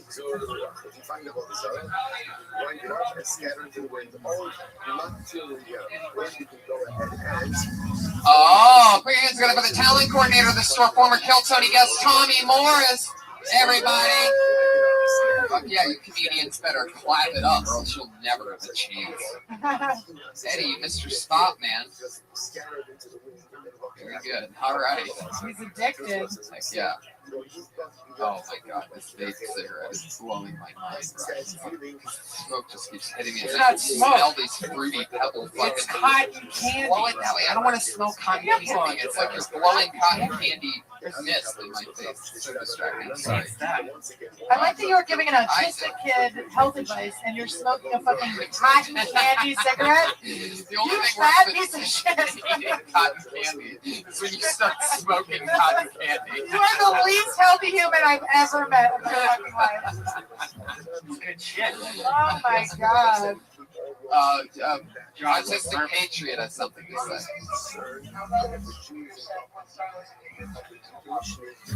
I mean, Much love. Yeah. it's weird to have the worst Josh standing in front of the best Josh. Piper, what do you have for this young IRS, Erwin Archdice? Love the wrestling fans in there, by the way, guys. Thanks for laughing. The outfit you got on, the shoes, the apprehensive. I'm sorry, we bothering you? And the apprehensiveness. Eddie, shut up. It was enduring. It was just like kind of stuff is open. You would have got what you playing that deep, that long a little bit, and then boom, boom, boom. I think we'd grab an audience. I think if you came up looking like you do, and you got the glasses, and you were huffing and puffing and coming here, huffing and get it up, but be yourself. Yeah, I wish I was kidding. I just thought out loud, thinking, oh shit, I don't know what the God was going to say. I just happened to say it out loud. You tell them that. I'm the worst comic as well as the worst producer. Yeah, that's not true. That's not true. If you're gonna do self-deprecation, make sure there's a punchline on the end. That was Josh Martin, everybody. Right. Hopefully the podcast audio won't pick up the one gunshot we're about to hear from the belly of the grader. Bye, Josh. All right. He's on Twitter at Josh Martin Comic. Truly a very, very funny rising stand. I'm sure he's going to be funny when he's like he's going to be one of the first comedians with a speech impediment. The Louis C.K.? Because if he was going to quit, he already would have quit. So it's, yeah, exactly. Louis C.K. Or maybe a. It's funny if there's R's and L's in it. This is how you really get this misenunciation works. It's a comedian with a lot of R's and L's. Game wheel and get queasy. There you go. Let's get one more comic up here before we get our regular song. What do you guys say? Are you still with us, crowd? Eddie, I'm sorry. It's a thing with the show. You can't miss your spot. I love that you got so high that you... Eddie, settle down. I love... Oh my God. Oh my God. Oh, Jesus, look at this revolt. Thanks a lot, guy with an 80s mustache. Jesus Christ. All right. He thinks your show's going to give him a shot. You have to let him on. All 5 legitimate audience members agree that you should give him a shot. So, oh, my God. I'm going to relieve you from your blacklist because I love audience members, and I'm pandering for you fucks. So come back another week. And you guys can answer. Here's what I want in return: is that Steve Cotronio? Are you here? Steve, how are you, buddy? Hi. You gonna be here next Monday? You'll start off next Monday, but in the meanwhile, I want you to, after the show, Steve, go up to each audience member that you see here and say, "Why did you take my minute from me tonight?" and ask for Eddie Whitehead. So, Steve, we're gonna kick it off next week with you, okay? Josh, will you remind me of that? He's already gone. Obviously, it was a silent hanging.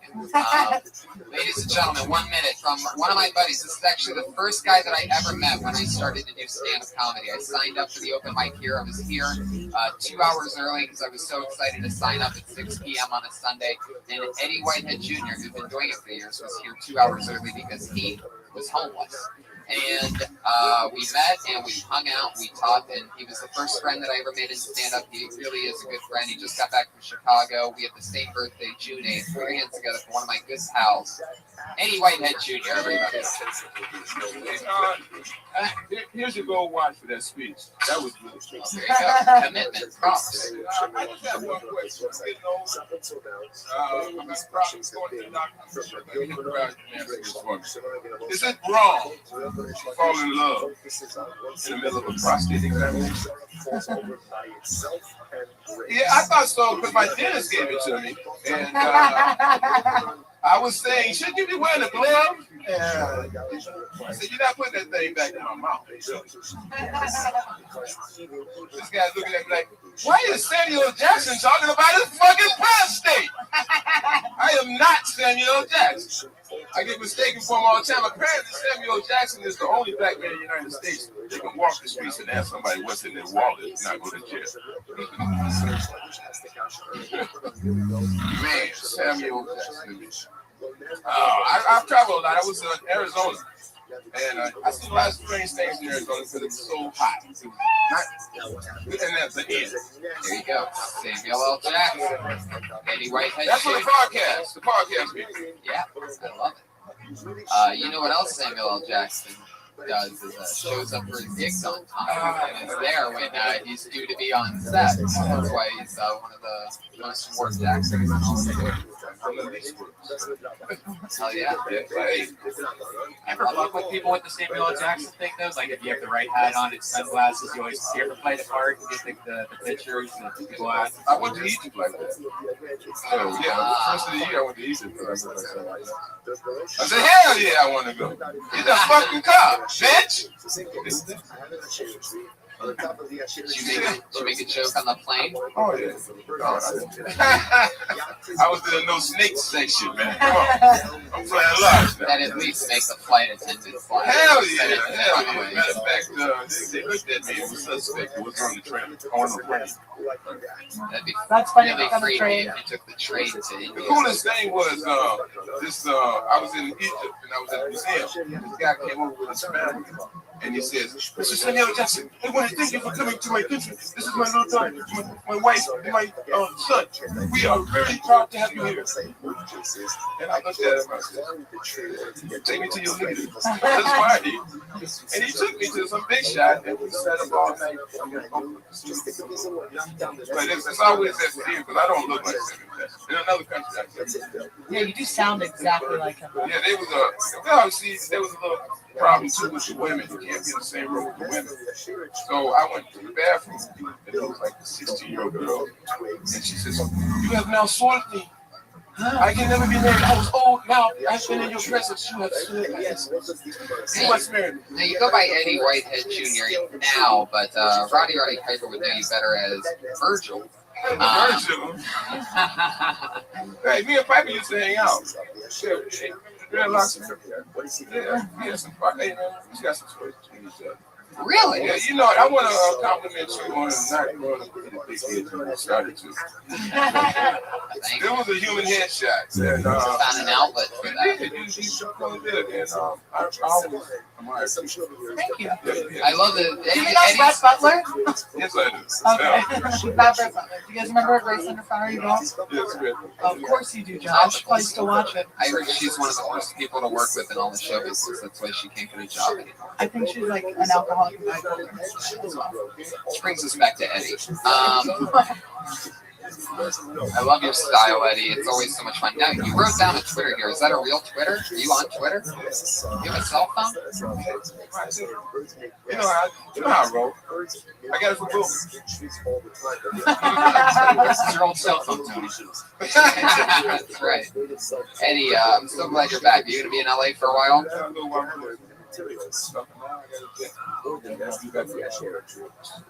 Gotcha. Oh, very cool.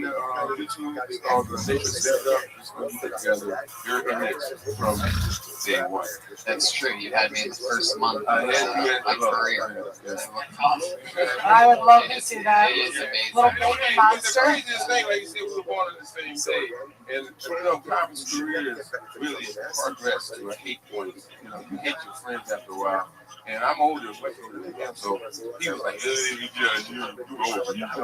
I did not say that. I said things like that. I was busting your balls, Eddie. I wasn't really saying that you're. I mean, you have to have a career before it. It gets to a point where it's, hey, man, I'm self-coaching, okay? What's this audience at tonight? I'm just killing it up here for nothing. Anyway, Eddie, I love you so much. We're going to move forward. If you really think he has a Twitter, then follow him at Eddie Whitehead Jr. on Twitter. You'll check it when he goes to the library. Here's your watch. I love you so much, Eddie. I don't know why they weren't laughing at my dashing jokes, understanding that we're friends. Eddie is crippled, though. He got shot in the legs. Both of them? Yeah. He's like 50 Cent. And 50 Cent ever just got shot in the legs. Wait, shot, was it two separate occasions? Okay. Sorry that happened to you. Oh, this guy. That's amazing. Like, how did you only get shot in the legs? It's almost like the gangbanger was a midget or something. All right, that's enough of that story. You're not mic'd right now. We love you, Eddie. That was Eddie Whitehead Jr. We're going to move on to our two regulars. We have two female comedians who have been being built since the show started. And every week they do a new minute, and it's always fun. Going up first this week, you know, from Dysentery, from Kill Tony. She has a very goofy sense of humor to where, yet serious and angry, where she'll take a small thing and turn it into something so much more. The very funny, very goofy Sarah Wine.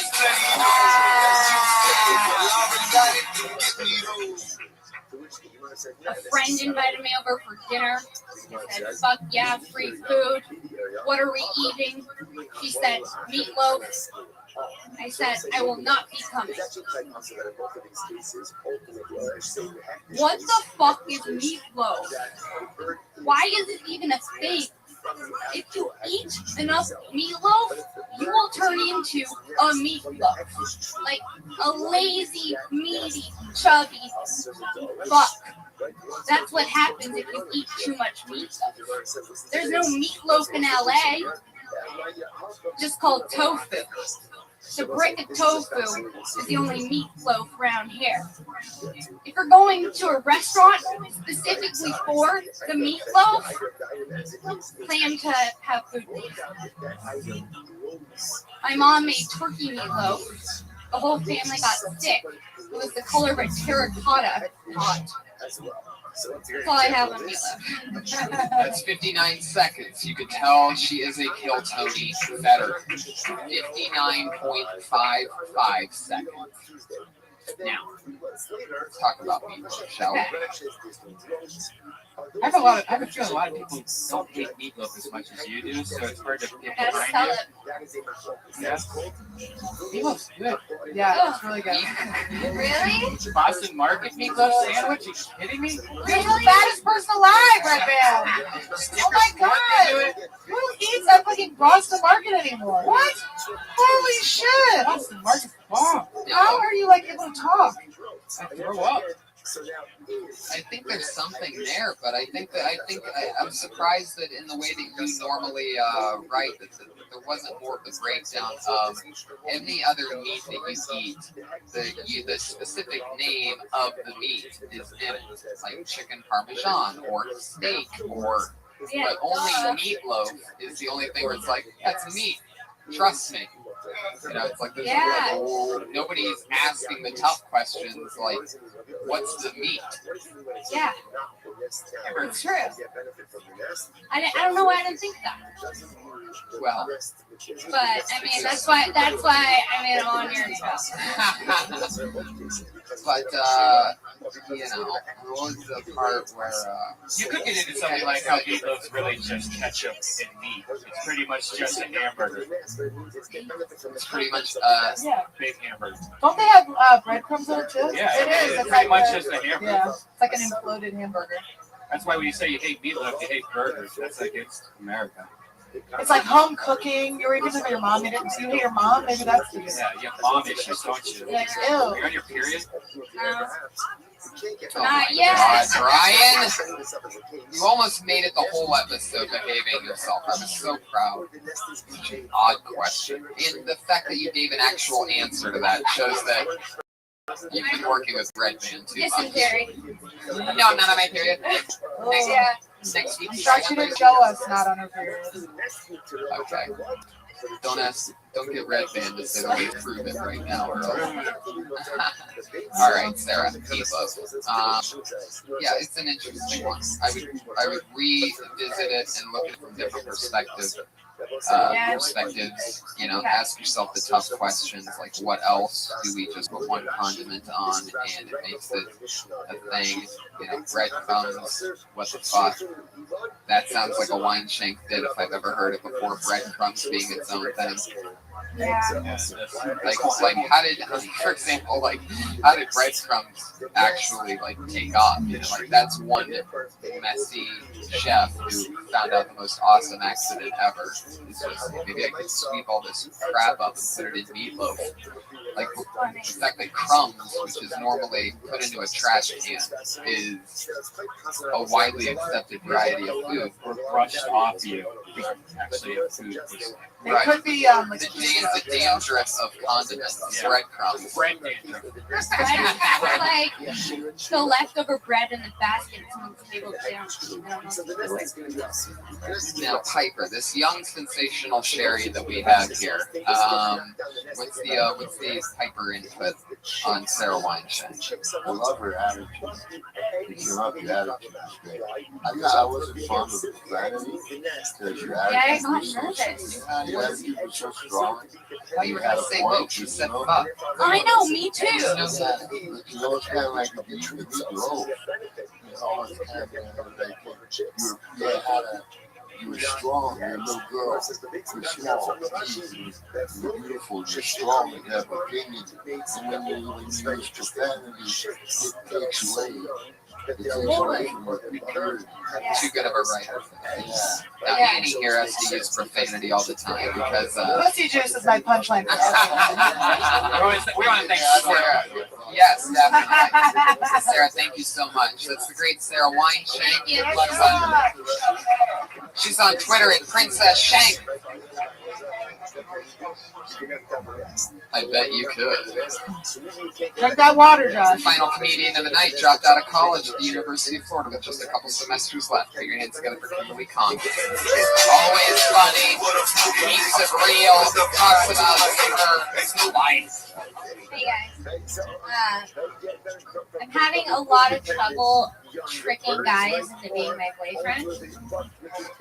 I don't understand what's going on. Because I feel like I'm smart, I'm funny, charismatic, humble.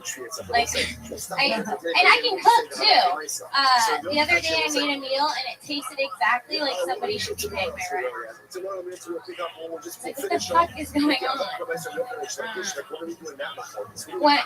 When it comes to marriage and sex, I'm saving myself from marriage and mainly on sex right now. That's important at 23. I'm staying away from kids. I'm doing the good old push out, pull out method. I call it that because you don't only pull out, it takes both partners. You gotta push too. Make sure you get your part of the job done right. I love it. You got it. That's it. Another 58 seconds for Kimberly Congdon. The internal clock. Once again, nailed it. Very fun stuff. That's a whole new batch of a fun minute that I think could be stretched out and developed on. Annie? Yeah, I thought it was funny. Do you normally bring your purse on stage? No. Okay, I wasn't sure if that was like, take care of me, like thing. Which don't ever do that if you can. I think it was really good. I think that a lot of female comics tend to do just misdirects, and you should try to not have everything be like, oh, psych, I said this thing instead. I think those were all really good and really strong. I liked the what was the one before the push up? Focusing on the sex. That was funny. I really liked that. Piper, your input on this modern day AJ Lee? I think she's terrific. I think she's terrific. You know, you got alcohol. You had more than a don't my mind. That you would have to beautiful, intelligent, killed it. Kimberly Congdon, she's on Twitter at Kimberly Congdon, and we are out of time. Piper, anything coming up you want to promote? The bubblegum soda? Anything I want to promote? Yeah. Yes, there's a Rowdy Piper bubblegum soda pop now. And your podcast is there's a podcast. Hyper Pod? Yeah, I'm doing what else am I doing? I was on one of those. Yeah. Find that episode. Legends House is the best show. Highly recommend anybody and everybody. Yeah, get the WWE Network. It's only $10 a month and watch all the episodes of Legends House. I told everybody to watch it. It's my favorite show ever. I'm going to UK. Yes, you were there. Oh, yeah. So cool. Andy Letterman, you're Andy Letterman on Twitter. Piper's R_Roddy Piper. R_Roddy_Piper. Gotcha. And I'm Annie Letterman. It's like David Letterman, but no T's, one D. LEDERMAN. At Autistic Thunder is Josh Meyerowitz on Twitter. At Autistic Thunder, no underscore there, right? One word. Autistic Thunder. Red Van. Me and Tim Tripoli are going to Florida in August 8th, 9th, and 10th. That's what I got to. Yep. Go buy a shirt at TonyHitchcliffe.com. Tony Hitchcliffe. You know, this kid here, when I first came here, he had me a shirt, and I took him a real meal. And build him up and talk to him and go so far. Thank you, buddy. You're the best. So much great advice and great stuff. One of my heroes and my best friends, Roddy Piper. The great Andy Letterman. Thank you, Josh Martin. Thank you, live audience. It's been so much fun. See you again soon. Kill Tony. That's why you find pieces on North Lost.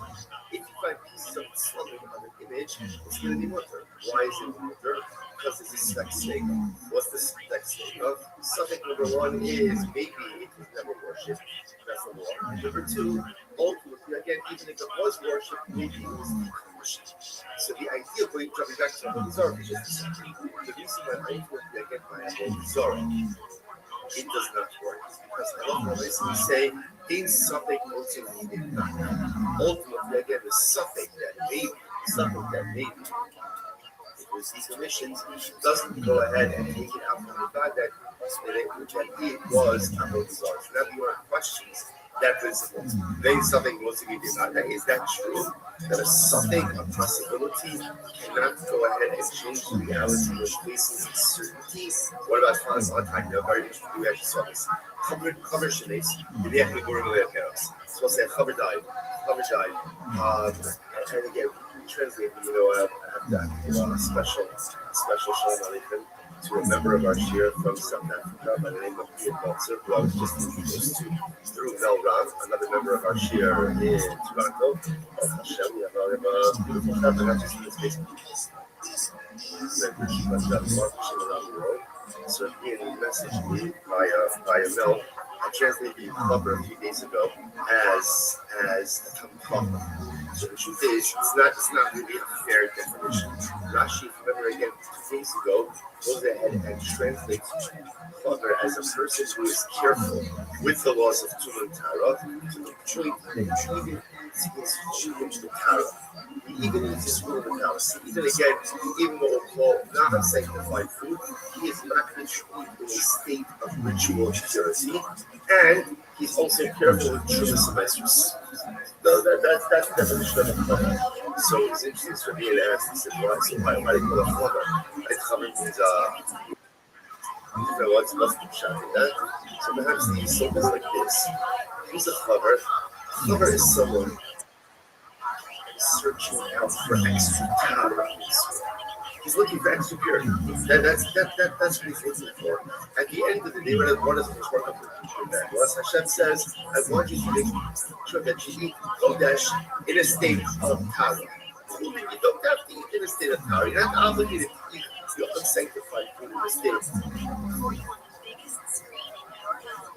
of ritual purity. There is someone who thirsts for truth.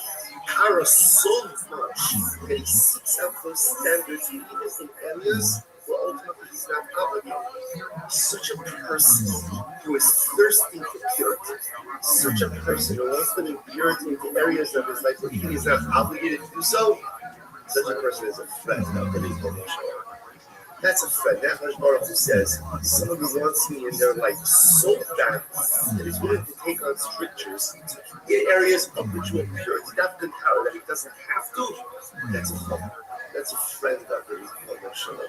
Perhaps even to a certain degree higher level than the top level, because the acquisition of knowledge is enjoyable. It's inherently enjoyable. It's beautiful. We all love learning. We all love exploring new ideas.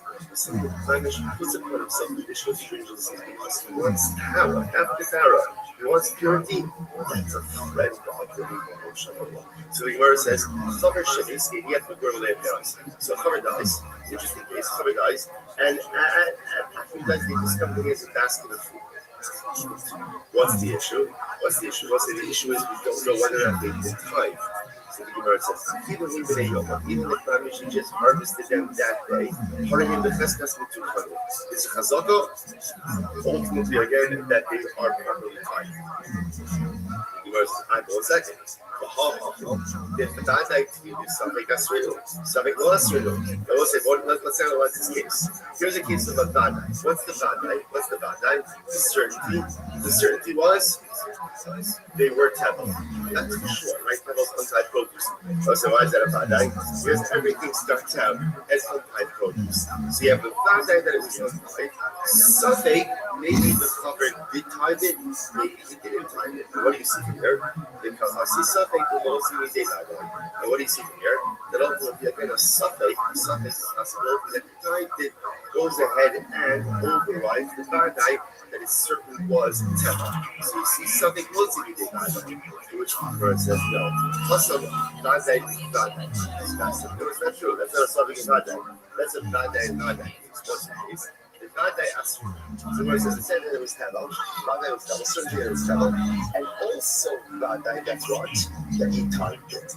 Where it says the Khanida folks are the Khanida folks are Kazaka Haber Sheina Motsi Davar Sheino Toka what's it after Kazaka?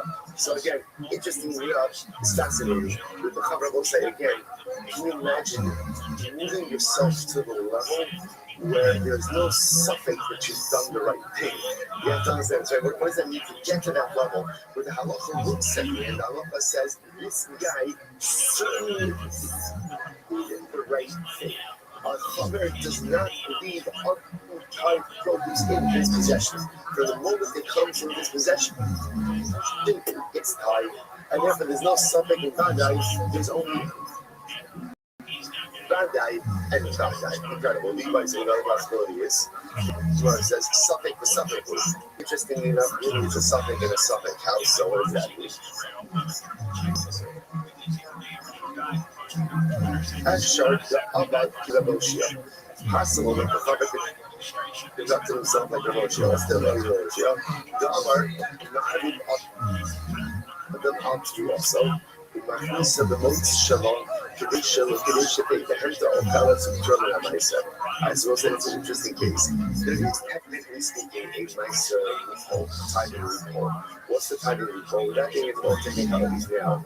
In order for produce to be subject to timing obligations, there has to be what's called riyas bias, right? It has to come into the home. It has to come into the home through a normative entrance. Technically speaking, if you could bring your produce in, let's say through the window and not through the door, technically it's nicer exempt.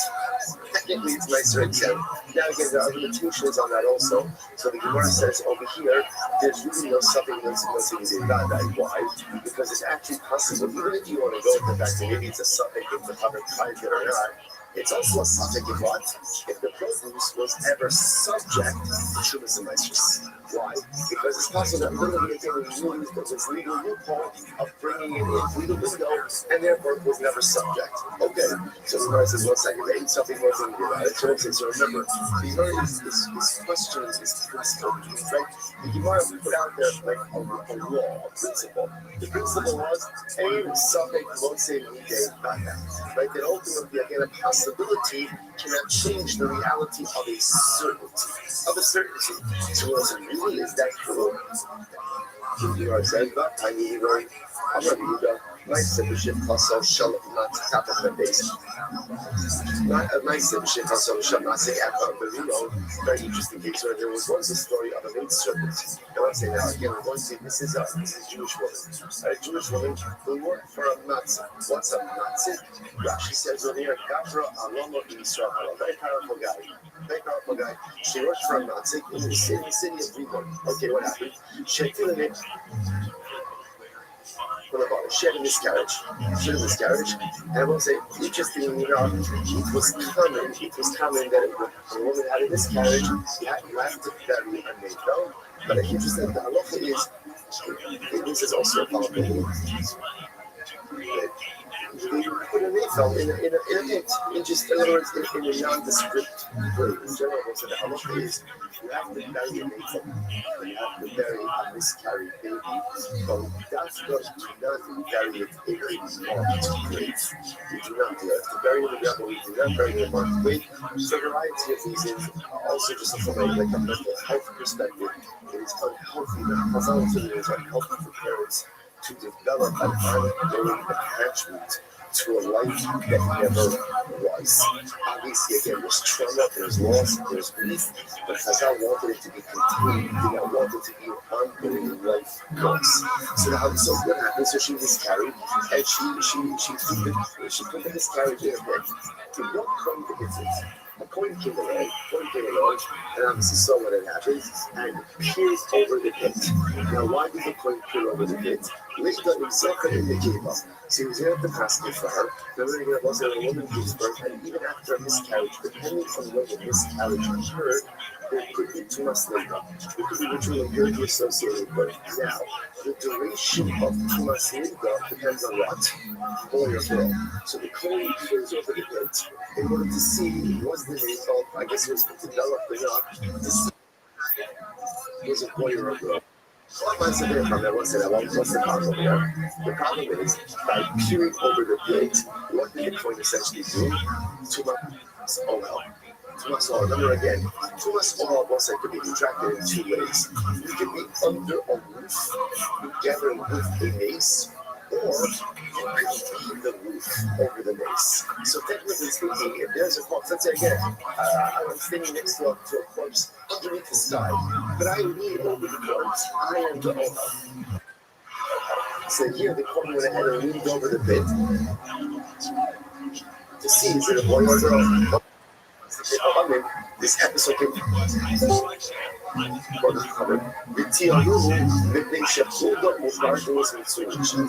they're retiring.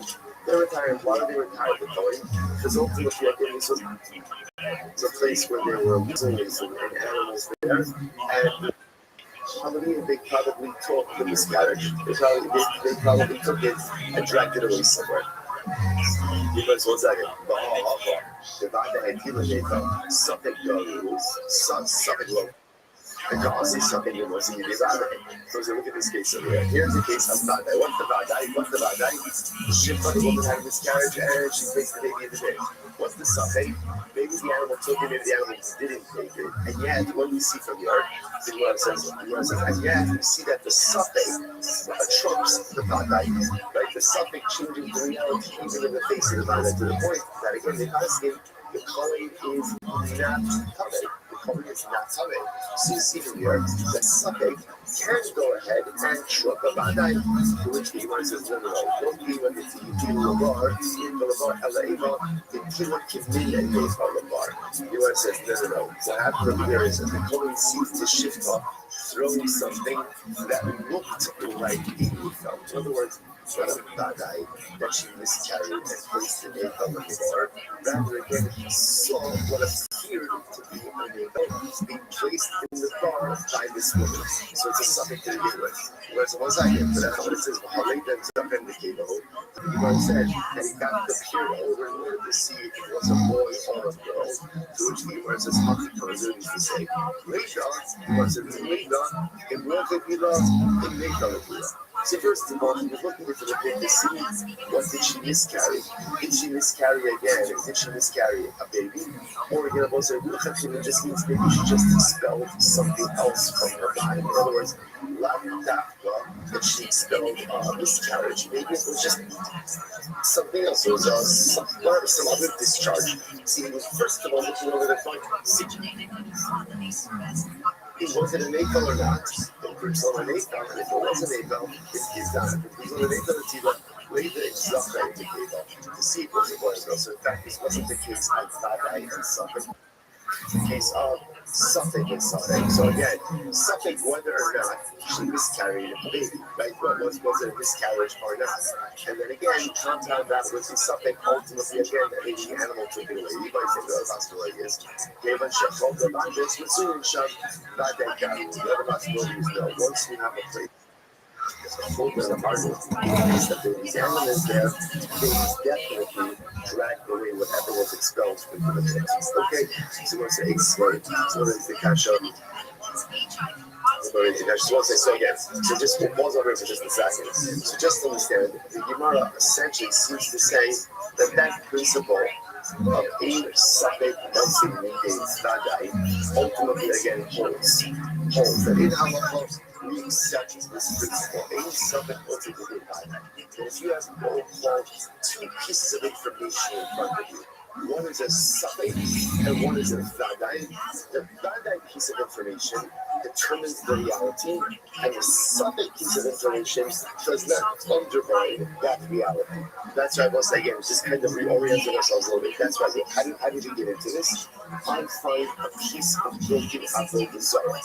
So I find a piece of, let's say, an idol or an image that I know was definitely worshipped as idolatry. So I find a piece. Can I use it? Can I use it? So the answer is no. Why not? It's also by no. Why? Because I have a vadai that this was avodah zarah. Second, maybe we are going to actively decommission it. Decommission it, and therefore again I can't use it. Why? Because the suffix that maybe that decommissioned it doesn't change the reality of the vadai. That this was definitely avodah zarah. And I will say, just to point out how powerful this is, so traffic level as well. Because in the suffix, let's say we did vadai, if you want to go ahead and summarize the entirety of Jewish history and destiny into one phrase, this is it. Over the years, like over the millennia, we have faced so many statements. Like, will we survive? Is this an existential threat? You know, all of this all saying is so interesting. So interesting that those of us who was up with me on Shabbos with Usher Rice, he said, there's so many beautiful things. One of the things I felt that was like very shocking was he spoke about in the aftermath of October 7th being an existential threat. It's how proud we stuck. So to me that was shocking because for me in my mind, I said to myself, there was never an existential threat. Well, I feel scary, it was overwhelming, but obviously, Rothschild says it, it's there to so it takes on a completely different meaning. Over the years, over the centuries, there's been many stages, like we face many moments of existential suffering. Are we going to make it through this? Are we going to weather it? Just less than a century ago, they put us in ovens and in gas chambers. There was a suffering. So what holds us over? What holds us over is this principle. In suffix, let's see the vadai. What's the vadai? Kodesh Baruch Hu says, Am Yisrael is an Am HaNitzchi. Am Yisrael, the Jewish people, we are an eternal nation. That's the vadai. That's the vadai. That's the vadai. And therefore, what holds us over even in times of difficulty? In suffix, what's in the suffix, whether that suffix is the Babylonians, the Romans, the Greeks, the Persians, the Nazis, Hamas, it doesn't matter. It doesn't matter who the suffix is. There are so many stages that have presented themselves. Another suffix, only Arenu V'Chaluk, so another suffix always arises. Rest assured, the suffix makes a vadai. No suffix could undermine the vadai, the certainty of the eternality of clouds. That's ultimately again the source of our optimism, that's the source of our strength, and that's what creates our reality. Incredible. Incredible halachically as well as hashkafically. It's not the one goes back. A state, so it says, remember again, embedded in all of this is this machlokes you have to have on shellfish. So here's what I know. And again, we're going to talk about this more in just a few moments. You can decommission your avodah zarah, right? In other words, an akum could be mevatel his avodah zarah. The shaila is, how does he do it? The Yochanan says it must be what we call active dictum. And Rich Lakish says even passive dictum works. Now let's now go back to that. They say, listen to this. And you also will see this in Mishnah later on as well. You know me? Sorry. Yes, yeah. Oh, sorry, thank you. Say, what's a top of this? Yeah, thank you. What's a top of this? I go, so let's get back to Mishnah. What does Mishnah say? If you find the image of a hand or the image of a foot, ultimately again, it's also. It's also, so the Gemara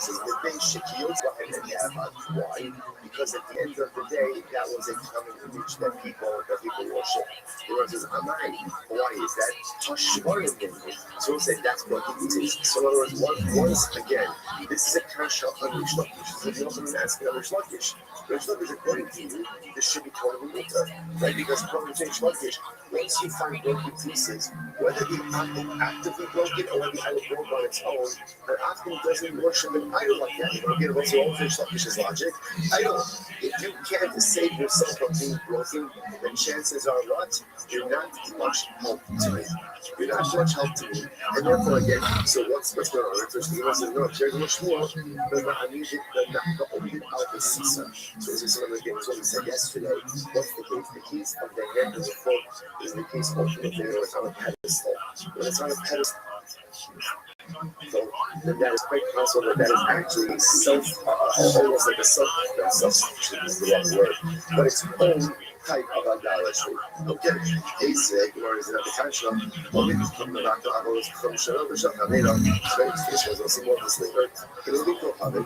Can we go back to his own Avodah Zarah? And ultimately again the Avodah Zarah of his friend. Meaning, any Amun can ultimately again negate and thereby decommission any form of idolatry.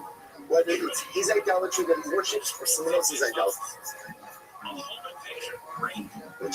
However, the Israel, they know that Avodas Macham Shalom. The Lord says it's actually quite fascinating to see the logic behind this.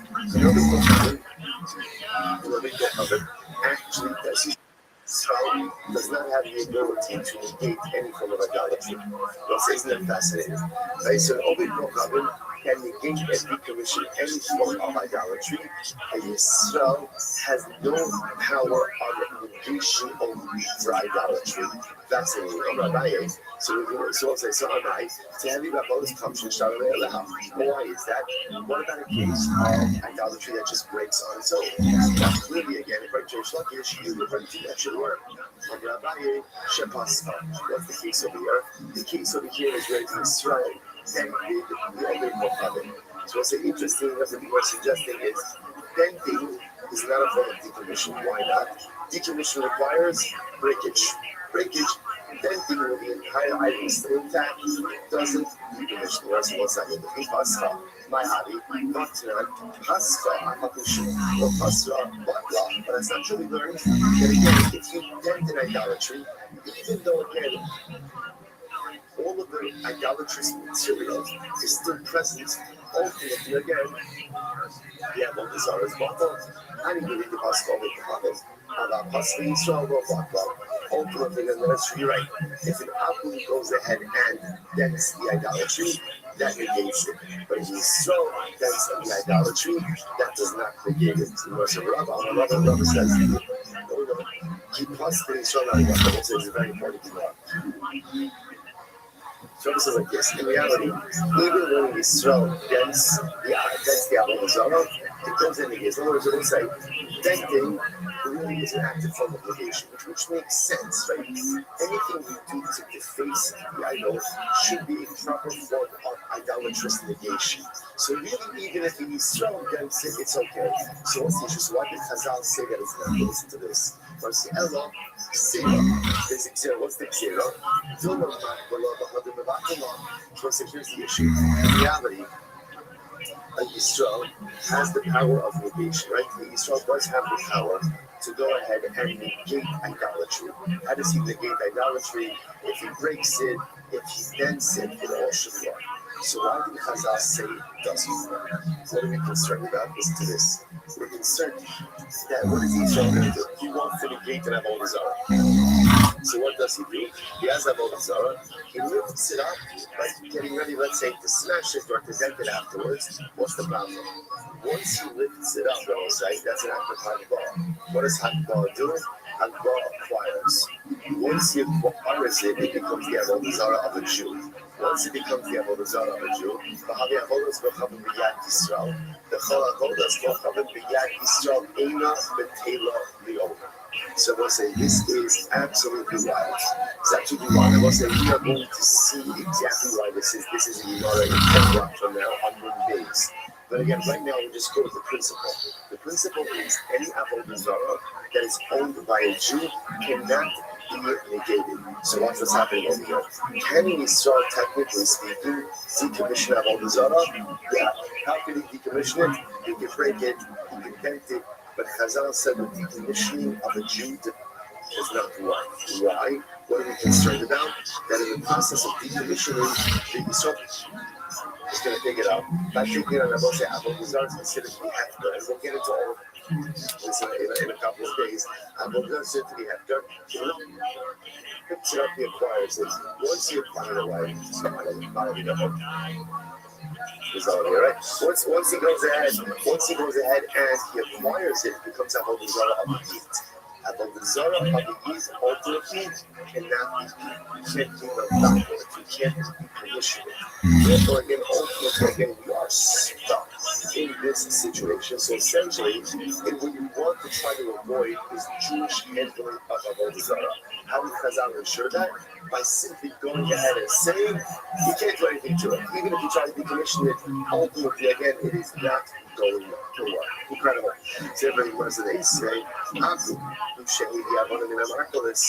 people behind it drop them, so they'll say, just by the way, this whole idea over here of okay, we'll come back to it. Here's this last. Let's say that Akum, who brought stones from Marcus, right? What's Marcus? Marcus is an avodah zarah that essentially the avodah zarah was a stone formation. So Akum takes the stones from Marcus, and what does he do? The people behind dropping the tartios mutaros. And what does he do?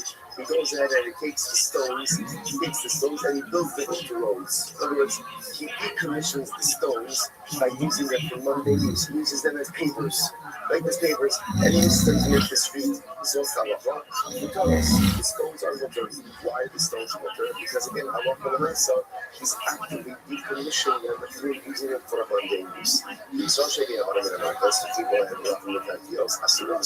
But again, if a Jew takes stones from Marcos and puts it into the road, ultimately, again, it's not decommissioned. You can't use that road. You can't get hung out because it's avodah zarah. And my merciful, why is that?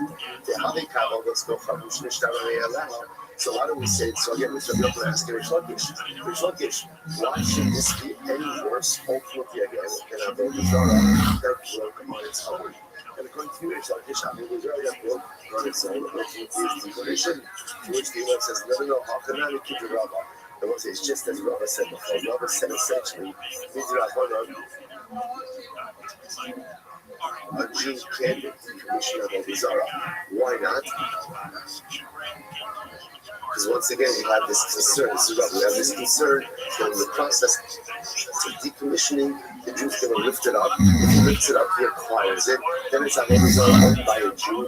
And once you have avodah zarah owned by a Jew, that can never be decommissioned. Incredible. And again, we'll see if we never actually use that. So listen to this. Let's say, once you have avodah zarah, and you shave it, the avodah zarah. So we'll say, so Rashi points out to this, for example, and I shave a tree, right? And what do? I go and I take shavings off of the Asherah tree. So what's the status of the shavings? So the Rashi says, let's start if ultimately the Akum is doing it for himself, right? He's taking shavings off the avodah zarah because he wants to, I don't know, make a backfire, whatever it is. With Sarchal, ultimately again, he's doing it for himself, then he, the Shibuya, recovered. Then both the shavings and the tree itself become mutter. Why? Because the action of taking shavings off the avodah zarah tree for the Akum's own personal use is what? Is itself a decommissioning of the avodah zarah. Okay, however, with Sarchal, if he's taking shavings off the tree, let's say he's pruning the tree, right? And that's for the benefit of the tree itself. So Sarchal, the Shibuya Hamutara, ultimately again, then the shavings and the tree ultimately again, when the tree is still absurd, the Shibuya Hamutara, but ultimately again, the shavings will be mutter.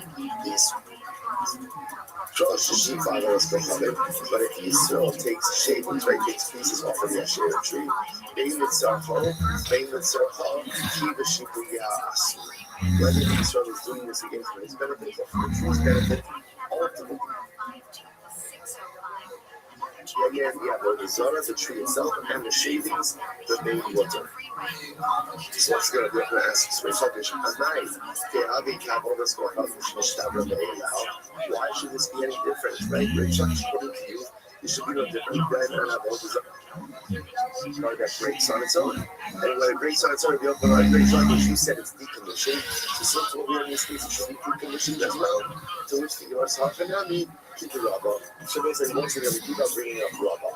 What does Rabbah say? So once again, Rabbah's of the opinion, essentially, you don't want to change decommissioning of the Zara. Why? It's too much of a roll of the dice. Because if you do it in the wrong way, then what ends up happening? Then you end up acquiring and therefore again it can never be Ace of the Yosi Shilton Bizarre Lua, like Martin, so what's actually our next mission. Our next mission that we're going to see in Yaz Hashem.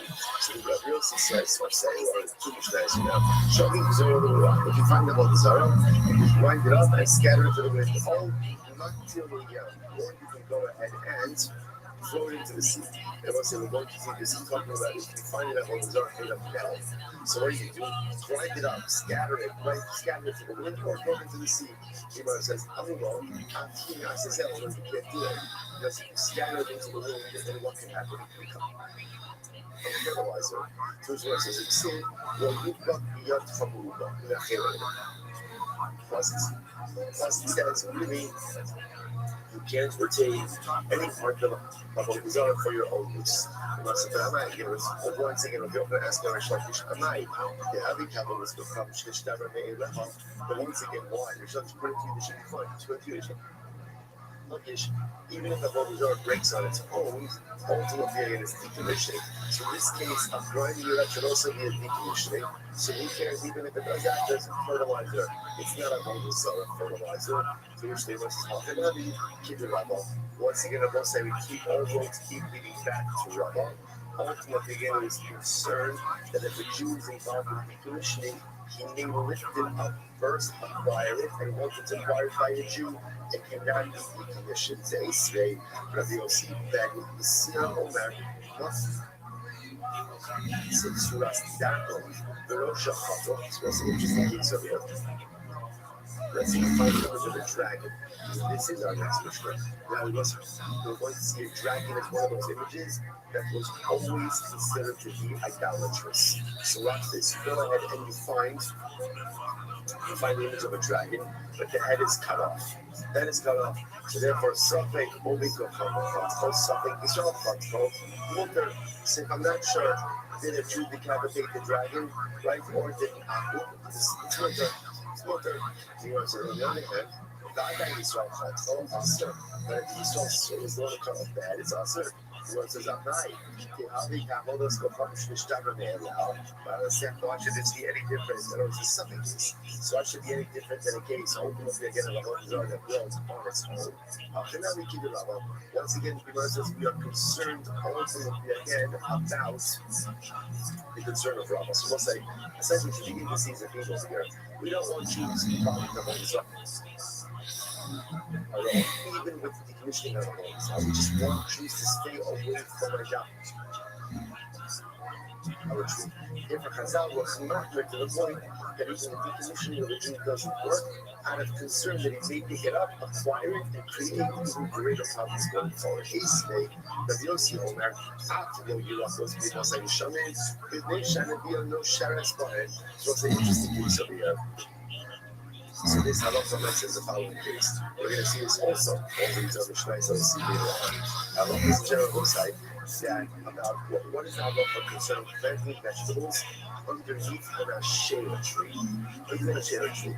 So during the summer, the problem is that the shade tree provides shade, and shade is beneficial, obviously, to the vegetables, to the produce. Right? So therefore, you can't plant in the summertime, however. Excuse me. In the winter, the rainy season, ultimately the shade is actually detrimental. So therefore, the Gemara wants to suggest, or Mishnah wants to suggest, that there's no problem planting vegetation underneath a shade tree during the rainy season. Rabbi Rothschild says that's true. You can't even plant vegetables underneath the tree during the rainy season. Why not? It may shine a via or sheres alei. Because what can happen? The leaves of the tree fall off. And the leaves themselves act as fertilizer for the growing vegetation. So versus I'm not about to watch the falling leaves be a problem. After all, the Havik Havos the function is kind of they allow. Once again, Rishwakish, fallen leaves should be no different than what? Fallen idols. Now the continuation like if an idol falls and breaks on its own, it's bottle. So too if a leaf falls off of the tree, it should also be bottle. Surely upon the fertilizer. First, the rest is there, shiny also. The acre of all that's going to come in Kayanis. But in the case of the fallen leaf, it's different. Why is it different? Because the primary part of the idolatry remains intact. The leaf may fall off, but the tree is fully intact. That kind of endows the fallen leaf with a wholeness of identity, even after it's no longer on the tree. Because once it on the base, when base on base 42, the guard says, I, the law, Shikuya. What about the case of the shavings? That was like the cherry tree shavings. You can't know what's going on in Kayanis, where once again, the primary part of the evidence is i.e. the tree is still in existence. We got to get in that case of this, like you said, with Sarfal, he has sort of a Shikuya. We said that even in a case, ultimately, again, where you're pruning the tree for the benefit of the tree remains awesome. But ultimately, again, the shavings are better. The favorite, the Rishua Amar, the Fishain, Amodas, Kalpam, the Kingdom, Derech, the Devasa. Ultimately, also the simple reason because an Avodazar, you can't negate an Avodazar, cannot be negated when it is functioning in its normal, natural way. So since it is normal for leaves to fall off trees, that act cannot create a sense of negation or reality of negation, which makes sense. Because that's excavated so it's like, up until now, all of these questions have been from Rabbi Yochanan to Reish Lakish. So now again on one side, Rabbi Reish Lakish focuses on one simple case, and Avodah falls over by itself and breaks. Is the Avodah Zarah bottle or not? Rabbi Yochanan, no, because negation of idolatry requires active negation. Reish Lakish, yes, because even de facto negation, right? Or passive negation ultimately works. Up until now, this entire of it has been a Yochanan questioning Reish Lakish. Now, which gears? Asim should belong to Rabbi Yochanan, so Reish Lakish asked the Kasha, here we go. Well, then it's also interesting place here. If you have a tree, now the tree belongs to that dish, right? The tree belongs to this and a gush. Now what happens? There's a nest on top of the tree. So birds made a nest on top of the tree. What's the halacha? You really should not get benefit from the nest, but if you did so, you have not committed milah.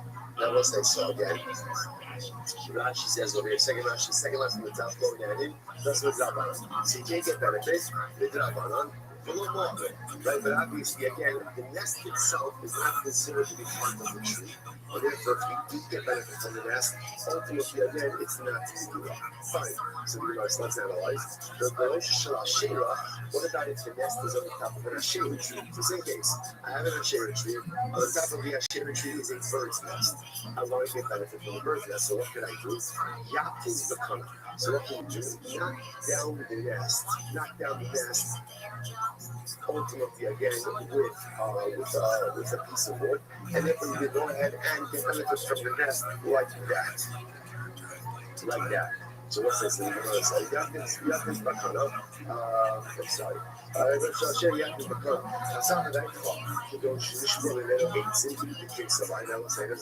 This is very interesting. So now, again, what can't I do? I can't, I will say in both cases, I can't climb the tree in order to get to the nest, right? Because climbing the tree is usage of the tree. But with the Avodah Zarah, Actually, interesting enough, what can I do? Just take a piece and knock down the nest and give it for the next. Now, Gemara says, let's say, now, what is the bird building the nest from? Now, the assumption over here is the nest on the Asherah tree is being built from wood or from twigs from the Asherah tree, right? And yet, what does the Gemara say? You get benefit from the nest. You can't scale the tree, but you can get benefit from the nest. But that nest is made from broken pieces of the Asherah tree. What do you see from there? What do you see from there? That once Avodah Zarah breaks, right, even on its own, even though it has not been actively broken, it's decommissioned. So the Gemara says, the assumption over here is that the bird is building its nest from twigs, broken pieces of the Asherah tree. The Kakani, and yet the nest is mutter. So here Shlomo says, oh, this supports my assertion that broken Avodah Zarah, even if not intentionally broken, ultimately it decommissions the Avodah Zarah. This person no.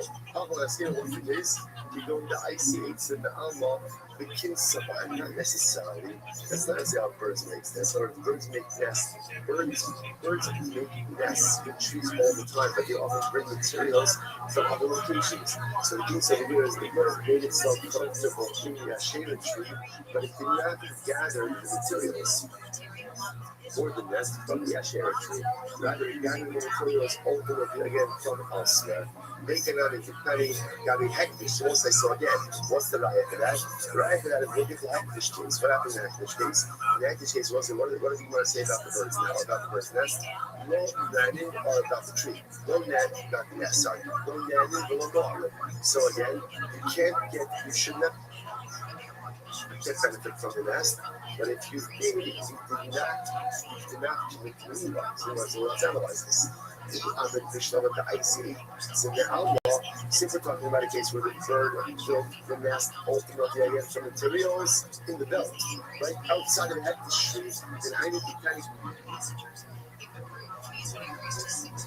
got the Hektish no net in the law, so then it makes sense. No net in the Drabba. So again, Chazal said, we really don't want you to get benefits from that nest, right? Why not? Because it's attached to a Hektish tree, and we can see how accidentally we may come to scale the tree. But it's the Drabanan, and also the Lamor and the Doraisa. But there's no Mehila. Why is there no Mehila? Why is there no Mehila? Because since the materials for the nest came not from the Hektish tree, but from the outside, the nest itself is not subject to Mehila. Which is Shabbat eats and the Kinsabahan, and by the wall and Hakabishi. And again, once they come up with the bird is building the nest from the tree itself. That means again, if this nest is made from twigs from the Hektish tree, then what's the status of the nest? The status of the nest? It's Hektish. So this Hektish ultimately again, then you're not allowed to get it from it, the Doraisa, and it's Mehila the Doraisa, which the Gemara says. So whatever the Gemara is suggesting, it needs to be clear that Allah likes we're dealing with both cases in the Asherah tree and in the Hektish tree, where the bird is making a nest from other materials, not from the Asherah tree and not from the Hektish tree, to which the Gemara says not necessarily. The Gemara says, the area, so we'll say maybe not. It's actually quite possible that in both of these cases, ultimately, or I should say in the Hektish case, that the bird is making its nest from the actual Hektish tree itself. But if the bird is making its nest from the Hektish tree, then why is that nest not asur midoraisa? Like what's going on over here? To which the Gemara says, listen to this.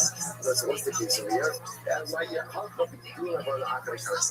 So we'll say this is a fascinating figure which we'll get to. When you're Makdish something, right? So obviously the item as it is Hektish. What about if that item brings things afterwards? Are those subsequent growths considered to be Hektish as well? So what's a great example of this? A tree. I'm not dish a tree, you know, on Tuesday. And then 3 months later, there's one Hashem, there's new branches, there's new growth. Are those new branches and growths subject to the heritage designation or not?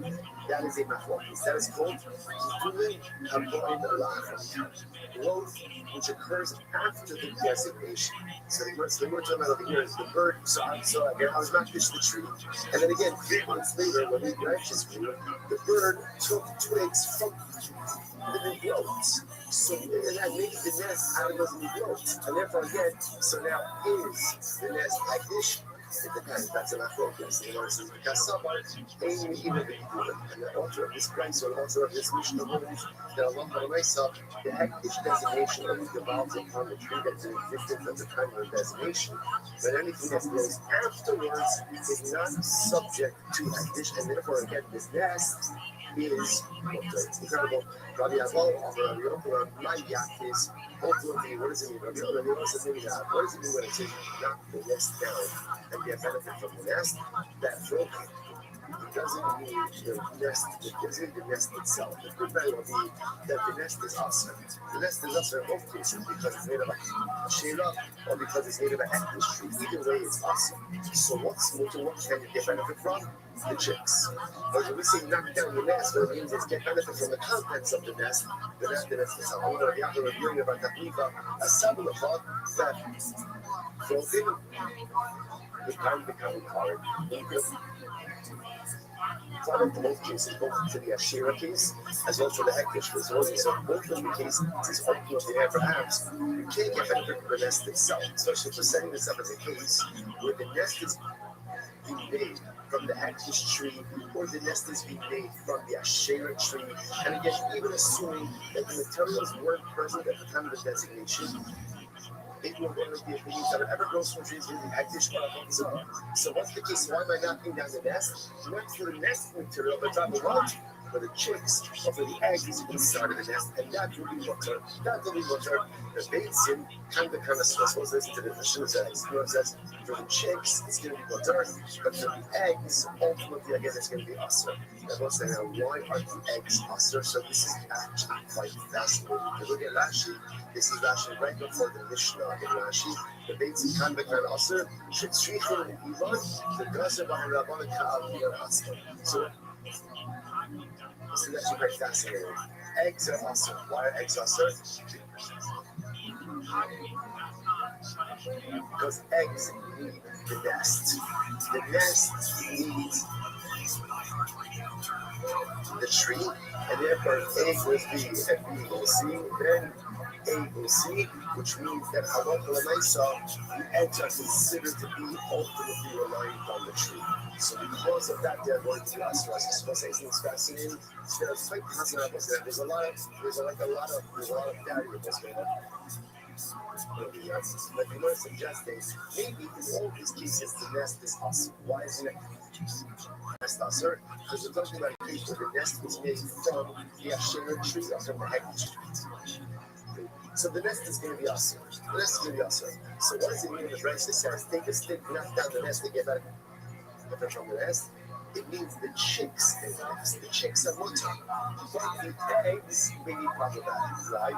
Because ultimately, again, since the eggs need the nest and the nest needs the tree, therefore the eggs are considered to be dependent on the tree, and therefore, the eggs are considered to be an appendage of the tree itself. So you can get benefit ultimately again from the chicks, but ultimately not the eggs. You know, it says the basic coming out from Rashi that floating should switch on the iman, the basic that it's very interesting. Chicks that are so young that they are reliant on their mother have the status of eggs, right? So which makes sense because the chicks that require their mother are dependent on the nest.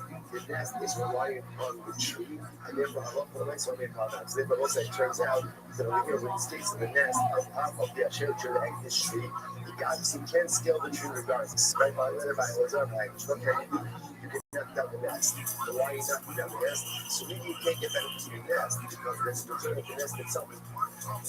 Say from the share tree or from the apple tree. What can you get benefit from? Independent chicks. Independent chicks, right? A lot of I said that is going to be water, right? And so you get benefit from the independent young birds, right? Or ultimately, but what you can't get benefit from is eggs or from the reliant young, because those are considered dependent on the tree itself. But we'll stop over for today, but again, let me just say the halal for myself. So no, actually, we'll say,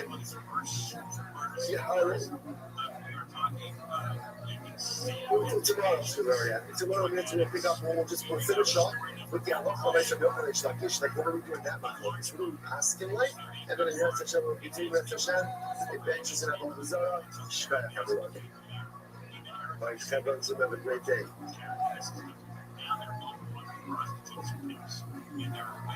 Selling their bodies, selling their flesh, 24 hours a day, right in front of people's homes in nice residential neighborhoods. Now you have this. There was a man before, probably people, but it's like the prostitutes. Well, he was taken over by squatters, and according to Fox 11, it hurt the ground. Squatters burned the house. 100 firefighters. All right, so let's say good morning. Good morning. Let us begin by thanking all of our sponsors for this morning. To thank our annual Common sponsor. We'll see you about the very top.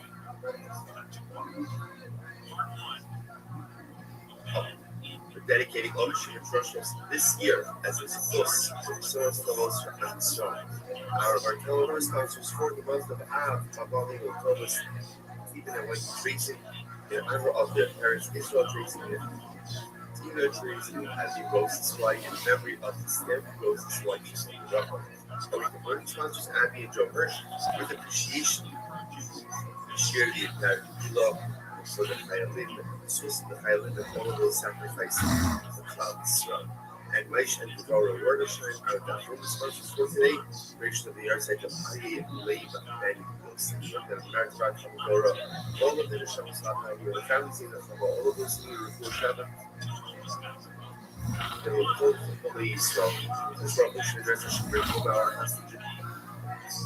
The Shalom and the part of allow our home soldiers to be successful. The whole of the Asiya. So let's say with that must be the Hashem. We have a lot to do today. Today's staff is Days. Today's staff is Days. We are picking up the next Hashem on Ben Amos Days 41 and we left off at Sunday close to the night, which is 2, 4, 6, 8, 10, 12, about 15 words up from the bottom. So let's remember again, yesterday's staff made a fascinating distinction between finding broken pieces of what we call slumming versus finding broken pieces of what we call avodah zarah. What's the difference between those two terms? Slumming are images. Images, maybe they were worshipped, maybe they weren't worshipped. Avodah zarah was the thing. Where it says that if you find pieces of avodah zarah, essentially you still have to take your head off of them. Why not? Because again, there's a suffix. What's the suffix? Did an akum decommission them or not? That's our shayla. Now, an akum, and we're going to discuss this in today's daf. An akum does have the ability to decommission avodah zarah, but it has now again. Then we have makom to go for do you need active decommissioning or do you need passive decommissioning? But again, we'll get back to that just a little bit. That's our overarching level. So here, Rabbi Rothschild says it has to be active decommissioning. Restream says even passive decommissioning. That's the meaning would be if the idol falls over by itself and great. But Rabbi Rothschild is still an idol. According to Restream, it has lost its idolatrous approach. So we'll say, but again, that's why pieces if you find pieces of slumber on the image, it's going to be water. Why is it water? Because it's a spec statement. What's the spec statement? Suffix number one is maybe it was never worshipped. Nothing wrong. Number two, ultimately, again, even if it was worshipped, maybe it was decommissioned. So the idea when it comes back to the Zarah is just the second. The reason why ultimately again I have the Zarah. It does not work because Allah basically say it's something which is ultimately, again, there's something that maybe with the commission doesn't go ahead and take it out. God that it was Apple Zone. So now the question is that principle. Maybe something was used in God. Is that true? That a something, a possibility, cannot go ahead and change the reality or face with certainty. What about one time, very interesting, we actually saw this. Cover shapes, they have to be going to their parents. So say cover died. And again, translated, after a special show to a member of our share from South Africa by the name of Kid Circle. I was just introduced to through Melbourne, another member of our share in Toronto. Not just in the States language, but launching around the world. So he messaged me via mail. I translated his cover a few days ago as a cover. The truth is, it's not really a fair definition. Rashi, remember again, 2 days ago, goes ahead and translates Chaver as a person who is careful with the laws of Tumah Tara to the point that even eats his food with Tara. Even eats his food with Tara. So even though it's called not unsanctified food, he is not going to eat in a state of ritual purity, and he's also careful with Tumah Samayim. So that's the definition of a Chaver. So it was interesting for me to ask this advice. Why do you call a Chaver? Right? Chaver means a friend. So what's the shot of that? So perhaps it's like this. He's a Chaver. Chaver is someone who's just searching out for extra time. He's looking for extra purity. That's what he's looking for. At the end of the day, what does the Torah do that? Well, Hashem says, I want you to make sure that you eat Kodesh in a state of Tara. Well, you don't have to eat in a state of Tara. You're not obligated to eat. You're unsanctified child. In a state of ritual purity. Very someone thirsts for Tara so much that he seeks out those standards even in areas where ultimately he's not obligated. Such a person who is thirsty for purity, such a person who wants to be purity into areas of his life where he is not obligated to do so, such a person is a friend of the neighborhood. That's a friend. That's what who says someone who wants to in their life so bad that is willing to take on strictures in areas of ritual purity, not the power that he doesn't have to. That's a friend of the Shalom. Perhaps even to a certain degree, a higher level of the because the acquisition of knowledge is enjoyable. It's inherently enjoyable. It's beautiful. We all love learning.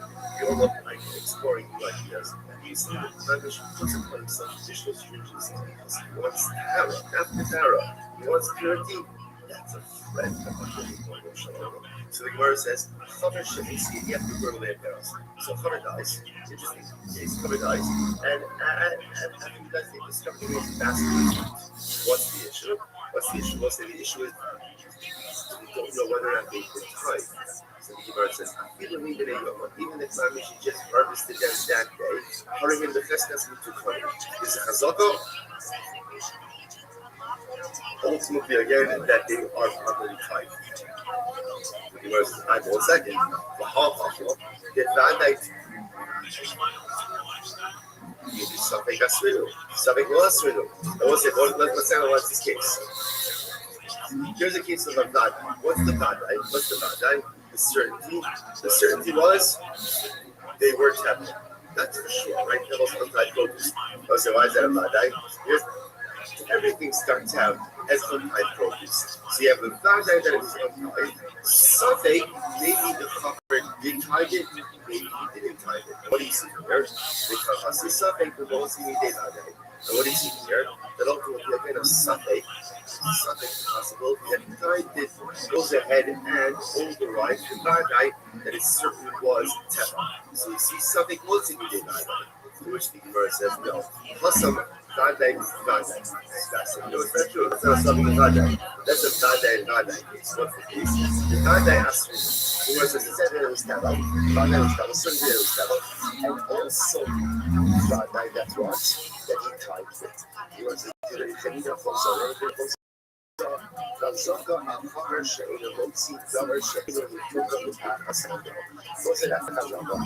again, interestingly enough, it's fascinating. With the Chacham will say again, can you imagine yourself to the level where there's no something that you've done the right thing? You have to understand, so before that you can get to that level where the halacha looks at me and the halacha says, this guy certainly did the right thing. Our Chaver does not leave untied produce in his possession. For the moment it comes in his possession, it's tied. And therefore there's no suffix in Vadai, there's only Vadai and Vadai. Incredible.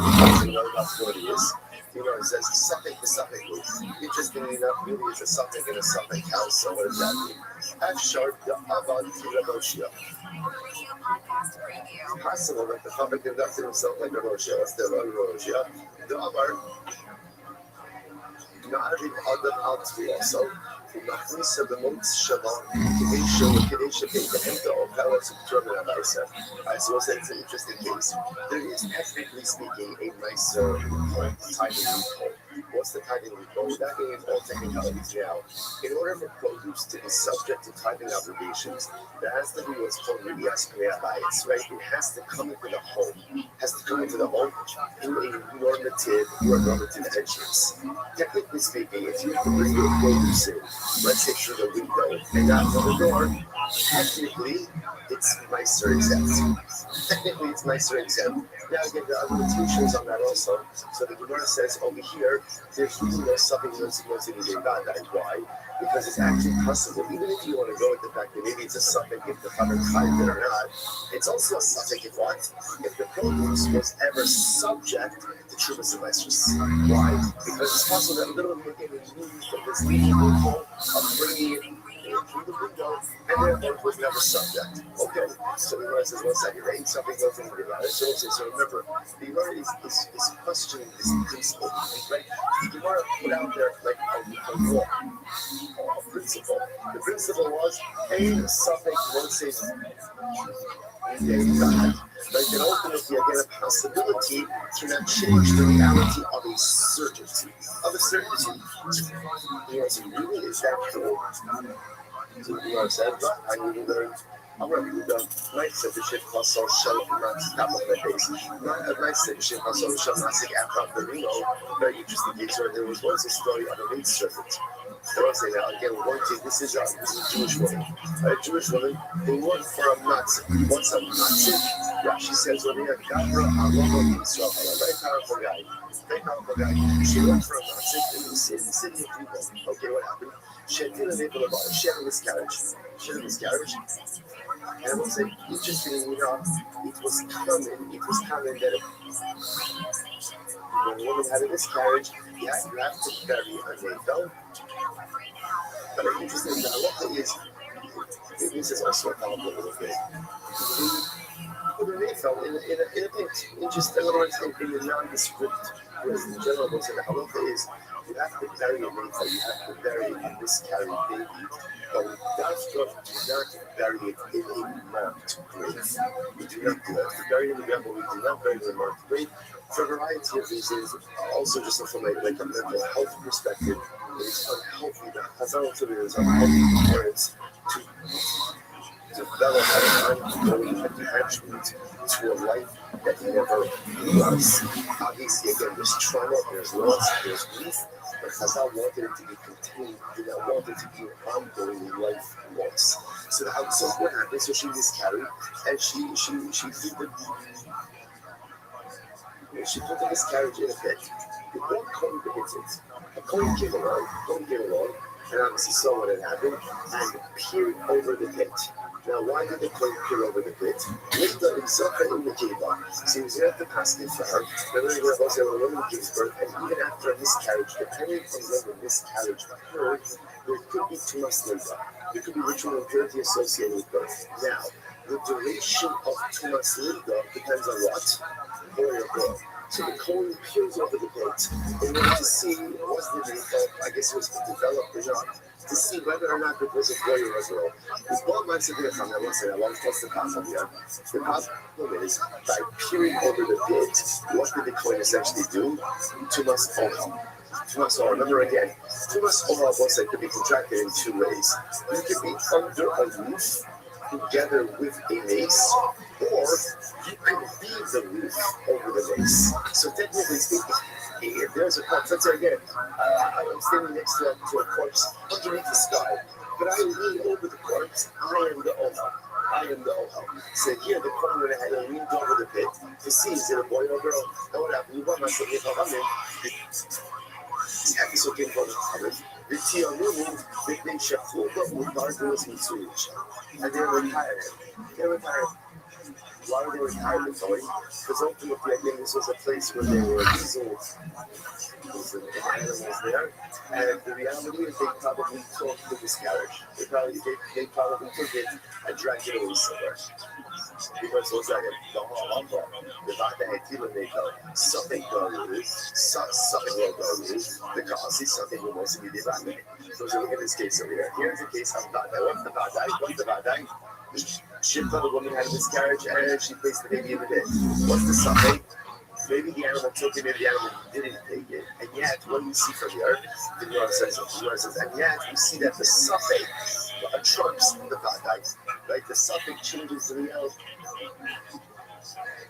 Even in the face of the Vata, to the point that, again, the constant, the calling is not coming. The calling is not coming. So you see from here that suffix. They can go ahead and trump the Vata. Which the Gemara says, no. Don't feel like it's a Tila Labar, Labar, Alaima, a Tila Kimin and Nepal Labar. The Gemara says, no. What happened over here is Colin sees the Shifra throwing something that looked like a Nepal. In other words, it's not a Vata that she miscaptured and placed the Nepal in the bar. Rather, again, he saw what appeared to be a Nepal being placed in the bar by this woman. So it's a subject to begin with. There's one second, but that's not what it says. I laid them up in the table, but the Gemara says that he got to the pier over in order to see if it was a boy or a girl. For which the Gemara says, which is to say, Leda, you want to so first of all, he was looking into the pit to see what did she miscarry. Did she miscarry again? And did she miscarry a baby? Or again, I say, which just means maybe she just expelled something else from the house. In other words, not that she expelled miscarriage. Maybe it was just some. Everything else was some other discharge. See, first of all, looking over the coin, see was it an AFL or not?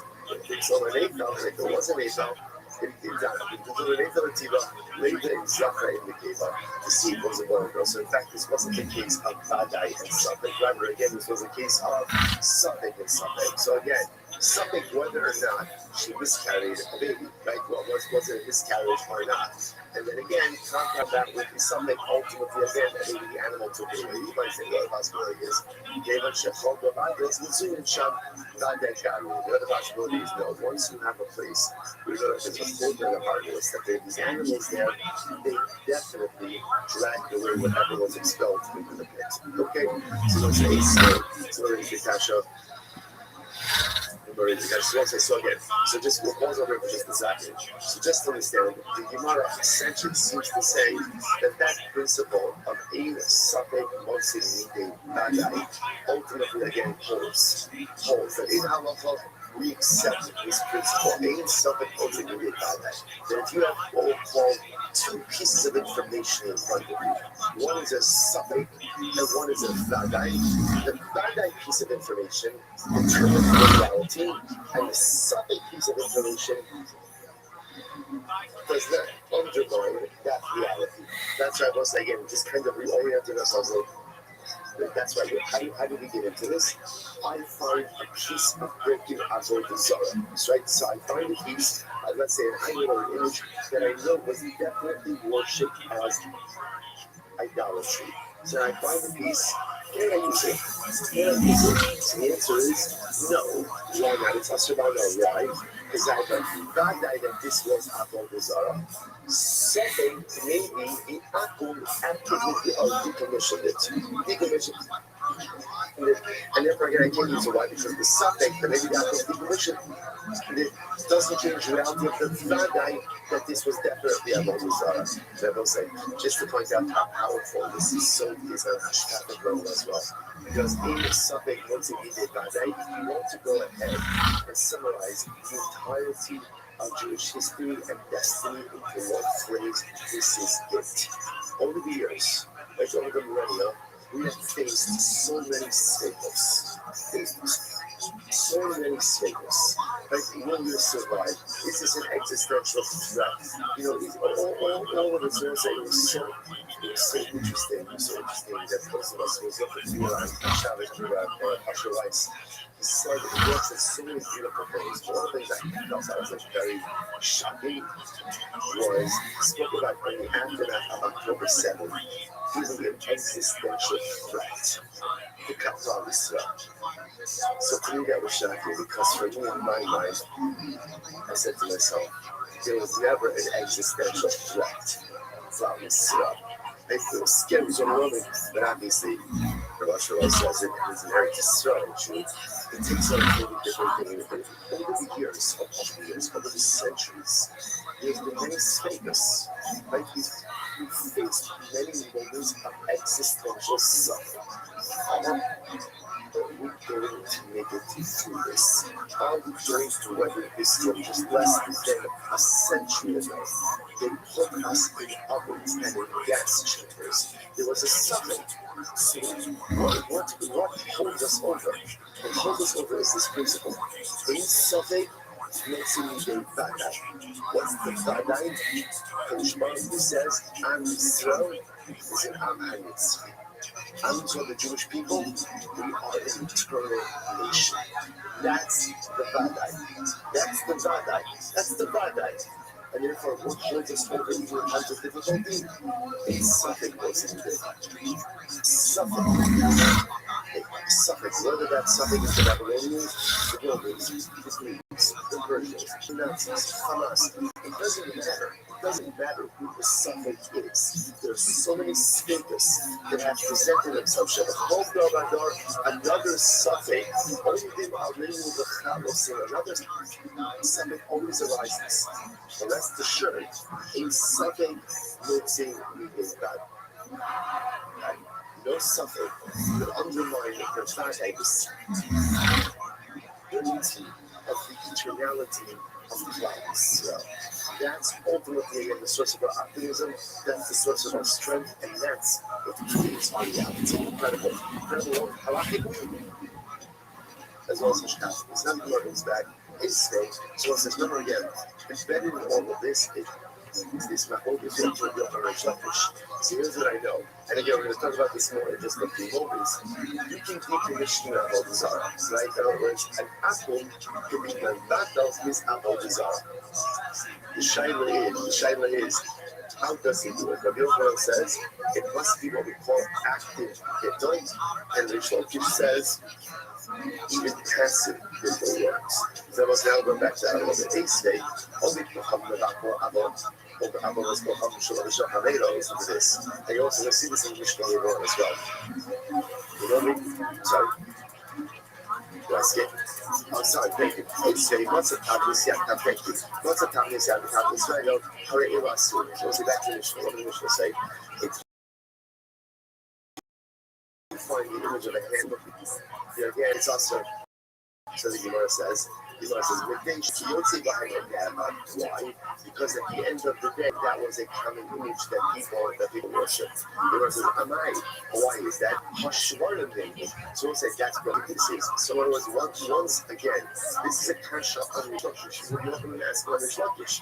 But Shlokish, according to you, this should be totally mutter, right? Because according to Shlokish, once you find broken pieces, whether the apple actively broken or the apple broke on its own, an apple doesn't worship an idol like that. So again, what's all of Shlokish's logic? Idol. If you can't save yourself from being broken, then chances are what? You're not much help to me. You're not much help to me. And therefore, again, so what's going on? Because the Gemara says, no, So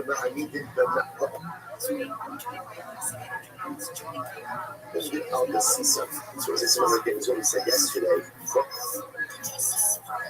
The case of the end of the foot is the case ultimately when it's on a pedestal. When it's on a pedestal, then that is quite possible that that is actually a self, almost like a self-sufficient is the wrong word, but it's own type of idolatry. Okay, Ace, or is that the cultural? Only from the doctor, I've always come show, which I've had, it's very case, was also more this later. And really cool how it, keeping the doctor, is only have all these other, and then again, we have all those other of his friends. Meaning, anyone who can ultimately again negate and thereby decommission any form of idolatry, whether it's his idolatry that he worships or someone else's idolatry. However, Israel, in order to all this will come show of it. I will say it's actually quite fascinating. We'll see the logic behind this. You know, the Kohanim actually does not have the ability to negate any form of idolatry. But isn't that fascinating? Right? So Ovid Kohanim can negate and decommission any form of idolatry.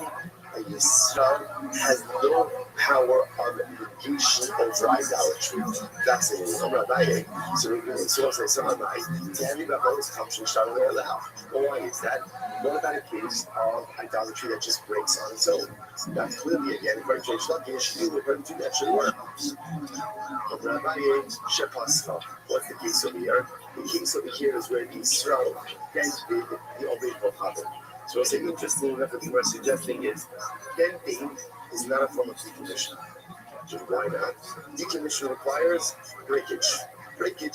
Denting when the entire item is still intact doesn't decommission. The rest of those have my hobby, Batman, Pascha, but that's not true. We learned that again, if you dent in idolatry, even though again, all of the idolatrous material is still present, ultimately again, yeah, all these others, but I need to read the Pascha of the Kohanim. Ultimately, that's really right. If an apple goes ahead and dents the idolatry, that negates it. But if you so dents the idolatry, that does not negate it. So Rabbi says, plus things from the says a very important thing. So I'm saying like this. In reality, even when Yisrael dents the Avodah Zarah, it goes in and in other words, it will say, denting really is an active form of negation, which makes sense, right? Anything you do to deface the idol should be a proper form of idolatrous negation. So really, even if you strike them, it's okay. So what's the issue? Why did Chazal say that it's not going to this? First, Xera. There's a Xera. What's the Xera? The one so here's the issue. In reality, Yisrael has the power of negation, right? Yisrael does have the power to go ahead and negate idolatry. How does he negate idolatry? If he breaks it, if he dents it, it all should work. So why did Chazal say it doesn't work? What are we concerned about? Listen to this. We're concerned that what is Yisrael going to do? He wants to negate the Avodah Zarah. So what does he do? He has Avodah Zarah. He lifts it up, like getting ready, let's say, to smash it or to dent it afterwards. What's the problem? Once he lifts it up, they'll say, that's an act of Hagbah. What does Hagbah do? Hagbah acquires. Once he acquires it, it becomes the Avodah Zarah of a Jew. Once it becomes the Avodah Zarah of a Jew, the Avodah Zarah b'Yad Yisrael, the Chol Avodah Zarah b'Yad Yisrael, Eina b'Tip, so we'll say this is absolutely wild. It's absolutely wild. And we'll say we are going to see exactly why this is this. This is a Gemara in Penblock from now on 1 days. But again, right now, we just quote the principle. The principle is any Avodah Zarah that is owned by a Jew cannot be negated. So watch what's happening over here. Can we solve technically the decommission of Avodah Zarah? Yeah. How can he decommission it? He can break it, he can dent it, But Chazal said the definition of a Jew does not work. Why? What are you concerned about? That in the process of decommissioning, the Yisrael is going to pick it up. By picking it up, I'll say Avodah is considered to be hefker, and we'll get into all of this in a couple of days. Avodah is said to be hefker. He lifts it up, he acquires it. Once he acquires it, right? Once he goes ahead and he acquires it, it becomes Avodah Zarah of the Yid. Avodah Zarah of the Yid ultimately cannot be deep. You can't do those documents. You can't decommission it. Therefore, again, ultimately, we are stuck in this situation. So essentially, what we want to try to avoid is Jewish handling of Avodah Zarah. How do Chazal ensure that? By simply going ahead and saying, you can't do anything to do it. Even if you try to decommission it, ultimately, again, it is not going to work. Incredible. So everybody was an ace today. Akum Shehi, one of the miraculous, the people of so we'll say, just by the way, there's this whole idea over here of okay, we'll come back to it. What is this last? Akum Shehi, one of the miraculous, listen to this. So let's say you have an Akum who brought stones from Marcos, right? What's Marcos? Marcos is an Avodah Zarah that essentially the Avodah Zarah was a stone formation. So an Akum takes stones from Marcos, and what does he? The people of the hand drop in big tartios mutaros. What does he do? He goes ahead and he takes the stones and he builds them into roads. In other words, he decommissions the stones by using them for mundane use. He uses them as pavers, like as pavers, and he uses them to make the street. So the stones are water. Why are the stones water? Because again, he's actively decommissioning them through using them for mundane use. But again, if a Jew takes stones from Marcos and builds it into the road, ultimately, again, it's not a decommission. You can't use that road. You can't get them out because it's a Avodah Zarah. Why is that? So why do we say, so again, it's Rabbi Rothschild asking why should this be any worse, ultimately, again, than Avodah Zarah that broke on its own? And if we're doing it, Avodah Zarah that broke on its own, ultimately is decommission, to which the Lord says, no, how can I keep it Rabbah? It's just that Rabbah said before. Rabbah said essentially, a Jew can't be decommissioned Avodah Zarah. Why not? Because once again, we have this concern, that in the process of decommissioning, the Jew's going to lift it up. If he lifts it up, he acquires it. Then it's Avodah Zarah owned by a Jew. And once you have Avodah Zarah owned by a Jew, that can never be commissioned. Incredible. And again, we'll see that it actually means never. Where is the kasha? Open Kocham Shishipa Avodas Kocham Tzanachol. So listen to this. Let's start. Open Kocham Shishipa Avodas Kocham. So here you're watching. So you have an Avodah Zarah, and you shave it. You have Avodah Zarah. So we'll say, so Rashi points out that, for example, an Asherah tree. Right? And what do? I go and I take shavings off of the Asherah tree. So what's the status of the shavings? So the Lord says, if ultimately the Akum is doing it for himself, right? He's taking shavings off the Avodah Zarah because he wants to, I don't know, make a bonfire, whatever it is. But Sarachol, ultimately, again, if he's doing it for himself, then he, the Shikuya, Utari, then both the shavings and the tree itself become water. Why? Because the action of taking shavings off the Avodah Zarah tree for the Akum's own personal release is what? Is itself a decommissioning of the Avodah Zarah. Okay, he wants to, however, with Sarachol, if he's taking shavings off the tree, that's he's pruning the tree, right? And that's for the benefit of the tree itself. So it's the Shikun Yahamutari. I like to look here again when the shavings and the tree ultimately again, then the Asura, the tree is still Asur. The Shikun Yahamutari, the ultimate, the shavings will be water. The straw Shishifa was covered, but if the straw takes shavings, right, takes pieces off of the Asherah tree, Bain with Sarkol, he was Shikun Yahamutari. Whether the Israel is doing this again for his benefit or for the tree's benefit, ultimately, again, the Avodah Zarah, the tree itself. Dog and the shavings remain water. So once again, the other asks, for example, why should this be any different? Right? Your church putting to you, this should be no different than an avodah zarah that breaks on its own. And when it breaks on its own, the other breaks on its own, she said it's decommissioned. So over here in this case, it should be decommissioned as well. So which the Lord's talking about me, keep the Rabbi.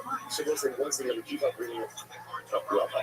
What does Rabbi say? So once again, Rabbi is of the opinion, essentially, we don't want Jewish decommissioning of Avodah Zarah. Why?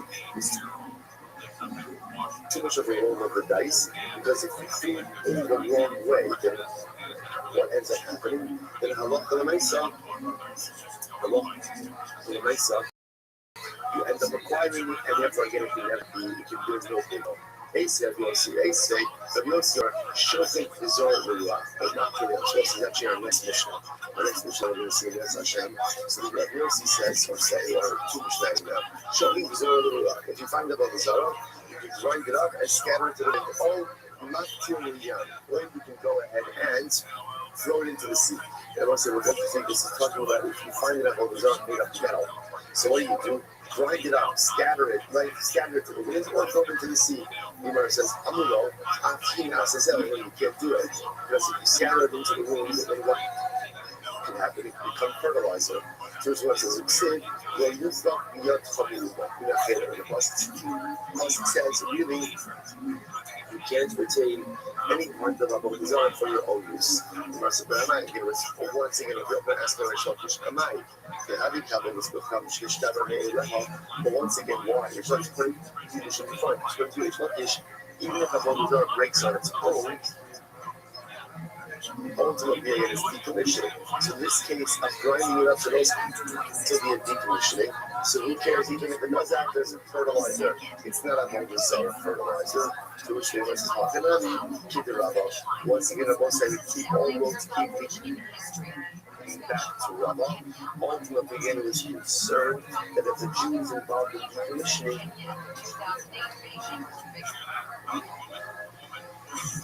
they lifted up first, acquire it, and went into Rabbi. By a Jew, it cannot be decommissioned. Say, Rabbi Yossi, that you see on Omer, not Suras Darko, the Rosh Hashanah. What's an interesting case over here? Let's see the image of a dragon. And this is our next Mishnah. Now, we also want to see a dragon as one of those images that was always considered to be idolatrous. So watch this. You go ahead and you find the image of a dragon, but the head is cut off. That is cut off. So therefore, Safek Omikocham Fatmo, Safek Israel Fatmo, Mutter. So if I'm not sure, did a Jew decapitate the dragon, right? Or did an Akum? It's Mutter. It's Mutter. So on the other hand, the Ada Israel Fatmo, Asur. But if Yisrael was the one to cut off the head, it's Asur. It says, Ahai. How they got all those why should this be any different? It's a second case. So I should be any different than a case ultimately again of a whole design that grows on its own. Once again, the Gemara says we are concerned ultimately again about the concern of Rabbah. So we'll say, essentially, we begin to see the thing over here. We don't want Jews involved in the Avodah Zarah, even with the decommissioning of the Avodah Zarah. We just want Jews to stay away from idolatry. Different Chazal, we have to the point that even the decommissioning of a Jew doesn't work, out of concern that he may pick it up, acquire it, and create even greater problems for him. Or Ace May, the Yossi Omer, after the Yerachos Bimos Ayushamin, B'nei Shanaviyah no Sharas Bohem. So it's an interesting case over here. So this halacha says the following case. We're going to see this also for a reason.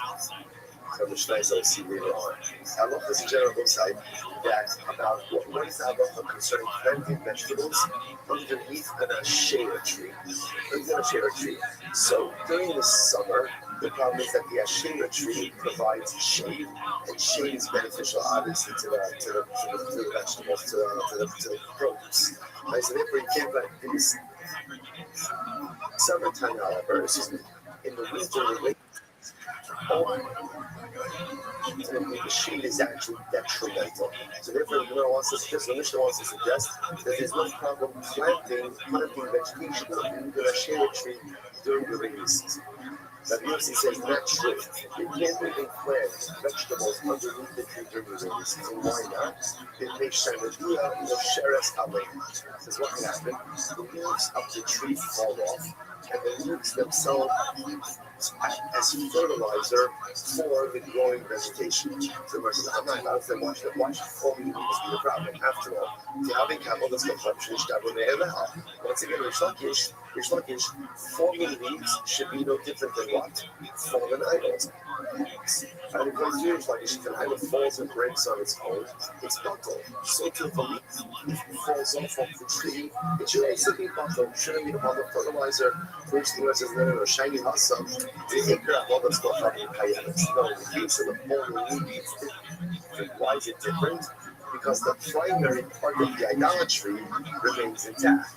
The leaf may fall off, but the tree is fully intact. That kind of endows the fallen leaf with a Avodah identity, even after it's no longer on the tree. You might well say other days, 10 days, or days 42.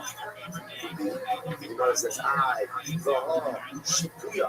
What about the case of the shavings? That was like the Asherah tree shavings. We got all that's going on in Kayamas, where once again, the primary part of the Avodah, i.e., is still in existence. We got to tell you, in that case of Avodah, you said, with Sarah, Kiyasur, Shikuya, Mutane.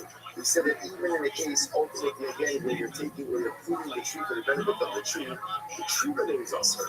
But ultimately, again, the shavings are better. The favorite, the Yeshua Amar, the Fishain, Avodas, Kokavim, the Kikula, Derech, Edemosa. Ultimately, also for the simple reason because an Avodah Zarah, you can't just drink an Avodah Zarah. An Avodah Zarah, you not see the beauty when it is functional. In its normal, natural way.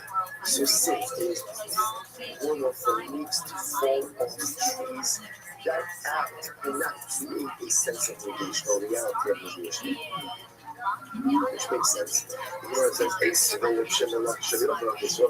so up until now, all of these questions have been from Rabbi Yochanan to Reish Lakish. So now I'm going to both sides. According to Rabbi Reish Lakish, focuses on one simple case. And Avodah Zarah falls over by itself and breaks. Is the Avodah Zarah bottle or not? Rabbi Yochanan, no, because negation of idolatry requires active negation. Reish Lakish, yes, because even de facto negation, right, or passive negation ultimately works. Up until now, this entire Abid has been a Yochanan questioning Reish Lakish. Now, we switch gears. A switch of the Yochanan. So Reish Lakish asked the Kasha Rabbi Yochanan. Here we go. What's interesting is here. If you have a tree, belongs to Kakdish. Right? The tree belongs to the Now what happens? There's a nest on top of the tree. So birds made a nest on top of the tree. What's the halacha? You really should not get benefit from the nest. But if you did so, you have not committed a mitzvah. Now we'll say so again. Rashi says over here, second one from the top, going down, that's the Drabanan. So you can't get benefit, the Drabanan, right? But obviously, again, the nest itself is not considered to be part of the tree. And therefore, if you do get benefit from the nest, ultimately, again, it's not really fine. So, let's analyze. There's Barosh Shal Ashera. What about if the nest is on the top of an Ashera tree? So, same case, I have an Ashera tree. On the top of the Ashera tree is a bird's nest. I want to get benefit from the bird's nest. So what can I do? Yak is bakana. So what can you do? Knock down the nest. Ultimately, again, with a piece of wood. And therefore, you can go ahead and get benefit from the nest like that. Like that. So what's this? The Gemara says, Yak is bakana. I'm sorry. This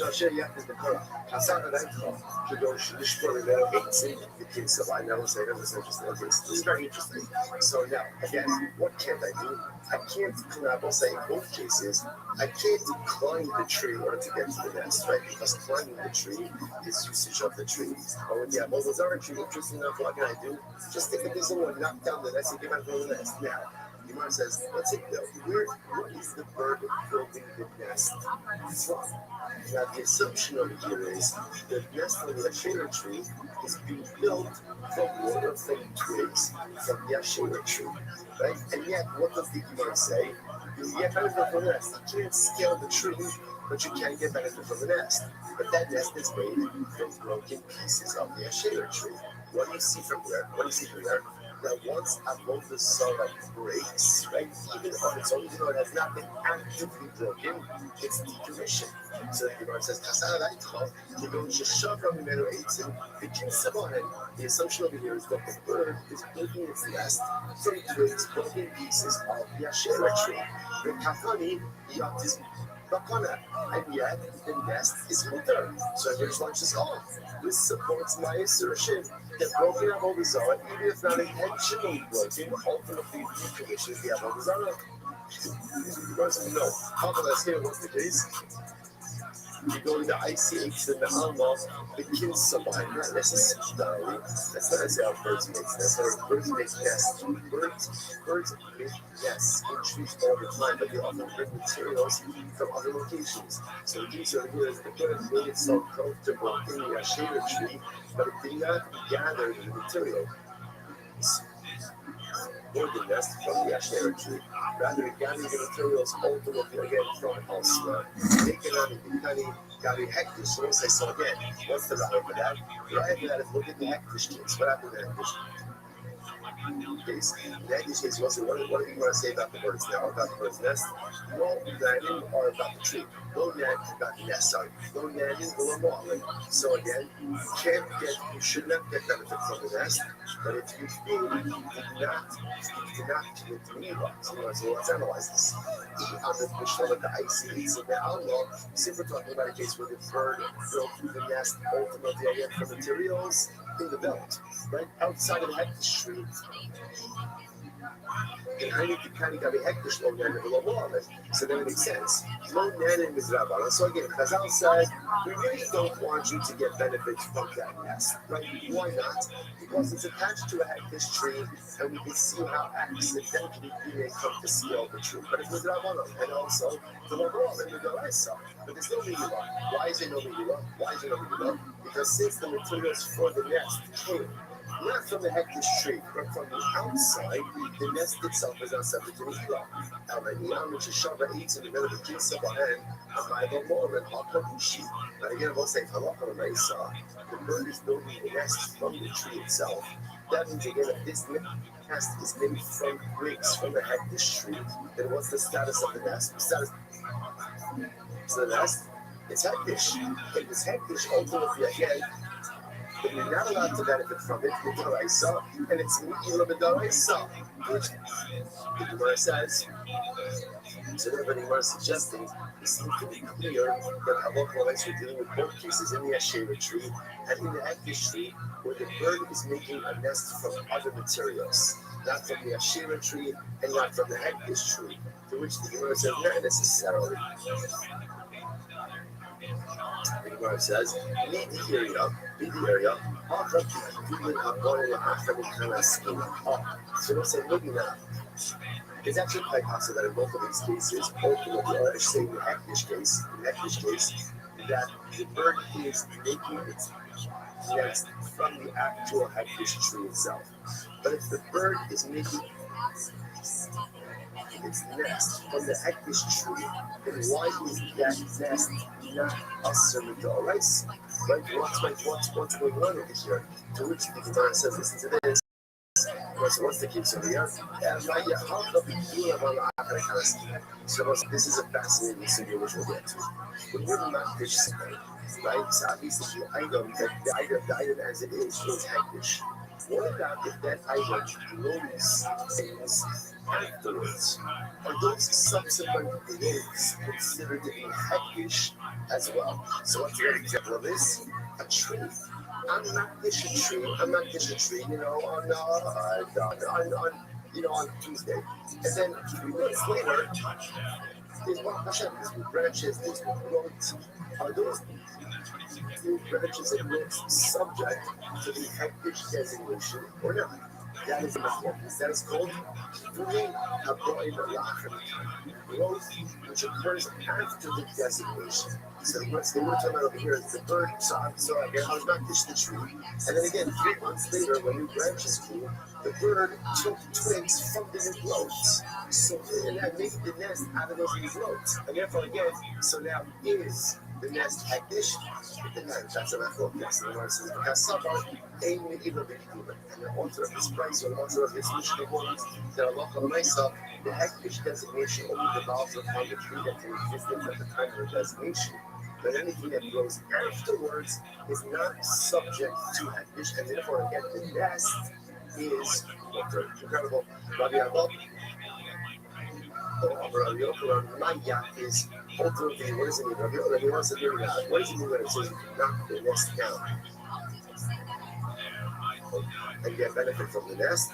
That's okay. It doesn't mean the nest, it gives you the nest itself. It could very well be that the nest is awesome. The nest is awesome in both cases because it's made of a shera or because it's made of a hekti. Either way, it's awesome. So what can you get benefit from? The chicks. Whereas when we say knock down the nest, it means it's get benefit from the contents of the nest. And that the nest is a whole other about that we thought a saddle that floating. It can become hard. When you apply that to those cases, both to the Ashera case as well as to the Hektish case. So both of the cases, ultimately, perhaps, you can't get benefit from the nest itself, especially for setting this up as a case where the nest is being made from the Hektish tree or the nest is being made from the Ashera tree. And again, even assuming that the materials weren't present at the time of the designation, maybe we're going to believe that whatever grows in the trees in the Hektish or Abuzah. So what's the case? Why am I knocking down the nest? Not for the nest material, but dropping what? For the chicks or for the eggs inside of the nest, and that will be butter. That will be butter. The mates in kind of stress. Let's listen to this. The Shem says, for the chicks, it's going to be butter, but for the eggs, ultimately, again, it's going to be asr. That will say, why are the eggs asr? So this is actually quite fascinating. If you look at Rashi, this is Rashi right before the Mishnah in Rashi. The mates in kind of asr should strengthen the Iman. The Gaza by Rabbanon Ka'al Kina Hatzma. So this is actually quite fascinating. Eggs are awesome. Why are eggs awesome? Because eggs need the nest. The nest needs the tree, and therefore A equals B and B equals C, and then A equals C, which means that Halacha L'Maisa, the eggs are considered to be ultimately reliant on the tree. So because of that, they're going to be asr. So isn't it fascinating? So it's quite conservative. There's a lot of clarity what's going on over here. But you're suggesting maybe in all these cases the nest is asr. Why is the nest asr? Because we're talking about a case where the nest was made from the Asherah tree or from the Hektish tree. So the nest is going to be asr. The nest is going to be asr. So what does it mean when Bryce says take a stick, knock down the nest to get benefit from the nest? It means the chicks in the nest. The chicks are mutter. But the eggs may be problematic. Why? Because ultimately, again, since the eggs need the nest, and the nest needs the tree, therefore the eggs are considered to be dependent on the tree, and therefore the eggs are considered to be an appendage of the tree itself. So you will benefit ultimately again from the chicks, but ultimately not the eggs. You know, it says the big thing from Rashi, that Flokim should switch on the Iman who gains the double. It's very interesting. Chicks that are so young that they are reliant on their mother have the status of eggs, right? So it makes sense because the chicks that require their mother are dependent on the nest. The nest is reliant on the tree, and therefore it turns out that over here with this case in the nest, on top of the Asher tree, this tree, you obviously can't scale the tree regardless. Right? While everybody was up, what can you do? You can knock down the nest. So why are you knocking down the nest? So maybe you can't get benefit from the nest because there's a majority of it. This itself is made from the Asher tree or from the Hektish tree. What can you get benefit from? Independent chicks. Independent chicks, right? Allah said that is going to be butter, right? Right? So, right? From the independent younger birds, right? Or ultimately, what you can get benefit from is eggs or from the reliant young, because those are considered to be dependent on the tree itself. But let's stop over for today. But again, let me just say the halacha myself. So real passion was like, yeah, we'll take tomorrow. Tomorrow we'll pick up and we'll finish off with the halacha myself. Like, what are we doing that machlokes? What are we asking like? And then in Eretz Hashem we'll continue Eretz Hashem. Adventures in Avodah Zarah. Shmeh everybody. All right, have a great day.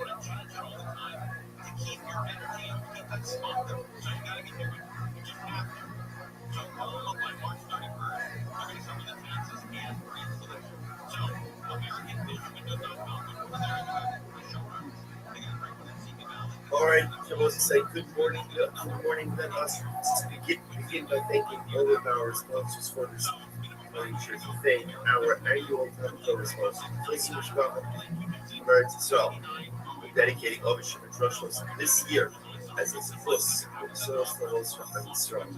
Our Bartolo sponsors for the month of Av, Abalim, Oklahoma, Stephen, and Wendy Drazen, in honor of their parents, Israel Drazen and Tina Drazen, and Abby Rose's wife, in memory of Stanley Rose's wife. Our weekly learning sponsors, Abby and Joe Hirsch, with appreciation to share the event. And we love for the Chayalin, the Chayalin, and all of those sacrificing without Israel. And Moshe and Rabbi Rothschild are the only sponsors for today. Creation of the outside of Aryeh and Leib, Ben Yosef, all of the nations have the families of the all of those things with your Shabbat, really important for Holy Israel. This revolution, there's a Shemay, allow our hostages, the Shomer, and the Karot, allow our holy soldiers to be successful in the role of Maaseh. So I say with that, let us keep on to we have a lot to do today. Today's staff is many days. Today's staff is many days. So we are picking up the rest of Hashem on them couple of days, 41 days.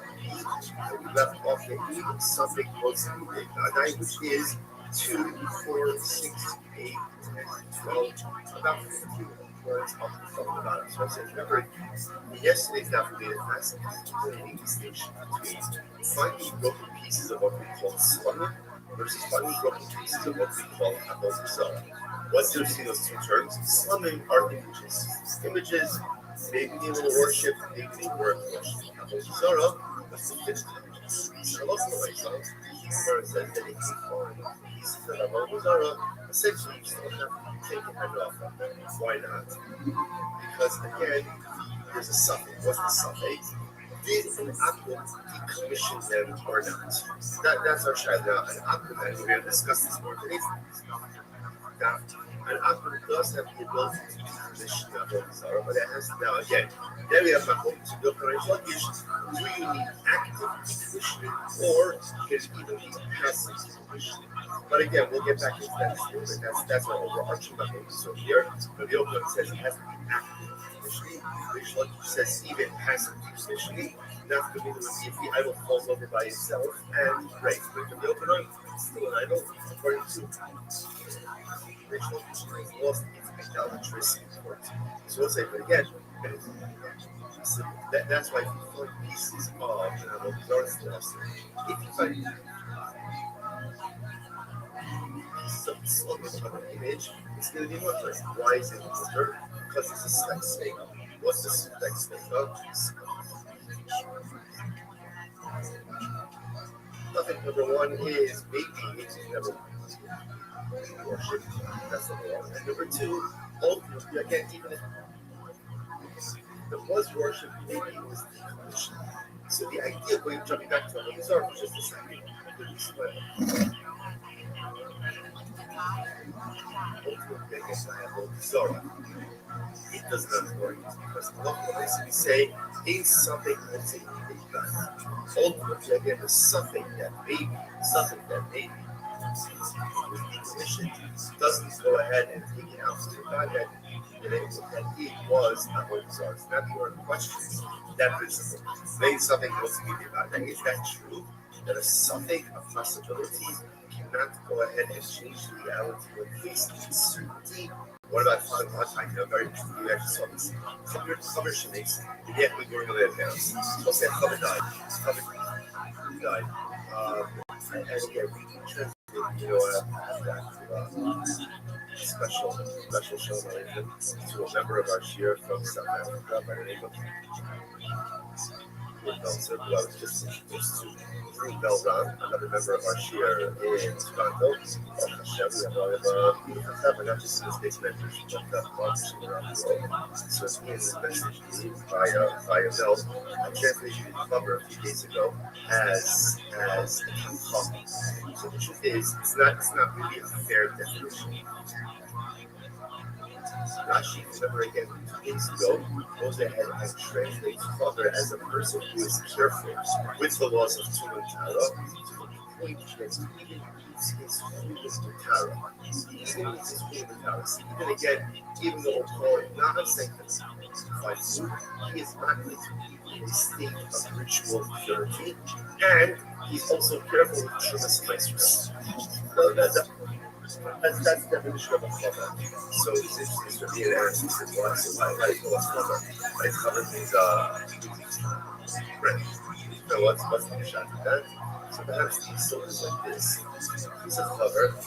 Cover is someone who's just searching out for extra towels. He's looking for extra pure. That's what he's looking for. At the end of the day, what is control of Hashem says, I want you to make sure that you eat Kodesh in a state of power. You don't have to eat in a state of power. You're not obligated to eat your unsanctified food in a state of ritual purity. There is someone who thirsts for Kairos so much that he seeks out those standards even in areas where ultimately he's not obligated. Such a person who is thirsty for purity. Such a person who wants to make purity into areas of his life where he is not obligated to do so. Such a person is a friend of the Torah show. That's a friend. That's what Baruch Hu says. Someone who wants you in their life so bad that he's willing to take on strict in areas of ritual purity, that can power that he doesn't have to. That's a function. That's a friend of the Torah show. Perhaps even to a certain degree, higher level than the because the acquisition of knowledge is enjoyable. It's inherently enjoyable. It's beautiful. We all love learning. We all love exploring new ideas. What's a part of self-sufficient? He wants Tara, after Tara. He wants purity. That's a friend of the So the Gemara says, Chaver Shemisi, you have to grow their names. So Chaver dies, interesting case, Chaver dies, and after he dies, they discover he has faster. What's the issue? What's the issue? The issue is we don't know whether or not they've been tied. So the Gemara says, even the family she just harvested them that day. Hurrying the Cheskas into Kanu. Is a Chazaka, ultimately again, that they are properly tied. You must, 1 second. The half of them, they found that something that's riddle. Something was riddle. I will say, let's say what's this case. Here's the case of a Zad. What's the Vadai? What's the Vadai? The certainty. The certainty was they were Teva. That's for sure, right? That was untied produce. I will say, why is that a Vadai? Because everything starts out as untied produce. So you have a Vadai that was untied. Safek, maybe the Chaver did tie it, maybe he didn't tie it. And what do you see from there? Because I see Safek who knows you mean they not right. And what do you see from there? That ultimately again a Safek, the possibility that he tied it goes ahead and overrides the Vadai that it certainly was Teva. So you see Safek was in the Vadai, to which the Gemara says no. Plus some Vadai is Vadai. No, it's not true. That's not a something in Vadai. That's a Vadai and Vadai. What's the case? The Vadai Asri.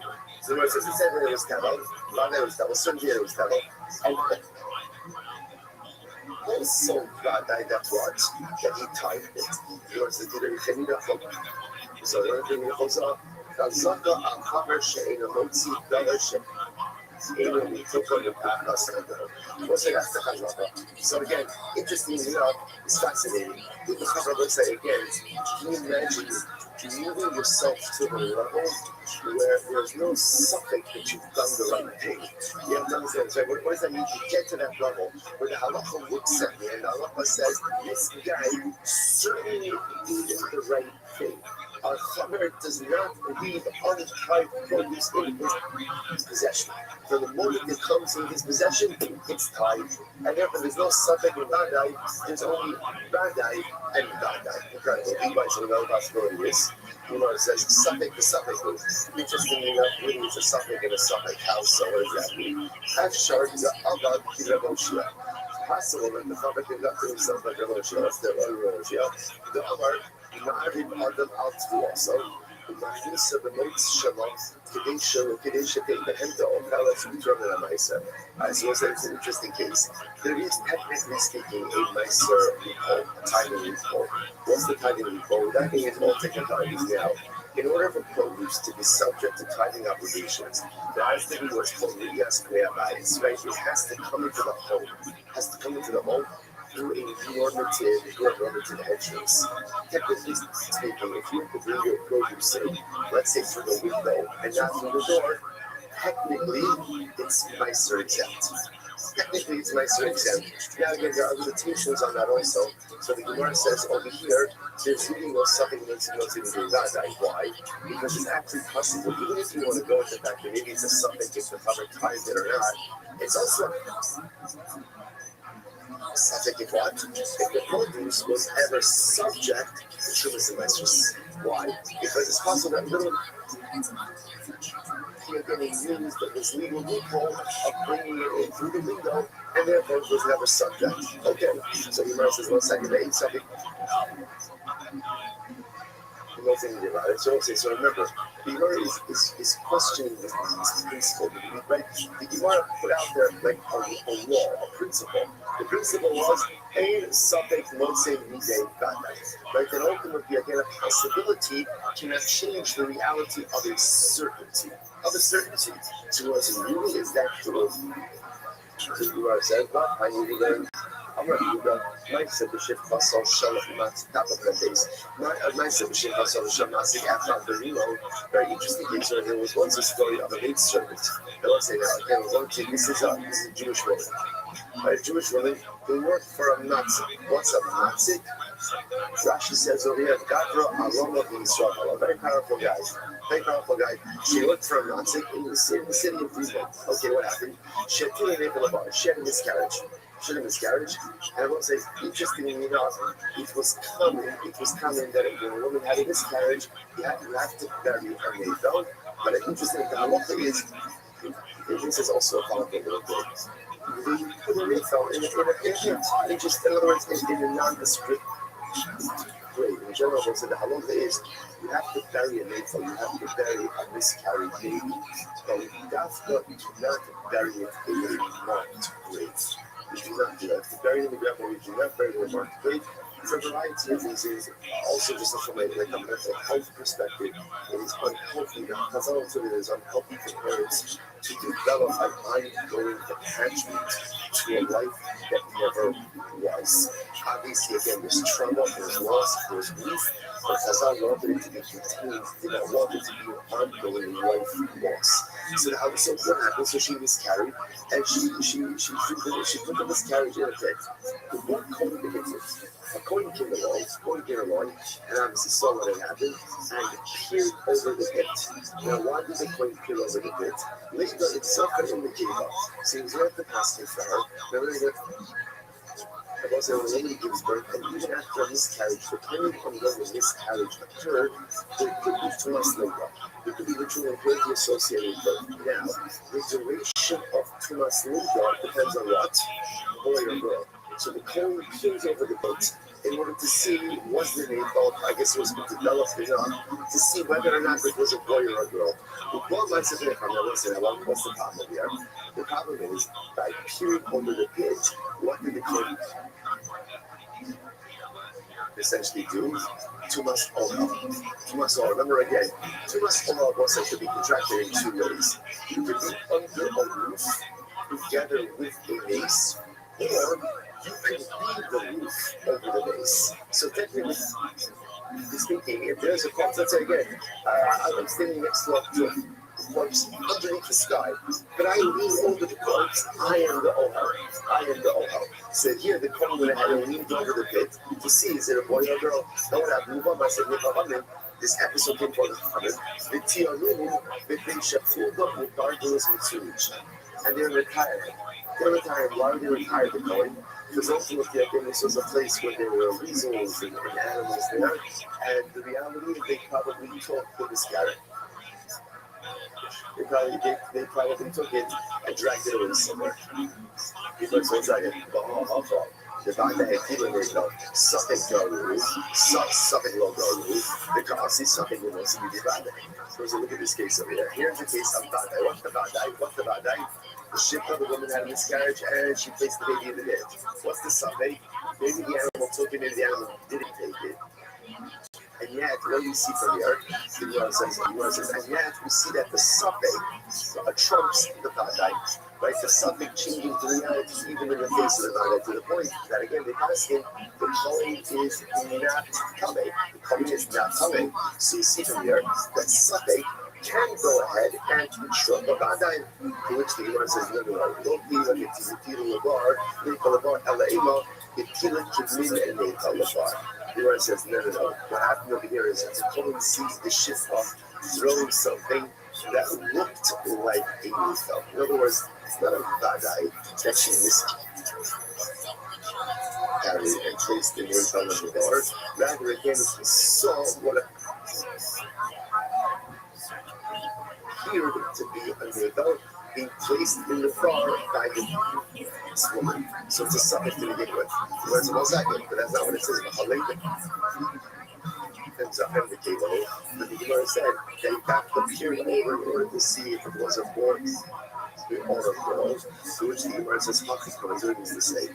Leida, the Gemara said, "In Leida, in Leida, in Leida." So first of all, he was looking into the pit to see what did she miscarry. Did she miscarry again? Did she miscarry a baby? Or the Gemara said, "It just means maybe she just expelled something else from her body." In other words, that she expelled miscarriage. Maybe it was just something else. It was some other discharge. So he was first of all looking over the point to see was it an Eiffel or not. If it's not an Eiffel, and if it was an Eiffel, if it's not an Eiffel and Tila, later Zaka in the Geba to see if it was a boy or girl. So in fact, this wasn't the case of Badai and Suffolk. Rather, again, this was a case of Suffolk and Suffolk. So again, Suffolk, whether or not she miscarried a baby, right? Was it a miscarriage or not? And then again, compound that with the suffix, ultimately again, that maybe the animal took it away. You might say the other possibility is, the other possibility is no. Once you have a place where there's a hold and a harness, that there are these animals there, they definitely dragged away whatever was expelled into the pit. Okay? So it's a slave, so it's a kasha. So again, this will pause on there for just a second. So just to understand, the Gemara essentially seems to say that principle of a suffix badai ultimately again holds. And in halacha, we accept this principle. A suffix ultimately badai. And if you have two pieces of information in front of you, one is a suffix and one is a Vadai. The Vadai piece of information determines the reality, and the suffix piece of information does not undermine that reality. That's why I was again just kind of reoriented it. That's why how do we get into this? I find a piece of working Avodah Zarah. So I find a piece of, let's say, an idol or an image that I know was definitely worshipped as idolatry. So I find a piece, can I use it? So the answer is no. Why not? It's also not know why. Because I don't not that this was Avodah Zarah. Something maybe did not go absolutely decommissioned it. decommissioned it, and then we're going to get you to why, because the suffix that maybe after decommissioned it doesn't change the reality of the Vadai that this was definitely a Avodah. That was like, just to point out how powerful this is, so is our Shtafic level as well. Because in something multimedia Vadai, if you want to go ahead and summarize the entirety of Jewish history and destiny in one phrase, this is it. Over the years, like over the millennia, we have faced so many singles. So many singles. Like, will we survive? Like, is this an existential threat? You know, all of this was so interesting.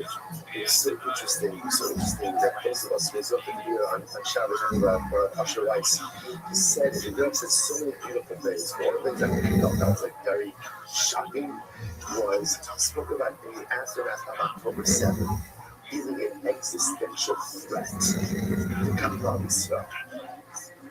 So to me that was shocking, because for me in my mind, I said to myself, there was never an existential threat from Israel. It was scary, it was overwhelming, but obviously, Rosh Hashanah says it, it's an Eretz Israel.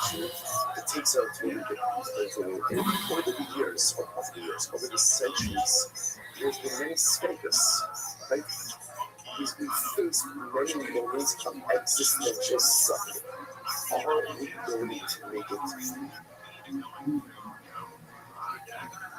through this? Are we going to weather this storm? Just less than a century ago, they put us in ovens and in gas chambers. There was a suffering. So what holds us over? What holds us over is this principle. In suffering, what's in the Vadai? What's the Vadai? The Rishbaruch who says, Am Yisrael is an Am HaYisrael. Am Yisrael, the Jewish people, we are an eternal nation. That's the Vadai. That's the Vadai. That's the Vadai.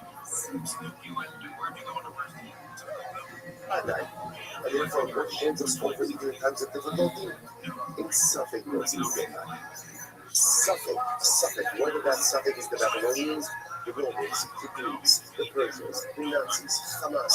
It doesn't matter. It doesn't matter who the suffix is. There are so many status that presented themselves. Another suffix, another suffix always arises. But rest assured, a suffix mixing with the Vadai. No suffix could undermine with the Vadai the certainty of the eternality of clouds. That's ultimately the source of our optimism, that's the source of our strength, and that's what creates our reality. Incredible halakhically, as well as Mishnafik. It's not the one's back, it's still. So it says, remember again, embedded in all of this is this Machokas you have to be over Shlokish. So here's what I know. And again, we're going to talk about this more in just a few moments. You can decommission an Avodah Zarah, right? In other words, an apple can be Mevata his Avodah Zarah. The Shaila is, how does it work? The Yochanan says, it must be what we call active Hiton, and Rish Lakish says, even past that was now going back to that other case state, only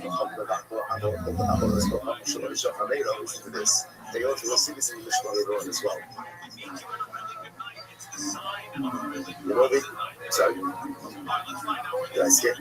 Oh, sorry, thank you. It's very much a top this yet. Thank you. What's a top this yet? The top this right goes, Hare Elasu. So we'll see back to the Mishnah. What the Mishnah say? If you find the image of a hand or image of a foot, only if you're again, it's also. It's also, so the Gemara says, with they shikiyotzi why?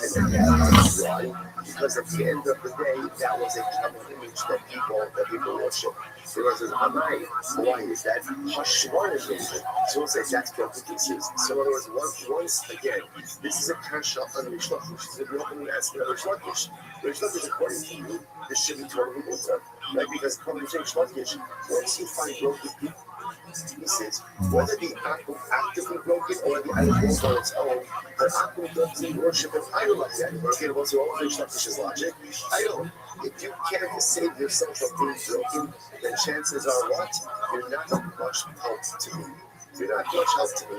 And therefore, again, so what's going on? There's the question, no, Jewish law, but I need it, but not what we did out the Caesar. So this is one of the things we said yesterday. What's the case? The keys and then the phone is the case of the village on a pedestal. When it's on a pedestal, that is quite possible that that is actually a self, almost like a substitute, but it's own type of idolatry. Okay, Ace, or is it a culture?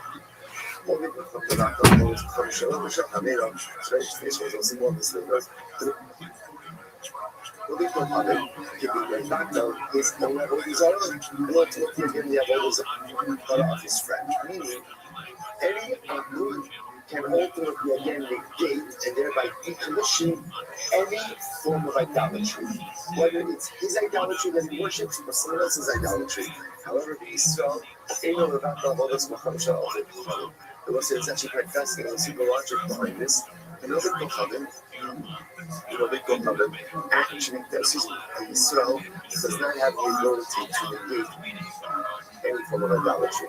Well, isn't that fascinating? Right, so Ovid Kohanim can negate and decommission any form of idolatry, and Yisrael has no power of negation over idolatry. Fascinating. Okay, so we're going to say something like, well, why is that? What about a case of idolatry that just breaks on its own? Now, clearly, again, according to Shlokim, that should work. What's the case over here?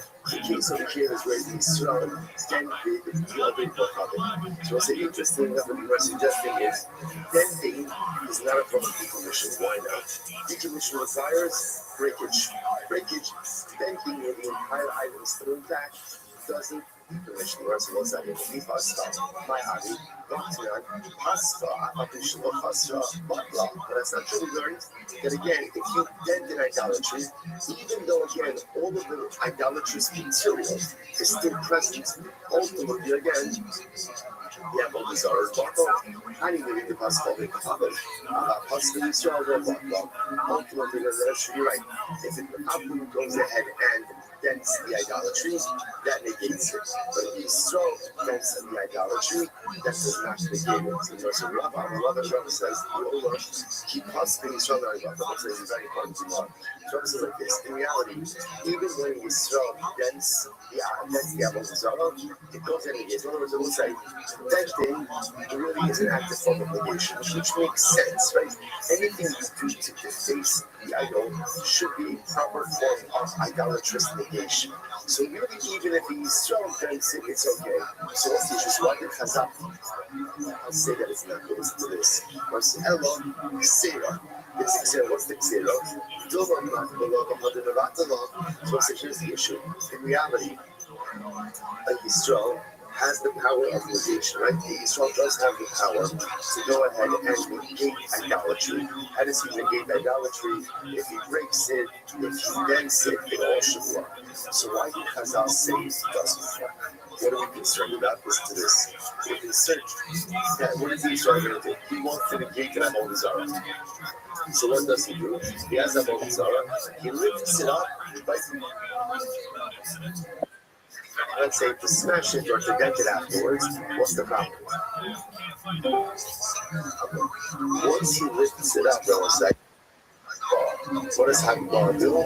Hakbar acquires. Once he acquires it, it becomes the Avodah Zarah of a Jew. Once it becomes the Avodah Zarah of a Jew, the Avodas go covered with Yad Yisrael. The Kol Avodas go covered with Yad Yisrael. Eina Bekela V'Yom. So we'll say this is absolutely right.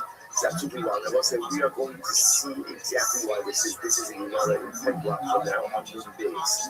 But again, right now we'll just go with the principle. The principle is any Avodah Zarah that is owned by a Jew cannot be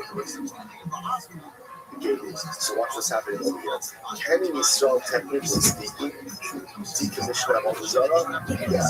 How can he decommission it? To break it, to protect it. But Chazal said the decommissioning of a Jew does not work. Why? What are you concerned about? That in the process of decommissioning, Yisrael is going to take it out. By picking on Avodah Zarah is considered to be hefter, and we'll get into all of this in a couple of days. Avodah Zarah is to be hefter. He lifts it up, he acquires it. Once he acquires it, I'm gonna just rode your wacky wave. Pat Reagan is here, everybody. The house artist. Right now, he's got a blank sheet of paper in front of him, and by the end of this episode, he's gonna have a full drawing of tonight's episode. One of my favorite artists in the entire world works here on Kill Tony, the great Ryan J. Belton. So happy to have him be part of the team. Freakishly great job. You know, he has all the prints are now for sale on his website. So all the past episodes that he did, you can buy right now. RyanJEbelt.com. Yes. Yeah, check out his work on Instagram. Yeah, we have dates now. The other part we tried out the show was This Thursday, we're going to be in Phoenix, Arizona at Stand Up Live. It's me, Tony, and special guest Aiko Tanaka. So if you're in Phoenix, there's a Phoenix shooter right now on the highway, shooting people on the highway. So it's going to be real fun. Yet another reason to come out to the show. Yeah. Stay off the highways and get into the air conditioning. Stand Up Live this Thursday. And then I'll be in Toronto all of next week, 25th through the 30th. Get tickets for that at jfl42.com. Those of you listed in Toronto. And then blah, blah, blah, blah, blah. Portland, Friday, Saturday, the 23rd and 24th of October. That's it. Boom. And then there's other stuff too, but I'm not going to go this live audience. It's really weird. We have to talk about our dates because we have to make money for those of you that, we don't always just do free shows. Quiet fucking audience. All right. That's how we make our money is on the road. Yeah. Guys, I'm so excited that you're here. This show is so much fucking fun. Somehow Mondays have become my new favorite day of the week. I love doing this. I'm so glad you're here. Because we have an awesome format on this show. And every week I have two of the funniest comedians in the world on this show. These are two returning Jedis of this show. Two of my favorite go-to guests. And I decided to put them together. Usually I would spread two guests like this out over 3 episodes. But tonight, I'm just clamoring them together all at once for one big blowout. Put your hands together for two of our favorites, Kirk Fox and Tiffany Haddish. Yeah. Wow, Tiffany Haddish and the great Kirk motherfucking Fox. Yeah, he's the best. Tiffany Haddish is fresh off of today's season 2 pickup of the Carmichael Show. Motherfucking NBC. Yes, I'm not gonna be unemployed after a while. Oh, you might. I might. Well, I'm just glad that I'm just glad to be a black woman with a high paying job. It's not easy to get that. I know. Kirk has trouble getting a job at a tall white man. Tall white man. It's hard for a tall white man. It's tough, man. A lot of racial problems going on. Everybody think you play basketball. Yeah. They come at me hard. Go to country. Better just earn it. Yeah. Congratulations on your. Thank you. I haven't seen it yet. I can smell it. Do you know what you're still working on it? I don't know. I found out on Twitter, man. Nobody even called me. Nothing. I just saw it on Twitter and they was like, congratulations, seen it on Deadline season 2. I'm like, but I don't really know if I'm going to even be in season 2. Nobody said nothing to me. Oh, yeah. I mean, if you read the credits, it says I'm a guest star. Like, oh, yeah, that's how it works. But now it's like a guest star. GUESS. You don't even know. Yeah. You gotta just guess. Yeah, I'm with it. That's OJ Cranberry, just a little sugar. Battle the hypoglycemia. Thank you. You got hypoglycemia? No, but I just like to feel that I just current. Okay. I got high blood pressure. Do you? Black people problem. But you also got a TV show, so it's a wash. I guess so. Yeah. I'm not working right now though. So I mean I'm just here. I just found out on Twitter. Well, congratulations. Nobody said the contract was. My agent didn't even call me. Just a couple days ago, you were at the slot.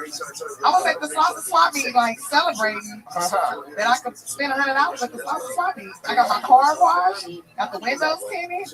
At the swap meet? Yeah, at the swap meet. Yep. I got car wash at the swap meet? Yeah, you get your car washed at the swap meet. I got a pass mirror. I got a football player. Got me a new outfit.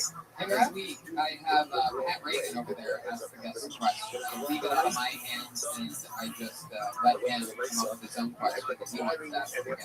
So, with no further ado, Pat Reagan. All right. Tiffany had it. We got like me and have a shot with you. Hell, motherfucking yeah, I was just thinking about it. When I was putting my lipstick on, I was like, look at him. Wow, the horns of truth. Yeah. He got abs and stuff. He got an app for them abs. Yeah, that's I touched his stomach. I was like, you in the gym? He was like, no, I got an app for that. I was like, damn. What's the first thing you would do with a girl you got her back? Grease my scalp? I remember she only a black boy laughing. I know what that is. Get drank, smoke weed, put on music, and just get you back to sleep.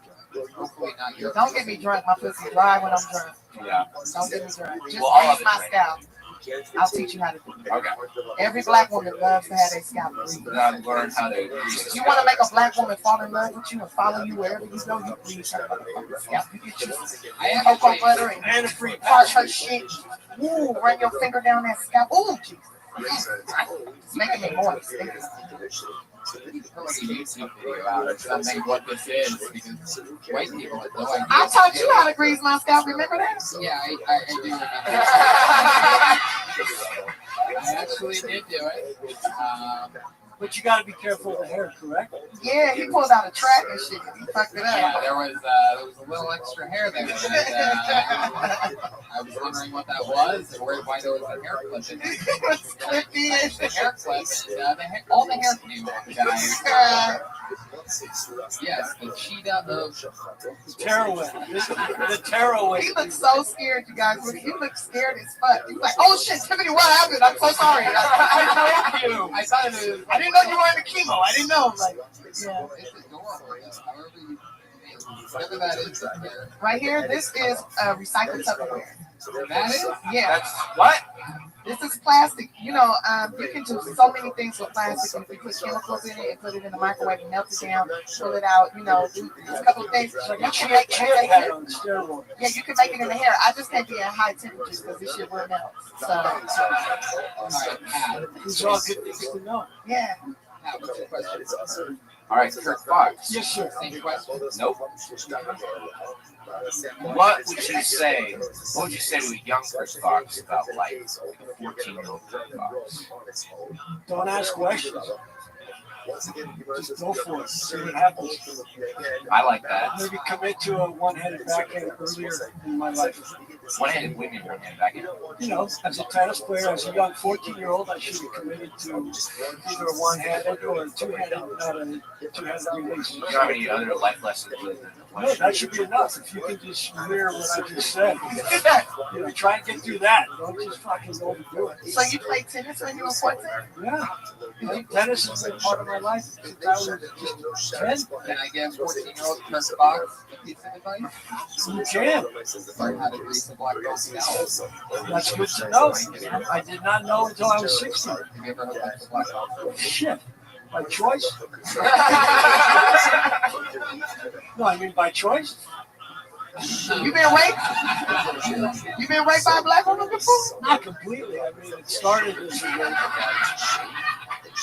as a rape, and then I just surrendered when I just realized I cannot fight. Yeah. Have you guys, fellas, have you guys ever been Bonus question. Have you guys ever been raped by a woman? Sure, you can call it what you want. Is it really rape? No. Well, I mean, I don't mean it in the hard, weird way that makes everyone uncomfortable right off the bat as soon as I open my mouth and say it. I played extra week. In Lawrence, Kansas, we're like, I pretty much got forced into getting a blowjob. What? In a bathroom, and I was like, I don't really want this blowjob. Forced into getting a blowjob. I hate when that happens. It's like, oh fuck, quit sucking me. Yeah. How were you forced into getting a blow? Lawrence Cassidy. This girl was like taking like she was like buying me drinks. She was like trying to get me drunk to take advantage of me. I've done that, you guys. Yeah. I'll do that to you. I won't buy you nothing, so you'll pay for your own. And I'm gonna make sure this happens. I'll make sure he does you right. But you know, I've been trying to rape you for a minute, cause he's running from me. This long nigga motherfucker take big steps. Wait, you know what? No, I would never say maybe. You never got super head before? Fuck yeah. What? I don't even know what the question was, but it sounded like I should say fuck yeah. You know, I sucked my thumb till I was 18. I'm a beast. I ain't never had no breaks or that. Listen, I got enough dick for everyone. You can suck it. This is the first kill Tony that I feel like is going to end in a gangbang. And I'm pretty excited about that. So let's get the show rolling. Over 40 comedians signed up for the chance to do 60 seconds of stage time here tonight and talk to me and Steve panel. And we're going to have a lot of fun. Sometimes we give them advice, sometimes we talk to you and find out other stuff, sometimes we make fun of you. Anything can happen. And it's going to be a blast. Sometimes David Arquette. Yeah, yes he does. Oh my God, I got his phone. Me too. You do too? Yeah. What's he saying to you? Well, There's no one in this room that doesn't have this phone. Someone will talk to him. Pretty much. David Arquette's actually signed up. No, he really has. And I pulled his name and David Arquette came on stage and did 60 seconds. Well, it turned into about a 4-minute monologue, but it was awesome. How did my name get in there? But guys, if I pull your name out the bucket, that means you get 60 seconds of stage time, uninterrupted. Comedians, you know your 60 seconds is up when you hear the sound of the kitty. Wrap it up then, or else we're going to bring out the angry West Hollywood there. Man, it gets a little more annoying every week. But that vibration felt good when I put you in. Oh, shit. It felt good too. Felt good to you too? Yeah. You got coochie lit? I got a sensor. I feel like I don't even have to pull names out of the bucket tonight to make this show happen. I wish I could YouTube bucket. Make the funniest baby of all time. It's gonna be tall, it's gonna be fast, and it's gonna be special. Definitely gonna be special. I'll do my part. What does that mean? We're watching. What does that mean? I'm just gonna drop the baby pattern and fucking do my part. You gonna help You me want raise the kid. You have all these plans for this I'm gonna kid. just have a baby for you. That's fine. You I'll got watch that too. musical skills and tattoos. You like a rapper? Of course. Abs and shit. You young, got an inheritance. Tiffany, next time you figure yourself before coming on the show.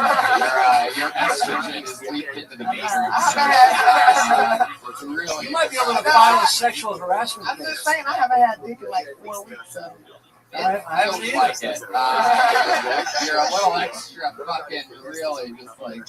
Well, you're gonna make up for it tonight. You guys can't even see what's happening on this side of the table.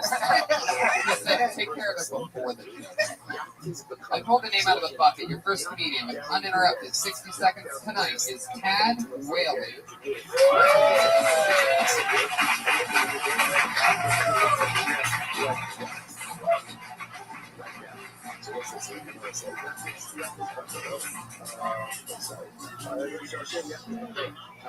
What up? Guys, this actually happened the other day. Went to a funeral. Yeah. And I had to pray at the funeral. I was fucking sad too.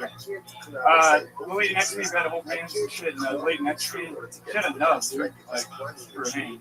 It's PC World out there. I don't want to grab that shit, but I can't tell her that. It's fucked up. For one thing, like, I don't know. It's like all wrinkly and shit. Like, how am I supposed to grab this nub, close my eyes, and pray to go? I don't want to do that shit. So I do it anyway. It's a nice guy. And I'm trying to think of God that I can't think of how this shit happened. Or lady.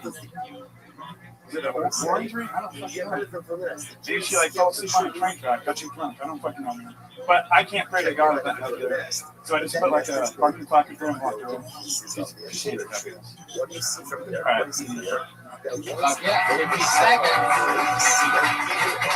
50 seconds on the stuff. Tad, I feel like this is a true story, right? Yes. Whose funeral was it? Family friend died. Old Nubs. Yeah.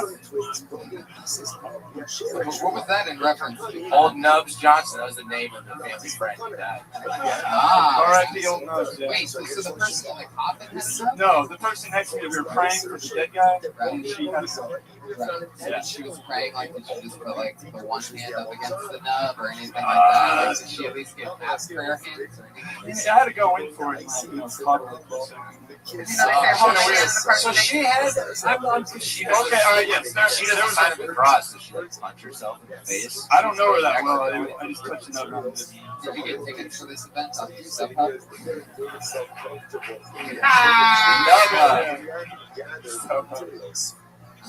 Yeah, your delivery was very like it sounded like I felt like I was listening to one side of a phone call. Like you, it was very I don't know.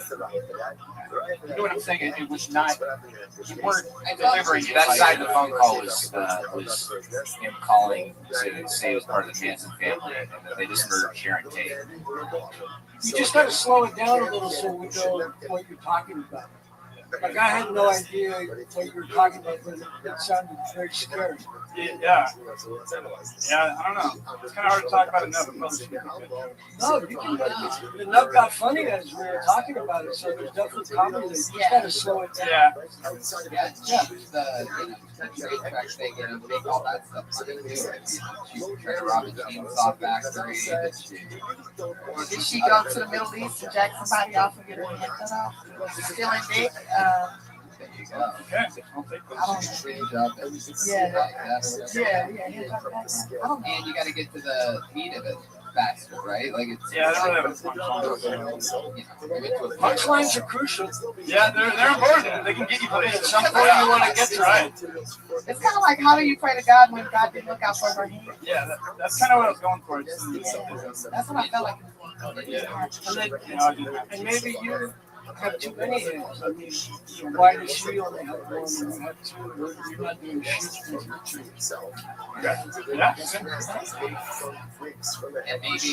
maybe she had a funeral for her hand at some point. And you missed that. Yeah. No, I say that sometimes.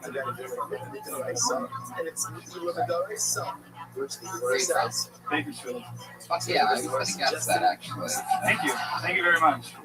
How long you been stand up? A year. You get up a lot? Like 3 times a week. How many moons is that? How many moons is a year? You know when people say like many moons ago? Yeah, but I don't know. I'm not a meteorologist. That's what I go. Like an Indian or something? Like a Native American?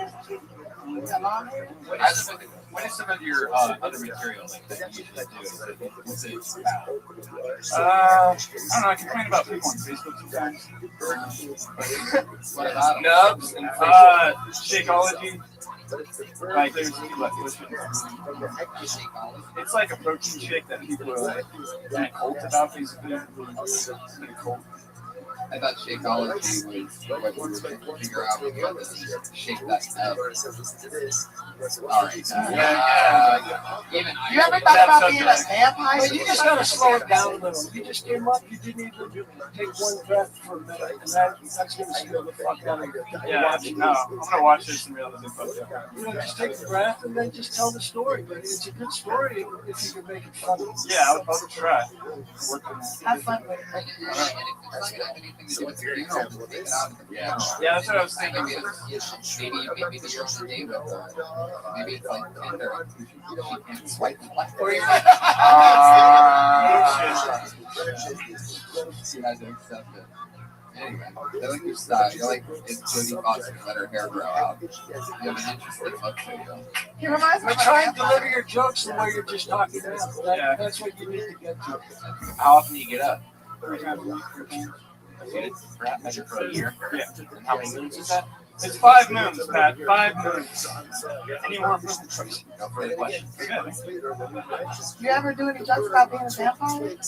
No, but no, not yet. But I've heard that shit before. I think you should. You remind me of a vampire. Like I would. No, I've heard that so many fucking times. If you told me you was a vampire, I would totally be like, oh my god, I'm like I would do that shit. Right. I would fuck you. Your eyebrows are on fleek. The last thing I got was some old dick. So. All right, guys. Had you play guitar? Yeah. You look like you play guitar. And you have the name of a guy that would definitely play guitar. Chad Whale. Yeah. Are you better than Pat Reagan on guitar? No. I don't have that many songs, dude. Really? Yeah, but I suck at guitar. I have a lot of songs. He's probably better than me. I don't have guitar. No, I don't either. Okay, so listen. There's an extra guitar over there. I was just seeing, I was looking over there, and I'm like, if we put that in his hands, he just said no. I was like, no. Yeah, let's see what you got. Professional. Let's see what you got. What can you play? Oh, dude, it's not like you got enough. Oh, shit. All right. And we have begun. What am I supposed to do with that? I said myself. The pressure is on. All right. The first ever Cocaine guitar battle. Put Bakersfield on the map. This is going to be the night. Yeah. So here's the deal. You each get 20 seconds. At the end Oh, do you know the song? You're going to hear the sound of a...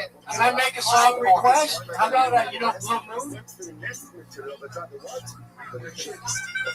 When you hear that sound, that means you wrap up the guitar. All right. Okay. All right. Play something. So, Pat, you go first. 20 seconds. Here we go.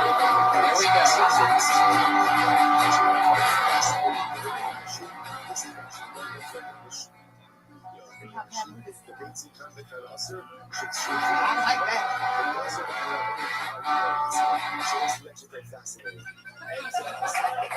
Wow, 19.5 seconds from Pat Reagan. How are you going to beat that with an acoustic? Let's check in with Chad Whale. Good. Which means that halacha l'maisa, the ends are considered to be ultimately relying on the truth. No, Pat Reagan.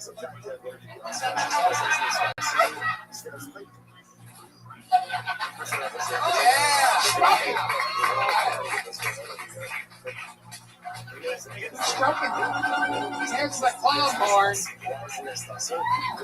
That was amazing. I get the victory to Chad Whaley, everybody. Follow him on Twitter. It's hot all the time. Yeah. That joke might work with the guitar. Yeah. I think we just learned that Pat is actually a guitar comic. Yeah. So that's the first time that we've ever turned somebody into a guitar comic. So, but now you can only go on stage with guitar. That was fun. Pat, how do you feel about that? You guys are... I feel fine, man. I like the way he was working that tongue when he was playing the guitar. Did you see that? It's like an old man with no teeth. Or like Michael Jordan. Michael Jordan did his tongue. Oh, for real? I don't know shit about basketball except for how much money they make.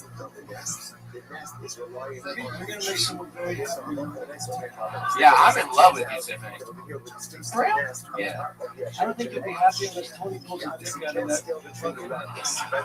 I don't know what it says, but I'm gonna just give it a shot. Is it Dion Brown? Maybe Leon Brown? Something Brown? Yeah.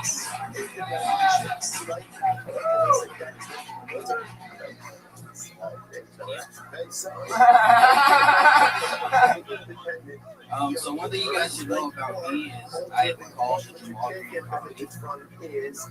Just nobody knows how that is. My point exactly. So another day at our day I hit a deer with a car. So it was this big ordeal. I had to take it out back. And the thing that I can't really get over is why whatever they understand it here. That's what that right thing does. Oh, Keon, that's quick. 36 seconds. Anything? You don't want to do anything else? Yeah. Yeah, you have 20 half the time remaining. Do it. All right. So, so I just found out the other day that Matt Johnson has a gay son, and I commend that kid and I applaud him for trying so hard to keep the legacy of AIDS alive in that family. Fuck yeah, Keon Brent was at 56 seconds. Fuck yeah, Keon. I love your style. I can feel your nerves up there. How long you been on stand-up? A little over a year. Over a year. You doing a lot of stuff? I just moved over, Where's that? Reno? Reno. Yeah. That's where you're from? Yeah. Wow. Born and raised. I was born in this year. It's like witness protection. No doubt about that. Somebody With running. family and shit. Yeah. You don't just. So what's your name, Keon? Yeah. Keon, do me a favor. Go to my stand for just a second. Just kind of chill. Just kind of take a breath. And I'll just chill a little. Yeah. Because those might be those jokes can work, but you were so scared that we just wouldn't go on the ride with you. Yeah, you remind me of like my first date with a white guy. Scared as fuck. So nervous. I imagine that's not the most insulting thing you can say to a black guy when you're a black woman. Like, I feel like he just did a 180 when she hit him. Like, I don't know if you guys noticed. He had to look away and catch his breath for a second. He was scared as fuck, man. It's like you busted a nut early and was like, I'm sorry, I'm gonna try one more time. I know it's soft, but I can get it hard again. Don't look at me in the eyes. Just don't look at my eyes. And then the girl goes, that was only 36 seconds.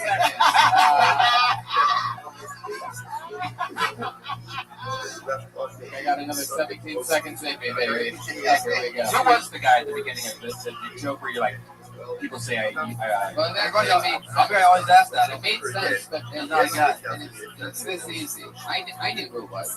Did you say Jamal Charles? Jamal Green. Nobody. Jamal Charles pull up there. Right. those kind of jokes are, where you're asking the audience a question. Is that your opener, your normal opener? Yeah. The difference between that working and that not working is you looking down at that stage. You're staring out there the entire time and ripple. The set goes entirely different. That's really the main thing that I think Kurt noticed. Yeah, and I think just everyone needs to just deliver these jokes with the same freedom you had when you thought of it. You're just coming up there for a minute.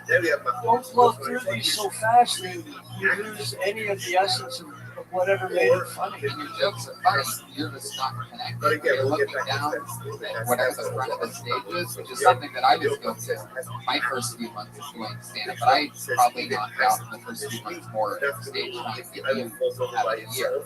And it affected me. I would look down, I go, you just have to, if your thing is not looking at the audience, then in this building stage, you need to be staring at all of them right in their eyes so that you can get over that as fast as possible. I think you always need to take in a room, even if it's 5 or 10 seconds. You got to look out there and see if there's danger or some threats or how to get out in case of fire. I personally. So when you get up there, take 5 seconds. There's plenty of time for us to just say, okay, there's someone up there. If you don't look up, we don't even see that turtle. Yeah, you can always even just look at the back wall. Like for me, when I get on stage, I always just stop, stand up there and pose and smile a little bit. And they look like, look at me, see how beautiful I am. What do you visualize? I do that too. That's the Like, same see shit how I beautiful do. my soul is. Now I'm about to get these ratchet jokes out. Where are you looking, Tiffany? Are you looking? What are you paying attention to? I always look at the back of the wall, and then if I catch somebody's eye that looks like they're really enjoying me, then I'll look at that person. Like whoever smiles the biggest is gonna get my attention. That's how I live my life. It's hard. It's hard. I have trouble. I close my eyes all the time. I just look above the head. Right above the head. I look at them right down the fucking Right, I stare at right at their fucking soul, and I find the ones that are laughing, and then they're dismissed for the rest of the set. And they will hide until I scan somebody that is trying to not have a good time, and I will stare at them. I do that too. Until they're fucking dead. Yeah. No longer breathing. I will just deliver every fucking punchline right down the middle. I do that. Sometimes it's fun to fixate on someone who's just like not happy. Eye contact is super important in stand-up because people are coming to listen to you and you have a message and you need to deliver the message right into their face. So you gotta look at it. And the audience needs to, you gotta believe in what you're selling. Because if you don't believe it, no one's gonna go in the right with you. So whatever it is you're selling. You believe with your eyes closed, right? Yeah, I don't know if you're doing a Stevie Wonder impression or something like that. I guess. But luckily for you, your show just got picked up for season 2 on NBC. Guys, Keon, one last piece of advice. If your name is spelled with a K, started, then that line that starts with K and that line that's the next, sideways V have to be at least close to each other. Yeah, they need to touch. Get your spelling together, man, before you try and get your comedy. If you can't spell your name, you're not going to get us. You're the only person ever signed up in a weekly response. And also remember to have fun, Keon. Like, have fun. Like, because people in the audience, they come to have fun. And if you're scared, that makes everybody uncomfortable. You know, have fun. Fun ass roller coaster. You're at Six Flags. Woo! Have fun, man. Yeah.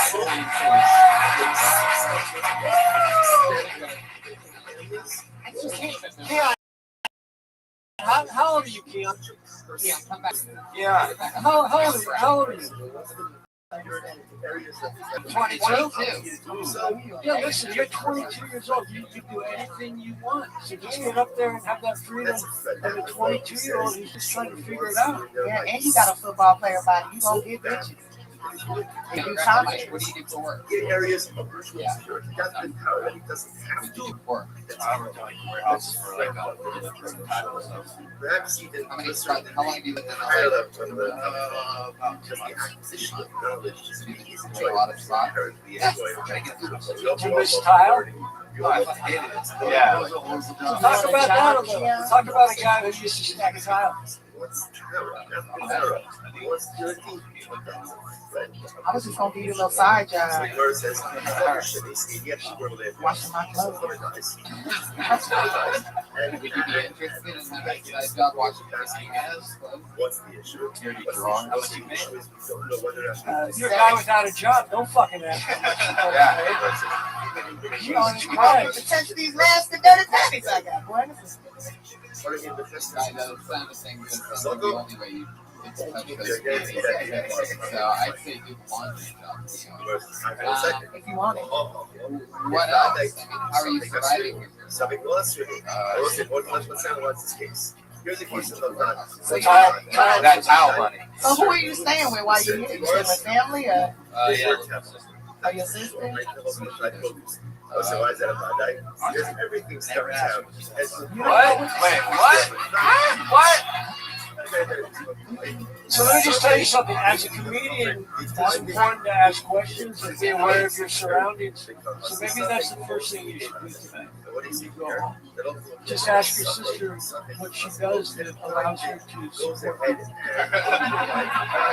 That part. Right. Does she leave the house to work, or does she lock her bedroom door? Because a lot of Amazon wish list stuff. No. She leaves something like that. She leaves the house. All right. So at least you're aware of something. You've never seen her in any kind of uniform No. or anything like that. I think it's something that. You think she's in the tile business? You think she's wearing the tile? Is she putting on a lot of makeup before she leaves? Yeah, what? Yeah. You like you. Do you admit she don't tell your sister? What time does she come home? Do you have a room or a couch? Oh wait, so she got a bedroom minimum. She's balling in LA with a 2-bedroom. Yeah. She got a man? You don't even know. What? Is she even your sister? Or have you taken over someone's apartment? Yeah, has she ever? I know she did have a boyfriend that was like There's like a 614. Wow. Just like you're finding lawsuits. What's your favorite thing about LA that you didn't have it?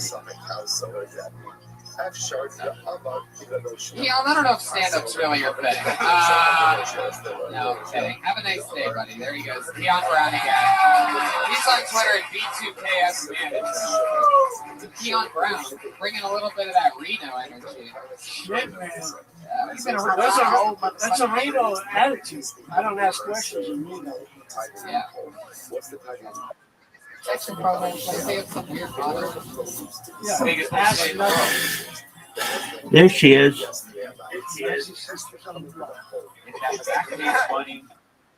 How you living, girl? Another name that makes confusing Anton May.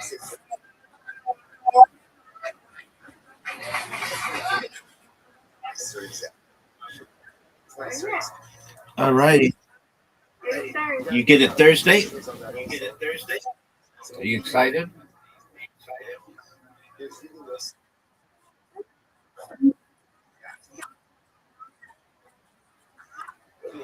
Excellent. All right, Miss Aquarius. I'm sending you it. Was ever subject to truths and lectures. Why? Because it's possible that literally used this legal loophole of bringing it in through the legal, and therefore it was never subject. Okay, something nothing to do about it. So remember, you want to put out there like a Right, look at you. Like then ultimately you're getting a possibility, the reality of a certainty.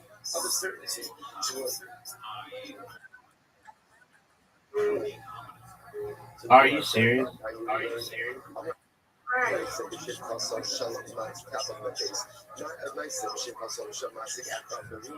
Very interesting. So there was once a story of a great serpent. I want to say now, again, we're going through, this is a Jewish woman. A Jewish woman who worked for a Nazi. What's a Nazi? No doubt. She worked for a Nazi in the city of Riga. She had two nations about it. She had a miscarriage. And I want to say, interestingly enough, it was common that when a woman had a miscarriage, but an interesting thing is, this is also found in the you put an info in a pit, in other words, in a nondescript grave. In general, what's the halacha is you have to bury your info, you have to bury a miscarried baby. But that's good, you have to bury it in marked grave. You have to bury it in the grave, you have to bury it in a marked grave. For a variety of reasons, also just something like a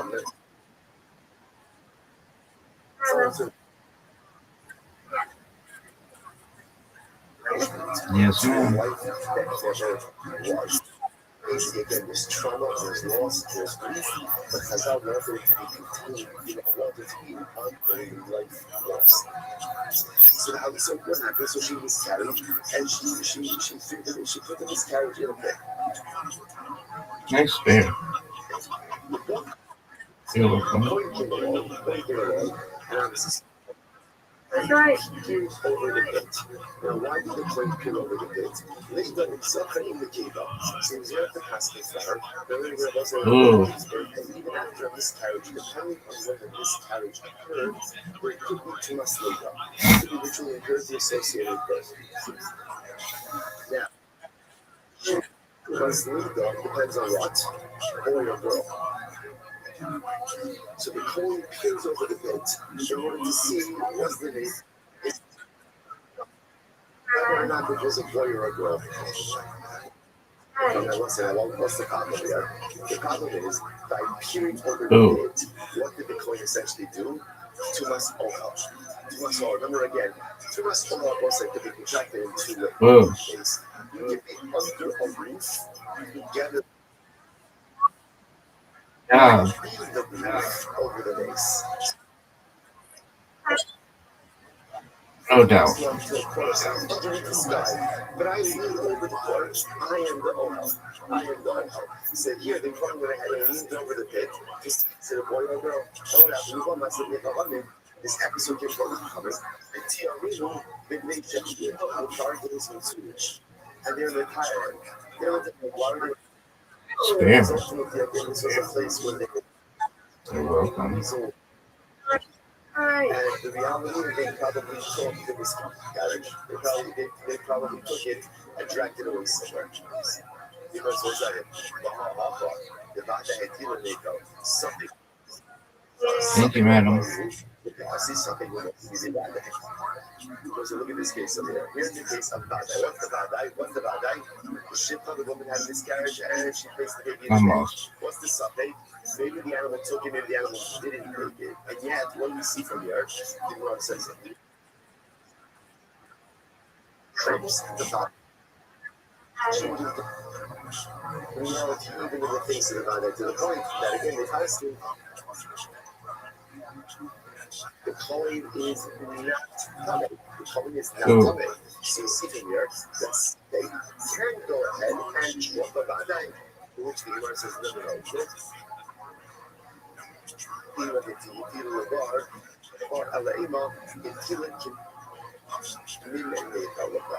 He says, no, no, no. What happened over here is the Cohen sees the Shifra throwing something that looked like the Ufa. In other words, Badai that she is rather than going to Thank you, madam. placed in the car by. There's 1 second, but that's not what it says. How late then is up in the cable? But the Gemara said that he got the period over in order to see if it was a boy or a girl. To which the Gemara says, how to needs to say, Leida, in Yokadila, in Leida. So first of all, he was looking into the pit to see she miscarry again. Did she miscarry a baby? Another one. Just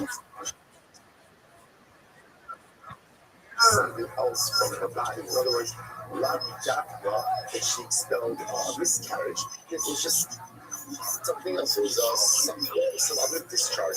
So he was first of all looking over the point, see was it an AFL or not. If it's on an AFL, and if it wasn't a well, if it was on an AFL and Tila, later it's not right. So in fact, this wasn't the case. There we go. Again, something whether or not. Big scope.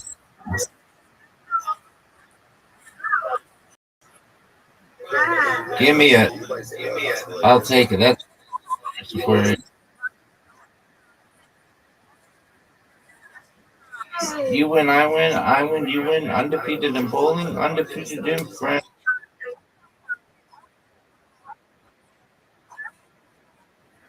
Yes, ma'am. Right. So, God willing. Just understand seems to say that principle of being something once in the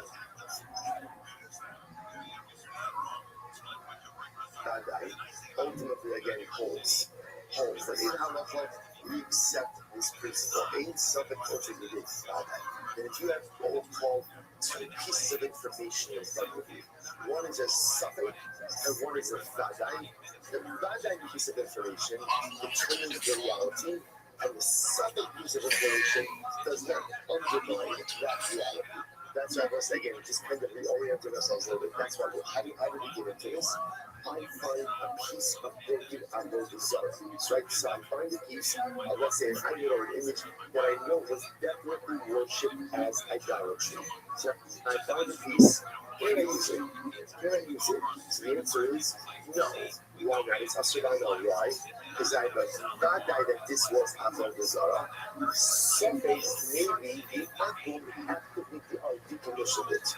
Decommissioned it, and therefore again I can't use it. Why? Because the suffix that maybe that decommissioned it doesn't change the reality of the fact that this was definitely a Zara. And I've said, just to point out how powerful this is on a Hashkafic level as well. Because in something once it needed if you want to go ahead and summarize the entirety our Jewish history and destiny into one phrase: this is it. Over the years, like over the millennia, we have faced so many slip-ups. So many statements. Like, will you survive? Is this an existential threat? You know, all of the things that were so interesting. So interesting that those of us who didn't realize and traveled through Usher Rice said, perhaps there's so many beautiful things, but one of the things that I felt that was like very shocking was spoke about in the aftermath of October 7th, giving an existential threat to Kaplan Israel. For me, that was shocking because for me, in my mind, I said to myself, there was never an existential threat. It was scary. So the one is that obviously, also I said, it was very so it takes on a totally different thing. Over the years, over the centuries, there's been many stages. Like we face many moments of existential suffering. Are we going to make it through this? Are we going to weather this storm? This less than a century ago, they put us in poverty and in debt chambers. There was a suffering. So what holds us over? What holds us over is this principle. In suffering, makes you go back out. What's the back out? The response says, I'm Israel. Is it I'm Israel, the Jewish people? We are an eternal nation. That's the Vadai. That's the Vadai. That's the Vadai. And therefore, what holds us over even in times of difficulty? It's suffering holds you there. Suffering. Whether that suffering is the Babylonians, the Romans, the Greeks, the Persians, the Nazis, Hamas. It doesn't matter. It doesn't matter who the suffering is. There are so many stages that have presented themselves. Another suffering, only another suffering always arises. The rest assured, in suffering, mixing with Vadai. No suffering could undermine the Vadai, the certainty of the eternality of Klal Yisrael. That's ultimately again the source of our optimism, that's the source of our strength, and that's what creates our reality. Incredible. Number one, halakhically, as well as Mishkan. The 71 weeks back, his state, so it says, remember again, embedded in all of this is these translators who have turned your honor Shakish. So here's what I know. And again, we're going to talk about this more in just a few moments. You can decommission Avodah Zarah, right? In other words, an atom can be Vavado is Avodah Zarah. The shaila is, how does he do it? Rabbi Rothschild says, it must be what we call active mental, and Rishon says, even passive with the words. So let's now go back to the 8th state. Listen to this. And you also will see this in the Mishnah later on as well. Sorry. Yes, yeah. Oh, sorry. Thank you. 8th state. What's the top of this? Yeah, thank you. What's the top of this? I go, so we'll see back to the Mishnah. What does the Mishnah say? If you find the image of a hand or image of a foot, ultimately again, it's also. It's also, so the Gemara says, why? Because at the end of the day, that was a common image that people worship. The Gemara says, why is that? Hashmarim made it. So let's say that's what the piece is. So in other words, once again, this is a kasha on Rish Lakish. This is a real asking on Rish Lakish. Rish Lakish, according to you, this should be totally mutar, right? Because according to Rish Lakish, once you find broken pieces, whether the apple actively broken or the other broken. How you doing, Brandon? I don't want Brandon. You know, what's the old Rish Lakish's logic? I don't. If you can't save yourself from being broken, then chances are what? You're not help to me. You're not much help to me. And therefore, again, so what's going on? So the rest of the world, check your shmuel, the Holy Alvis. So it's one of the things what we said yesterday. What's the case? The case of the neck is a foot is the case ultimately it's on a pedestal.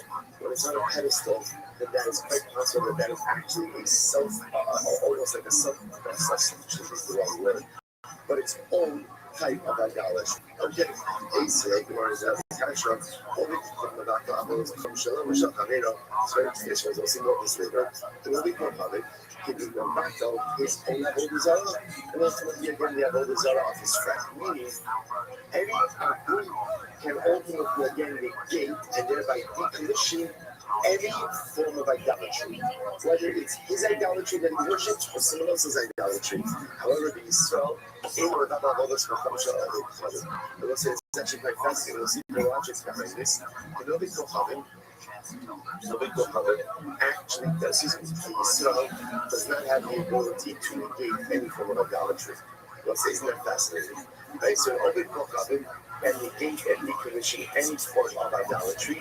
The Israel has no power on the negation of idolatry. That's it. Rabbi, so we so say so Rabbi. So any Rabbi comes from Shalom. Why is that? What about a case of idolatry that just breaks on its own? Now clearly again, if I change lucky, that should work. From Rabbi Shepastel, what's the case over here? The case over here is where the Israel then did the Obey Kohabim. So what's interesting, what we're suggesting is venting is not a form of decommission. Why not? Decommission requires breakage. Venting when the entire item is still intact doesn't decommission. What's that mean? My honey, not tonight. But that's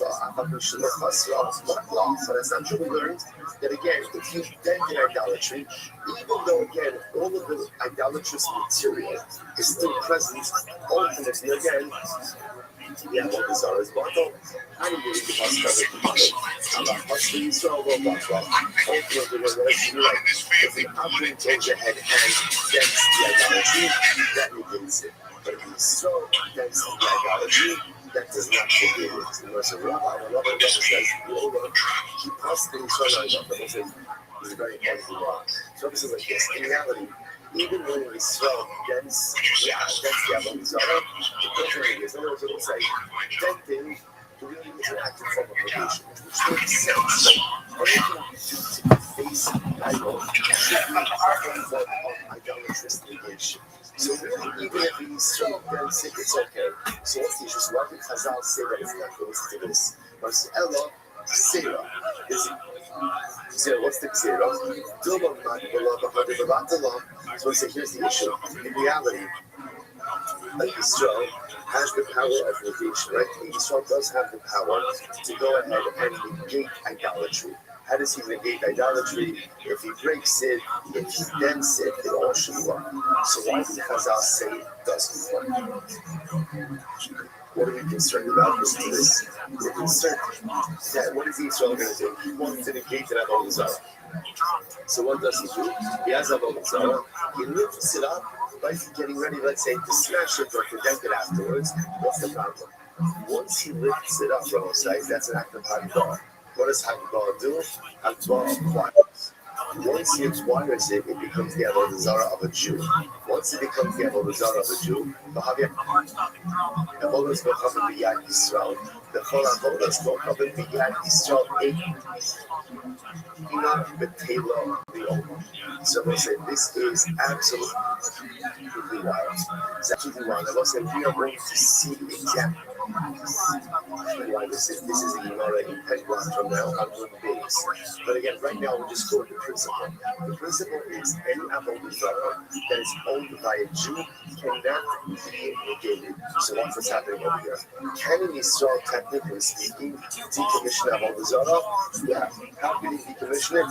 He can break it, he can bend it, but Chazal said that decommissioning of a Jew does not work. Why? What are you concerned about? That in the process of decommissioning, the Israel is going to pick it up. Not picking it up, I will say Avodah Zarah specifically hefker. And we'll get into all of this in a couple of days. Avodah Zarah said to be hefker. He lifts it up, he acquires it. once you finalize right? Once he goes ahead and he acquires it, it becomes Avodah Zarah of the Yid. Avodah Zarah of the Yid ultimately cannot be, you can't be non-stop, you can't decommission it. Therefore, again, ultimately, again, we are stuck in this situation. So essentially, what we want to try to avoid is Jewish handling of Avodah Zarah. How do Chazal ensure that? By simply going ahead and saying, you can't do anything to it. Even if you try to decommission it, ultimately, again, it is not going to work. Incredible. So everybody was that they say, absolute shahid, yeah, one of the miraculous, the people of the hand of Drachim, Vitatios. So I'll say, just by the way, there's this whole idea over here of okay, we'll come back to it. So it's like, Shahid Yavan Marcos, listen to this. So let's say you have an apple who brought stones from Marcos, right? What's Marcos? Marcos is an Avodah Zarah that essentially what Avodah Zarah was a stone formation. So an apple takes stones from Marcos, and what does he do?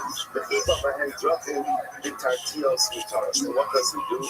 He goes ahead and he takes the stones, and he builds them into roads. In other words, he decommissions the stones by using them for mundane use. He uses them as pavers, like the pavers, and he uses them to make the street. So it's halacha, the stones are mutter.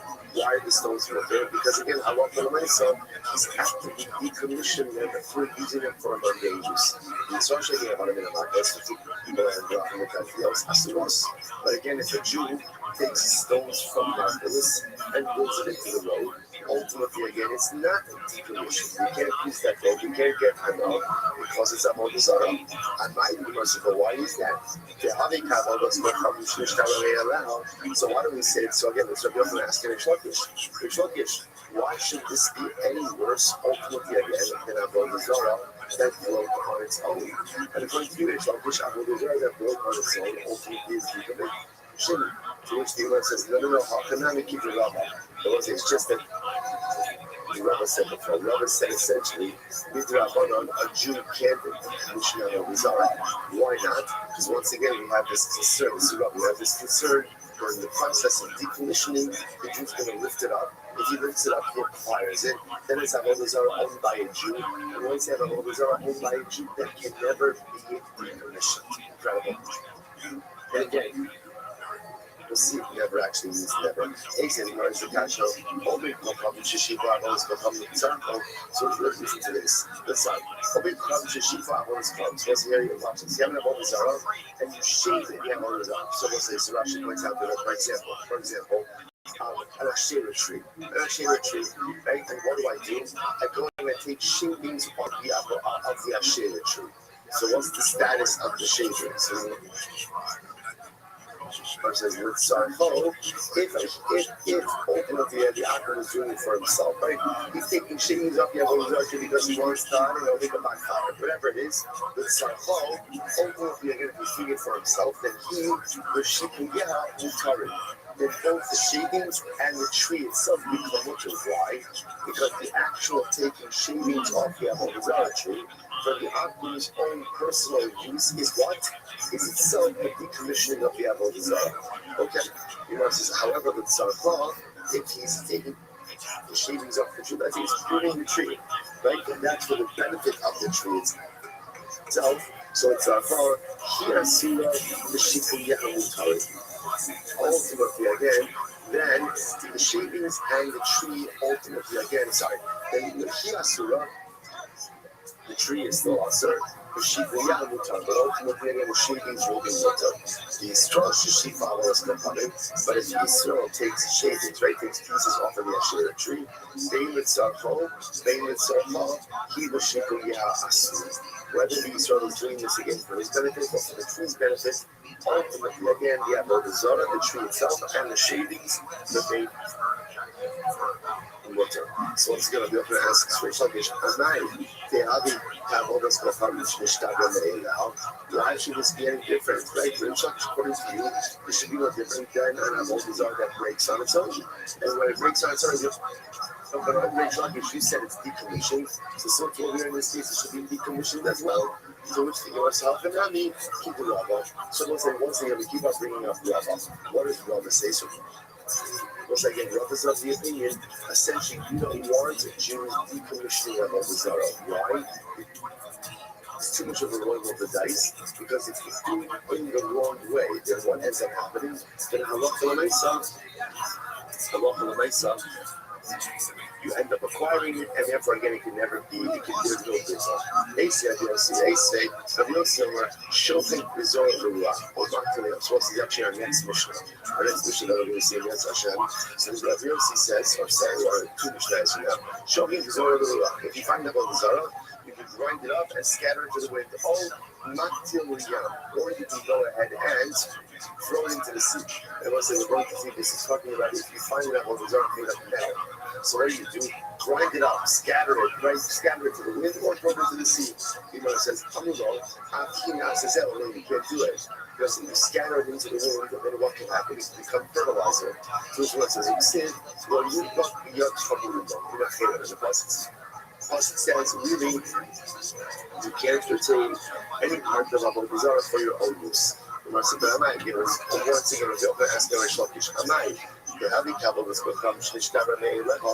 once again, fine, you're such pretty cute, is fine. It's pretty cute, even if Avodah Zarah breaks on its own, ultimately again it's decommissioning. So in this case, grinding it up should also be a decommissioning. So who cares even if it does act as fertilizer? It's not a Avodah Zarah fertilizer, to which they must talk. And then Kiderabba. Once again, I will say we keep all roads keep leading back to Rabbi. Well, ultimately, again, it was concerned that if the Jew is involved in decommissioning, he may lift it up first, acquire it, and once it's acquired by a Jew, it cannot be decommissioned. Today, Rabbi Yossi ben Sian Omer, Mansik Suras Darkon, Verosha Chato. So what's the interesting case over here? Let's see if we find the image of a dragon. This is our next Mishnah. Now, we're also going to see a dragon as one of those images that was always considered to be idolatrous. So watch this. You go ahead and you find the image of a dragon, but the head is cut off. The head is cut off. So therefore, something is all chatful. Mutter. So if I'm not sure, did a Jew decapitate the dragon, right, or didn't Aku? It's mutter. It's mutter. He wants it. On the other hand, Vada Yisrael. But if Yisrael was going to cut off the head, it's also it says Abnai. How they have all those Kochams to start on the area. I understand why should it be any different? It's the second case. So why should it be any different than a case ultimately again as a Avodah Zarah that broke on its own? Once again, the Gemara says we are concerned ultimately again about the concern of Rabbah. So we'll say, essentially, to begin to see the theme over here, we don't want Jews involved in Avodah Zarah, even with the decommissioning of Avodah Zarah. We just want Jews to stay away from idolatry. If a Chazal will come up to the point that even the decommissioning of a Jew doesn't work, out of concern that he may pick it up, acquire it, and create even greater problems going forward. Rabbi Yossi Omer, after you last those people say Shaman, Biznev Shanadi no Sharetz Mohen. So it's an interesting case over here. So this halacha makes is the following case. We're going to see this also. All these other shnais that we see later on. Halacha is a general insight that about what is the halacha concerning planting vegetables from just each of a shera tree. So during this summer, the problem is that the shera tree provides shade. And shade is beneficial, obviously, to the vegetables, to the produce. Right? So therefore, you can't plant in the summertime. However, in the winter, the rainy season, ultimately the shade is actually detrimental. So therefore, the Mishnah wants to suggest that there's no problem planting vegetation underneath a shera tree during the rainy season. Rabbi Yossi says not true. You can't even plant vegetables underneath the tree during the rainy season. Why not? It makes shanadia or sheres aleha. Because what can happen? The leaves of the tree fall off, and the leaves themselves act as fertilizer for the growing vegetation. So I'm not out there watching falling leaves be a problem. After all, once again, Rish Lakish, falling leaves should be no different than what? Fallen idols. And according to Rish Lakish, if an idol falls and breaks on its own, it's bottled. So too, if a leaf falls off of the tree, it should also be bottled. It shouldn't be a problem. Fertilizer, fruits, or shiny hot sun. No, in the case of the fallen leaf, it's different. Why is it different? Because the primary part of the idolatry remains intact. The leaf may fall off, but the tree is fully intact. That kind of endows the fallen leaf for the Zohar identity, even after it's no longer on the tree. You go say, how many days? 3 days, 11 days, 42. The Gemara says, Shipuya. What about the case of the shavings? That was like the Asherah tree shavings. These are what it's called. Once again, the primary part of the Avodah, i.e. the tree is still in existence. We got to get in that case, he said, he said that even in a case, ultimately again, where you're pruning the tree for the benefit of the tree remains awesome. But ultimately again, the shavings are mutter. The favorite of the Shua Amar, with the She'in, Avodas, Bochak, and Betila, Derech, Gedei, ultimately, there is a simple reason because an Avodah Zarah can negate an Avodah, and an Avodah Zarah cannot be negated when it is functioning in its normal natural way. So since there is room of the leaves to fall off trees, that act cannot create a sense of negation or reality of negation, which makes sense. The Gemara says, so it's like, so up until now, all of these questions have been from the Yochanan, Rish Lakish. So again, on one side, according to Rish Lakish, focuses on one simple case, and Avodah Zarah falls over by itself and breaks. Is the Avodah Zarah bottled or not? Rabbi Yochanan, no, because negation of idolatry requires active negation. Rish Lakish, yes, because even de facto negation, right, or passive negation ultimately works. Up until now, this entire Amid has been a building questioning Rish Lakish. Now we switch gears. So Rish Lakish has the question. Here we go. What's the interesting case here? If you have a tree, the tree belongs to Akish, right? The tree belongs to this and Akish. Now what happens? There's a nest on top of the tree. So birds made a nest on top of the tree. What's the halacha? You really should not get benefit from the nest, but if you did so, you have not committed a mitzvah. Now we'll say so again. Rashi says over here, second line from the top going down in, that's your drabanan. So you can't get benefit, the drabanan, no more, right? But again, the nest itself is not considered to be part of the tree, and therefore, if you do get benefit from the nest, ultimately, again, it's not to be fine. So let's analyze.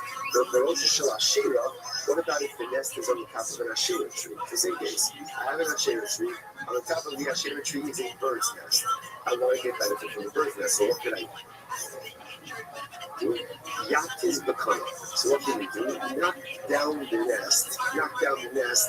Ultimately, again, with a piece of wood, and therefore you can go ahead and get benefit from the nest like that. So what's this in the Gemara? Yak is bakana. I'm sorry. It's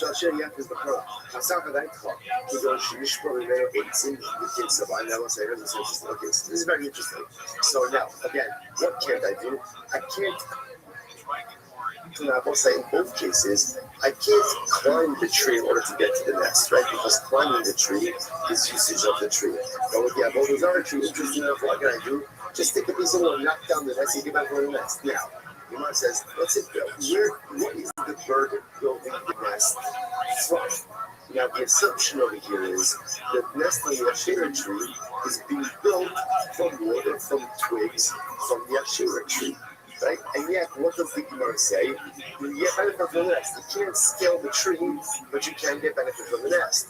But that nest is made from broken pieces of the Asherah tree. What do you see from here? What do you see from here? That once a broken Sarah breaks, right, even on its own, even though it has not been actively broken, it's decommissioned. So, it says, we don't just shove on the middle eights. And the case of the assumption over here is that the bird is making its nest from twigs, broken pieces of the Asherah tree. The kakani is bakana, and yet the nest is muto. So here's one says, this supports my assertion that broken Avodah Zarah, even if not intentionally broken, ultimately decommissions the Avodah Zarah. No, let's get what's the case. If you go into IC8 and the Alma, the case of behind not necessary. That's not as how birds make. That's not birds make nests. Birds make nests in trees all the time, but they often bring materials from other locations. So the case over here is the bird made itself comfortable in the Asherah tree, but it did not gather the materials for the nest from the Asherah tree. Rather, gathering the materials ultimately again from elsewhere. Bacon on it, Bikani, Gabi Hector, so again, what's the right for that? Right for that, look at the Hector's case. What happened in the Hector's case? In the Hector's case, what do you want to say about the birds now, or about the bird's nest? Lo Yanin or about the tree? Lo Yan about the nest, sorry. Lo Yanin is a little more.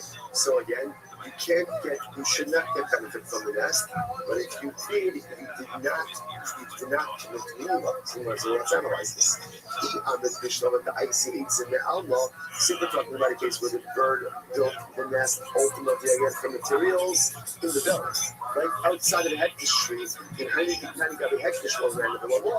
So then it makes sense. No man in the Grabal. And so again, Chazal said, we really don't want you to get benefit from that nest, right? Why not? Because it's attached to a hectic tree, and we can see how accidentally we make come to scale the tree. But if we grab on it, and also the law and the Doraisa, but there's no Mehila. Why is there no Mehila? Why is there no Mehila? Because since the materials for the nest came not from the hectic tree, but from the outside, the nest itself is not subject to Mehila. LAE on the Cheshava eats in the middle of the Kinsa and a Bible more than all condition. But again, we'll say, the bird is building the nest from the tree itself. That means again, if this nest is made from twigs from a hectic tree, then what's the status of the nest? The status of the nest? It's hectic. If it's hectic, ultimately again, then you're not allowed to benefit from it with the Raisa. And it's an Elam Daraisa, which the Gemara says. So therefore, we are suggesting this needs to be clear that halacha rights we're dealing with both cases in the Asherah tree and in the hectic tree, where the bird is making a nest from other materials, not from the Asherah tree and not from the hectic tree, to which the Gemara says not necessarily. The Gemara says, me the area, half of the Kibbutzim Haboy Achanitanaskin. So let's say maybe not.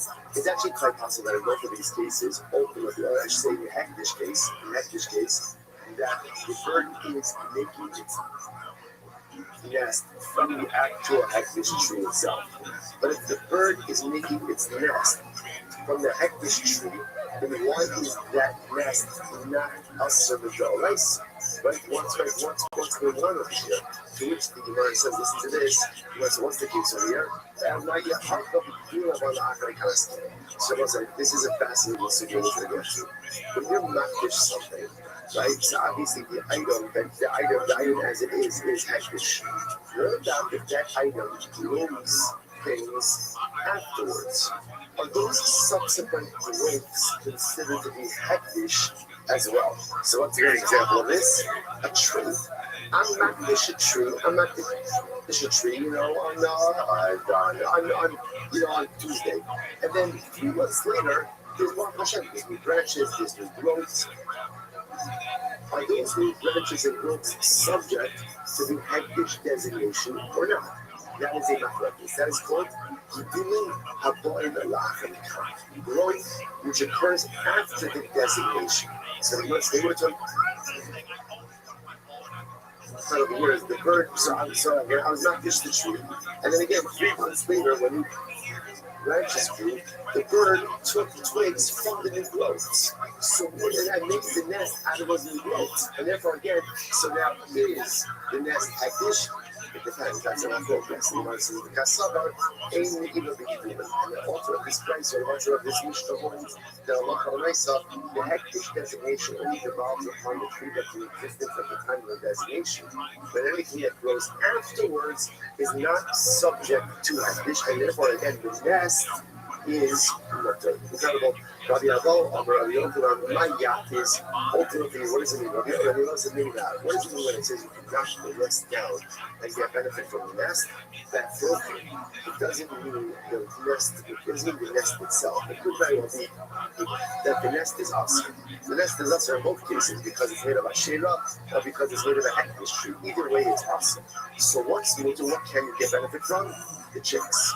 Whereas when we say knock down the nest, so it means it's get benefit from the contents of the nest, but not the nest itself. I'm going to be able to review about Tapnika, a sabbath of thought that's broken.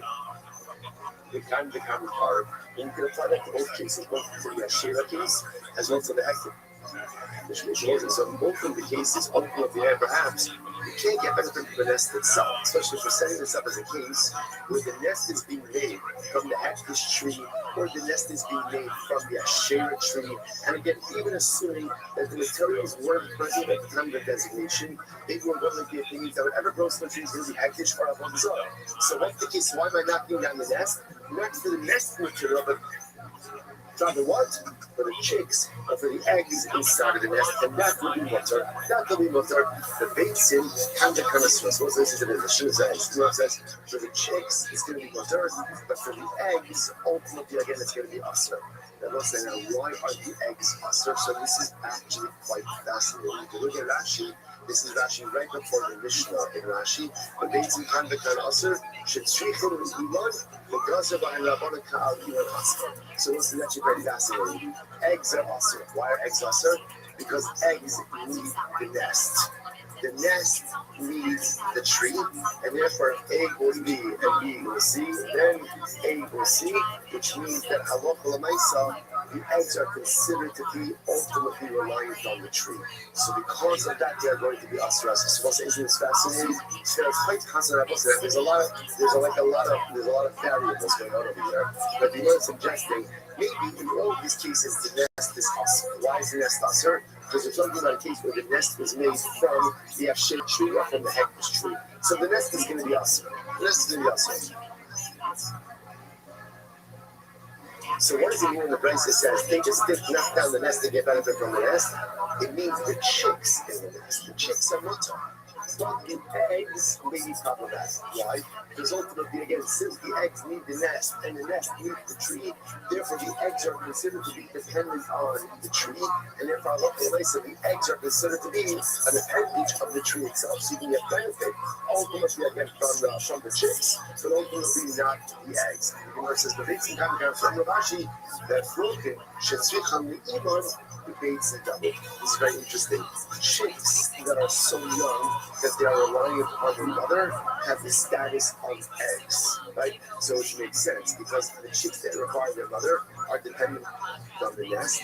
The nest is reliant on the tree, and therefore also made products. Therefore, also it turns out that over here with this case in the nest of the Ashera tree, the hektish tree, you obviously can't scale the tree regardless, right? By one time you can knock down the nest. But why are you knocking down the nest? So maybe you can't get benefit from the nest because there's a concern that the nest itself is made from the Ashera tree or from the hektish tree.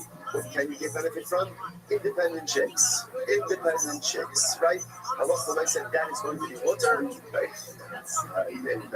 Right? So you get benefit from the independent young birds, right? Or ultimately, but what you can't get benefit from is the eggs or from the reliant young, because those are considered to be dependent on the tree itself. And we'll say, we'll stop over for today, but again, let me just say the halacha l'maisa. So milk, actually, we'll say, yeah, tomorrow we'll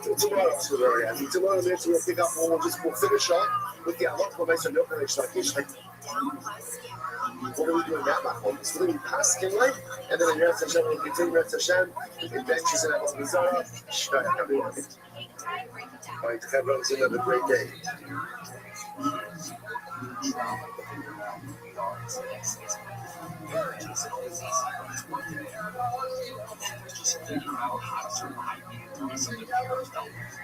So follow, rate, and review Kate and Ty Break It Down wherever you listen to podcasts. Listen on America's #1 podcast network, iHeart. Open your free iHeart app and listen now. The free iHeartRadio app is #1 for music, radio, and podcasts. All in one. Discover and podcast from a library of over 350,000 titles. Here's an iHeartRadio podcast preview. All right, I will say good morning. Let us begin.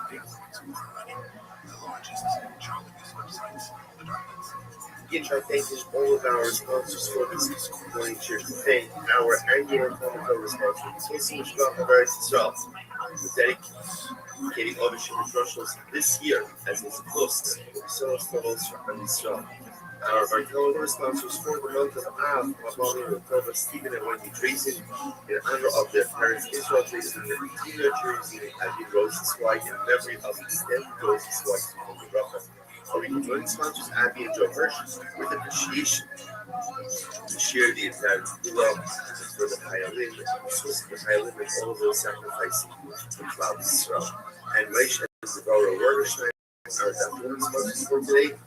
The yard site of Aye Lane and Bernard Raj Hamagora, all of the national stuff, the families in the world, listening to the Shabbat, the Holy Israel, the Rosh Hashanah, the Shabbat, Mumar, hostages, the Shalom, and the Karo, allow our holy soldiers to be successful to follow up Seigneur. Well, so with that, let us begin our Shabbat a lot to do today. Today's daf is Days. Today's daf is Days. We are picking up the next Hashem on Ben Shabbos days 41 and we left off the Venus. Something mostly Tuesday, which is 2, 4, 6, 8, 10, 12, about 15 points off from the bottom. So I'll say, remember again, in yesterday's daf we had a fascinating distinction between finding broken pieces of what we call slumming versus finding broken pieces of what we call avodah zarah. What's there seen as two terms? Slumming are images. Images, maybe they were worshipped, maybe they weren't worshipped. Avodah zarah was definitive. So I love for myself. The Gemara says that if you find pieces of avodah zarah, essentially you still have to take your head off. No, why not? Because again, there's a suffix. What's the suffix? Did an akum decommission them or not? That's our shad. Now, an akum, and we're going to discuss this more in today's daf. An akum does have the ability to decommission the avodah zarah, but it has now again. Then we have my hope to go for a do you need active decommissioning or can it even be passive decommissioning? But again, we'll get back into that a little bit. That's our overarching level over here. Rabbi Rothschild says it has to be active decommissioning. Reish Lakish says even passive decommissioning. Nafkamina would be if the idol falls over by itself and breaks. But Rabbi Rothschild, still an idol, according to Reish Lakish, it has lost its idolatry. So let's say, but again, that's why you find pieces of avodah lost. If you find pieces of slumming on an image, it's going to be mutter. Why is it mutter? Because it's a spec state. What's the spec state of? Suffix number one is maybe never worship. That's number one. And number two, ultimately, again, even if it was worship, maybe it was decommissioned. So the idea of jumping back to avodah zarah for just a second, the reason why ultimately again by avodah zarah, it does not work is because a lot of places say in something what's in the ultimately again the suffix that maybe with decommission doesn't go ahead and take it out to the fact that it was avodah zarah. Now there are questions that principle. Maybe something was to be that is that true? And a suffix possibility cannot go ahead and change the reality of facing the certainty.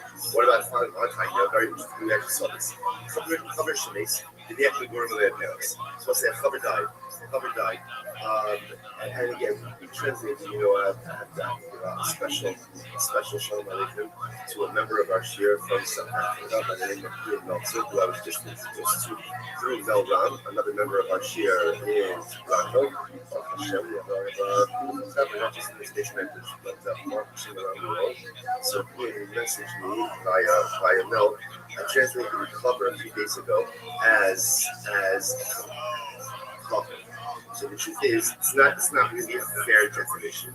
Rashi, remember again, 2 days ago, goes ahead and translates cover as a person who is careful with the laws of Tum and Tara to the point that even eats his food in the Tara.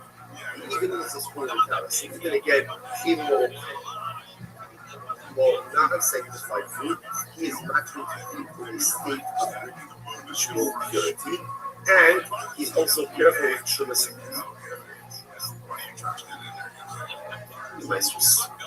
That's the definition of a plumber.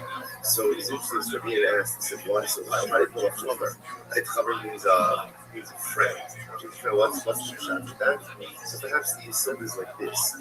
Who's a cover? Cover is someone who's just searching out for extra power. He's looking for extra purity. That's what he's looking for. At the end of the day, what is each one of you? Hashem says, I want you to make sure that you eat Kodesh in a state of Tara. You don't have to eat in a state of Tara. You're not obligated to eat the unsanctified food in a state of ritual purity. However, someone who thirsts for Tara so much that he seeks out those standards even from areas where he's not obligated. Such a person who is thirsty for purity. Such a person who wants to be purity in areas of his life that he is not obligated to do so. Such a person is a friend of his life. That's its friend. That way, more of says, someone who wants to live like so bad. And there's very little information about what happened. Some unverified online sources say that he got sick or that he got cancer, but no one ever checked the death certificate. Somebody in California could go today and pay the $30 and get the death certificate and find out what it says. Given the hugeness of the Epstein case.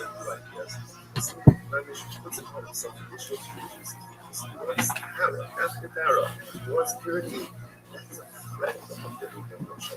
So the Gemara says, cover should see where the land goes. So cover dies. Interesting case. Cover dies, and you guys get discovered he has a basket of fruit. What's the issue? What's the issue? Mostly the issue is we don't know whether or not they've been timed. So the Gemara says, even the Gemara should just harvested them that day. It's a chazaka, and ultimately again that they are properly timed. Time 1 second. Let's